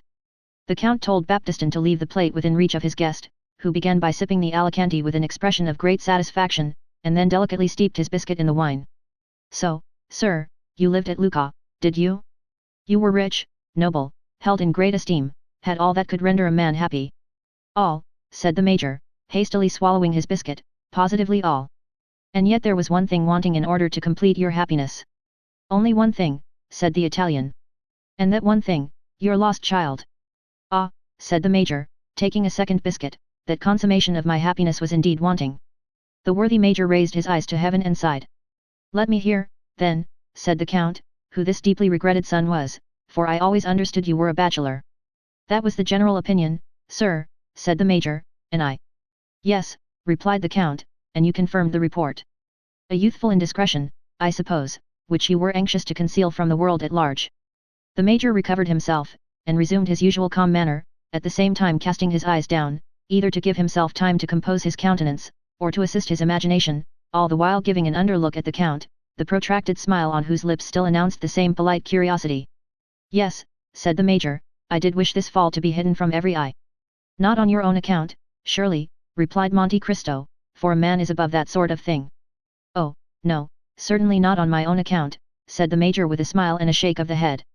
But for the sake of the mother, said the Count. Yes, for the mother's sake, his poor mother, cried the major, taking a third biscuit.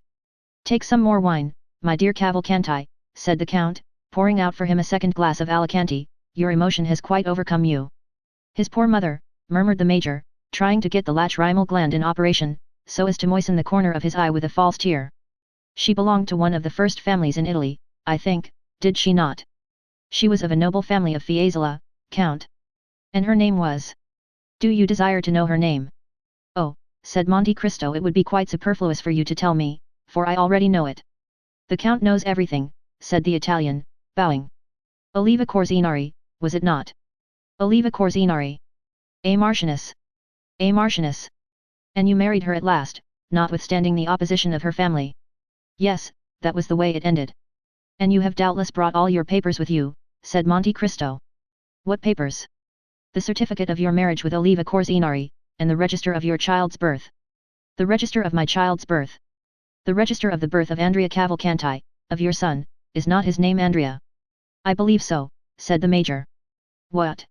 You believe so? I dare not positively assert it, as he has been lost for so long a time. Well, then, said Monte Cristo, you have all the documents with you. Your Excellency, I regret to say that, not knowing it was necessary to come provided with these papers, I neglected to bring them. That is unfortunate, returned Monte Cristo. Were they, then, so necessary? They were indispensable. The major passed his hand across his brow. Ah, Perbico, indispensable, were they? Certainly they were, supposing there were to be doubts raised as to the validity of your marriage or the legitimacy of your child. True, said the major, there might be doubts raised. In that case your son would be very unpleasantly situated. It would be fatal to his interests. It might cause him to fail in some desirable matrimonial alliance. Oh peccato! You must know that in France they are very particular on these points. It is not sufficient, as in Italy, to go to the priest and say, we love each other, and want you to marry us. Marriage is a civil affair in France, and in order to marry in an orthodox manner you must have papers which undeniably establish your identity. That is the misfortune. You see I have not these necessary papers. Fortunately, I have them, though, said Monte Cristo. You? Yes. You have them. I have them. Ah, indeed, said the major, who, seeing the object of his journey frustrated by the absence of the papers, feared also that his forgetfulness might give rise to some difficulty concerning the 48,000 francs. Ah, indeed, that is a fortunate circumstance. Yes, that really is lucky, for it never occurred to me to bring them. I do not at all wonder at it, one cannot think of everything, but, happily, the Abbé Busoni thought for you. He is an excellent person. He is extremely prudent and thoughtful. He is an admirable man, said the major, and he sent them to you. Here they are. The major clasped his hands in token of admiration. You married Oliva Corsinari in the church of San Paolo del Monte Catenai, here is the priest's certificate. Yes indeed, there it is truly, said the Italian, looking on with astonishment. And here is Andrea Cavalcanti's baptismal register, given by the cure of Saravezza. All quite correct. Take these documents, then, they do not concern me. You will give them to your son, who will, of course, take great care of them. I should think so, indeed. If he were to lose them. Well, and if he were to lose them, said Monte Cristo. In that case, replied the major, it would be necessary to write to the cure for duplicates, and it would be some time before they could be obtained. It would be a difficult matter to arrange, said Monte Cristo. Almost an impossibility, replied the major. I am very glad to see that you understand the value of these papers. I regard them as invaluable. Now, said Monte Cristo as to the mother of the young man. As to the mother of the young man, repeated the Italian, with anxiety. As regards the Marchesa Corsinari. Really, said the major, difficulties seem to thicken upon us. Will she be wanted in any way? No, sir, replied Monte Cristo, besides, has she not? Yes, sir, said the major, she has. Paid the last debt of nature. Alas, yes, returned the Italian. I knew that, said Monte Cristo, she has been dead these 10 years. And I am still mourning her loss, exclaimed the major, drawing from his pocket a checked handkerchief, and alternately wiping first the left and then the right eye. What would you have, said Monte Cristo, we are all mortal. Now, you understand, my dear Monsieur Cavalcanti, that it is useless for you to tell people in France that you have been separated from your son for 15 years. Stories of gypsies, who steal children, are not at all in vogue in this part of the world, and would not be believed. You sent him for his education to a college in one of the provinces, and now you wish him to complete his education in the Parisian world. That is the reason which has induced you to leave Viareggio, where you have lived since the death of your wife. That will be sufficient. You think so? Certainly. Very well, then. If they should hear of the separation. Ah, yes, what could I say? That an unfaithful tutor, bought over by the enemies of your family. By the Corsinari. Precisely. Had stolen away this child, in order that your name might become extinct. That is reasonable, since he is an only son. Well, now that all is arranged, do not let these newly awakened remembrances be forgotten. You have, doubtless, already guessed that I was preparing a surprise for you. An agreeable one, asked the Italian. Ah, I see the eye of a father is no more to be deceived than his heart. Said the major. Someone has told you the secret, or, perhaps, you guessed that he was here. That who was here? Your child, your son, your Andrea. I did guess it, replied the major with the greatest possible coolness. Then he is here. He is, said Monte Cristo, when the valet de chambre came in just now, he told me of his arrival. Ah, very well, said the major, clutching the buttons of his coat at each exclamation. My dear sir, said Monte Cristo, I understand your emotion, you must have time to recover yourself. I will, in the meantime, go and prepare the young man for this much desired interview, for I presume that he is not less impatient for it than yourself. I should quite imagine that to be the case, said Cavalcanti. Well, in a quarter of an hour he shall be with you. You will bring him, then? You carry your goodness so far as even to present him to me yourself. No, I do not wish to come between a father and son. Your interview will be private. But do not be uneasy, even if the powerful voice of nature should be silent, you cannot well mistake him, he will enter by this door. He is a fine young man, of fair complexion, a little too fair, perhaps, pleasing in manners, but you will see and judge for yourself. By the way, said the major, you know I have only the 2,000 francs which the Abbé Busoni sent me, this sum I have expended upon travelling expenses, and you want money, that is a matter of course, my dear M. Cavalcanti. Well, here are 8,000 francs on account. The major's eyes sparkled brilliantly. It is 40,000 francs which I now owe you, said Monte Cristo. Does your excellency wish for a receipt, said the major, at the same time slipping the money into the inner pocket of his coat. For what, said the count. I thought you might want it to show the Abbé Busoni. Well, when you receive the remaining 40,000, you shall give me a receipt in full. Between honest men such excessive precaution is, I think, quite unnecessary. Yes, so it is, between perfectly upright people.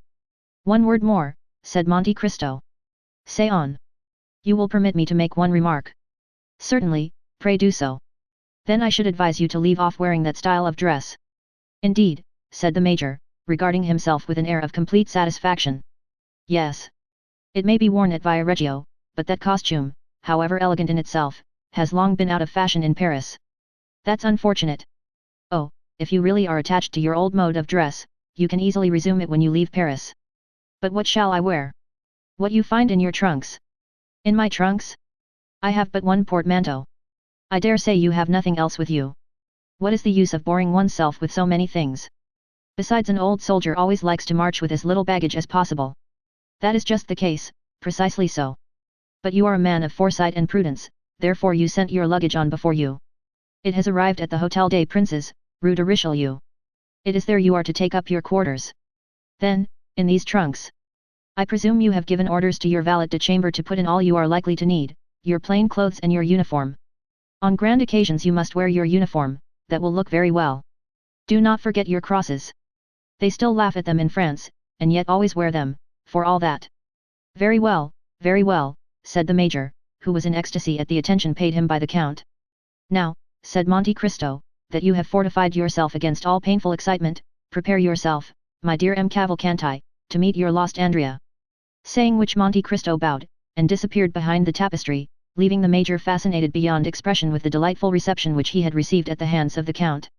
Chapter 56. Andrea Cavalcanti. The Count of Monte Cristo entered the adjoining room, which Baptistin had designated as the drawing room, and found there a young man, of graceful demeanour and elegant appearance, who had arrived in a cab about half an hour previously.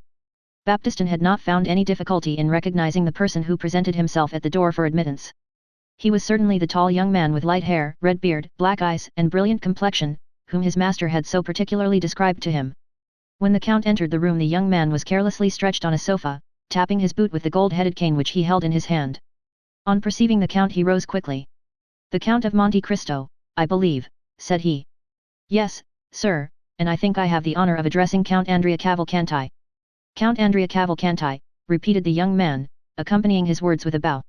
You are charged with a letter of introduction addressed to me, are you not? Said the Count. I did not mention that, because the signature seemed to me so strange. The letter signed Sinbad the Sailor, is it not? Exactly so. Now, as I have never known any Sinbad, with the exception of the one celebrated in the 1001 Nights. Well, it is one of his descendants, and a great friend of mine. He is a very rich Englishman, eccentric almost to insanity, and his real name is Lord Wilmore. Ah, indeed? Then that explains everything that is extraordinary, said Andrea. He is, then, the same Englishman whom I met, yes, indeed. Well, monsieur, I am at your service. If what you say be true, replied the Count, smiling, perhaps you will be kind enough to give me some account of yourself and your family. Certainly, I will do so, said the young man, with a quickness which gave proof of his ready invention. I am, as you have said, the Count Andrea Cavalcanti, son of Major Bartolomeo Cavalcanti, a descendant of the Cavalcanti whose names are inscribed in the Golden Book at Florence. Our family, although still rich, for my father's income amounts to 500,000, has experienced many misfortunes, and I myself was, at the age of 5 years, taken away by the treachery of my tutor, so that for 15 years I have not seen the author of my existence. Since I have arrived at years of discretion and become my own master, I have been constantly seeking him, but all in vain. At length I received this letter from your friend, which states that my father is in Paris, and authorizes me to address myself to you for information respecting him. Really, all you have related to me is exceedingly interesting, said Monte Cristo, observing the young man with a gloomy satisfaction, and you have done well to conform in everything to the wishes of my friend Sinbad, for your father is indeed here, and is seeking you. The Count from the moment of first entering the drawing room, had not once lost sight of the expression of the young man's countenance. He had admired the assurance of his look and the firmness of his voice, but at these words, so natural in themselves, your father is indeed here, and is seeking you, young Andrea started, and exclaimed, my father? Is my father here? Most undoubtedly, replied Monte Cristo, your father, Major Bartolomeo Cavalcanti. The expression of terror which, for the moment, had overspread the features of the young man, had now disappeared. Ah, yes, that is the name, certainly. Major Bartolomeo Cavalcanti. And you really mean to say, monsieur, that my dear father is here? Yes, sir, and I can even add that I have only just left his company. The history which he related to me of his lost son touched me to the quick. Indeed, his griefs, hopes, and fears on that subject might furnish material for a most touching and pathetic poem. At length, he one day received a letter, stating that the abductors of his son now offered to restore him, or at least to give notice where he might be found, on condition of receiving a large sum of money, by way of ransom. Your father did not hesitate an instant, and the sum was sent to the frontier of Piedmont, with the passport signed for Italy. You were in the south of France, I think. Yes, replied Andrea, with an embarrassed air, I was in the south of France. A carriage was to await you at Nice. Precisely so, and it conveyed me from Nice to Genoa, from Genoa to Turin, from Turin to Chambéry, from Chambéry to Pont de Beauvoisin, and from Pont de Beauvoisin to Paris. Indeed? Then your father ought to have met with you on the road, for it is exactly the same route which he himself took, and that is how we have been able to trace your journey to this place. But, said Andrea, if my father had met me, I doubt if he would have recognized me. I must be somewhat altered since he last saw me. Oh, the voice of nature, said Monte Cristo. True, interrupted the young man, I had not looked upon it in that light. Now, replied Monte Cristo, there is only one source of uneasiness left in your father's mind, which is this: he is anxious to know how you have been employed during your long absence from him, how you have been treated by your persecutors, and if they have conducted themselves towards you with all the deference due to your rank. Finally, he is anxious to see if you have been fortunate enough to escape the bad moral influence to which you have been exposed, and which is infinitely more to be dreaded than any physical suffering. He wishes to discover if the fine abilities with which nature had endowed you have been weakened by want of culture, and, in short, whether you consider yourself capable of resuming and retaining in the world the high position to which your rank entitles you. Sir, exclaimed the young man, quite astounded, I hope no false report. As for myself, I first heard you spoken of by my friend Wilmore, the philanthropist. I believe he found you in some unpleasant position, but do not know of what nature, for I did not ask, not being inquisitive. Your misfortunes engaged his sympathies, so you see you must have been interesting. He told me that he was anxious to restore you to the position which you had lost, and that he would seek your father until he found him. He did seek, and has found him, apparently, since he is here now, and, finally, my friend apprised me of your coming, and gave me a few other instructions relative to your future fortune. I am quite aware that my friend Wilmore is peculiar, but he is sincere, and as rich as a gold mine, consequently, he may indulge his eccentricities without any fear of their ruining him, and I have promised to adhere to his instructions. Now, sir, pray do not be offended at the question I am about to put to you, as it comes in the way of my duty as your patron. I would wish to know if the misfortunes which have happened to you, misfortunes entirely beyond your control, and which in no degree diminish my regard for you, I would wish to know if they have not, in some measure, contributed to render you a stranger to the world in which your fortune and your name entitle you to make a conspicuous figure. Sir, returned the young man, with a reassurance of manner, make your mind easy on this score. Those who took me from my father, and who always intended, sooner or later, to sell me again to my original proprietor, as they have now done, calculated that, in order to make the most of their bargain, it would be politic to leave me in possession of all my personal and hereditary worth, and even to increase the value, if possible. I have, therefore, received a very good education, and have been treated by these kidnappers very much as the slaves were treated in Asia Minor, whose masters made them grammarians, doctors, and philosophers, in order that they might fetch a higher price in the Roman market. Monte Cristo smiled with satisfaction. It appeared as if he had not expected so much from M. Andrea Cavalcanti. Besides, continued the young man, if there did appear some defect in education, or offence against the established forms of etiquette, I suppose it would be excused, in consideration of the misfortunes which accompanied my birth, and followed me through my youth. Well, said Monte Cristo in an indifferent tone, you will do as you please, Count, for you are the master of your own actions, and are the person most concerned in the matter, but if I were you, I would not divulge a word of these adventures.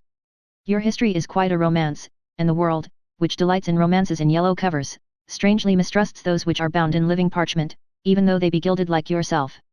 This is the kind of difficulty which I wish to represent to you, my dear Count. You would hardly have recited your touching history before it would go forth to the world, and be deemed unlikely and unnatural. You would be no longer a lost child found, but you would be looked upon as an upstart, who had sprung up like a mushroom in the night. You might excite a little curiosity, but it is not everyone who likes to be made the center of observation and the subject of unpleasant remark. I agree with you, monsieur, said the young man, turning pale, and, in spite of himself, trembling beneath the scrutinizing look of his companion, such consequences would be extremely unpleasant. Nevertheless, you must not exaggerate the evil, said Monte Cristo, for by endeavoring to avoid one fault you will fall into another. You must resolve upon one simple and single line of conduct, and for a man of your intelligence, this plan is as easy as it is necessary. You must form honorable friendships, and by that means counteract the prejudice which may attach to the obscurity of your former life. Andrea visibly changed countenance. I would offer myself as your surety and friendly adviser, said Monte Cristo, did I not possess a moral distrust of my best friends, and a sort of inclination to lead others to doubt them too. Therefore, in departing from this rule, I should, as the actors say, be playing a part quite out of my line, and should, therefore, run the risk of being hissed, which would be an act of folly. However, your Excellency, said Andrea, in consideration of Lord Wilmore, by whom I was recommended to you. Yes, certainly, interrupted Monte Cristo, but Lord Wilmore did not omit to inform me, my dear M. Andrea, that the season of your youth was rather a stormy one. Ah, said the Count, watching Andrea's countenance, I do not demand any confession from you, it is precisely to avoid that necessity that your father was sent for from Lucca. You shall soon see him. He is a little stiff and pompous in his manner, and he is disfigured by his uniform, but when it becomes known that he has been for 18 years in the Austrian service, all that will be pardoned. We are not generally very severe with the Austrians. In short, you will find your father a very presentable person, I assure you. Ah, sir, you have given me confidence, it is so long since we were separated, that I have not the least remembrance of him, and, besides, you know that in the eyes of the world a large fortune covers all defects. He is a millionaire, his income is 500,000 francs. Then, said the young man, with anxiety, I shall be sure to be placed in an agreeable position. One of the most agreeable possible, my dear sir, he will allow you an income of 50,000 livres per annum during the whole time of your stay in Paris. Then in that case I shall always choose to remain there. You cannot control circumstances, my dear sir, man proposes, and God disposes. Andrea sighed. But, said he, so long as I do remain in Paris, and nothing forces me to quit it, do you mean to tell me that I may rely on receiving the sum you just now mentioned to me? You may. Shall I receive it from my father? Asked Andrea, with some uneasiness. Yes, you will receive it from your father personally, but Lord Wilmore will be the security for the money. He has, at the request of your father, opened an account of 5,000 francs a month at M. Danglars, which is one of the safest banks in Paris. And does my father mean to remain long in Paris? Asked Andrea. Only a few days, replied Monte Cristo. His service does not allow him to absent himself more than 2 or 3 weeks together. Ah, My dear father, exclaimed Andrea, evidently charmed with the idea of his speedy departure. Therefore, said Monte Cristo feigning to mistake his meaning, therefore I will not, for another instant, retard the pleasure of your meeting. Are you prepared to embrace your worthy father? I hope you do not doubt it. Go, then, into the drawing room, my young friend, where you will find your father awaiting you. Andrea made a low bow to the count, and entered the adjoining room. Monte Cristo watched him till he disappeared, and then touched a spring in a panel made to look like a picture, which, in sliding partly from the frame, discovered to view a small opening, so cleverly contrived that it revealed all that was passing in the drawing room now occupied by Cavalcanti and Andrea. The young man closed the door behind him, and advanced towards the major, who had risen when he heard steps approaching him. Ah, my dear father, said Andrea in a loud voice, in order that the count might hear him in the next room, is it really you? How do you do, my dear son, said the major gravely. After so many years of painful separation, said Andrea, in the same tone of voice, and glancing towards the door, what a happiness it is to meet again. Indeed it is, after so long a separation. Will you not embrace me, sir, said Andrea. If you wish it, my son, said the major, and the two men embraced each other after the fashion of actors on the stage, that is to say, each rested his head on the other's shoulder. Then we are once more reunited, said Andrea. Once more, replied the major. Never more to be separated.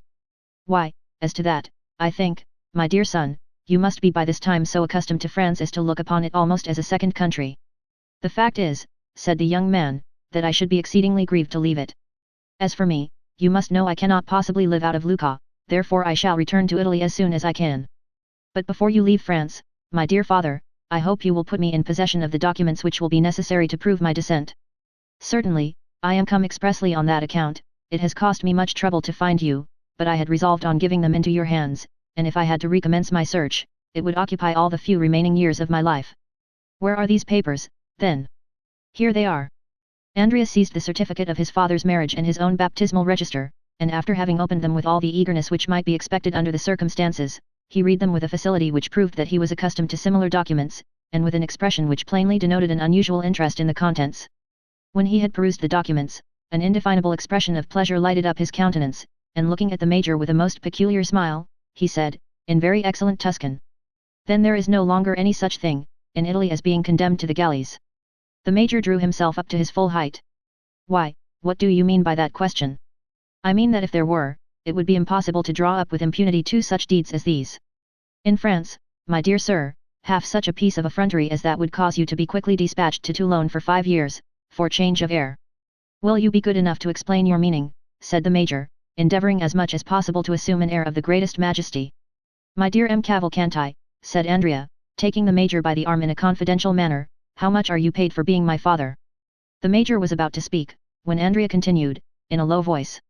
Nonsense, I am going to set you an example of confidence. They give me 50,000 francs a year to be your son, consequently, you can understand that it is not at all likely I shall ever deny my parent. The major looked anxiously around him. Make yourself easy, we are quite alone, said Andrea, besides, we are conversing in Italian.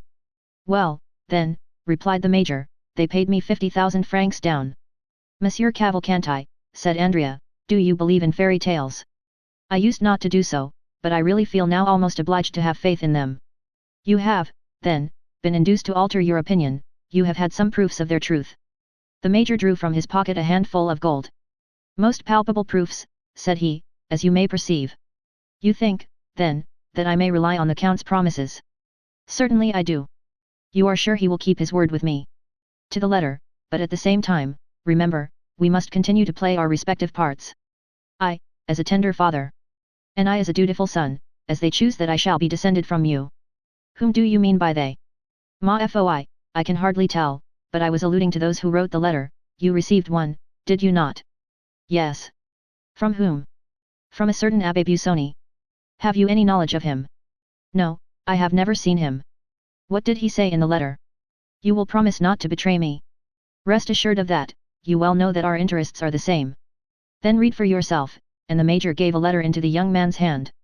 Andrea read in a low voice. You are poor, a miserable old age awaits you. Would you like to become rich, or at least independent? Set out immediately for Paris, and demand of the Count of Monte Cristo, Avenue des Champs-Élysées, number 30, the son whom you had by the Marchesa Corsinari, and who was taken from you at 5 years of age. This son is named Andrea Cavalcanti.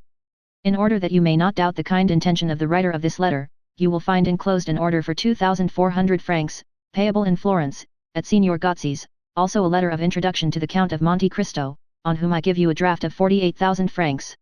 Remember to go to the Count on the May 26th at 7 o'clock in the evening. Signed, Abbe Busoni. It is the same. What do you mean, said the Major. I was going to say that I received a letter almost to the same effect. You? Yes. From the Abbe Busoni? No. From whom, then? From an Englishman, called Lord Wilmore, who takes the name of Sinbad the Sailor. And of whom you have no more knowledge than I of the Abbe Busoni. You are mistaken, there I am ahead of you. You have seen him, then? Yes, once. Where? Ah, that is just what I cannot tell you. If I did, I should make you as wise as myself, which it is not my intention to do. And what did the letter contain? Read it. You are poor, and your future prospects are dark and gloomy. Do you wish for a name?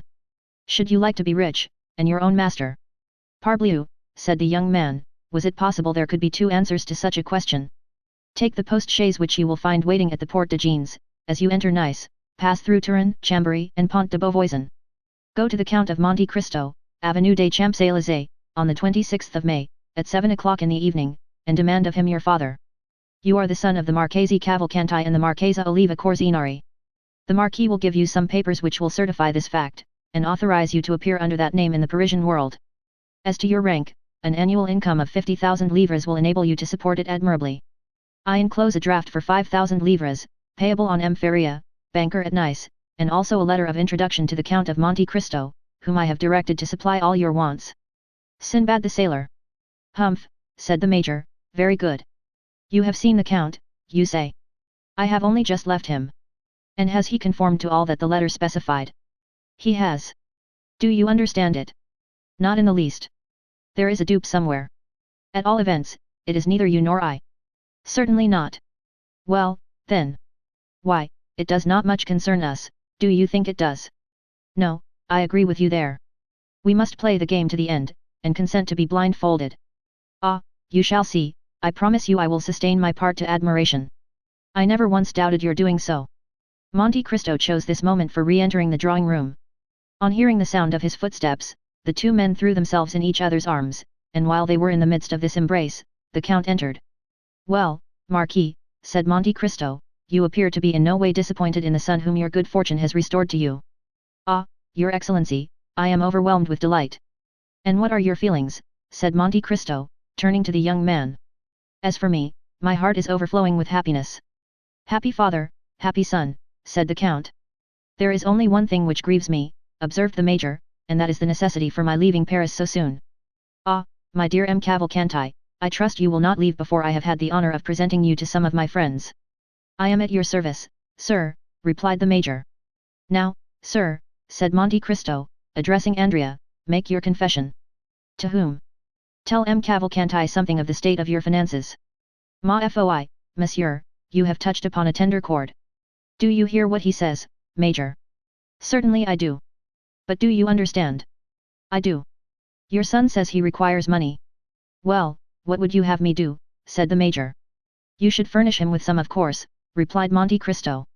I. Yes, you, said the Count, at the same time advancing towards Andrea, and slipping a packet of banknotes into the young man's hand. What is this? It is from your father. From my father? Yes, did you not tell him just now that you wanted money? Well, then, he deputes me to give you this. Am I to consider this as part of my income on account? No, it is for the first expenses of your settling in Paris. Ah, how good my dear father is!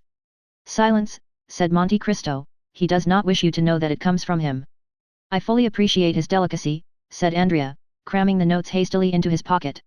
And now, gentlemen, I wish you good morning, said Monte Cristo. And when shall we have the honor of seeing you again, your Excellency, asked Cavalcanti. Ah, said Andrea, when may we hope for that pleasure? On Saturday, if you will. Yes, let me see, Saturday, I am to dine at my country house, at Auteuil, on that day, Rue de la Fontaine, number 28. Several persons are invited, and among others, M. Danglars, your banker. I will introduce you to him, for it will be necessary he should know you, as he is to pay your money. Full dress, said the Major, half aloud. Oh, yes, certainly, said the Count, uniform, cross, knee breeches. And how shall I be dressed? Demanded Andrea. Oh, very simply, black trousers, patent leather boots, white waistcoat, either a black or blue coat, and a long cravat. Go to Blin or Veronique for your clothes. Baptistin will tell you where, if you do not know their address. The less pretension there is in your attire, the better will be the effect, as you are a rich man. If you mean to buy any horses, get them of Devitus, and if you purchase a phaeton, go to Baptiste for it. At what hour shall we come? Asked the young man. About 6:30. We will be with you at that time, said the major. The two cavalcanti bowed to the count, and left the house. Monte Cristo went to the window, and saw them crossing the street, arm in arm. There go two miscreants, said he, it is a pity they are not really related. Then, after an instant of gloomy reflection, come, I will go to see the morals, said he, I think that disgust is even more sickening than hatred. Chapter 57. In the Lucerne patch. Our readers must now allow us to transport them again to the enclosure surrounding M. de Villefort's house, and, behind the gate, half screened from view by the large chestnut trees, which on all sides spread their luxuriant branches, we shall find some people of our acquaintance. This time Maximilian was the first to arrive. He was intently watching for a shadow to appear among the trees, and awaiting with anxiety the sound of a light step on the gravel walk. At length, the long-desired sound was heard, and instead of one figure, as he had expected, he perceived that two were approaching him.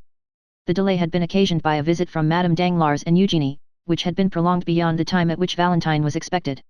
That she might not appear to fail in her promise to Maximilian, she proposed to Mademoiselle Danglars that they should take a walk in the garden, being anxious to show that the delay, which was doubtless a cause of vexation to him, was not occasioned by any neglect on her part.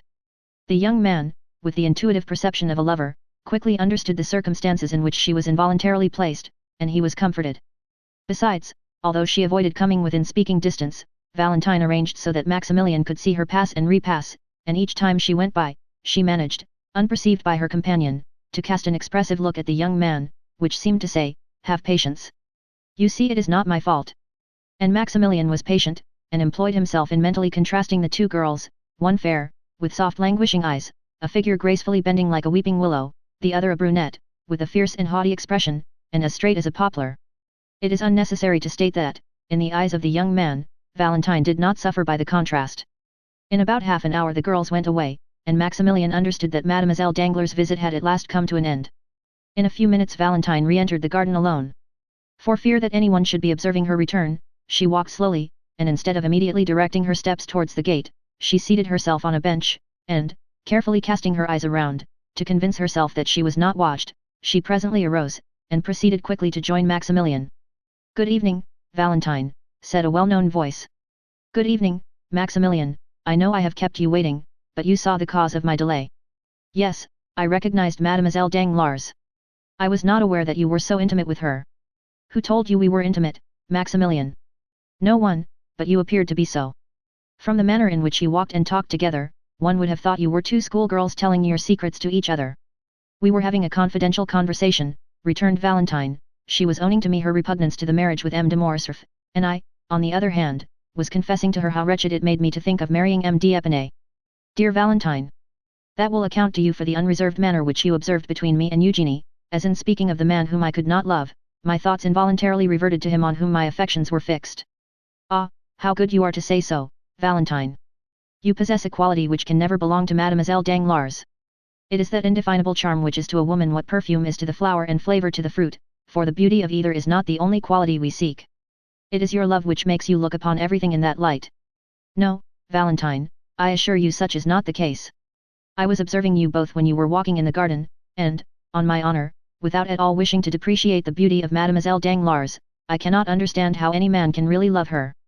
The fact is, Maximilian, that I was there, and my presence had the effect of rendering you unjust in your comparison. No, but tell me, it is a question of simple curiosity, and which was suggested by certain ideas passing in my mind relative to Mademoiselle Danglars. I dare say it is something disparaging which you are going to say. It only proves how little indulgence we may expect from your sex, interrupted Valentine. You cannot, at least, deny that you are very harsh judges of each other. If we are so, it is because we generally judge under the influence of excitement. But return to your question. Does Mademoiselle Danglars object to this marriage with M. de Morcerf on account of loving another? I told you I was not on terms of strict intimacy with Eugenie. Yes, but girls tell each other's secrets without being particularly intimate. Own, now, that you did question her on the subject. Ah, I see you are smiling. If you are already aware of the conversation that passed, the wooden partition which interposed between us and you has proved but a slight security. Come, what did she say? She told me that she loved no one, said Valentine, that she disliked the idea of being married, that she would infinitely prefer leading an independent and unfettered life, and that she almost wished her father might lose his fortune, that she might become an artist, like her friend, Mademoiselle Louise d'Armilly. Ah, you see. Well, what does that prove? Asked Valentine. Nothing, replied Maximilian. Then why did you smile? Why, you know very well that you are reflecting on yourself, Valentine. Do you want me to go away? Ah, no, no.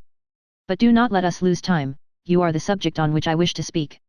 True, we must be quick, for we have scarcely 10 minutes more to pass together. Ma foi, said Maximilian, in consternation. Yes, you are right, I am but a poor friend to you.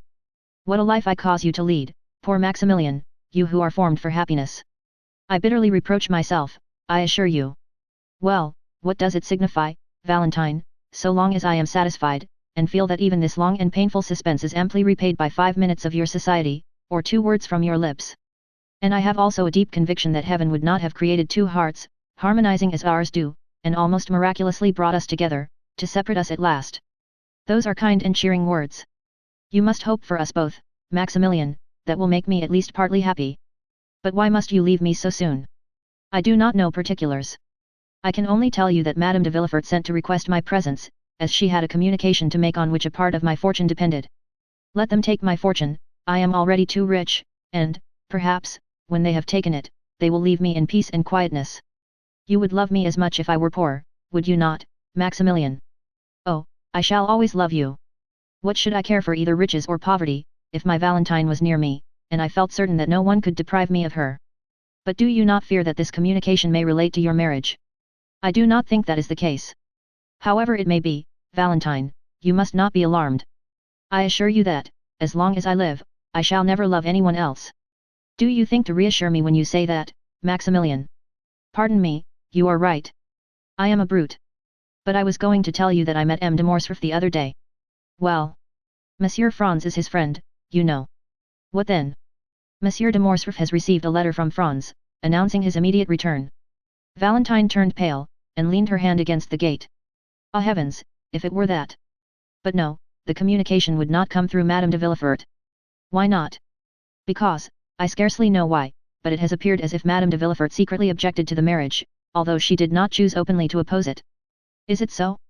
Then I feel as if I could adore Madame de Villefort. Do not be in such a hurry to do that, said Valentine, with a sad smile. If she objects to your marrying M. d'Épinay, she would be all the more likely to listen to any other proposition. No, Maximilian, it is not suitors to which Madame de Villefort objects, it is marriage itself. Marriage? If she dislikes that so much, why did she ever marry herself? You do not understand me, Maximilian. About a year ago, I talked of retiring to a convent. Madame de Villefort, in spite of all the remarks which she considered it her duty to make, secretly approved of the proposition, my father consented to it at her instigation, and it was only on account of my poor grandfather that I finally abandoned the project. You can form no idea of the expression of that old man's eye when he looks at me, the only person in the world whom he loves, and, I had almost said, by whom he is beloved in return. When he learned my resolution, I shall never forget the reproachful look which he cast on me, and the tears of utter despair which chased each other down his lifeless cheeks. Ah, Maximilian, I experienced, at that moment, such remorse for my intention, that, throwing myself at his feet, I exclaimed, "Forgive me, pray forgive me, my dear grandfather, they may do what they will with me, I will never leave you." When I had ceased speaking, he thankfully raised his eyes to heaven, but without uttering a word. Ah, Maximilian, I may have much to suffer, but I feel as if my grandfather's look at that moment would more than compensate for all. Dear Valentine, you are a perfect angel, and I am sure I do not know what I, sabering right and left among the Bedouins, can have done to merit your being revealed to me, unless, indeed, heaven took into consideration the fact that the victims of my sword were infidels. But tell me what interest Madame de Villefort can have in your remaining unmarried. Did I not tell you just now that I was rich, Maximilian, too rich?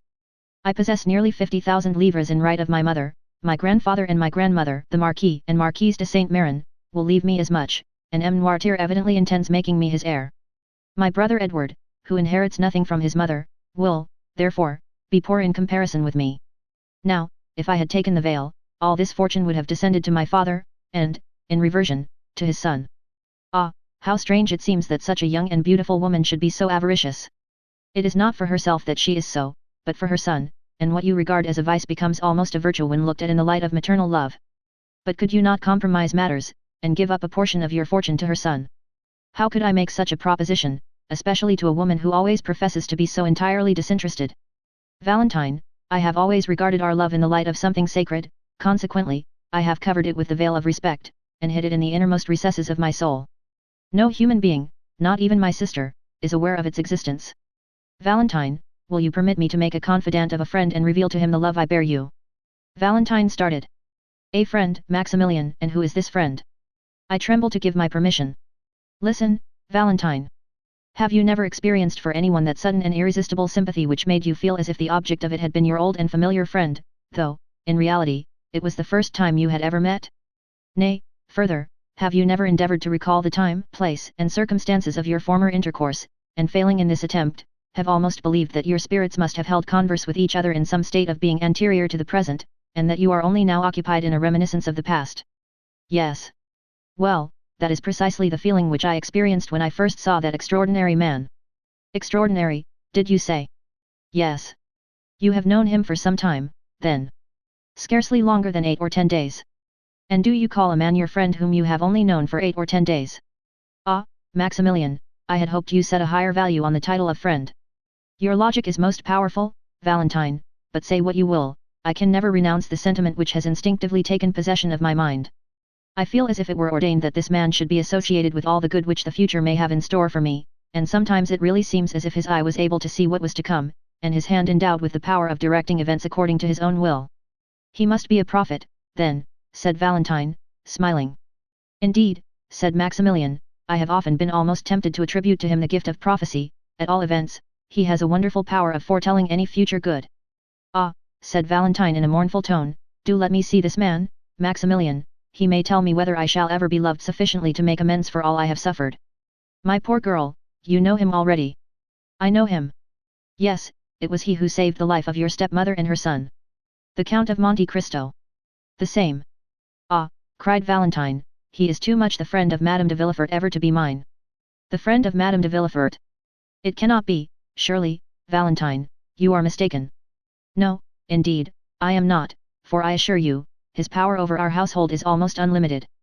Courted by my stepmother, who regards him as the epitome of human wisdom, admired by my father, who says he has never before heard such sublime ideas so eloquently expressed, idolized by Edward, who, notwithstanding his fear of the Count's large black eyes, runs to meet him the moment he arrives, and opens his hand, in which he is sure to find some delightful present. M. de Monte Cristo appears to exert a mysterious and almost uncontrollable influence over all the members of our family. If such be the case, my dear Valentine, you must yourself have felt, or at all events will soon feel, the effects of his presence. He meets Albert de Morcerf in Italy, it is to rescue him from the hands of the banditti. He introduces himself to Madame Danglars, it is that he may give her a royal present. Your stepmother and her son pass before his door, it is that his Nubian may save them from destruction. This man evidently possesses the power of influencing events, both as regards men and things. I never saw more simple tastes united to greater magnificence. His smile is so sweet when he addresses me, that I forget it ever can be bitter to others. Ah, Valentine, tell me, if he ever looked on you with one of those sweet smiles? If so, depend on it, you will be happy. Me, said the young girl, he never even glances at me, on the contrary, if I accidentally cross his path, he appears rather to avoid me.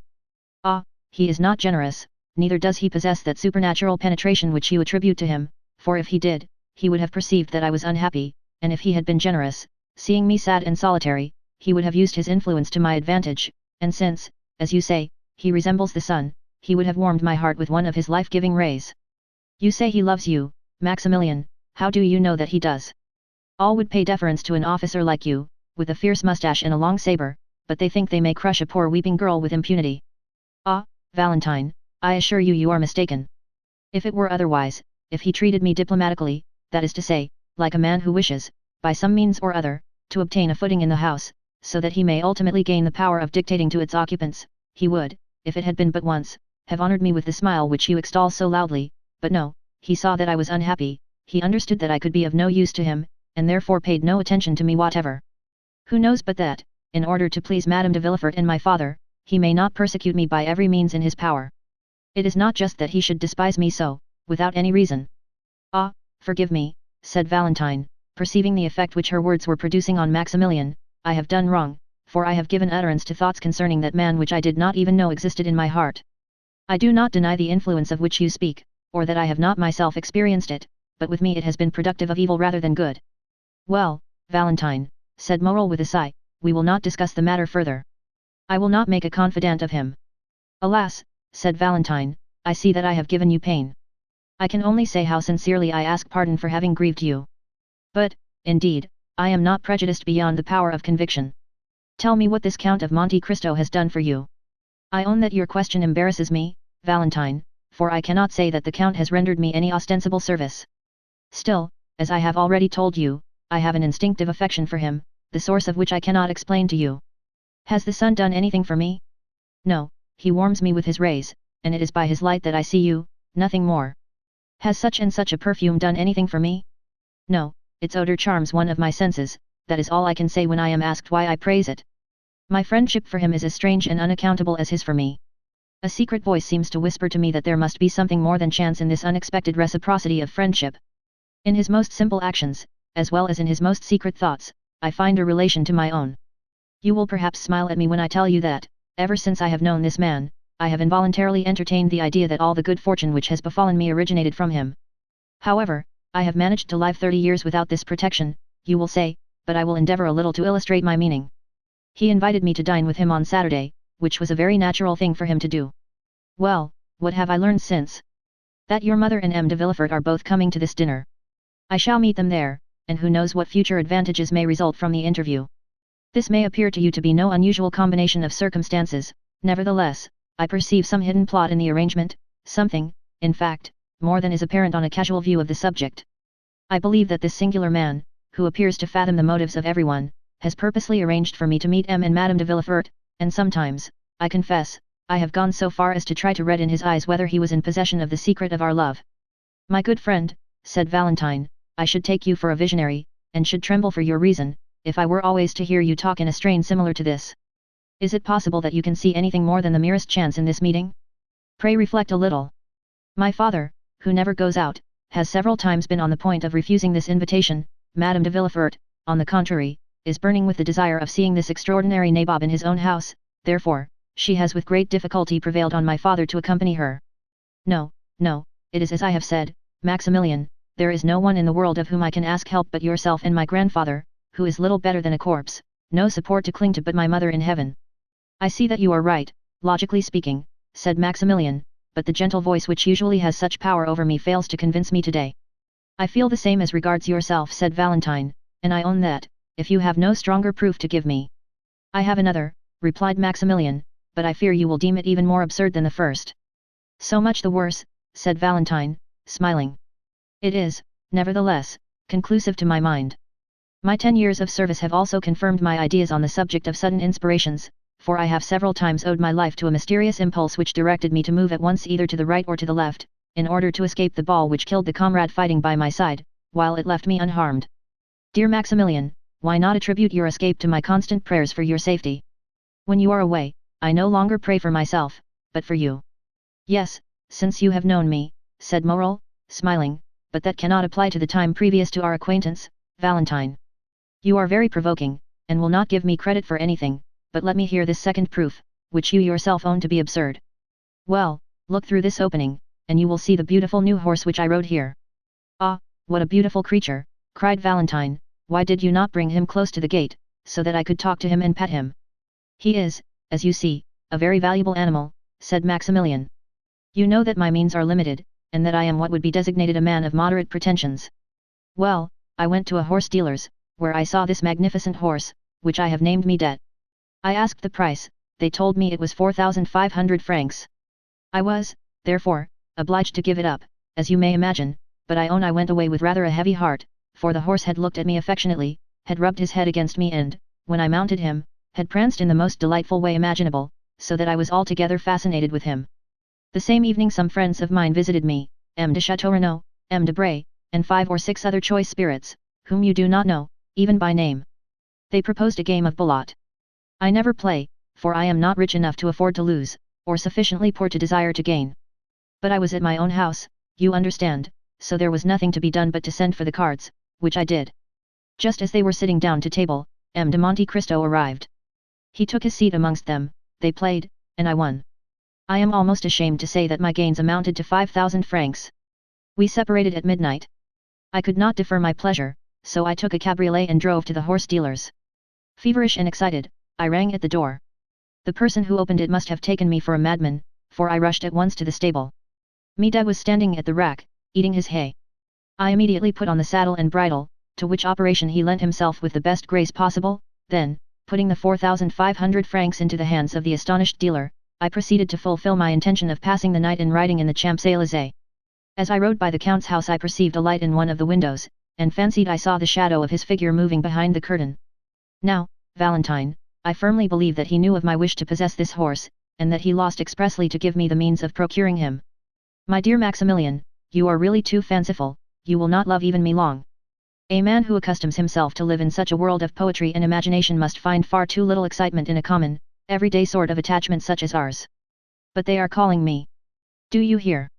Ah, Valentine, said Maximilian, give me but one finger through this opening in the grating, one finger, the littlest finger of all, that I may have the happiness of kissing it.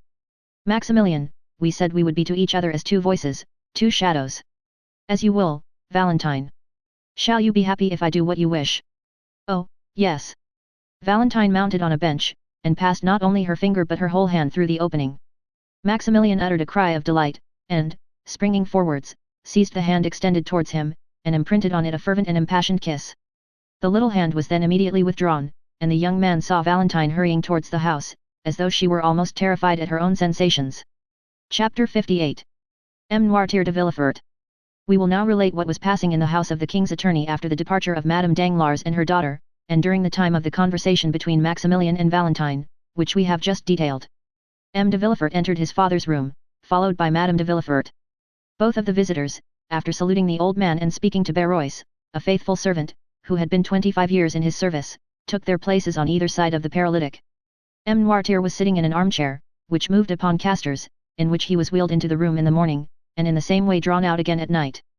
He was placed before a large glass, which reflected the whole apartment, and so, without any attempt to move, which would have been impossible, he could see all who entered the room and everything which was going on around him.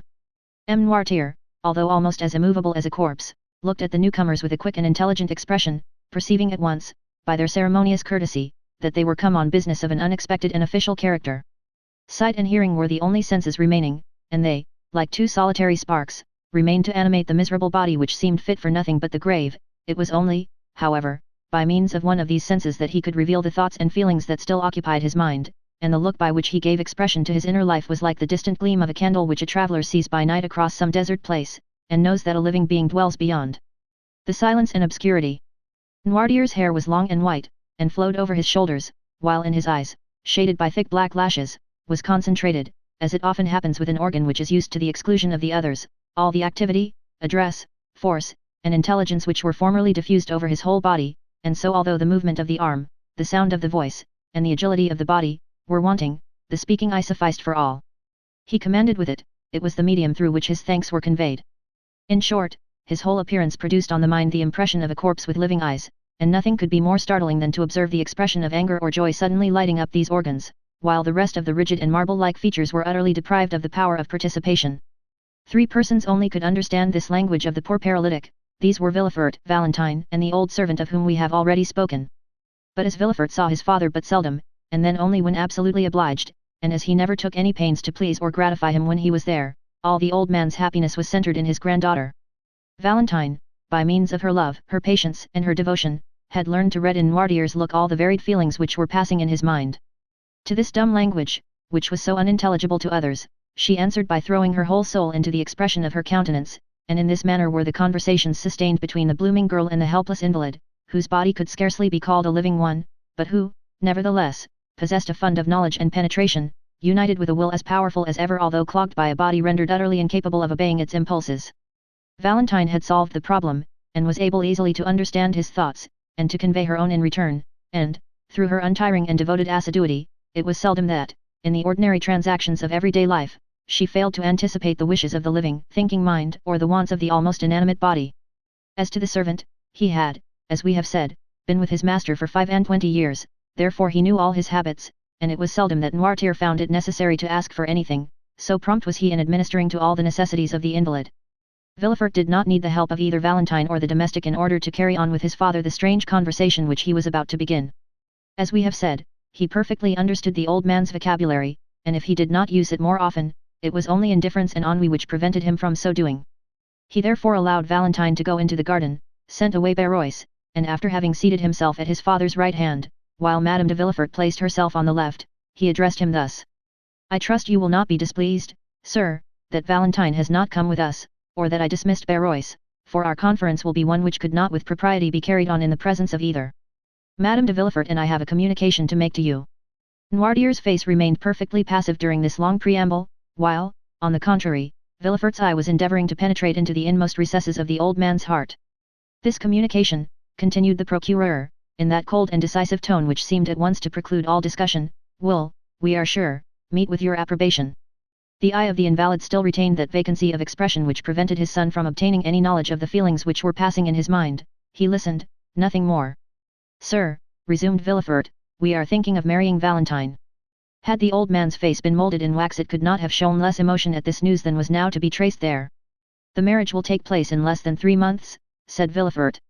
Noirtier's eye still retained its inanimate expression. Madame de Villefort now took her part in the conversation and added. We thought this news would possess an interest for you, sir, who have always entertained a great affection for Valentine, it therefore only now remains for us to tell you the name of the young man for whom she is destined. It is one of the most desirable connections which could possibly be formed, he possesses fortune, a high rank in society, and every personal qualification likely to render Valentine supremely happy. His name, moreover, cannot be wholly unknown to you. It is M. Franz de Canal, Baron d'Épinay. While his wife was speaking, Villefort had narrowly watched the old man's countenance. When Madame de Villefort pronounced the name of Franz, the pupil of M. Noirtier's eye began to dilate, and his eyelids trembled with the same movement that may be perceived on the lips of an individual about to speak, and he darted a lightning glance at Madame de Villefort and his son. The procureur, who knew the political hatred which had formerly existed between M. Noirtier and the elder d'Épinay, well understood the agitation and anger which the announcement had produced, but, feigning not to perceive either, he immediately resumed the narrative begun by his wife. Sir, said he, you are aware that Valentine is about to enter her 19th year, which renders it important that she should lose no time in forming a suitable alliance. Nevertheless, you have not been forgotten in our plans, and we have fully ascertained beforehand that Valentine's future husband will consent, not to live in this house, for that might not be pleasant for the young people, but that you should live with them, so that you and Valentine, who are so attached to each other, would not be separated, and you would be able to pursue exactly the same course of life which you have hitherto done, and thus, instead of losing, you will be a gainer by the change, as it will secure to you 2 children instead of 1, to watch over and comfort you.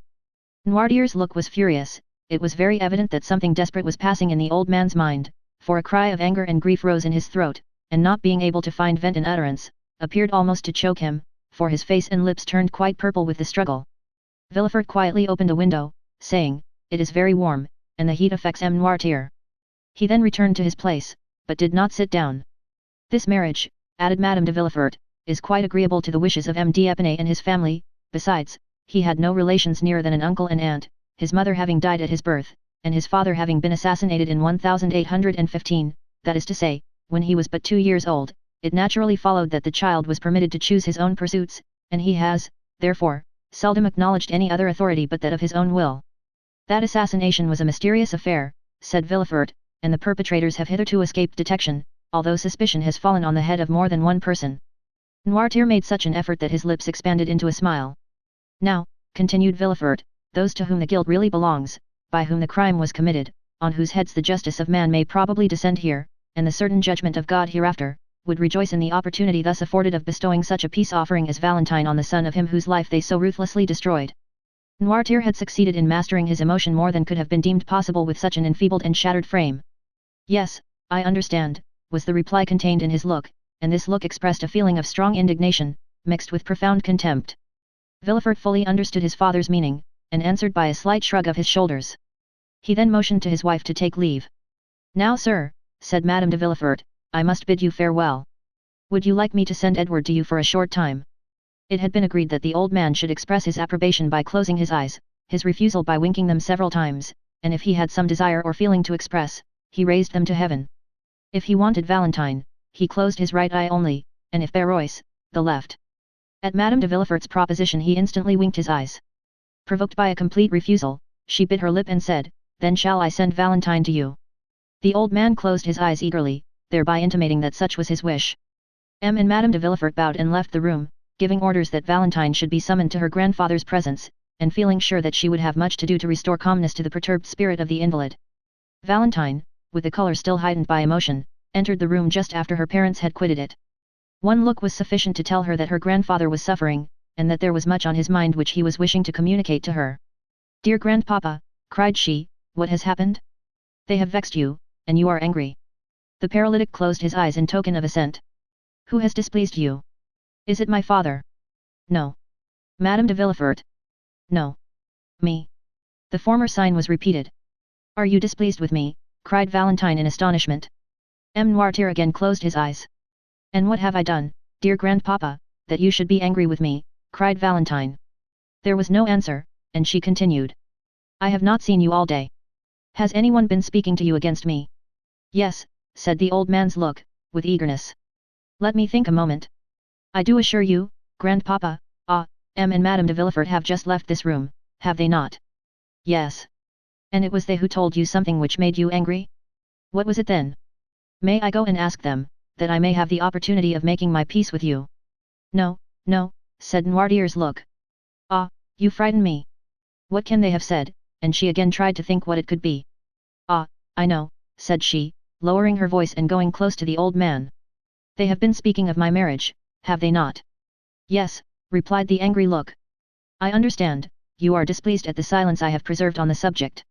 The reason of it was, that they had insisted on my keeping the matter a secret, and begged me not to tell you anything of it.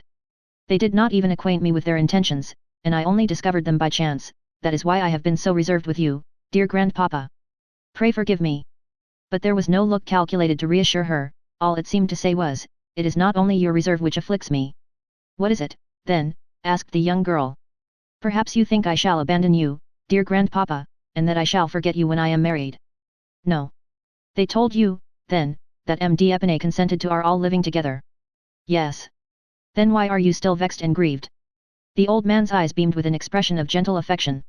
"Yes, I understand," said Valentine, "it is because you love me." The old man assented. "And you are afraid I shall be unhappy?" "Yes." "You do not like M. Franz?" The eyes repeated several times, "No, no, no." "Then you are vexed with the engagement?" "Yes." "Well, listen," said Valentine, throwing herself on her knees, and putting her arm round her grandfather's neck, "I am vexed, too, for I do not love M. Franz d'Epinay." An expression of intense joy illumined the old man's eyes. "When I wished to retire into a convent, you remember how angry you were with me." A tear trembled in the eye of the invalid. "Well," continued Valentine, "the reason of my proposing it was that I might escape this hateful marriage, which drives me to despair." Noirtier's breathing came thick and short. "Then the idea of this marriage really grieves you too? Ah, if you could but help me, if we could both together defeat their plan. But you are unable to oppose them, you, whose mind is so quick, and whose will is so firm are nevertheless, as weak and unequal to the contest as I am myself. Alas, you, who would have been such a powerful protector to me in the days of your health and strength, can now only sympathize in my joys and sorrows, without being able to take any active part in them. However, this is much, and calls for gratitude, and heaven has not taken away all my blessings when it leaves me your sympathy and kindness." At these words there appeared in Noirtier's eye an expression of such deep meaning that the young girl thought she could read these words there. "You are mistaken, I can still do much for you." "Do you think you can help me, dear grandpapa?" said Valentine. "Yes." Noirtier raised his eyes, it was the sign agreed on between him and Valentine when he wanted anything. "What is it you want, dear grandpapa?" said Valentine, and she endeavoured to recall to mind all the things which he would be likely to need, and as the ideas presented themselves to her mind, she repeated them aloud. Then, finding that all her efforts elicited nothing but a constant no, she said, "Come, since this plan does not answer, I will have recourse to another." She then recited all the letters of the alphabet from A down to N. When she arrived at that letter the paralytic made her understand that she had spoken the initial letter of the thing he wanted. "Ah," said Valentine, "the thing you desire begins with the letter N, it is with N that we have to do, then." "Well, let me see, what can you want that begins with N?" "N-A, N-E, N-I, no." "Yes, yes, yes," said the old man's eye. "Ah, it is no, then." "Yes." Valentine fetched a dictionary, which she placed on a desk before Noirtier. She opened it, and, seeing that the old man's eye was thoroughly fixed on its pages, she ran her finger quickly up and down the columns. During the 6 years which had passed since Noirtier first fell into this sad state, Valentine's powers of invention had been too often put to the test not to render her expert in devising expedients for gaining a knowledge of his wishes, and the constant practice had so perfected her in the art that she guessed the old man's meaning as quickly as if he himself had been able to seek for what he wanted. At the word notary, Noirtier made a sign to her to stop. "Notary," said she, "do you want a notary, dear grandpapa?" The old man again signified that it was a notary he desired. "You would wish a notary to be sent for then," said Valentine. "Yes." "Shall my father be informed of your wish?" "Yes." "Do you wish the notary to be sent for immediately?" "Yes." "Then they shall go for him directly, dear grandpapa." "Is that all you want?" "Yes." Valentine rang the bell, and ordered the servant to tell Monsieur or Madame de Villefort that they were requested to come to M. Noirtier's room. "Are you satisfied now?" inquired Valentine. "Yes." "I am sure you are, it is not very difficult to discover that." And the young girl smiled on her grandfather, as if he had been a child. M. de Villefort entered, followed by Barois. "What do you want me for, sir?" demanded he of the paralytic. "Sir," said Valentine, "my grandfather wishes for a notary." At this strange and unexpected demand M. de Villefort and his father exchanged looks. "Yes," motioned the latter, with a firmness which seemed to declare that with the help of Valentine and his old servant, who both knew what his wishes were, he was quite prepared to maintain the contest. "Do you wish for a notary?" asked Villefort. "Yes." "What to do?" Noirtier made no answer. "What do you want with a notary?" again repeated Villefort. The invalid's eye remained fixed, by which expression he intended to intimate that his resolution was unalterable. "Is it to do us some ill turn?" "Do you think it is worthwhile?" said Villefort. "Still," said Barois, with the freedom and fidelity of an old servant, "if M. Noirtier asks for a notary, I suppose he really wishes for a notary, therefore I shall go at once and fetch one." Barois acknowledged no master but Noirtier, and never allowed his desires in any way to be contradicted.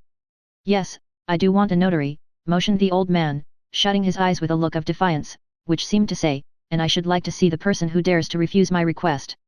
"You shall have a notary, as you absolutely wish for one, sir," said Villefort, "but I shall explain to him your state of health, and make excuses for you, for the scene cannot fail of being a most ridiculous one."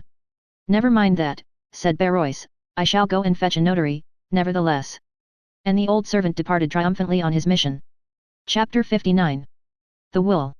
As soon as Barois had left the room, Noirtier looked at Valentine with a malicious expression that said many things. The young girl perfectly understood the look, and so did Villefort, for his countenance became clouded, and he knitted his eyebrows angrily. He took a seat, and quietly awaited the arrival of the notary. Noirtier saw him seat himself with an appearance of perfect indifference, at the same time giving a side look at Valentine, which made her understand that she also was to remain in the room. 3/4 of an hour after, Barois returned, bringing the notary with him. "Sir," said Villefort, after the first salutations were over, "you were sent for by M. Noirtier, whom you see here. All his limbs have become completely paralyzed, he has lost his voice also, and we ourselves find much trouble in endeavoring to catch some fragments of his meaning." Noirtier cast an appealing look on Valentine, which look was at once so earnest and imperative, that she answered immediately. "Sir," said she, "I perfectly understand my grandfather's meaning at all times." "That is quite true," said Barois, "and that is what I told the gentleman as we walked along." "Permit me," said the notary, turning first to Villefort and then to Valentine, "permit me to state that the case in question is just one of those in which a public officer like myself cannot proceed to act without thereby incurring a dangerous responsibility. The first thing necessary to render an act valid is, that the notary should be thoroughly convinced that he has faithfully interpreted the will and wishes of the person dictating the act. Now I cannot be sure of the approbation or disapprobation of a client who cannot speak, and as the object of his desire or his repugnance cannot be clearly proved to me, on account of his want of speech, my services here would be quite useless, and cannot be legally exercised." The notary then prepared to retire. An imperceptible smile of triumph was expressed on the lips of the procureur. Noirtier looked at Valentine with an expression so full of grief, that she arrested the departure of the notary. "Sir," said she, "the language which I speak with my grandfather may be easily learnt, and I can teach you in a few minutes, to understand it almost as well as I can myself. Will you tell me what you require, in order to set your conscience quite at ease on the subject? In order to render an act valid, I must be certain of the approbation or disapprobation of my client. Illness of body would not affect the validity of the deed, but sanity of mind is absolutely requisite. Well, sir, by the help of 2 signs, with which I will acquaint you presently, you may ascertain with perfect certainty that my grandfather is still in the full possession of all his mental faculties. M. Noirtier, being deprived of voice and motion, is accustomed to convey his meaning by closing his eyes when he wishes to signify yes, and to wink when he means no. You now know quite enough to enable you to converse with M. Noirtier, try. Noirtier gave Valentine such a look of tenderness and gratitude that it was comprehended even by the notary himself. You have heard and understood what your granddaughter has been saying, sir, have you? Asked the notary. Noirtier closed his eyes. And you approve of what she said, that is to say, you declare that the signs which she mentioned are really those by means of which you are accustomed to convey your thoughts? Yes.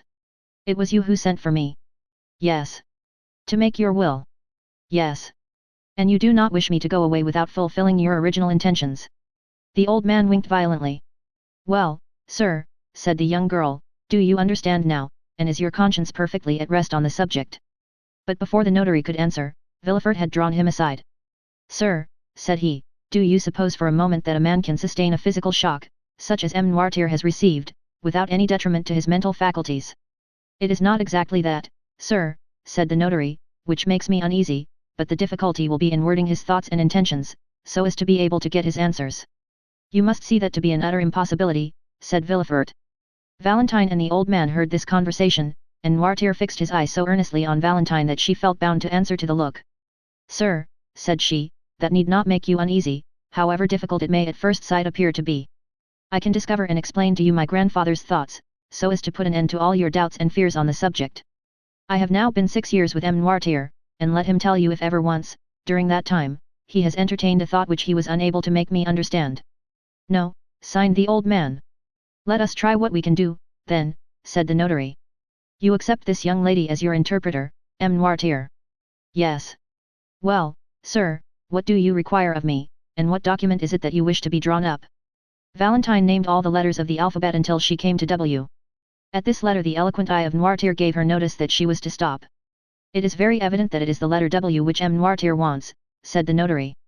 Wait, said Valentine, and, turning to her grandfather, she repeated, W-A, oui, W-I. The old man stopped her at the last syllable. Valentine then took the dictionary, and the notary watched her while she turned over the pages. She passed her fingers slowly down the columns, and when she came to the word will, M. Noirtier's eye bade her stop. Will, said the notary, it is very evident that M. Noirtier is desirous of making his will. Yes, yes, yes, motioned the invalid. Really, sir, you must allow that this is most extraordinary, said the astonished notary, turning to M. de Villefort. Yes, said the procureur, and I think the will promises to be yet more extraordinary, for I cannot see how it is to be drawn up without the intervention of Valentine, and she may, perhaps, be considered as too much interested in its contents to allow of her being a suitable interpreter of the obscure and ill-defined wishes of her grandfather. No, no, no, replied the eye of the paralytic. What, said Villefort, do you mean to say that Valentine is not interested in your will? No. Sir, said the notary, whose interest had been greatly excited, and who had resolved on publishing far and wide the account of this extraordinary and picturesque scene, what appeared so impossible to me an hour ago, has now become quite easy and practicable, and this may be a perfectly valid will, provided it be read in the presence of 7 witnesses, approved by the testator, and sealed by the notary in the presence of the witnesses. As to the time, it will not require very much more than the generality of wills. There are certain forms necessary to be gone through, and which are always the same. As to the details, the greater part will be furnished afterwards by the state in which we find the affairs of the testator, and by yourself, who, having had the management of them, can doubtless give full information on the subject. But besides all this, in order that the instrument may not be contested, I am anxious to give it the greatest possible authenticity, therefore, one of my colleagues will help me, and, contrary to custom, will assist in the dictation of the testament. Are you satisfied, sir? Continued the notary, addressing the old man. Yes, looked the invalid, his eye beaming with delight at the ready interpretation of his meaning. What is he going to do, thought Villefort, whose position demanded much reserve, but who was longing to know what his father's intentions were.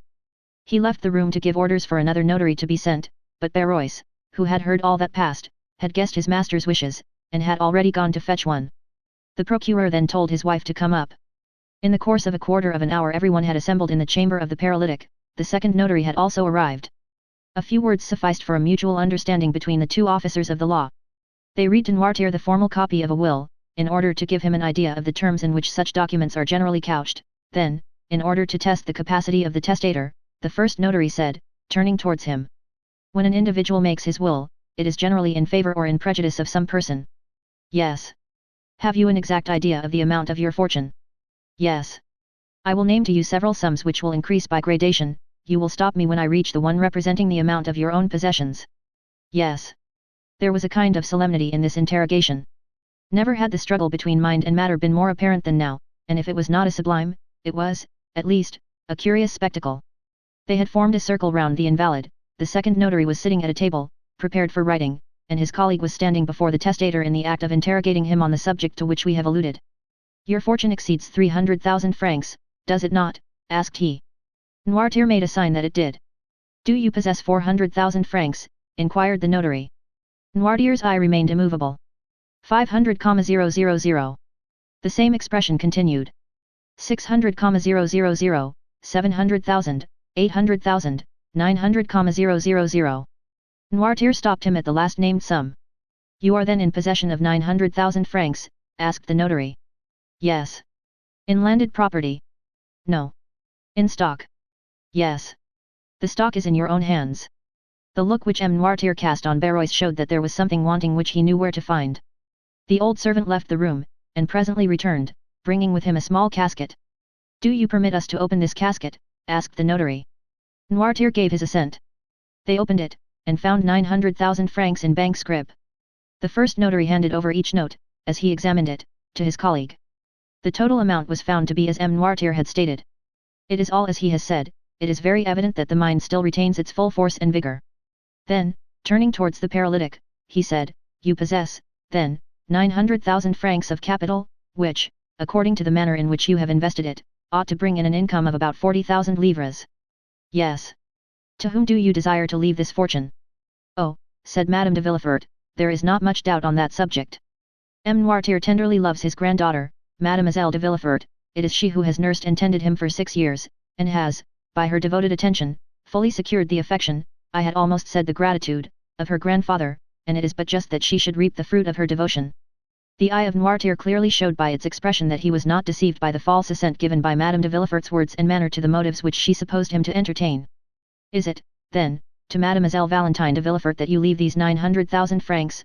Demanded the notary, thinking he had only to insert this clause, but waiting first for the assent of Noirtier, which it was necessary should be given before all the witnesses of this singular scene.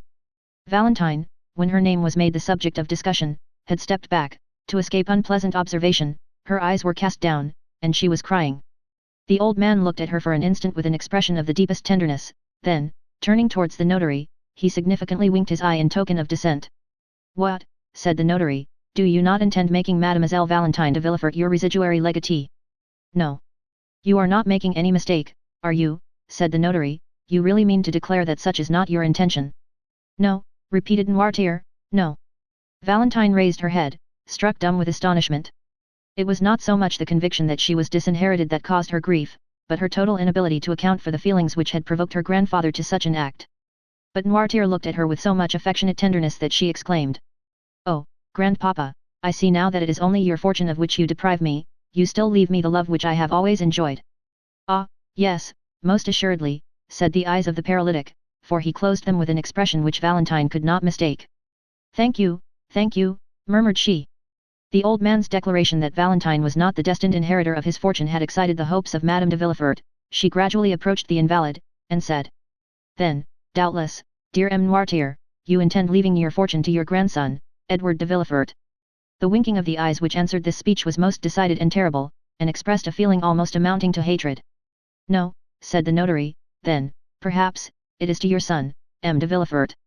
No, the two notaries looked at each other in mute astonishment and inquiry as to what were the real intentions of the testator. Villefort and his wife both grew red, one from shame, the other from anger. What have we all done, then, dear grandpapa? Said Valentine, you no longer seem to love any of us. The old man's eyes passed rapidly from Villefort and his wife, and rested on Valentine with a look of unutterable fondness. Well, said she, if you love me, grandpapa, try and bring that love to bear upon your actions at this present moment. You know me well enough to be quite sure that I have never thought of your fortune, besides, they say I am already rich in right of my mother, too rich, even. Explain yourself, then. Noirtier fixed his intelligent eyes on Valentine's hand. My hand, said she. Yes. Her hand, exclaimed everyone. Oh, gentlemen, you see it is all useless, and that my father's mind is really impaired, said Villefort. Ah, cried Valentine suddenly, I understand. It is my marriage you mean, is it not, dear grandpapa? Yes, yes, yes, signed the paralytic, casting on Valentine a look of joyful gratitude for having guessed his meaning. You are angry with us all on account of this marriage, are you not? Yes. Really, this is too absurd, said Villefort. Excuse me, sir, replied the notary, on the contrary, the meaning of M. Noirtier is quite evident to me, and I can quite easily connect the train of ideas passing in his mind. You do not wish me to marry M. Franz d'Épinay, observed Valentine. I do not wish it, said the eye of her grandfather. And you disinherit your granddaughter, continued the notary, because she has contracted an engagement contrary to your wishes. Yes. So that, but for this marriage, she would have been your heir. Yes. There was a profound silence. The two notaries were holding a consultation as to the best means of proceeding with the affair. Valentine was looking at her grandfather with a smile of intense gratitude, and Villefort was biting his lips with vexation, while Madame de Villefort could not succeed in repressing an inward feeling of joy, which, in spite of herself, appeared in her whole countenance. But, said Villefort, who was the first to break the silence, I consider that I am the best judge of the propriety of the marriage in question. I am the only person possessing the right to dispose of my daughter's hand. It is my wish that she should marry M. Franz d'Épinay, and she shall marry him. Valentine sank weeping into a chair. Sir, said the notary, how do you intend disposing of your fortune in case Mademoiselle de Villefort still determines on marrying M. Franz? The old man gave no answer. You will, of course, dispose of it in some way or other. Yes. In favor of some member of your family? No. Do you intend devoting it to charitable purposes, then, pursued the notary? Yes. But, said the notary, you are aware that the law does not allow a son to be entirely deprived of his patrimony. Yes. You only intend, then, to dispose of that part of your fortune which the law allows you to subtract from the inheritance of your son. Noirtier made no answer. Do you still wish to dispose of all? Yes. But they will contest the will after your death. No. My father knows me, replied Villefort, he is quite sure that his wishes will be held sacred by me, besides, he understands that in my position I cannot plead against the poor. The eye of Noirtier beamed with triumph. What do you decide on, sir? Asked the notary of Villefort. Nothing, sir, it is a resolution which my father has taken and I know he never alters his mind. I am quite resigned. These 900,000 francs will go out of the family in order to enrich some hospital, but it is ridiculous thus to yield to the caprices of an old man, and I shall, therefore, act according to my conscience. Having said this, Villefort quitted the room with his wife, leaving his father at liberty to do as he pleased. The same day the will was made, the witnesses were brought, it was approved by the old man, sealed in the presence of all and given in charge to M. Deschamps, the family notary. Chapter 60. The Telegraph. M. and Madame de Villefort found on their return that the Count of Monte Cristo, who had come to visit them in their absence, had been ushered into the drawing-room, and was still awaiting them there. Madame de Villefort, who had not yet sufficiently recovered from her late emotion to allow of her entertaining visitors so immediately, retired to her bedroom, while the procureur, who could better depend upon himself, proceeded at once to the salon. Although M. de Villefort flattered himself that, to all outward view, he had completely masked the feelings which were passing in his mind, he did not know that the cloud was still lowering on his brow, so much so that the Count, whose smile was radiant, immediately noticed his sombre and thoughtful air. "Ma foi," said Monte Cristo, after the first compliments were over, "what is the matter with you, M. de Villefort? Have I arrived at the moment when you were drawing up an indictment for a capital crime?" Villefort tried to smile. "No, Count," he replied, "I am the only victim in this case. It is I who lose my cause, and it is ill luck, obstinacy, and folly which have caused it to be decided against me." "To what do you refer?" said Monte Cristo with well-feigned interest. "Have you really met with some great misfortune?" "Oh, no, monsieur," said Villefort with a bitter smile, "it is only a loss of money which I have sustained, nothing worth mentioning, I assure you." "True," said Monte Cristo, "the loss of a sum of money becomes almost immaterial with a fortune such as you possess, and to one of your philosophic spirit."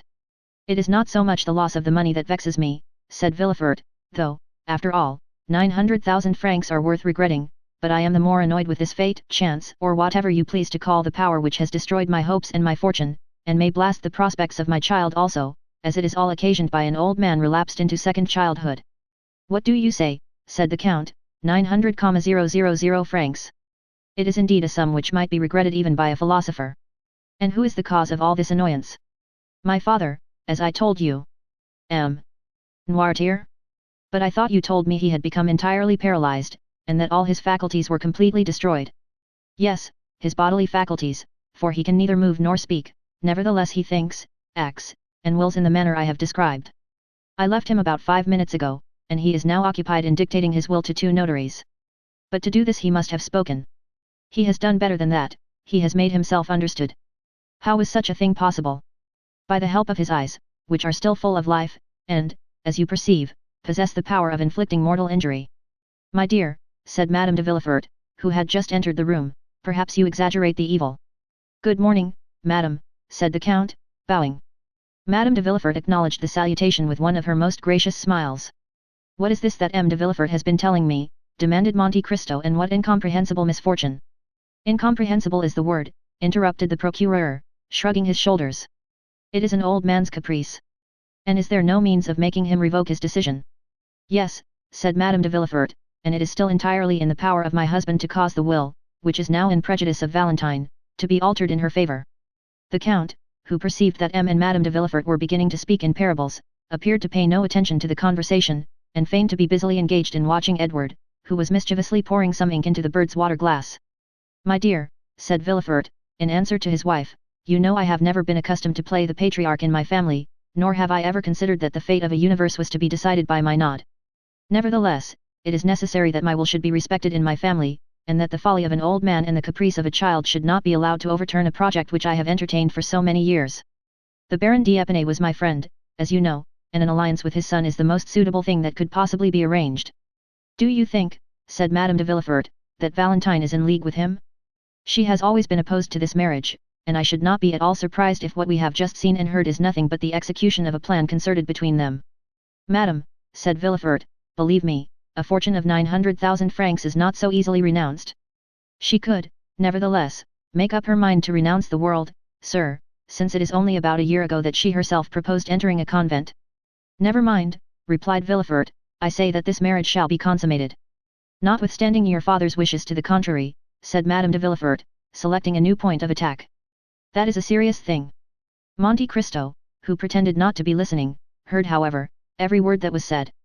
Madame, replied Villefort, I can truly say that I have always entertained a high respect for my father, because, to the natural feeling of relationship was added the consciousness of his moral superiority.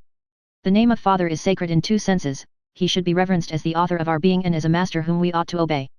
But, under the present circumstances, I am justified in doubting the wisdom of an old man who, because he hated the father, vents his anger on the son. It would be ridiculous in me to regulate my conduct by such caprices. I shall still continue to preserve the same respect toward M. Noirtier, I will suffer, without complaint, the pecuniary deprivation to which he has subjected me, but I shall remain firm in my determination, and the world shall see which party has reason on his side. Consequently I shall marry my daughter to the Baron Franz d'Épinay, because I consider it would be a proper and eligible match for her to make, and, in short, because I choose to bestow my daughter's hand on whomever I please. What? Said the count, the approbation of whose eye Villefort had frequently solicited during this speech. What? Do you say that M. Noirtier disinherits Mademoiselle de Villefort because she is going to marry MLE Baron Franz d'Épinay? Yes, sir, that is the reason, said Villefort, shrugging his shoulders. The apparent reason, at least, said Madame de Villefort. The real reason, madame, I can assure you, I know my father. But I want to know in what way M. d'Épinay can have displeased your father more than any other person. I believe I know M. Franz d'Épinay, said the count, is he not the son of General de Canel, who was created Baron d'Épinay by Charles X? The same, said Villefort. Well, but he is a charming young man, according to my ideas. He is, which makes me believe that it is only an excuse of M. Noirtier to prevent his granddaughter marrying. Old men are always so selfish in their affection, said Madame de Villefort. But, said Monte Cristo, do you not know any cause for this hatred? Ah, ma foi, who is to know? Perhaps it is some political difference. My father and the Baron d'Épinay lived in the stormy times of which I only saw the ending, said Villefort. Was not your father a Bonapartist? Asked Monte Cristo. I think I remember that you told me something of that kind. My father has been a Jacobin more than anything else, said Villefort, carried by his emotion beyond the bounds of prudence, and the senator's robe, which Napoleon cast on his shoulders, only served to disguise the old man without in any degree changing him. When my father conspired, it was not for the emperor, it was against the Bourbons, for M. Noirtier possessed this peculiarity, he never projected any utopian schemes which could never be realized, but strove for possibilities, and he applied to the realization of these possibilities the terrible theories of the mountain, theories that never shrank from any means that were deemed necessary to bring about the desired result. Well, said Monte Cristo, it is just as I thought, it was politics which brought Noirtier and M. d'Épinay into personal contact. Although General d'Épinay served under Napoleon, did he not still retain royalist sentiments? And was he not the person who was assassinated one evening on leaving a Bonapartist meeting to which he had been invited on the supposition that he favored the cause of the emperor? Villefort looked at the count almost with terror. Am I mistaken, then, said Monte Cristo. No, sir, the facts were precisely what you have stated, said Madame de Villefort, and it was to prevent the renewal of old feuds that M. de Villefort formed the idea of uniting in the bonds of affection the two children of these inveterate enemies. It was a sublime and charitable thought, said Monte Cristo, and the whole world should applaud it.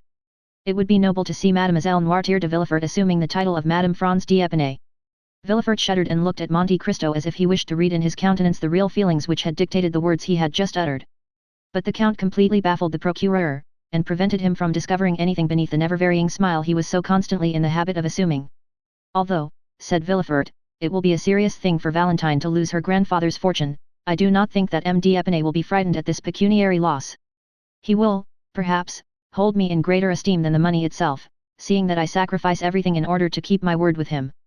Besides, he knows that Valentine is rich in right of her mother, and that she will, in all probability, inherit the fortune of M. and Madame de Saint-Méran, her mother's parents, who both love her tenderly.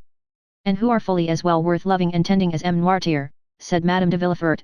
Besides, they are to come to Paris in about a month, and Valentine, after the affront she has received, need not consider it necessary to continue to bury herself alive by being shut up with M. Noirtier. The count listened with satisfaction to this tale of wounded self-love and defeated ambition. But it seems to me, said Monte Cristo, and I must begin by asking your pardon for what I am about to say, that if M. Noirtier disinherits Mademoiselle de Villefort because she is going to marry a man whose father he detested, he cannot have the same cause of complaint against this dear Edward. True, said Madame de Villefort, with an intonation of voice which it is impossible to describe, is it not unjust, shamefully unjust? Poor Edward is as much M. Noirtier's grandchild as Valentine, and yet, if she had not been going to marry M. Franz, M. Noirtier would have left her all his money, and supposing Valentine to be disinherited by her grandfather, she will still be 3 times richer than he. The count listened and said no more. Count, said Villefort, we will not entertain you any longer with our family misfortunes. It is true that my patrimony will go to endow charitable institutions, and my father will have deprived me of my lawful inheritance without any reason for doing so, but I shall have the satisfaction of knowing that I have acted like a man of sense and feeling. M. d'Épinay, to whom I had promised the interest of this sum, shall receive it, even if I endure the most cruel privations. However, said Madame de Villefort, returning to the one idea which incessantly occupied her mind, perhaps it would be better to explain this unlucky affair to M. d'Épinay, in order to give him the opportunity of himself renouncing his claim to the hand of Mademoiselle de Villefort. Ah, that would be a great pity, said Villefort. A great pity, said Monte Cristo. Undoubtedly, said Villefort, moderating the tones of his voice, a marriage once concerted and then broken off, throws a sort of discredit on a young lady, then again, the old reports, which I was so anxious to put an end to, will instantly gain ground. No, it will all go well, M. d'Épinay, if he is an honorable man, will consider himself more than ever pledged to Mademoiselle de Villefort, unless he were actuated by a decided feeling of avarice, but that is impossible. I agree with M. de Villefort, said Monte Cristo, fixing his eyes on Madame de Villefort, and if I were sufficiently intimate with him to allow of giving my advice, I would persuade him, since I have been told M. d'Épinay is coming back, to settle this affair at once beyond all possibility of revocation. I will answer for the success of a project which will reflect so much honor on M. de Villefort. The procureur arose, delighted with the proposition, but his wife slightly changed color. Well, that is all that I wanted, and I will be guided by a counselor such as you are, said he, extending his hand to Monte Cristo. Therefore let everyone here look upon what has passed today as if it had not happened, and as though we had never thought of such a thing as a change in our original plans. Sir, said the count, the world, unjust as it is, will be pleased with your resolution, your friends will be proud of you, and M. d'Épinay, even if he took Mademoiselle de Villefort without any dowry, which he will not do, would be delighted with the idea of entering a family which could make such sacrifices in order to keep a promise and fulfill a duty. At the conclusion of these words, the count rose to depart. Are you going to leave us, Count? Said Madame de Villefort. I am sorry to say I must do so, Madame, I only came to remind you of your promise for Saturday. Did you fear that we should forget it? You are very good, Madame, but M. de Villefort has so many important and urgent occupations. My husband has given me his word, sir, said Madame de Villefort. You have just seen him resolve to keep it when he has everything to lose, and surely there is more reason for his doing so where he has everything to gain. And, said Villefort, is it at your house in the Champs-Élysées that you receive your visitors? No, said Monte Cristo, which is precisely the reason which renders your kindness more meritorious, it is in the country. In the country? Yes. Where is it, then? Near Paris, is it not? Very near, only half a league from the barriers, it is at Auteuil. At Auteuil, said Villefort, true, Madame de Villefort told me you lived at Auteuil, since it was to your house that she was taken. And in what part of Auteuil do you reside? Rue de la Fontaine. Rue de la Fontaine, exclaimed Villefort in an agitated tone, at what number? No 28. Then, cried Villefort, was it you who bought M. de Saint-Méran's house? Did it belong to M. de Saint-Méran? Demanded Monte Cristo. Yes, replied Madame de Villefort, and, would you believe it, Count? Believe what? You think this house pretty, do you not? I think it charming. Well, my husband would never live in it. Indeed, returned Monte Cristo, that is a prejudice on your part, M. de Villefort, for which I am quite at a loss to account. I do not like Auteuil, sir, said the procureur, making an evident effort to appear calm.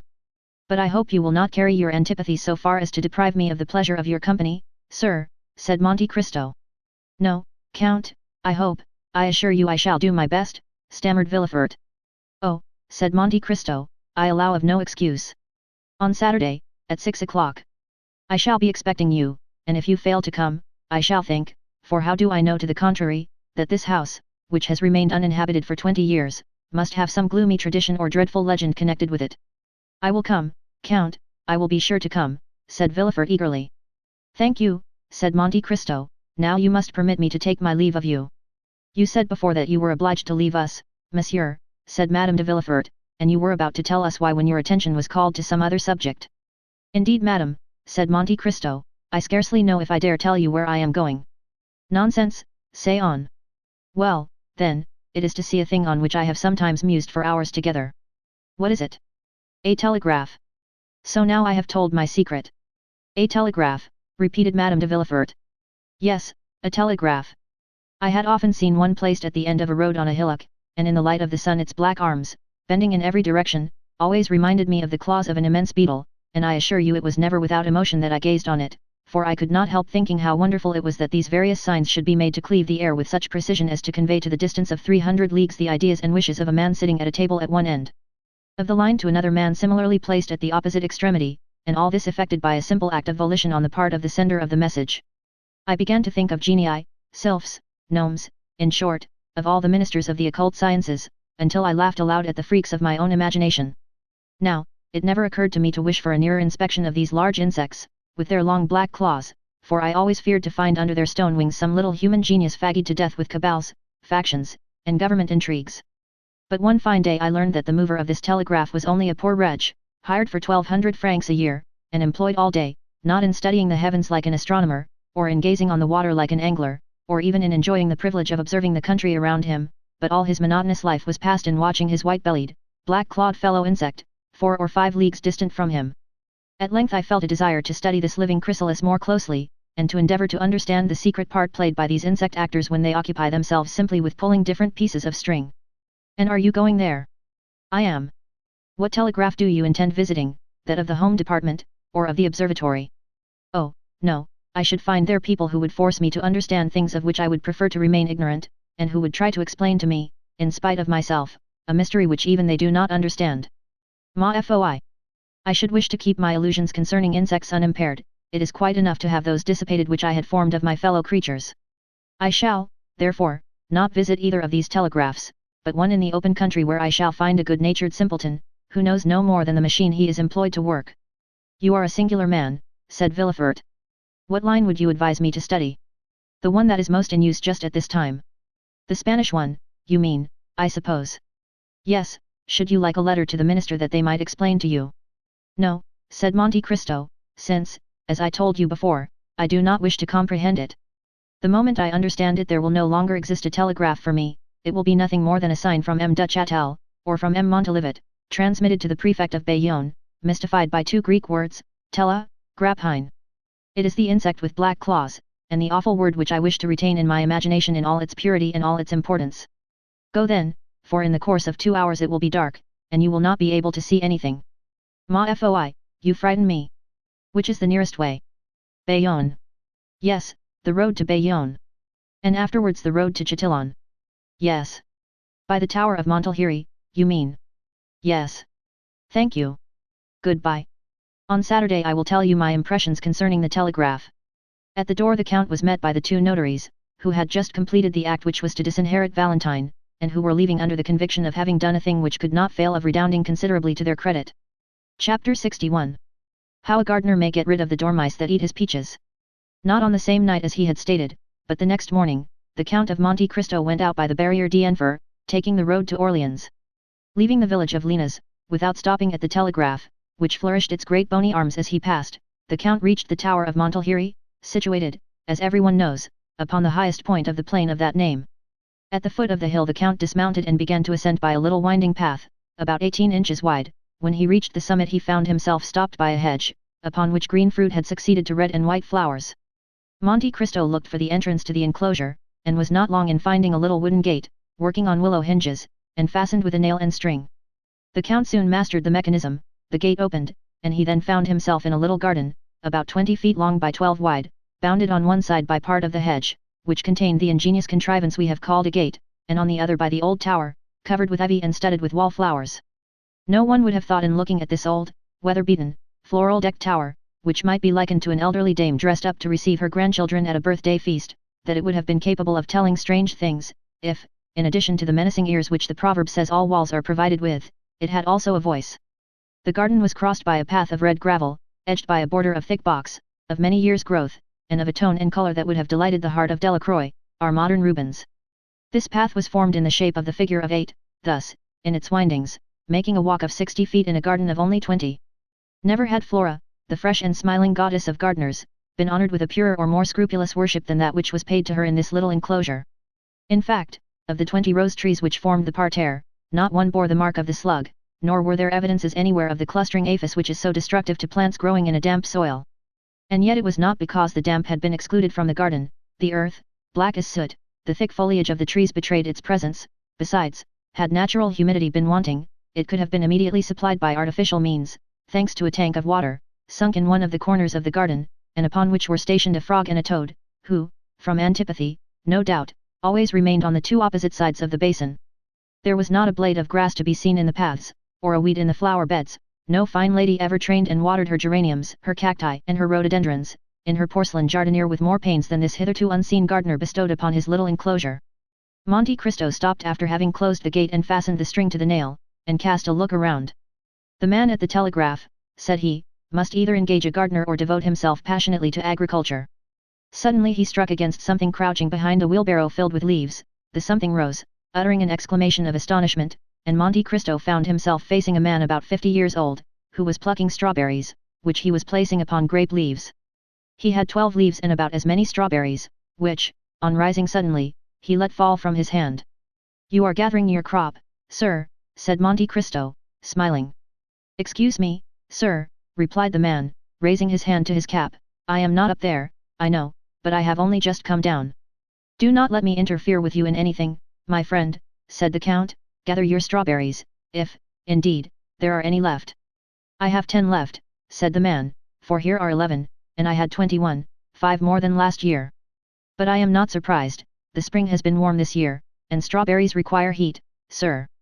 This is the reason that, instead of the 16 I had last year, I have this year, you see, 11, already plucked, 12, 13, 14, 15, 16, 17, 18. Ah, I miss 3. They were here last night, sir, I am sure they were here, I counted them. It must be the son of Mère Simon who has stolen them, I saw him strolling about here this morning. Ah, the young rascal, stealing in a garden, he does not know where that may lead him to." "Certainly, it is wrong," said Monte Cristo, "but you should take into consideration the youth and greediness of the delinquent." "Of course," said the gardener, "but that does not make it the less unpleasant. But, sir, once more I beg pardon, perhaps you are an officer that I am detaining here." And he glanced timidly at the Count's blue coat. "Calm yourself, my friend," said the Count, with the smile which he made at will either terrible or benevolent, and which now expressed only the kindliest feeling. "I am not an inspector, but a traveller, brought here by a curiosity he half repents of, since he causes you to lose your time." "Ah, my time is not valuable," replied the man with a melancholy smile. "Still it belongs to government, and I ought not to waste it, but, Having received the signal that I might rest for an hour, here he glanced at the sundial, for there was everything in the enclosure of Montelheri, even a sundial, and having 10 minutes before me, and my strawberries being ripe, when a day longer, by the by, sir, do you think dormice eat them? Indeed, I should think not, replied Monte Cristo, dormice are bad neighbors for us who do not eat them preserved, as the Romans did. What? Did the Romans eat them? Said the gardener. Ate dormice. I have read so in Petronius, said the count. Really? They can't be nice, though they do say as fat as a dormouse. It is not a wonder they are fat, sleeping all day, and only waking to eat all night. Listen. Last year I had 4 apricots, they stole one, I had 1 nectarine, only one, well, sir, they ate half of it on the wall, a splendid nectarine, I never ate a better. You ate it. That is to say, the half that was left, you understand, it was exquisite, sir. Ah, those gentlemen never choose the worst morsels, like Mayor Simon's son, who has not chosen the worst strawberries. But this year, continued the horticulturist, I'll take care it shall not happen, even if I should be forced to sit by the whole night to watch when the strawberries are ripe. Monte Cristo had seen enough. Every man has a devouring passion in his heart, as every fruit has its worm, that of the telegraph man was horticulture. He began gathering the grape leaves which screened the sun from the grapes, and won the heart of the gardener. Did you come here, sir, to see the telegraph? He said. Yes, if it isn't contrary to the rules. Oh, no, said the gardener, not in the least, since there is no danger that anyone can possibly understand what we are saying. I have been told, said the count, that you do not always yourselves understand the signals you repeat. That is true, sir, and that is what I like best, said the man, smiling. Why do you like that best? Because then I have no responsibility. I am a machine then, and nothing else, and so long as I work, nothing more is required of me. Is it possible, said Monte Cristo to himself, that I can have met with a man that has no ambition? That would spoil my plans. Sir, said the gardener, glancing at the sundial, the 10 minutes are almost up, I must return to my post. Will you go up with me? I follow you. Monte Cristo entered the tower, which was divided into 3 stories. The tower contained implements, such as spades, rakes, watering pots, hung against the wall, this was all the furniture. The second was the man's conventional abode, or rather sleeping place, it contained a few poor articles of household furniture, a bed, a table, 2 chairs, a stone pitcher, and some dry herbs, hung up to the ceiling, which the count recognized as sweet peas, and of which the good man was preserving the seeds. He had labeled them with as much care as if he had been master botanist in the Jardin des Plantes. Does it require much study to learn the art of telegraphing? Asked Monte Cristo. The study does not take long, it was acting as a supernumerary that was so tedious. And what is the pay? 1,000 francs, sir. It is nothing. No, but then we are lodged, as you perceive. Monte Cristo looked at the room. They passed to the 3rd story, it was the telegraph room. Monte Cristo looked in turn at the 2 iron handles by which the machine was worked. It is very interesting, he said, but it must be very tedious for a lifetime. Yes. At first my neck was cramped with looking at it, but at the end of a year I became used to it, and then we have our hours of recreation, and our holidays. Holidays? Yes. When? When we have a fog. Ah, to be sure. Those are indeed holidays to me. I go into the garden, I plant, I prune, I trim, I kill the insects all day long. How long have you been here? 10 years, and 5 as a supernumerary make 15. You are 55 years old. How long must you have served to claim the pension? Oh, sir, 25 years. And how much is the pension? 100 crowns. Poor humanity, murmured Monte Cristo. What did you say, sir? Asked the man. I was saying it was very interesting. What was? All you were showing me. And you really understand none of these signals? None at all. And have you never tried to understand them? Never. Why should I? But still there are some signals only addressed to you. Certainly. And do you understand them? They are always the same. And they mean nothing new, you have an hour, or tomorrow. This is simple enough, said the count, but look, is not your correspondent putting itself in motion? Ah, yes, thank you, sir. And what is it saying? Anything you understand? Yes, it asks if I am ready. And you reply by the same sign, which, at the same time, tells my right-hand correspondent that I am ready, while it gives notice to my left-hand correspondent to prepare in his turn. It is very ingenious, said the count. You will see, said the man proudly, in 5 minutes he will speak. I have, then, 5 minutes, said Monte Cristo to himself, it is more time than I require. My dear sir, will you allow me to ask you a question? What is it, sir? You are fond of gardening. Passionately. And you would be pleased to have, instead of this terrace of 20 feet, an enclosure of 2 acres. Sir, I should make a terrestrial paradise of it. You live badly on your 1,000 francs. Badly enough, but yet I do live. Yes, but you have a wretchedly small garden. True, the garden is not large. And, then, such as it is filled with dormice, who eat everything. Ah, they are my scourges. Tell me, should you have the misfortune to turn your head while your right-hand correspondent was telegraphing? I should not see him. Then what would happen? I could not repeat the signals. And then, not having repeated them, through negligence, I should be fined. How much? 100 francs. The 10th of your income, that would be fine work. Ah, said the man. Has it ever happened to you, said Monte Cristo. Once, sir, when I was grafting a rose tree. Well, suppose you were to alter a signal, and substitute another. Ah, that is another case, I should be turned off, and lose my pension. 300 francs. 100 crowns, yes, sir, so you see that I am not likely to do any of these things. Not even for 15 years' wages? Come, it is worth thinking about. For 15,000 francs. Yes. Sir, you alarm me. Nonsense. Sir, you are tempting me. Just so, 15,000 francs, do you understand? Sir, let me see my right-hand correspondent. On the contrary, do not look at him, but at this. What is it? What? Do you not know these bits of paper? Banknotes. Exactly, there are 15 of them. And whose are they? Yours, if you like. Mine, exclaimed the man, half suffocated. Yes, yours, your own property. Sir, my right-hand correspondent is signaling. Let him signal. Sir, you have distracted me, I shall be fined. That will cost you 100 francs, you see it is your interest to take my banknotes. Sir, my right-hand correspondent redoubles his signals, he is impatient. Never mind, take these, and the count placed the packet in the man's hands. Now this is not all, he said, you cannot live upon your 15,000 francs. I shall still have my place. No, you will lose it, for you are going to alter your correspondent's message. Oh, sir, what are you proposing? A jest. Sir, unless you force me. I think I can effectually force you, and Monte Cristo drew another packet from his pocket. Here are 10,000 more francs, he said, with the 15,000 already in your pocket, they will make 25,000.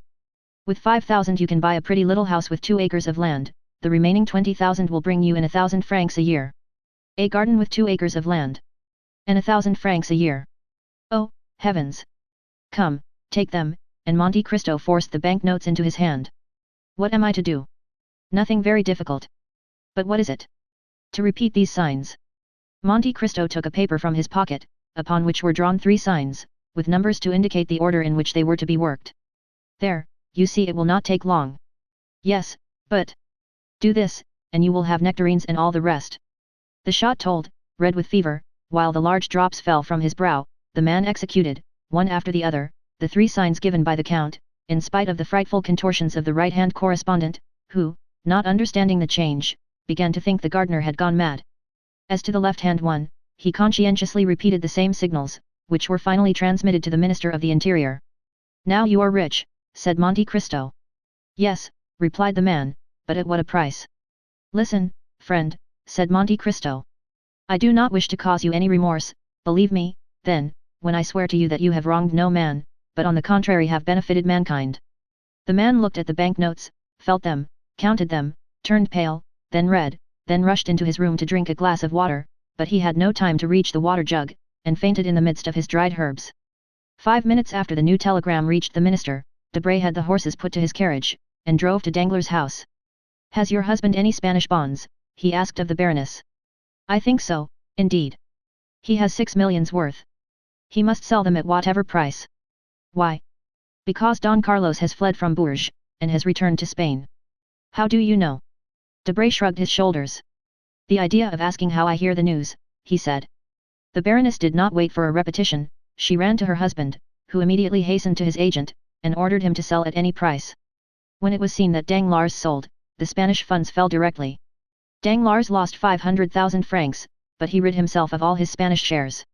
The same evening the following was read in Le Messager. By telegraph. The king, Don Carlos, has escaped the vigilance of his guardians at Bourges, and has returned to Spain by the Catalonian frontier. Barcelona has risen in his favour. All that evening nothing was spoken of but the foresight of Danglars, who had sold his shares, and of the luck of the stock jobber, who only lost 500,000 francs by such a blow. Those who had kept their shares, or bought those of Danglars, looked upon themselves as ruined, and passed a very bad night. Next morning Le Moniteur contained the following. It was without any foundation that Le Messager yesterday announced the flight of Don Carlos and the revolt of Barcelona. The king, Don Carlos, has not left Bourges, and the peninsula is in the enjoyment of profound peace. A telegraphic signal, improperly interpreted, owing to the fog, was the cause of this error. The funds rose 1% higher than before they had fallen. This, reckoning his loss, and what he had missed gaining, made the difference of 1 million to Danglars. Good, said Monte Cristo to Morel, who was at his house when the news arrived of the strange reverse of fortune of which Danglars had been the victim. I have just made a discovery for 25,000 francs, for which I would have paid 100,000. What have you discovered? Asked Morel. I have just discovered how a gardener may get rid of the dormice that eat his peaches. Chapter 62. Ghosts. At first sight, the exterior of the house at Auteuil gave no indications of splendor, nothing one would expect from the destined residence of the magnificent Count of Monte Cristo, but this simplicity was according to the will of its master, who positively ordered nothing to be altered outside. The splendor was within. Indeed, almost before the door opened, the scene changed. M. Bertuccio had outdone himself in the taste displayed in furnishing, and in the rapidity with which it was executed. It is told that the Duc d'Antin removed in a single night a whole avenue of trees that annoyed Louis XIV. In 3 days M. Bertuccio planted an entirely bare court with poplars, large spreading sycamores to shade the different parts of the house, and in the foreground, instead of the usual paving stones, half hidden by the grass, there extended a lawn but that morning laid down, and upon which the water was yet glistening. For the rest, the orders had been issued by the Count. He himself had given a plan to Bertuccio, marking the spot where each tree was to be planted, and the shape and extent of the lawn which was to take the place of the paving stones. Thus the house had become unrecognizable, and Bertuccio himself declared that he scarcely knew it, encircled as it was by a framework of trees. The overseer would not have objected, while he was about it, to have made some improvements in the garden, but the Count had positively forbidden it to be touched. Bertuccio made amends, however, by loading the antechambers, staircases and mantelpieces with flowers.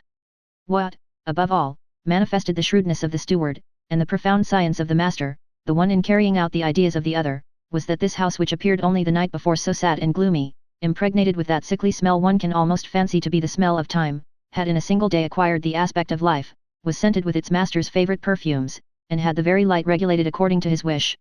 When the Count arrived, he had under his touch his books and arms, his eyes rested upon his favourite pictures, his dogs, whose caresses he loved, welcomed him in the antechamber, the birds, whose songs delighted him, cheered him with their music, and the house, awakened from its long sleep, like the sleeping beauty in the wood, lived, sang, and bloomed like the houses we have long cherished, and in which, when we are forced to leave them, we leave a part of our souls.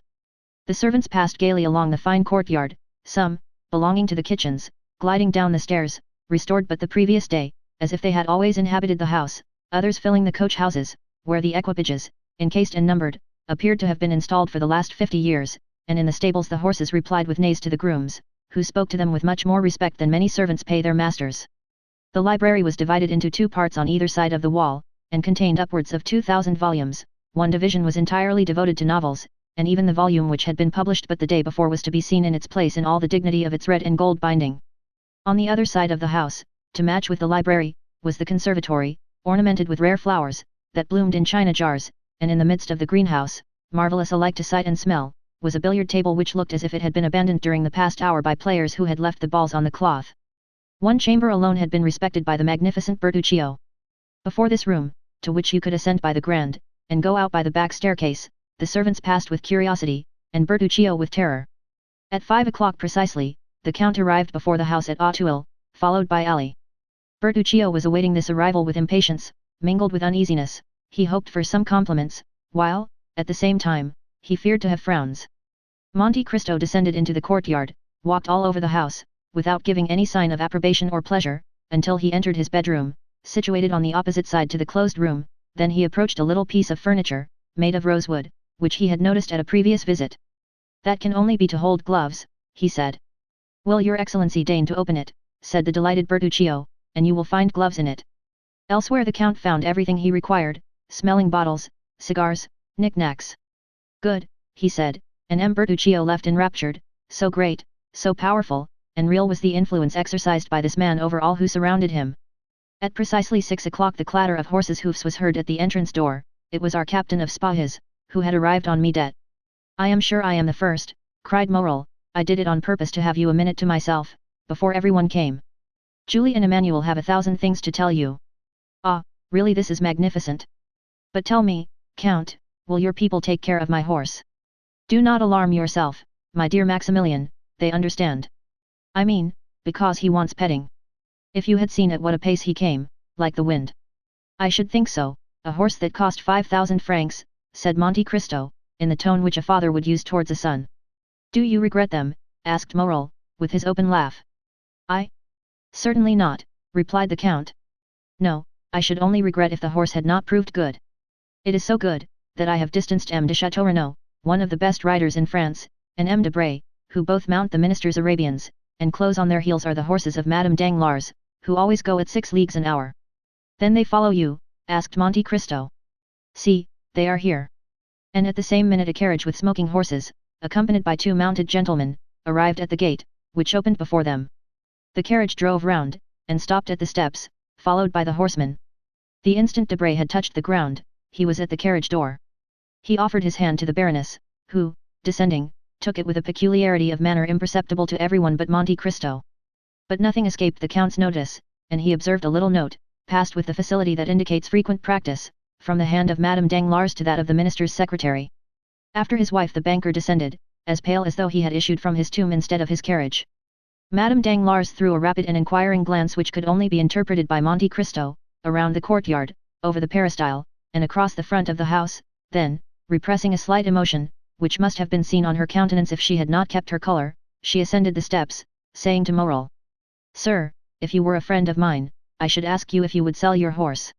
Morel smiled with an expression very like a grimace, and then turned round to Monte Cristo, as if to ask him to extricate him from his embarrassment. The Count understood him.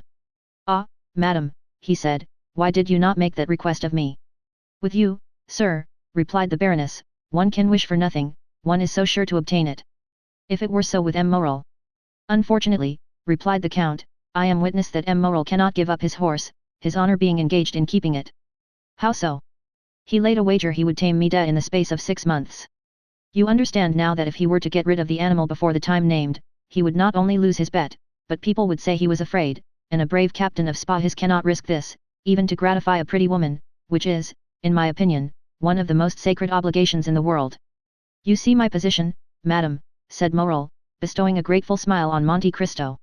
It seems to me, said Danglars, in his coarse tone, ill-concealed by a forced smile, that you have already got horses enough. Madame Danglars seldom allowed remarks of this kind to pass unnoticed, but, to the surprise of the young people, she pretended not to hear it, and said nothing. Monte Cristo smiled at her unusual humility, and showed her 2 immense porcelain jars, over which wound marine plants, of a size and delicacy that nature alone could produce. The Baroness was astonished. Why, said she, you could plant one of the chestnut trees in the Tuileries inside. How can such enormous jars have been manufactured? Ah, madam, replied Monte Cristo, you must not ask of us, the manufacturers of fine porcelain, such a question. It is the work of another age, constructed by the genii of earth and water. How so? At what period can that have been? I do not know, I have only heard that an emperor of China had an oven built expressly, and that in this oven 12 jars like this were successively baked. 2 broke, from the heat of the fire, the other 10 were sunk 300 fathoms deep into the sea. The sea, knowing what was required of her, threw over them her weeds, encircled them with coral, and encrusted them with shells. The whole was cemented by 200 years beneath these almost impervious depths, for a revolution carried away the emperor who wished to make the trial, and only left the documents proving the manufacture of the jars and their descent into the sea. At the end of 200 years the documents were found, and they thought of bringing up the jars. Divers descended in machines, made expressly on the discovery, into the bay where they were thrown, but of 10 3 only remained, the rest having been broken by the waves. I am fond of these jars, upon which, perhaps, misshapen, frightful monsters have fixed their cold, dull eyes, and in which myriads of small fish have slept, seeking a refuge from the pursuit of their enemies. Meanwhile, Danglars, who had cared little for curiosities, was mechanically tearing off the blossoms of a splendid orange tree, one after another. When he had finished with the orange tree, he began at the cactus, but this, not being so easily plucked as the orange tree, pricked him dreadfully. He shuddered, and rubbed his eyes as though awaking from a dream. "Sir," said Monte Cristo to him, "I do not recommend my pictures to you, who possess such splendid paintings, but, nevertheless, here are 2 by Hobbema, a Paul Potter, a Mieris, 2 by Gerard Dow, a Raphael, a Van Dyck, a Zurbaran, and 2 or 3 by Murillo, worth looking at." "Stay," said Debray, "I recognize this Hobbema." "Ah, indeed." "Yes, it was proposed for the museum." "Which, I believe, does not contain one," said Monte Cristo. "No, and yet they refused to buy it." "Why?" said Chateau Renaud. "You pretend not to know, because government was not rich enough." "Ah, pardon me," said Chateau Renaud, "I have heard of these things every day during the last 8 years, and I cannot understand them yet." "You will, by and by," said Debray. "I think not," replied Chateau Renaud. "Major Bartolomeo Cavalcanti and Count Andrea Cavalcanti," announced Baptistin. "A black satin stock, fresh from the maker's hands, grey moustaches, a bold eye, a major's uniform, ornamented with 3 medals and 5 crosses, in fact, the thorough bearing of an old soldier, such was the appearance of Major Bartolomeo Cavalcanti, that tender father with whom we are already acquainted." Close to him, dressed in entirely new clothes, advanced smilingly Count Andrea Cavalcanti, the dutiful son, whom we also know. The 3 young people were talking together. On the entrance of the newcomers, their eyes glanced from father to son, and then, naturally enough, rested on the latter, whom they began criticizing. "Cavalcanti," said Debray. "A fine name," said Morel. "Yes," said Chateau Renaud, "these Italians are well named and badly dressed." "You are fastidious, Chateau Renaud," replied Debray, "those clothes are well cut and quite new." "That is just what I find fault with.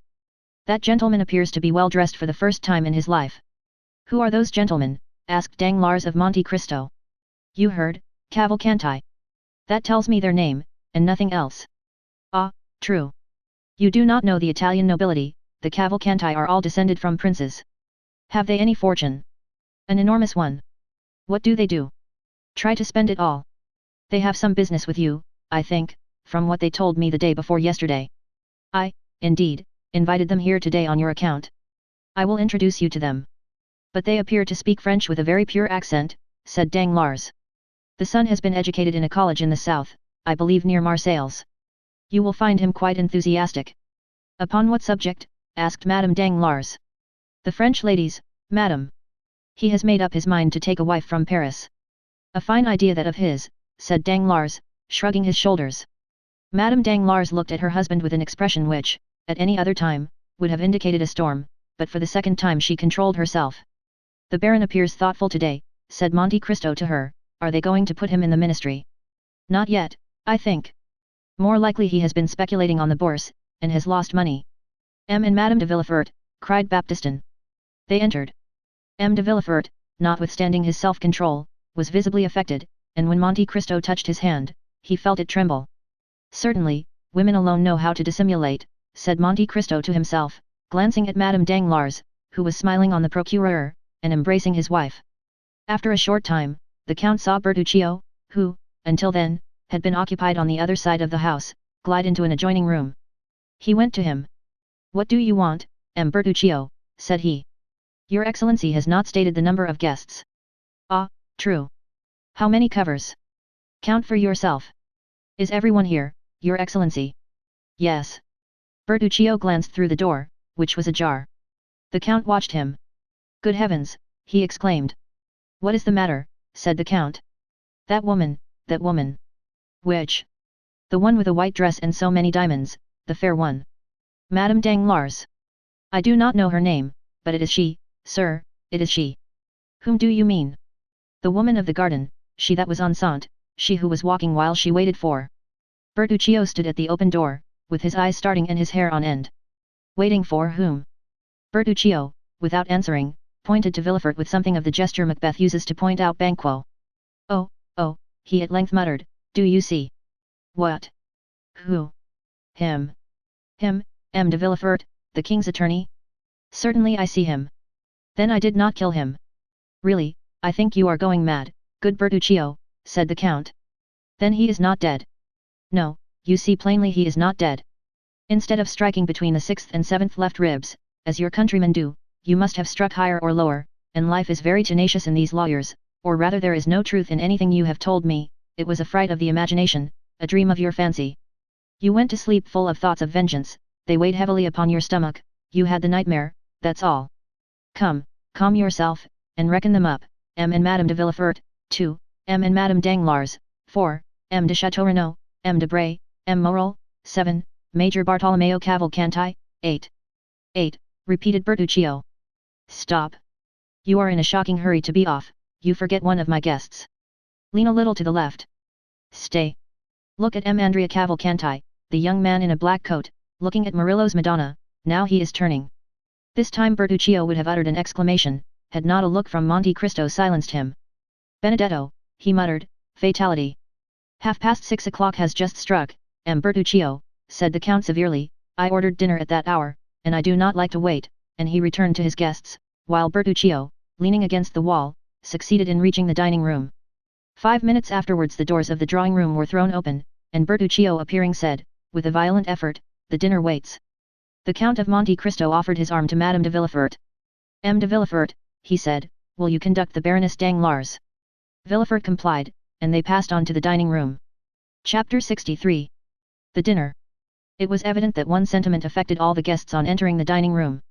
Each one asked what strange influence had brought them to this house, and yet astonished, even uneasy though they were, they still felt that they would not like to be absent.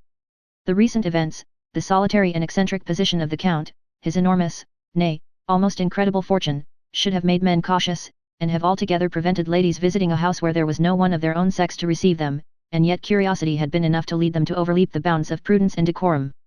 And all present, even including Cavalcanti and his son, notwithstanding the stiffness of the one and the carelessness of the other, were thoughtful, on finding themselves assembled at the house of this incomprehensible man. Madame Danglars had started when Villefort, on the Count's invitation, offered his arm, and Villefort felt that his glance was uneasy beneath his gold spectacles, when he felt the arm of the Baroness press upon his own. None of this had escaped the Count, and even by this mere contact of individuals the scene had already acquired considerable interest for an observer. M. de Villefort had on the right hand Madame Danglars, on his left Morel. The Count was seated between Madame de Villefort and Danglars, the other seats were filled by de Bray, who was placed between the two Cavalcanti, and by Chateau-Renaud, seated between Madame de Villefort and Morel. The repast was magnificent. Monte Cristo had endeavored completely to overturn the Parisian ideas, and to feed the curiosity as much as the appetite of his guests. It was an oriental feast that he offered to them, but of such a kind as the Arabian fairies might be supposed to prepare. Every delicious fruit that the 4 quarters of the globe could provide was heaped in vases from China and jars from Japan.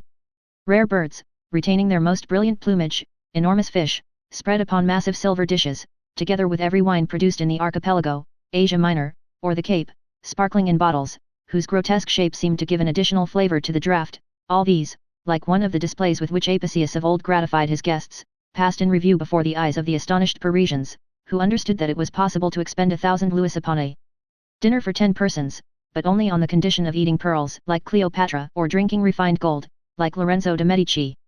Monte Cristo noticed the general astonishment, and began laughing and joking about it. Gentlemen, he said, you will admit that, when arrived at a certain degree of fortune, the superfluities of life are all that can be desired, and the ladies will allow that, after having risen to a certain eminence of position, the ideal alone can be more exalted. Now, to follow out this reasoning, what is the marvelous, that which we do not understand? What is it that we really desire, that which we cannot obtain? Now, to see things which I cannot understand, to procure impossibilities, these are the study of my life. I gratify my wishes by 2 means, my will and my money. I take as much interest in the pursuit of some whim as you do, M. Danglars, in promoting a new railway line, you, M. de Villefort, in condemning a culprit to death, you, M. de Bray, in pacifying a kingdom, you, M. de Chateau-Renaud, in pleasing a woman, and you, Morel, in breaking a horse that no one can ride. For example, you see these 2 fish, one brought from 50 leagues beyond St. Petersburg, the other 5 leagues from Naples. Is it not amusing to see them both on the same table? What are the 2 fish? Asked Danglars. M. Chateau-Renaud, who has lived in Russia, will tell you the name of one, and Major Cavalcanti, who is an Italian, will tell you the name of the other. This one is, I think, a sterlet, said Chateau-Renaud. And that one, if I mistake not, a lamprey. Just so. Now, M. Danglars, ask these gentlemen where they are caught. Sterlets, said Chateau-Renaud, are only found in the Volga.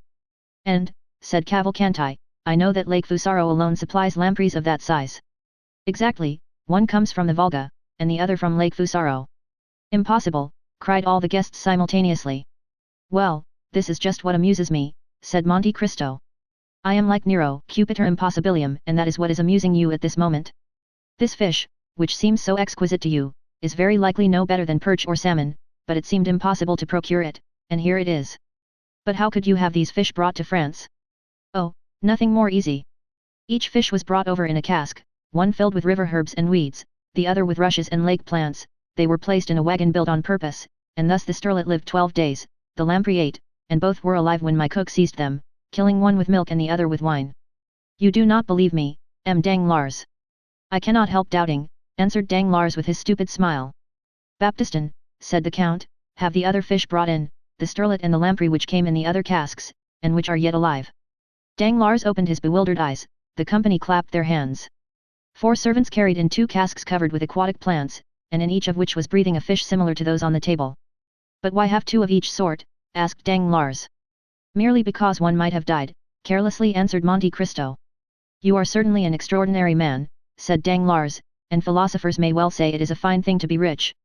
And to have ideas, added Madame Danglars. Oh, do not give me credit for this, madame, it was done by the Romans, who much esteemed them, and Pliny relates that they sent slaves from Ostia to Rome, who carried on their heads fish which he calls the mulus, and which, from the description, must probably be the goldfish. It was also considered a luxury to have them alive, it being an amusing sight to see them die, for, when dying, they change color 3 or 4 times, and like the rainbow when it disappears, pass through all the prismatic shades, after which they were sent to the kitchen. Their agony formed part of their merit, if they were not seen alive, they were despised when dead. Yes, said Debray, but then Ostia is only a few leagues from Rome. True, said Monte Cristo, but what would be the use of living 1800 years after Lucullus, if we can do no better than he could? The 2 Cavalcanti opened their enormous eyes, but had the good sense not to say anything. All this is very extraordinary, said Chateau Renaud, still, what I admire the most, I confess, is the marvellous promptitude with which your orders are executed. Is it not true that you only bought this house 5 or 6 days ago? Certainly not longer. Well, I am sure it is quite transformed since last week. If I remember rightly, it had another entrance, and the courtyard was paved and empty, while today we have a splendid lawn, bordered by trees which appear to be 100 years old. Why not? I am fond of grass and shade, said Monte Cristo. Yes, said Madame de Villefort, the door was towards the road before, and on the day of my miraculous escape you brought me into the house from the road, I remember. Yes, madame, said Monte Cristo, but I preferred having an entrance which would allow me to see the Bois de Boulogne over my gate. In 4 days, said Morel, it is extraordinary. Indeed, said Chateau Renaud, it seems quite miraculous to make a new house out of an old one, for it was very old, and dull too. I recollect coming for my mother to look at it when M. de Saint Méran advertised it for sale 2 or 3 years ago. M. de Saint Méran, said Madame de Villefort, then this house belonged to M. de Saint Méran before you bought it. It appears so, replied Monte Cristo. Is it possible that you do not know of whom you purchased it? Quite so, my steward transacts all this business for me. It is certainly 10 years since the house had been occupied, said Chateau Renaud, and it was quite melancholy to look at it, with the blinds closed, the doors locked, and the weeds in the court. Really, if the house had not belonged to the father-in-law of the procureur, one might have thought it some accursed place where a horrible crime had been committed. Villefort, who had hitherto not tasted the 3 or 4 glasses of rare wine which were placed before him, here took one, and drank it off. Monte Cristo allowed a short time to elapse, and then said, It is singular, Baron, but the same idea came across me the first time I came here, it looked so gloomy I should never have bought it if my steward had not taken the matter into his own hands.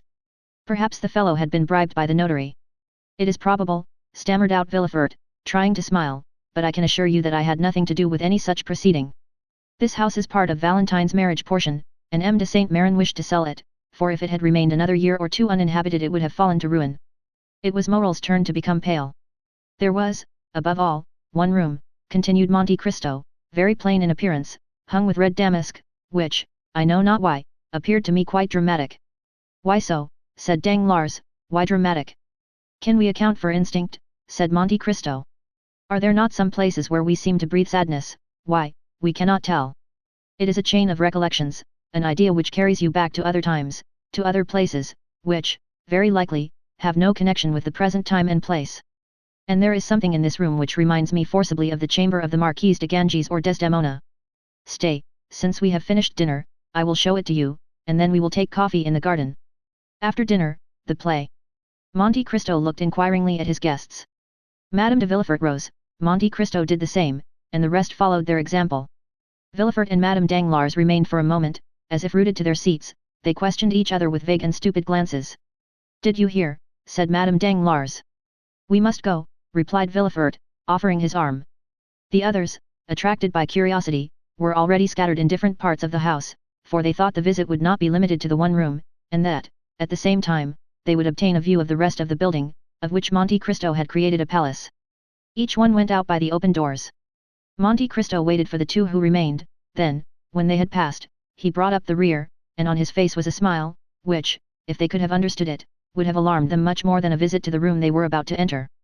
They began by walking through the apartments, many of which were fitted up in the Eastern style, with cushions and divans instead of beds, and pipes instead of furniture.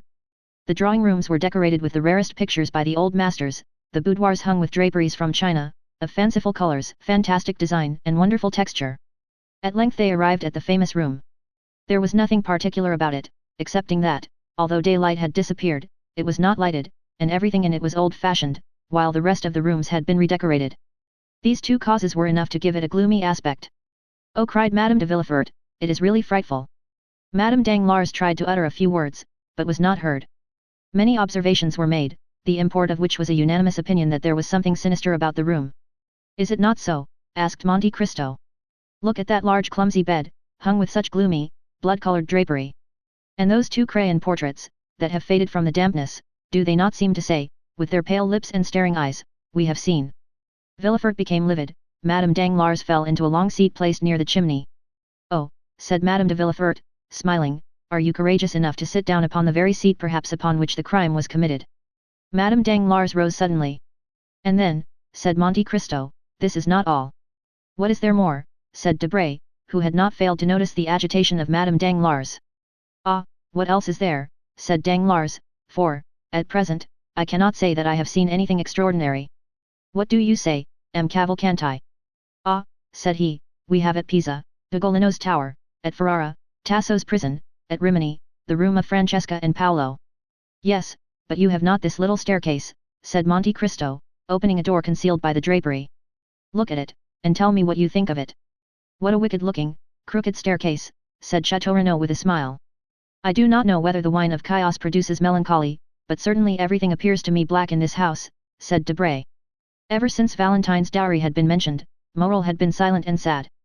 "Can you imagine," said Monte Cristo, "some Othello or Abbé de Ganges, one stormy, dark night, descending these stairs step by step, carrying a load, which he wishes to hide from the sight of man, if not from God?" Madame Danglars half fainted on the arm of Villefort, who was obliged to support himself against the wall.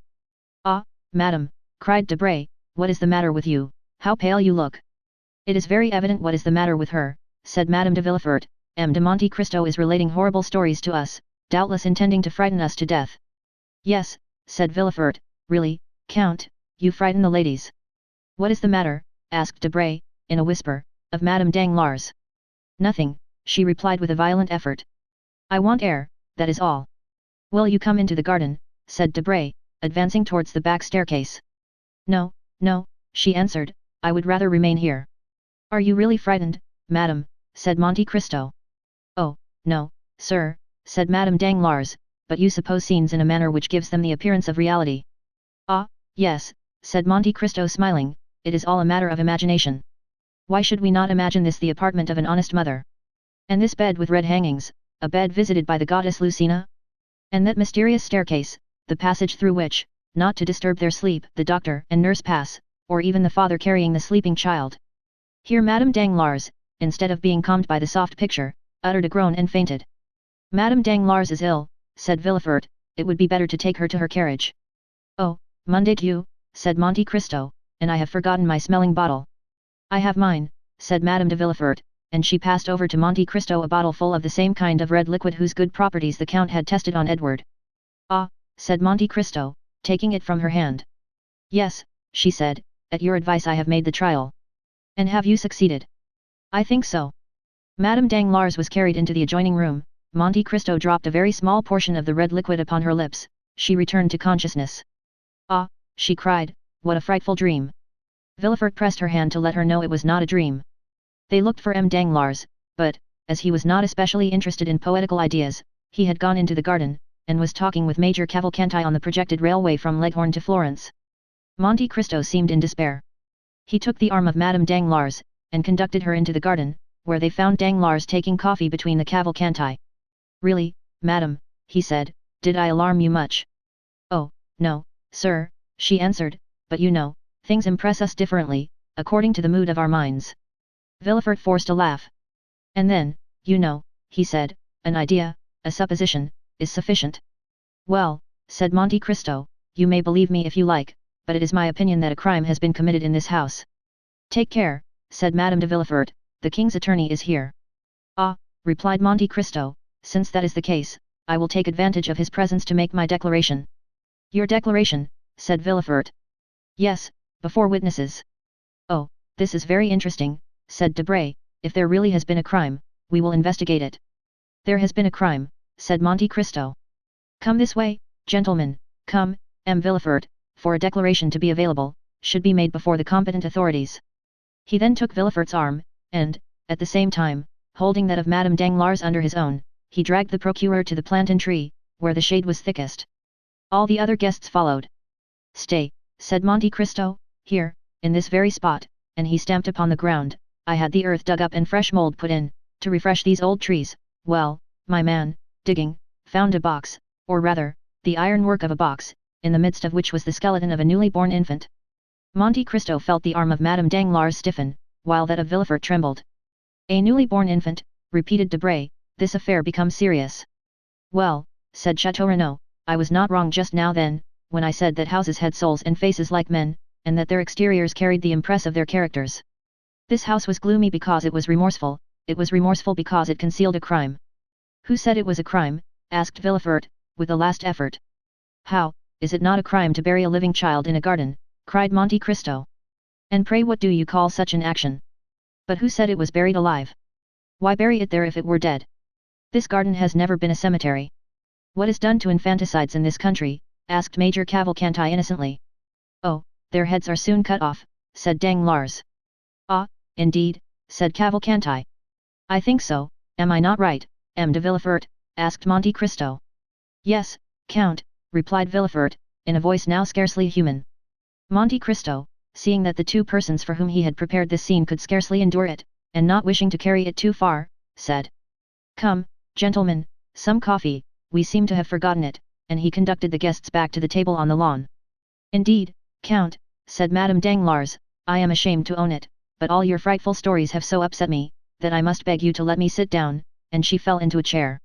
Monte Cristo bowed, and went to Madame de Villefort. "I think Madame Danglars again requires your bottle," he said. But before Madame de Villefort could reach her friend, the procureur had found time to whisper to Madame Danglars, "I must speak to you."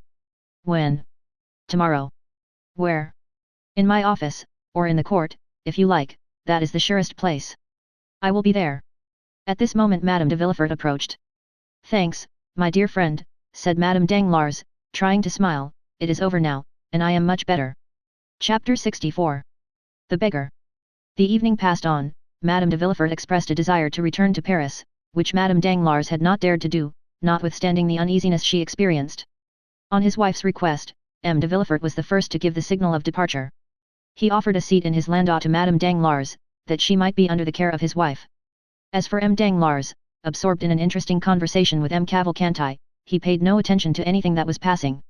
While Monte Cristo had begged the smelling bottle of Madame de Villefort, he had noticed the approach of Villefort to Madame Danglars, and he soon guessed all that had passed between them, though the words had been uttered in so low a voice as hardly to be heard by Madame Danglars.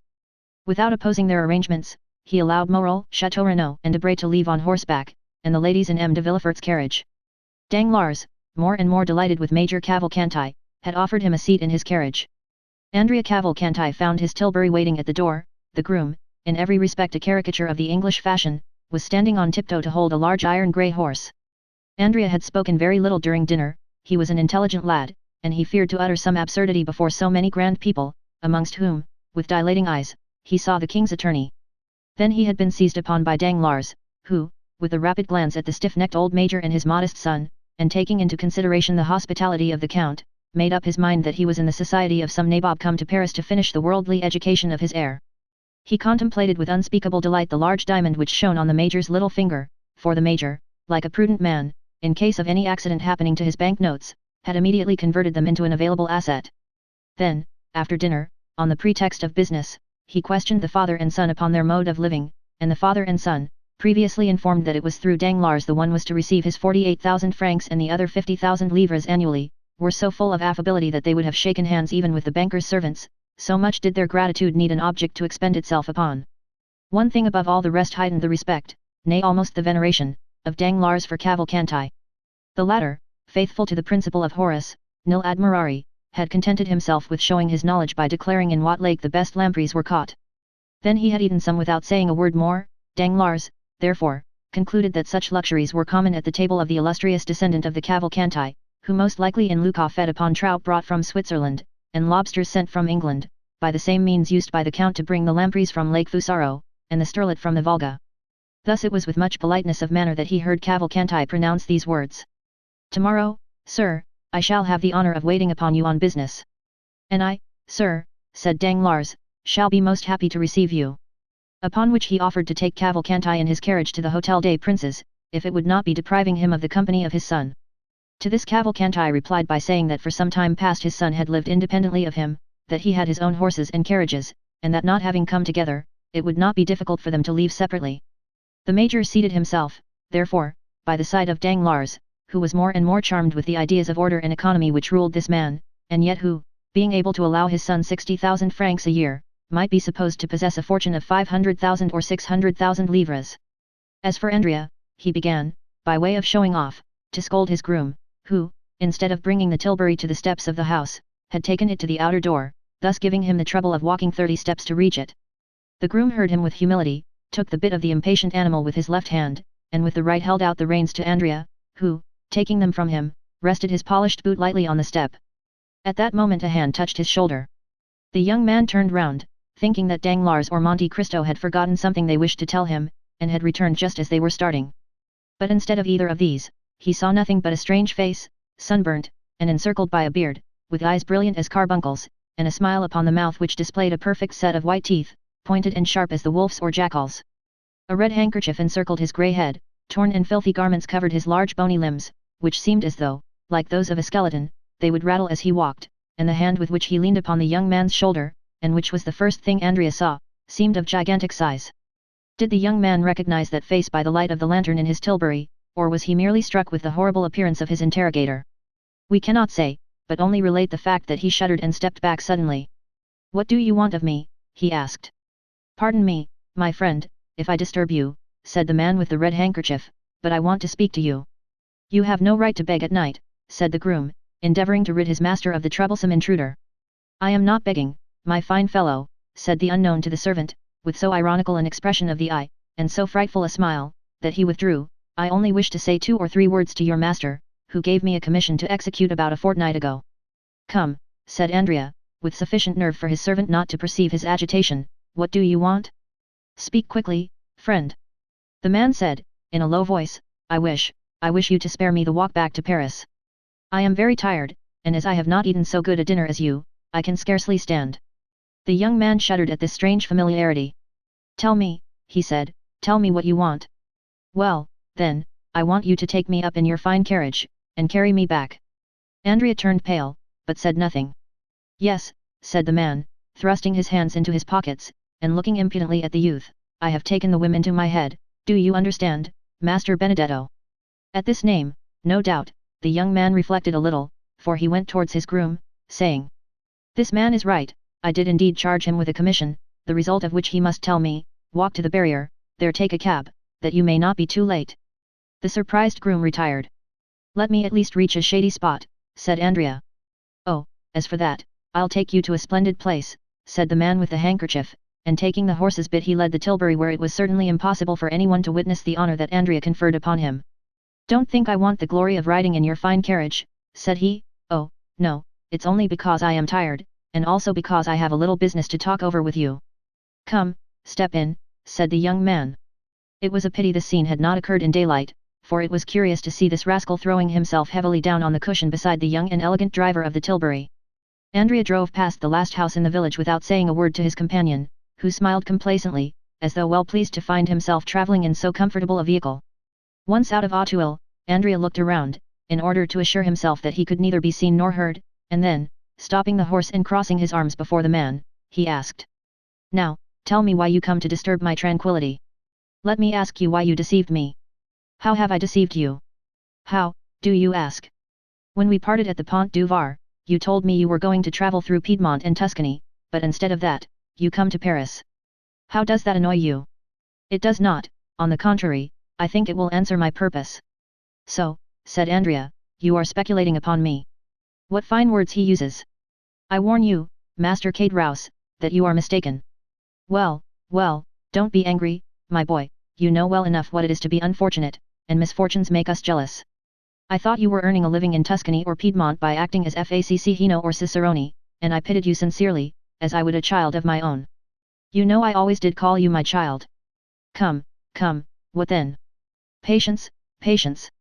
I am patient, but go on. All at once I see you pass through the barrier with a groom, a tilbury, and fine new clothes. You must have discovered a mine, or else become a stockbroker.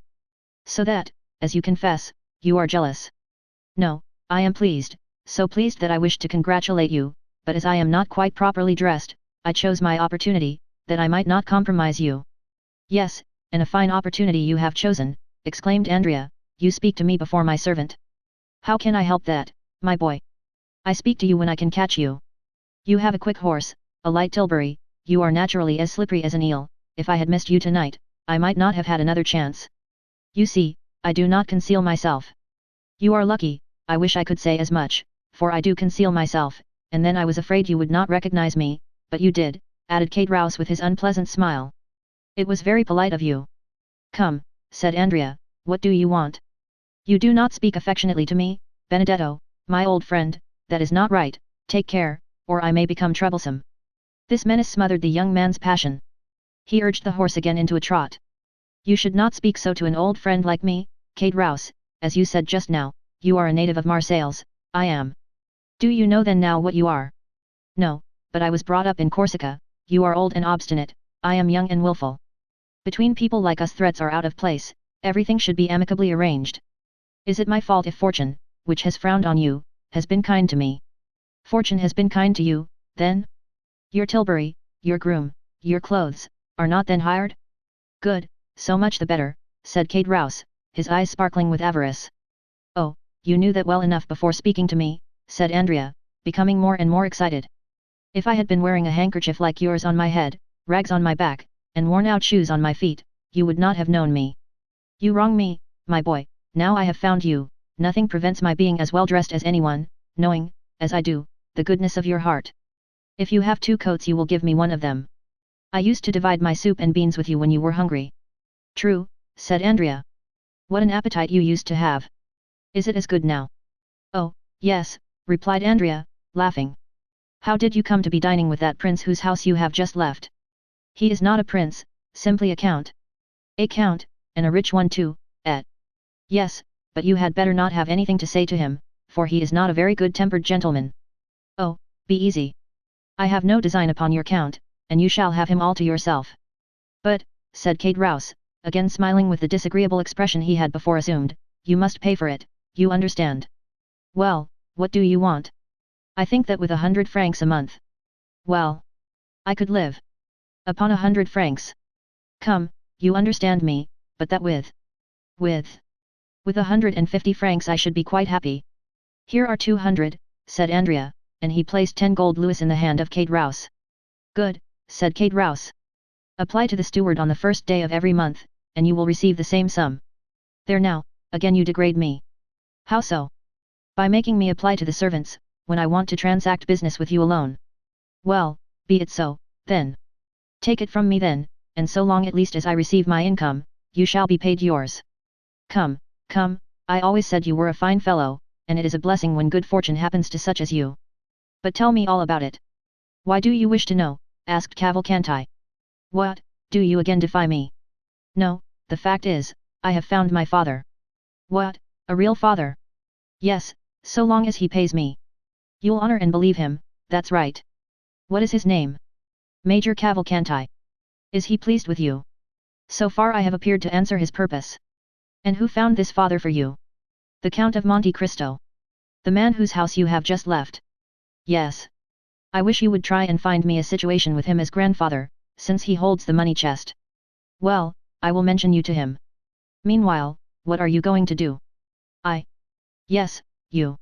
It is very kind of you to trouble yourself about me. Since you interest yourself in my affairs, I think it is now my turn to ask you some questions. Ah, true. Well, I shall rent a room in some respectable house, wear a decent coat, shave every day, and go and read the papers in a cafe. Then, in the evening, I shall go to the theatre, I shall look like some retired baker. That is what I want. Come, if you will only put this scheme into execution, and be steady, nothing could be better. Do you think so, Bossuet? And you, what will you become? A peer of France? Ah, said Andrea, who knows? Major Cavalcanti is already one, perhaps, but then, hereditary rank is abolished. No politics, Kate Rouse. And now that you have all you want, and that we understand each other, jump down from the tilbury and disappear. Not at all, my good friend. How? Not at all. Why, just think for a moment, with this red handkerchief on my head, with scarcely any shoes, no papers, and 10 gold Napoleons in my pocket, without reckoning what was there before, making in all about 200 francs, why, I should certainly be arrested at the barriers. Then, to justify myself, I should say that you gave me the money, this would cause inquiries, it would be found that I left Toulon without giving due notice, and I should then be escorted back to the shores of the Mediterranean. Then I should become simply number 106, and goodbye to my dream of resembling the retired baker. No, no, my boy, I prefer remaining honorably in the capital. Andrea scowled. Certainly, as he had himself owned, the reputed son of Major Cavalcanti was a willful fellow. He drew up for a minute, threw a rapid glance around him, and then his hand fell instantly into his pocket, where it began playing with a pistol. But, meanwhile, Kate Rouse, who had never taken his eyes off his companion, passed his hand behind his back, and opened a long Spanish knife, which he always carried with him, to be ready in case of need. The two friends, as we see, were worthy of and understood one another. Andrea's hand left his pocket inoffensively, and was carried up to the red moustache, which it played with for some time. Good Kate Rouse, he said, how happy you will be. I will do my best, said the innkeeper of the Pont du Gard, shutting up his knife. Well, then, we will go into Paris. But how will you pass through the barrier without exciting suspicion? It seems to me that you are in more danger riding than on foot. Wait, said Kate Rouse, we shall see. He then took the greatcoat with the large collar, which the groom had left behind in the tilbury, and put it on his back, then he took off Cavalcanti's hat, which he placed upon his own head, and finally he assumed the careless attitude of a servant whose master drives himself. But, tell me, said Andrea, am I to remain bareheaded? Pooh, said Kate Rouse, it is so windy that your hat can easily appear to have blown off. Come, come, enough of this, said Cavalcanti. What are you waiting for, said Kate Rouse. I hope I am not the cause. Hush, said Andrea. They passed the barrier without accident.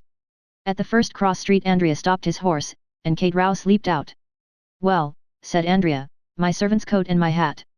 Ah, said Kate Rouse, you would not like me to risk taking cold. But what am I to do? You? Oh, you are young while I am beginning to get old. Au revoir, Benedetto, and running into a court, he disappeared. Alas, said Andrea, sighing, one cannot be completely happy in this world. Chapter 65. A conjugal scene. At the place Louis XV. The three young people separated, that is to say, Morel went to the boulevards, Château Renaud to the Pont de la Révolution, and Debray to the quay. Most probably Morel and Château Renaud returned to their domestic hearths, as they say in the gallery of the Chamber in well-turned speeches, and in the theatre of the Rue Richelieu in well-written pieces, but it was not the case with Debray. When he reached the wicket of the Louvre, he turned to the left, galloped across the Carrousel, passed through the Rue Saint-Roch, and, issuing from the Rue de la Michodière, he arrived at M. Danglars' door just at the same time that Villefort's landau, after having deposited him and his wife at the Faubourg Saint-Honore, stopped to leave the Baroness at her own house. Debray, with the air of a man familiar with the house, entered first into the court, threw his bridle into the hands of a footman, and returned to the door to receive Madame Danglars, to whom he offered his arm, to conduct her to her apartments. The gate once closed, and Debray and the Baroness alone in the court, he asked. What was the matter with you, Hermine, and why were you so affected at that story, or rather fable, which the Count related? Because I have been in such shocking spirits all the evening, my friend, said the Baroness. No, Hermine, replied Debray, you cannot make me believe that, on the contrary, you were in excellent spirits when you arrived at the Count's. Danglars was disagreeable, certainly, but I know how much you care for his ill humor. Someone has vexed you, I will allow no one to annoy you. You are deceived, Lucien, I assure you, replied Madame Danglars, and what I have told you is really the case, added to the ill humor you remarked, but which I did not think it worthwhile to allude to. It was evident that Madame Danglars was suffering from that nervous irritability which women frequently cannot account for even to themselves, or that, as Debray had guessed, she had experienced some secret agitation that she would not acknowledge to anyone. Being a man who knew that the former of these symptoms was one of the inherent penalties of womanhood, he did not then press his inquiries, but waited for a more appropriate opportunity when he should again interrogate her, or receive an avowal proprio motu. At the door of her apartment the Baroness met Mademoiselle Cornélie, her confidential maid. "What is my daughter doing?" asked Madame Danglars. "She practiced all the evening, and then went to bed," replied Mademoiselle Cornélie. "Yet I think I hear her piano. It is Mademoiselle Louise d'Armilly, who is playing while Mademoiselle Danglars is in bed." "Well," said Madame Danglars, "come and undress me." They entered the bedroom. Debray stretched himself upon a large couch, and Madame Danglars passed into her dressing room with Mademoiselle Cornélie. "My dear Lucien," said Madame Danglars through the door, "you are always complaining that Eugenie will not address a word to you."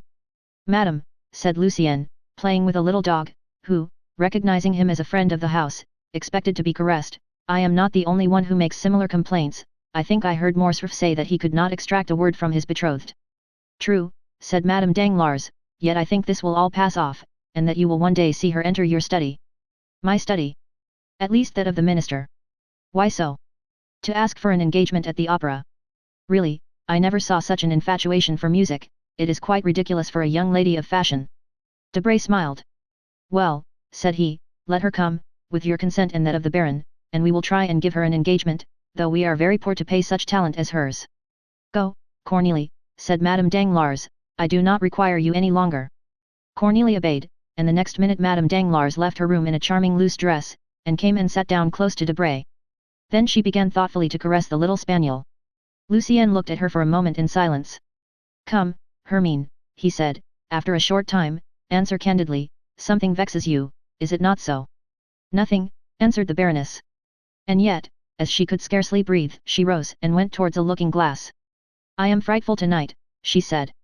Debray rose, smiling, and was about to contradict the Baroness upon this latter point, when the door opened suddenly. Danglars appeared. Debray reseated himself. At the noise of the door Madame Danglars turned round, and looked upon her husband with an astonishment she took no trouble to conceal. "Good evening, madame," said the banker. "Good evening, Debray." Probably the Baroness thought this unexpected visit signified a desire to make up for the sharp words he had uttered during the day. Assuming a dignified air, she turned round to Debray, without answering her husband. "Read me something, Debray," she said. Debray, who was slightly disturbed at this visit, recovered himself when he saw the calmness of the Baroness, and took up a book marked by a mother-of-pearl knife inlaid with gold. "Excuse me," said the banker, "but you will tire yourself, Baroness, by such late hours, and Debray lives some distance from here." Debray was petrified, not only to hear Danglars speak so calmly and politely, but because it was apparent that beneath outward politeness there really lurked a determined spirit of opposition to anything his wife might wish to do. The Baroness was also surprised, and showed her astonishment by a look which would doubtless have had some effect upon her husband if he had not been intently occupied with the paper, where he was looking to see the closing stock quotations. The result was, that the proud look entirely failed of its purpose. "Lucien," said the Baroness, "I assure you I have no desire to sleep, and that I have 1,000 things to tell you this evening, which you must listen to, even though you slept while hearing me." "I am at your service, madame," replied Lucien coldly. "My dear Debray," said the banker, "do not kill yourself tonight listening to the follies of Madame Danglars, for you can hear them as well tomorrow, but I claim tonight and will devote it, if you will allow me, to talk over some serious matters with my wife."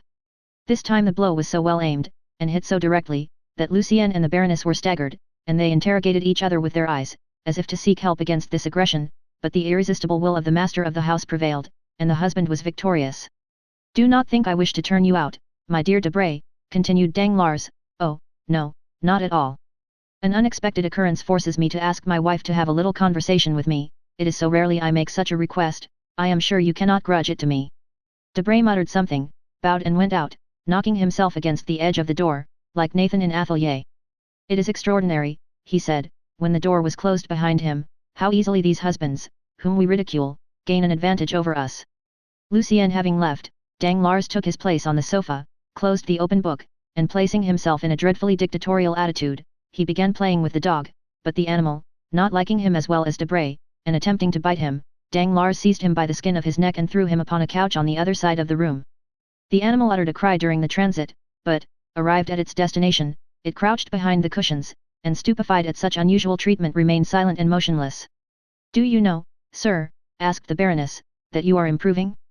Generally you are only rude, but tonight you are brutal." "It is because I am in a worse humor than usual," replied Danglars. Hermine looked at the banker with supreme disdain.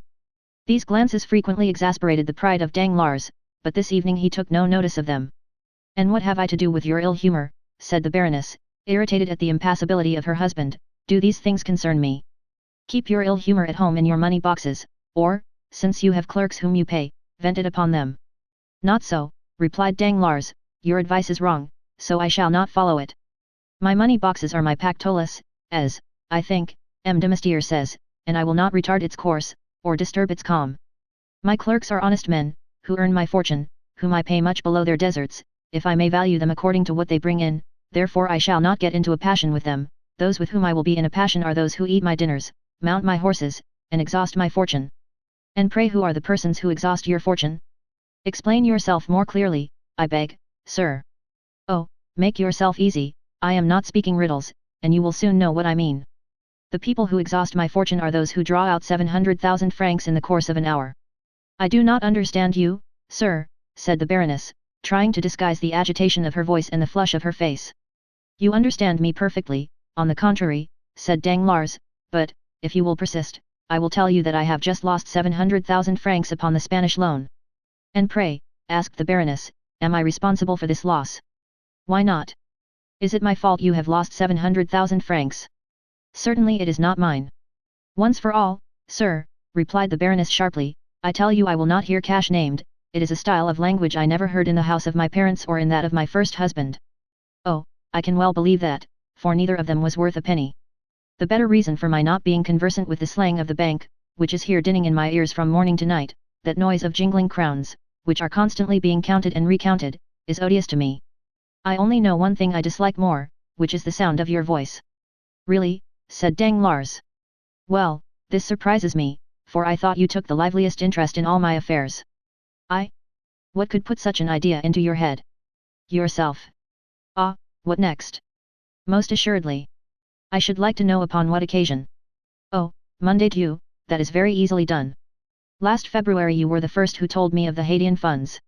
You had dreamed that a ship had entered the harbour at Le Havre, that this ship brought news that a payment we had looked upon as lost was going to be made. I know how clear-sighted your dreams are, I therefore purchased immediately as many shares as I could of the Haitian debt, and I gained 400,000 francs by it, of which 100,000 have been honestly paid to you. You spent it as you pleased, that was your business. In March there was a question about a grant to a railway. 3 companies presented themselves, each offering equal securities. You told me that your instinct, and although you pretend to know nothing about speculations, I think on the contrary, that your comprehension is very clear upon certain affairs. Well, you told me that your instinct led you to believe the grant would be given to the company called the Southern. I bought 2/3 of the shares of that company, as you had foreseen, the shares trebled in value, and I picked up 1,000,000, from which 250,000 francs were paid to you for pin money. How have you spent this 250,000 francs, it is no business of mine." "When are you coming to the point?" cried the Baroness, shivering with anger and impatience. "Patience, madam, I am coming to it." "That's fortunate. In April you went to dine at the minister's. You heard a private conversation respecting Spanish affairs, on the expulsion of Don Carlos. I bought some Spanish shares. The expulsion took place and I pocketed 600,000 francs the day Charles V repassed the Bidaso. Of these 600,000 francs you took 50,000 crowns. They were yours, you disposed of them according to your fancy, and I asked no questions, but it is not the less true that you have this year received 500,000 livres. Well, sir, and what then?" "Ah, yes, it was just after this that you spoiled everything. Really, your manner of speaking. It expresses my meaning, and that is all I want.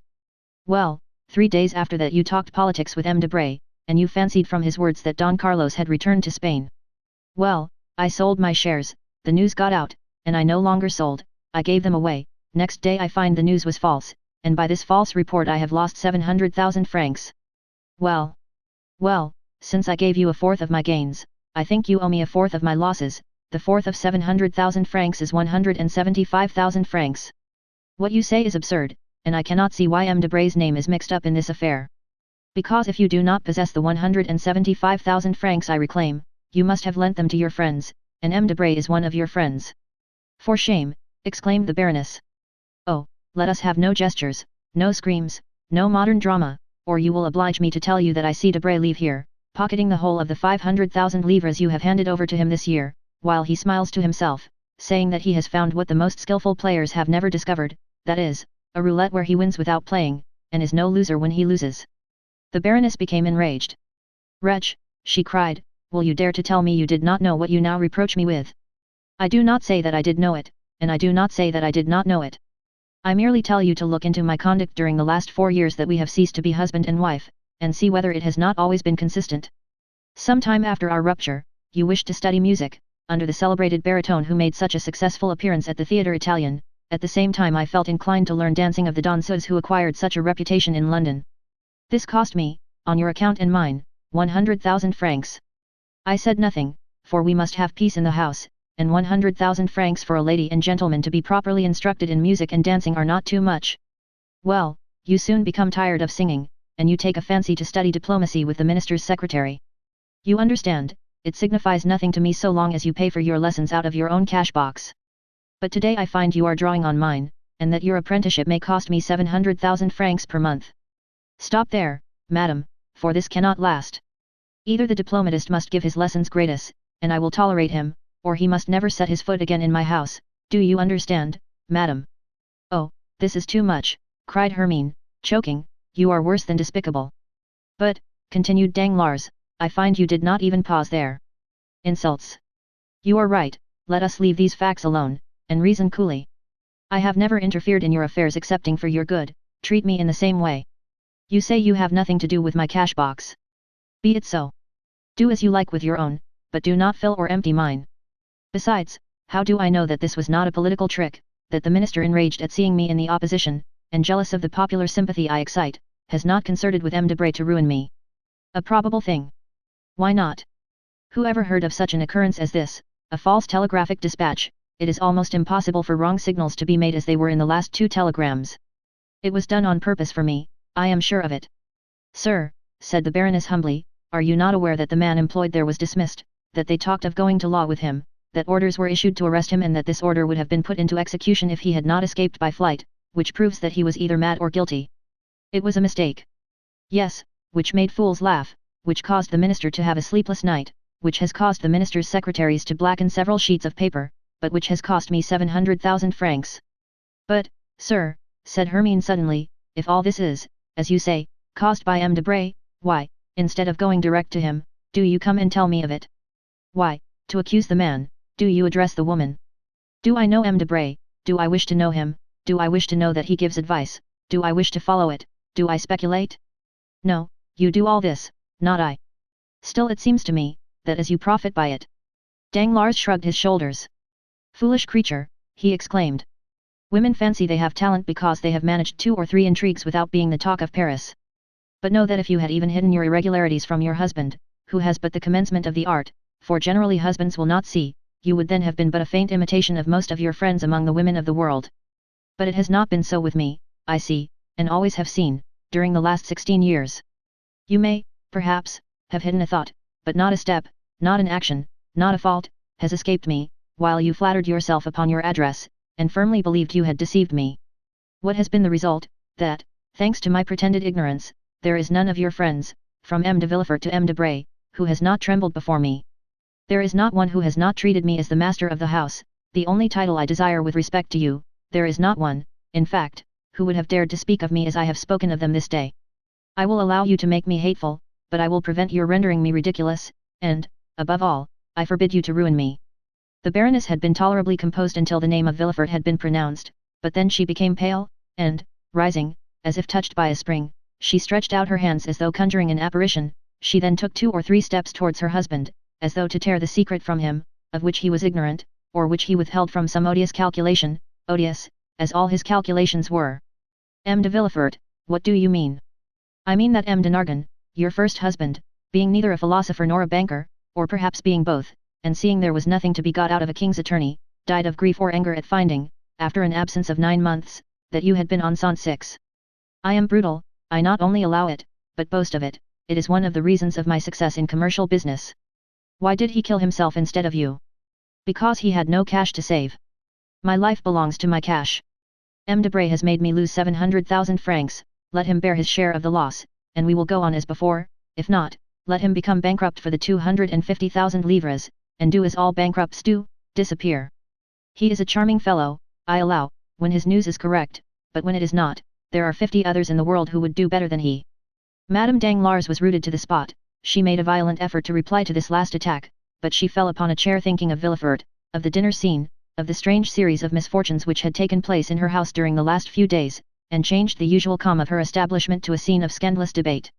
Danglars did not even look at her, though she did her best to faint. He shut the bedroom door after him, without adding another word, and returned to his apartments, and when Madame Danglars recovered from her half-fainting condition, she could almost believe that she had had a disagreeable dream. Chapter 66. Matrimonial Projects. The day following this scene, at the hour Debray usually chose to pay a visit to Madame Danglars on his way to his office, his coupe did not appear. At this time, that is, about 12:30, Madame Danglars ordered her carriage, and went out. Danglars, hidden behind a curtain, watched the departure he had been waiting for. He gave orders that he should be informed as soon as Madame Danglars appeared, but at 2 o'clock she had not returned. He then called for his horses, drove to the chamber, and inscribed his name to speak against the budget. From 12 to 2 o'clock Danglars had remained in his study, unsealing his dispatches, and becoming more and more sad every minute, heaping figure upon figure, and receiving, among other visits, one from Major Cavalcanti, who, as stiff and exact as ever, presented himself precisely at the hour named the night before, to terminate his business with the banker.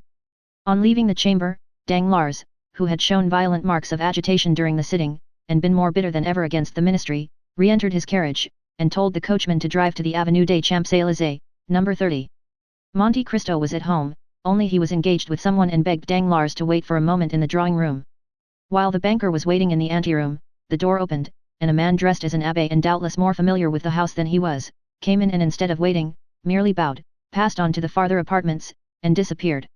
A minute after the door by which the priest had entered reopened, and Monte Cristo appeared.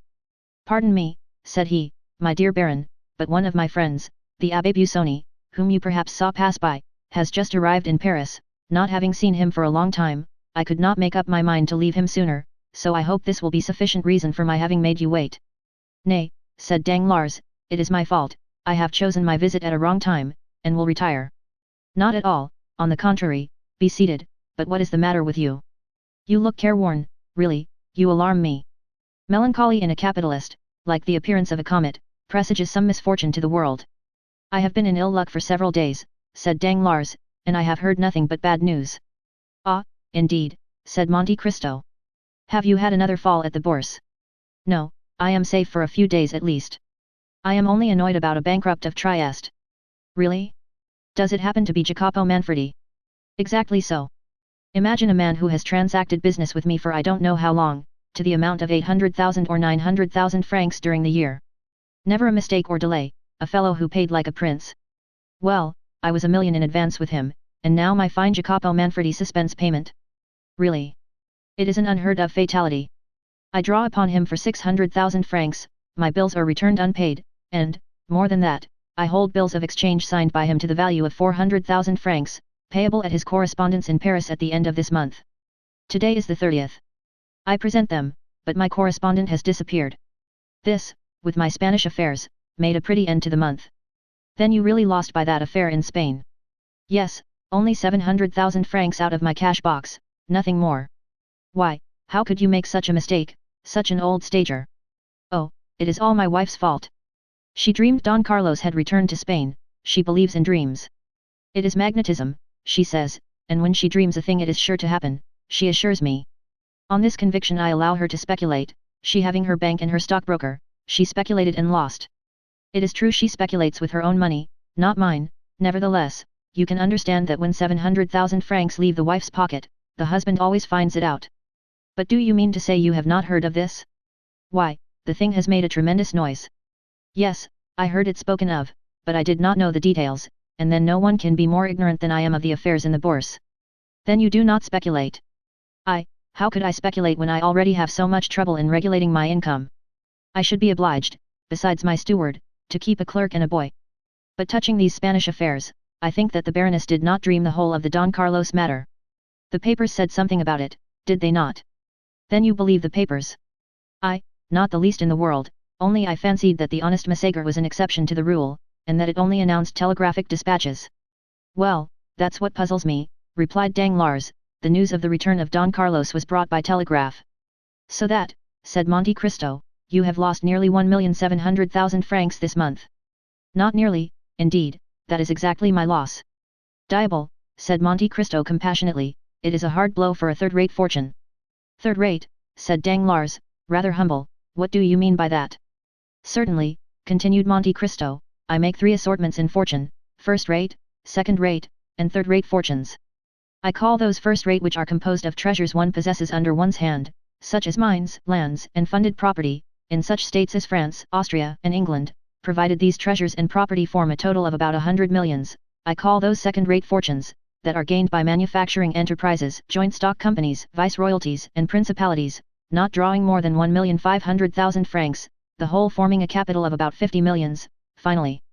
I call those third-rate fortunes, which are composed of a fluctuating capital, dependent upon the will of others, or upon chances which a bankruptcy involves or a false telegram shakes, such as banks, speculations of the day, in fact, all operations under the influence of greater or less mischances, the whole bringing in a real or fictitious capital of about 15 millions. I think this is about your position, is it not?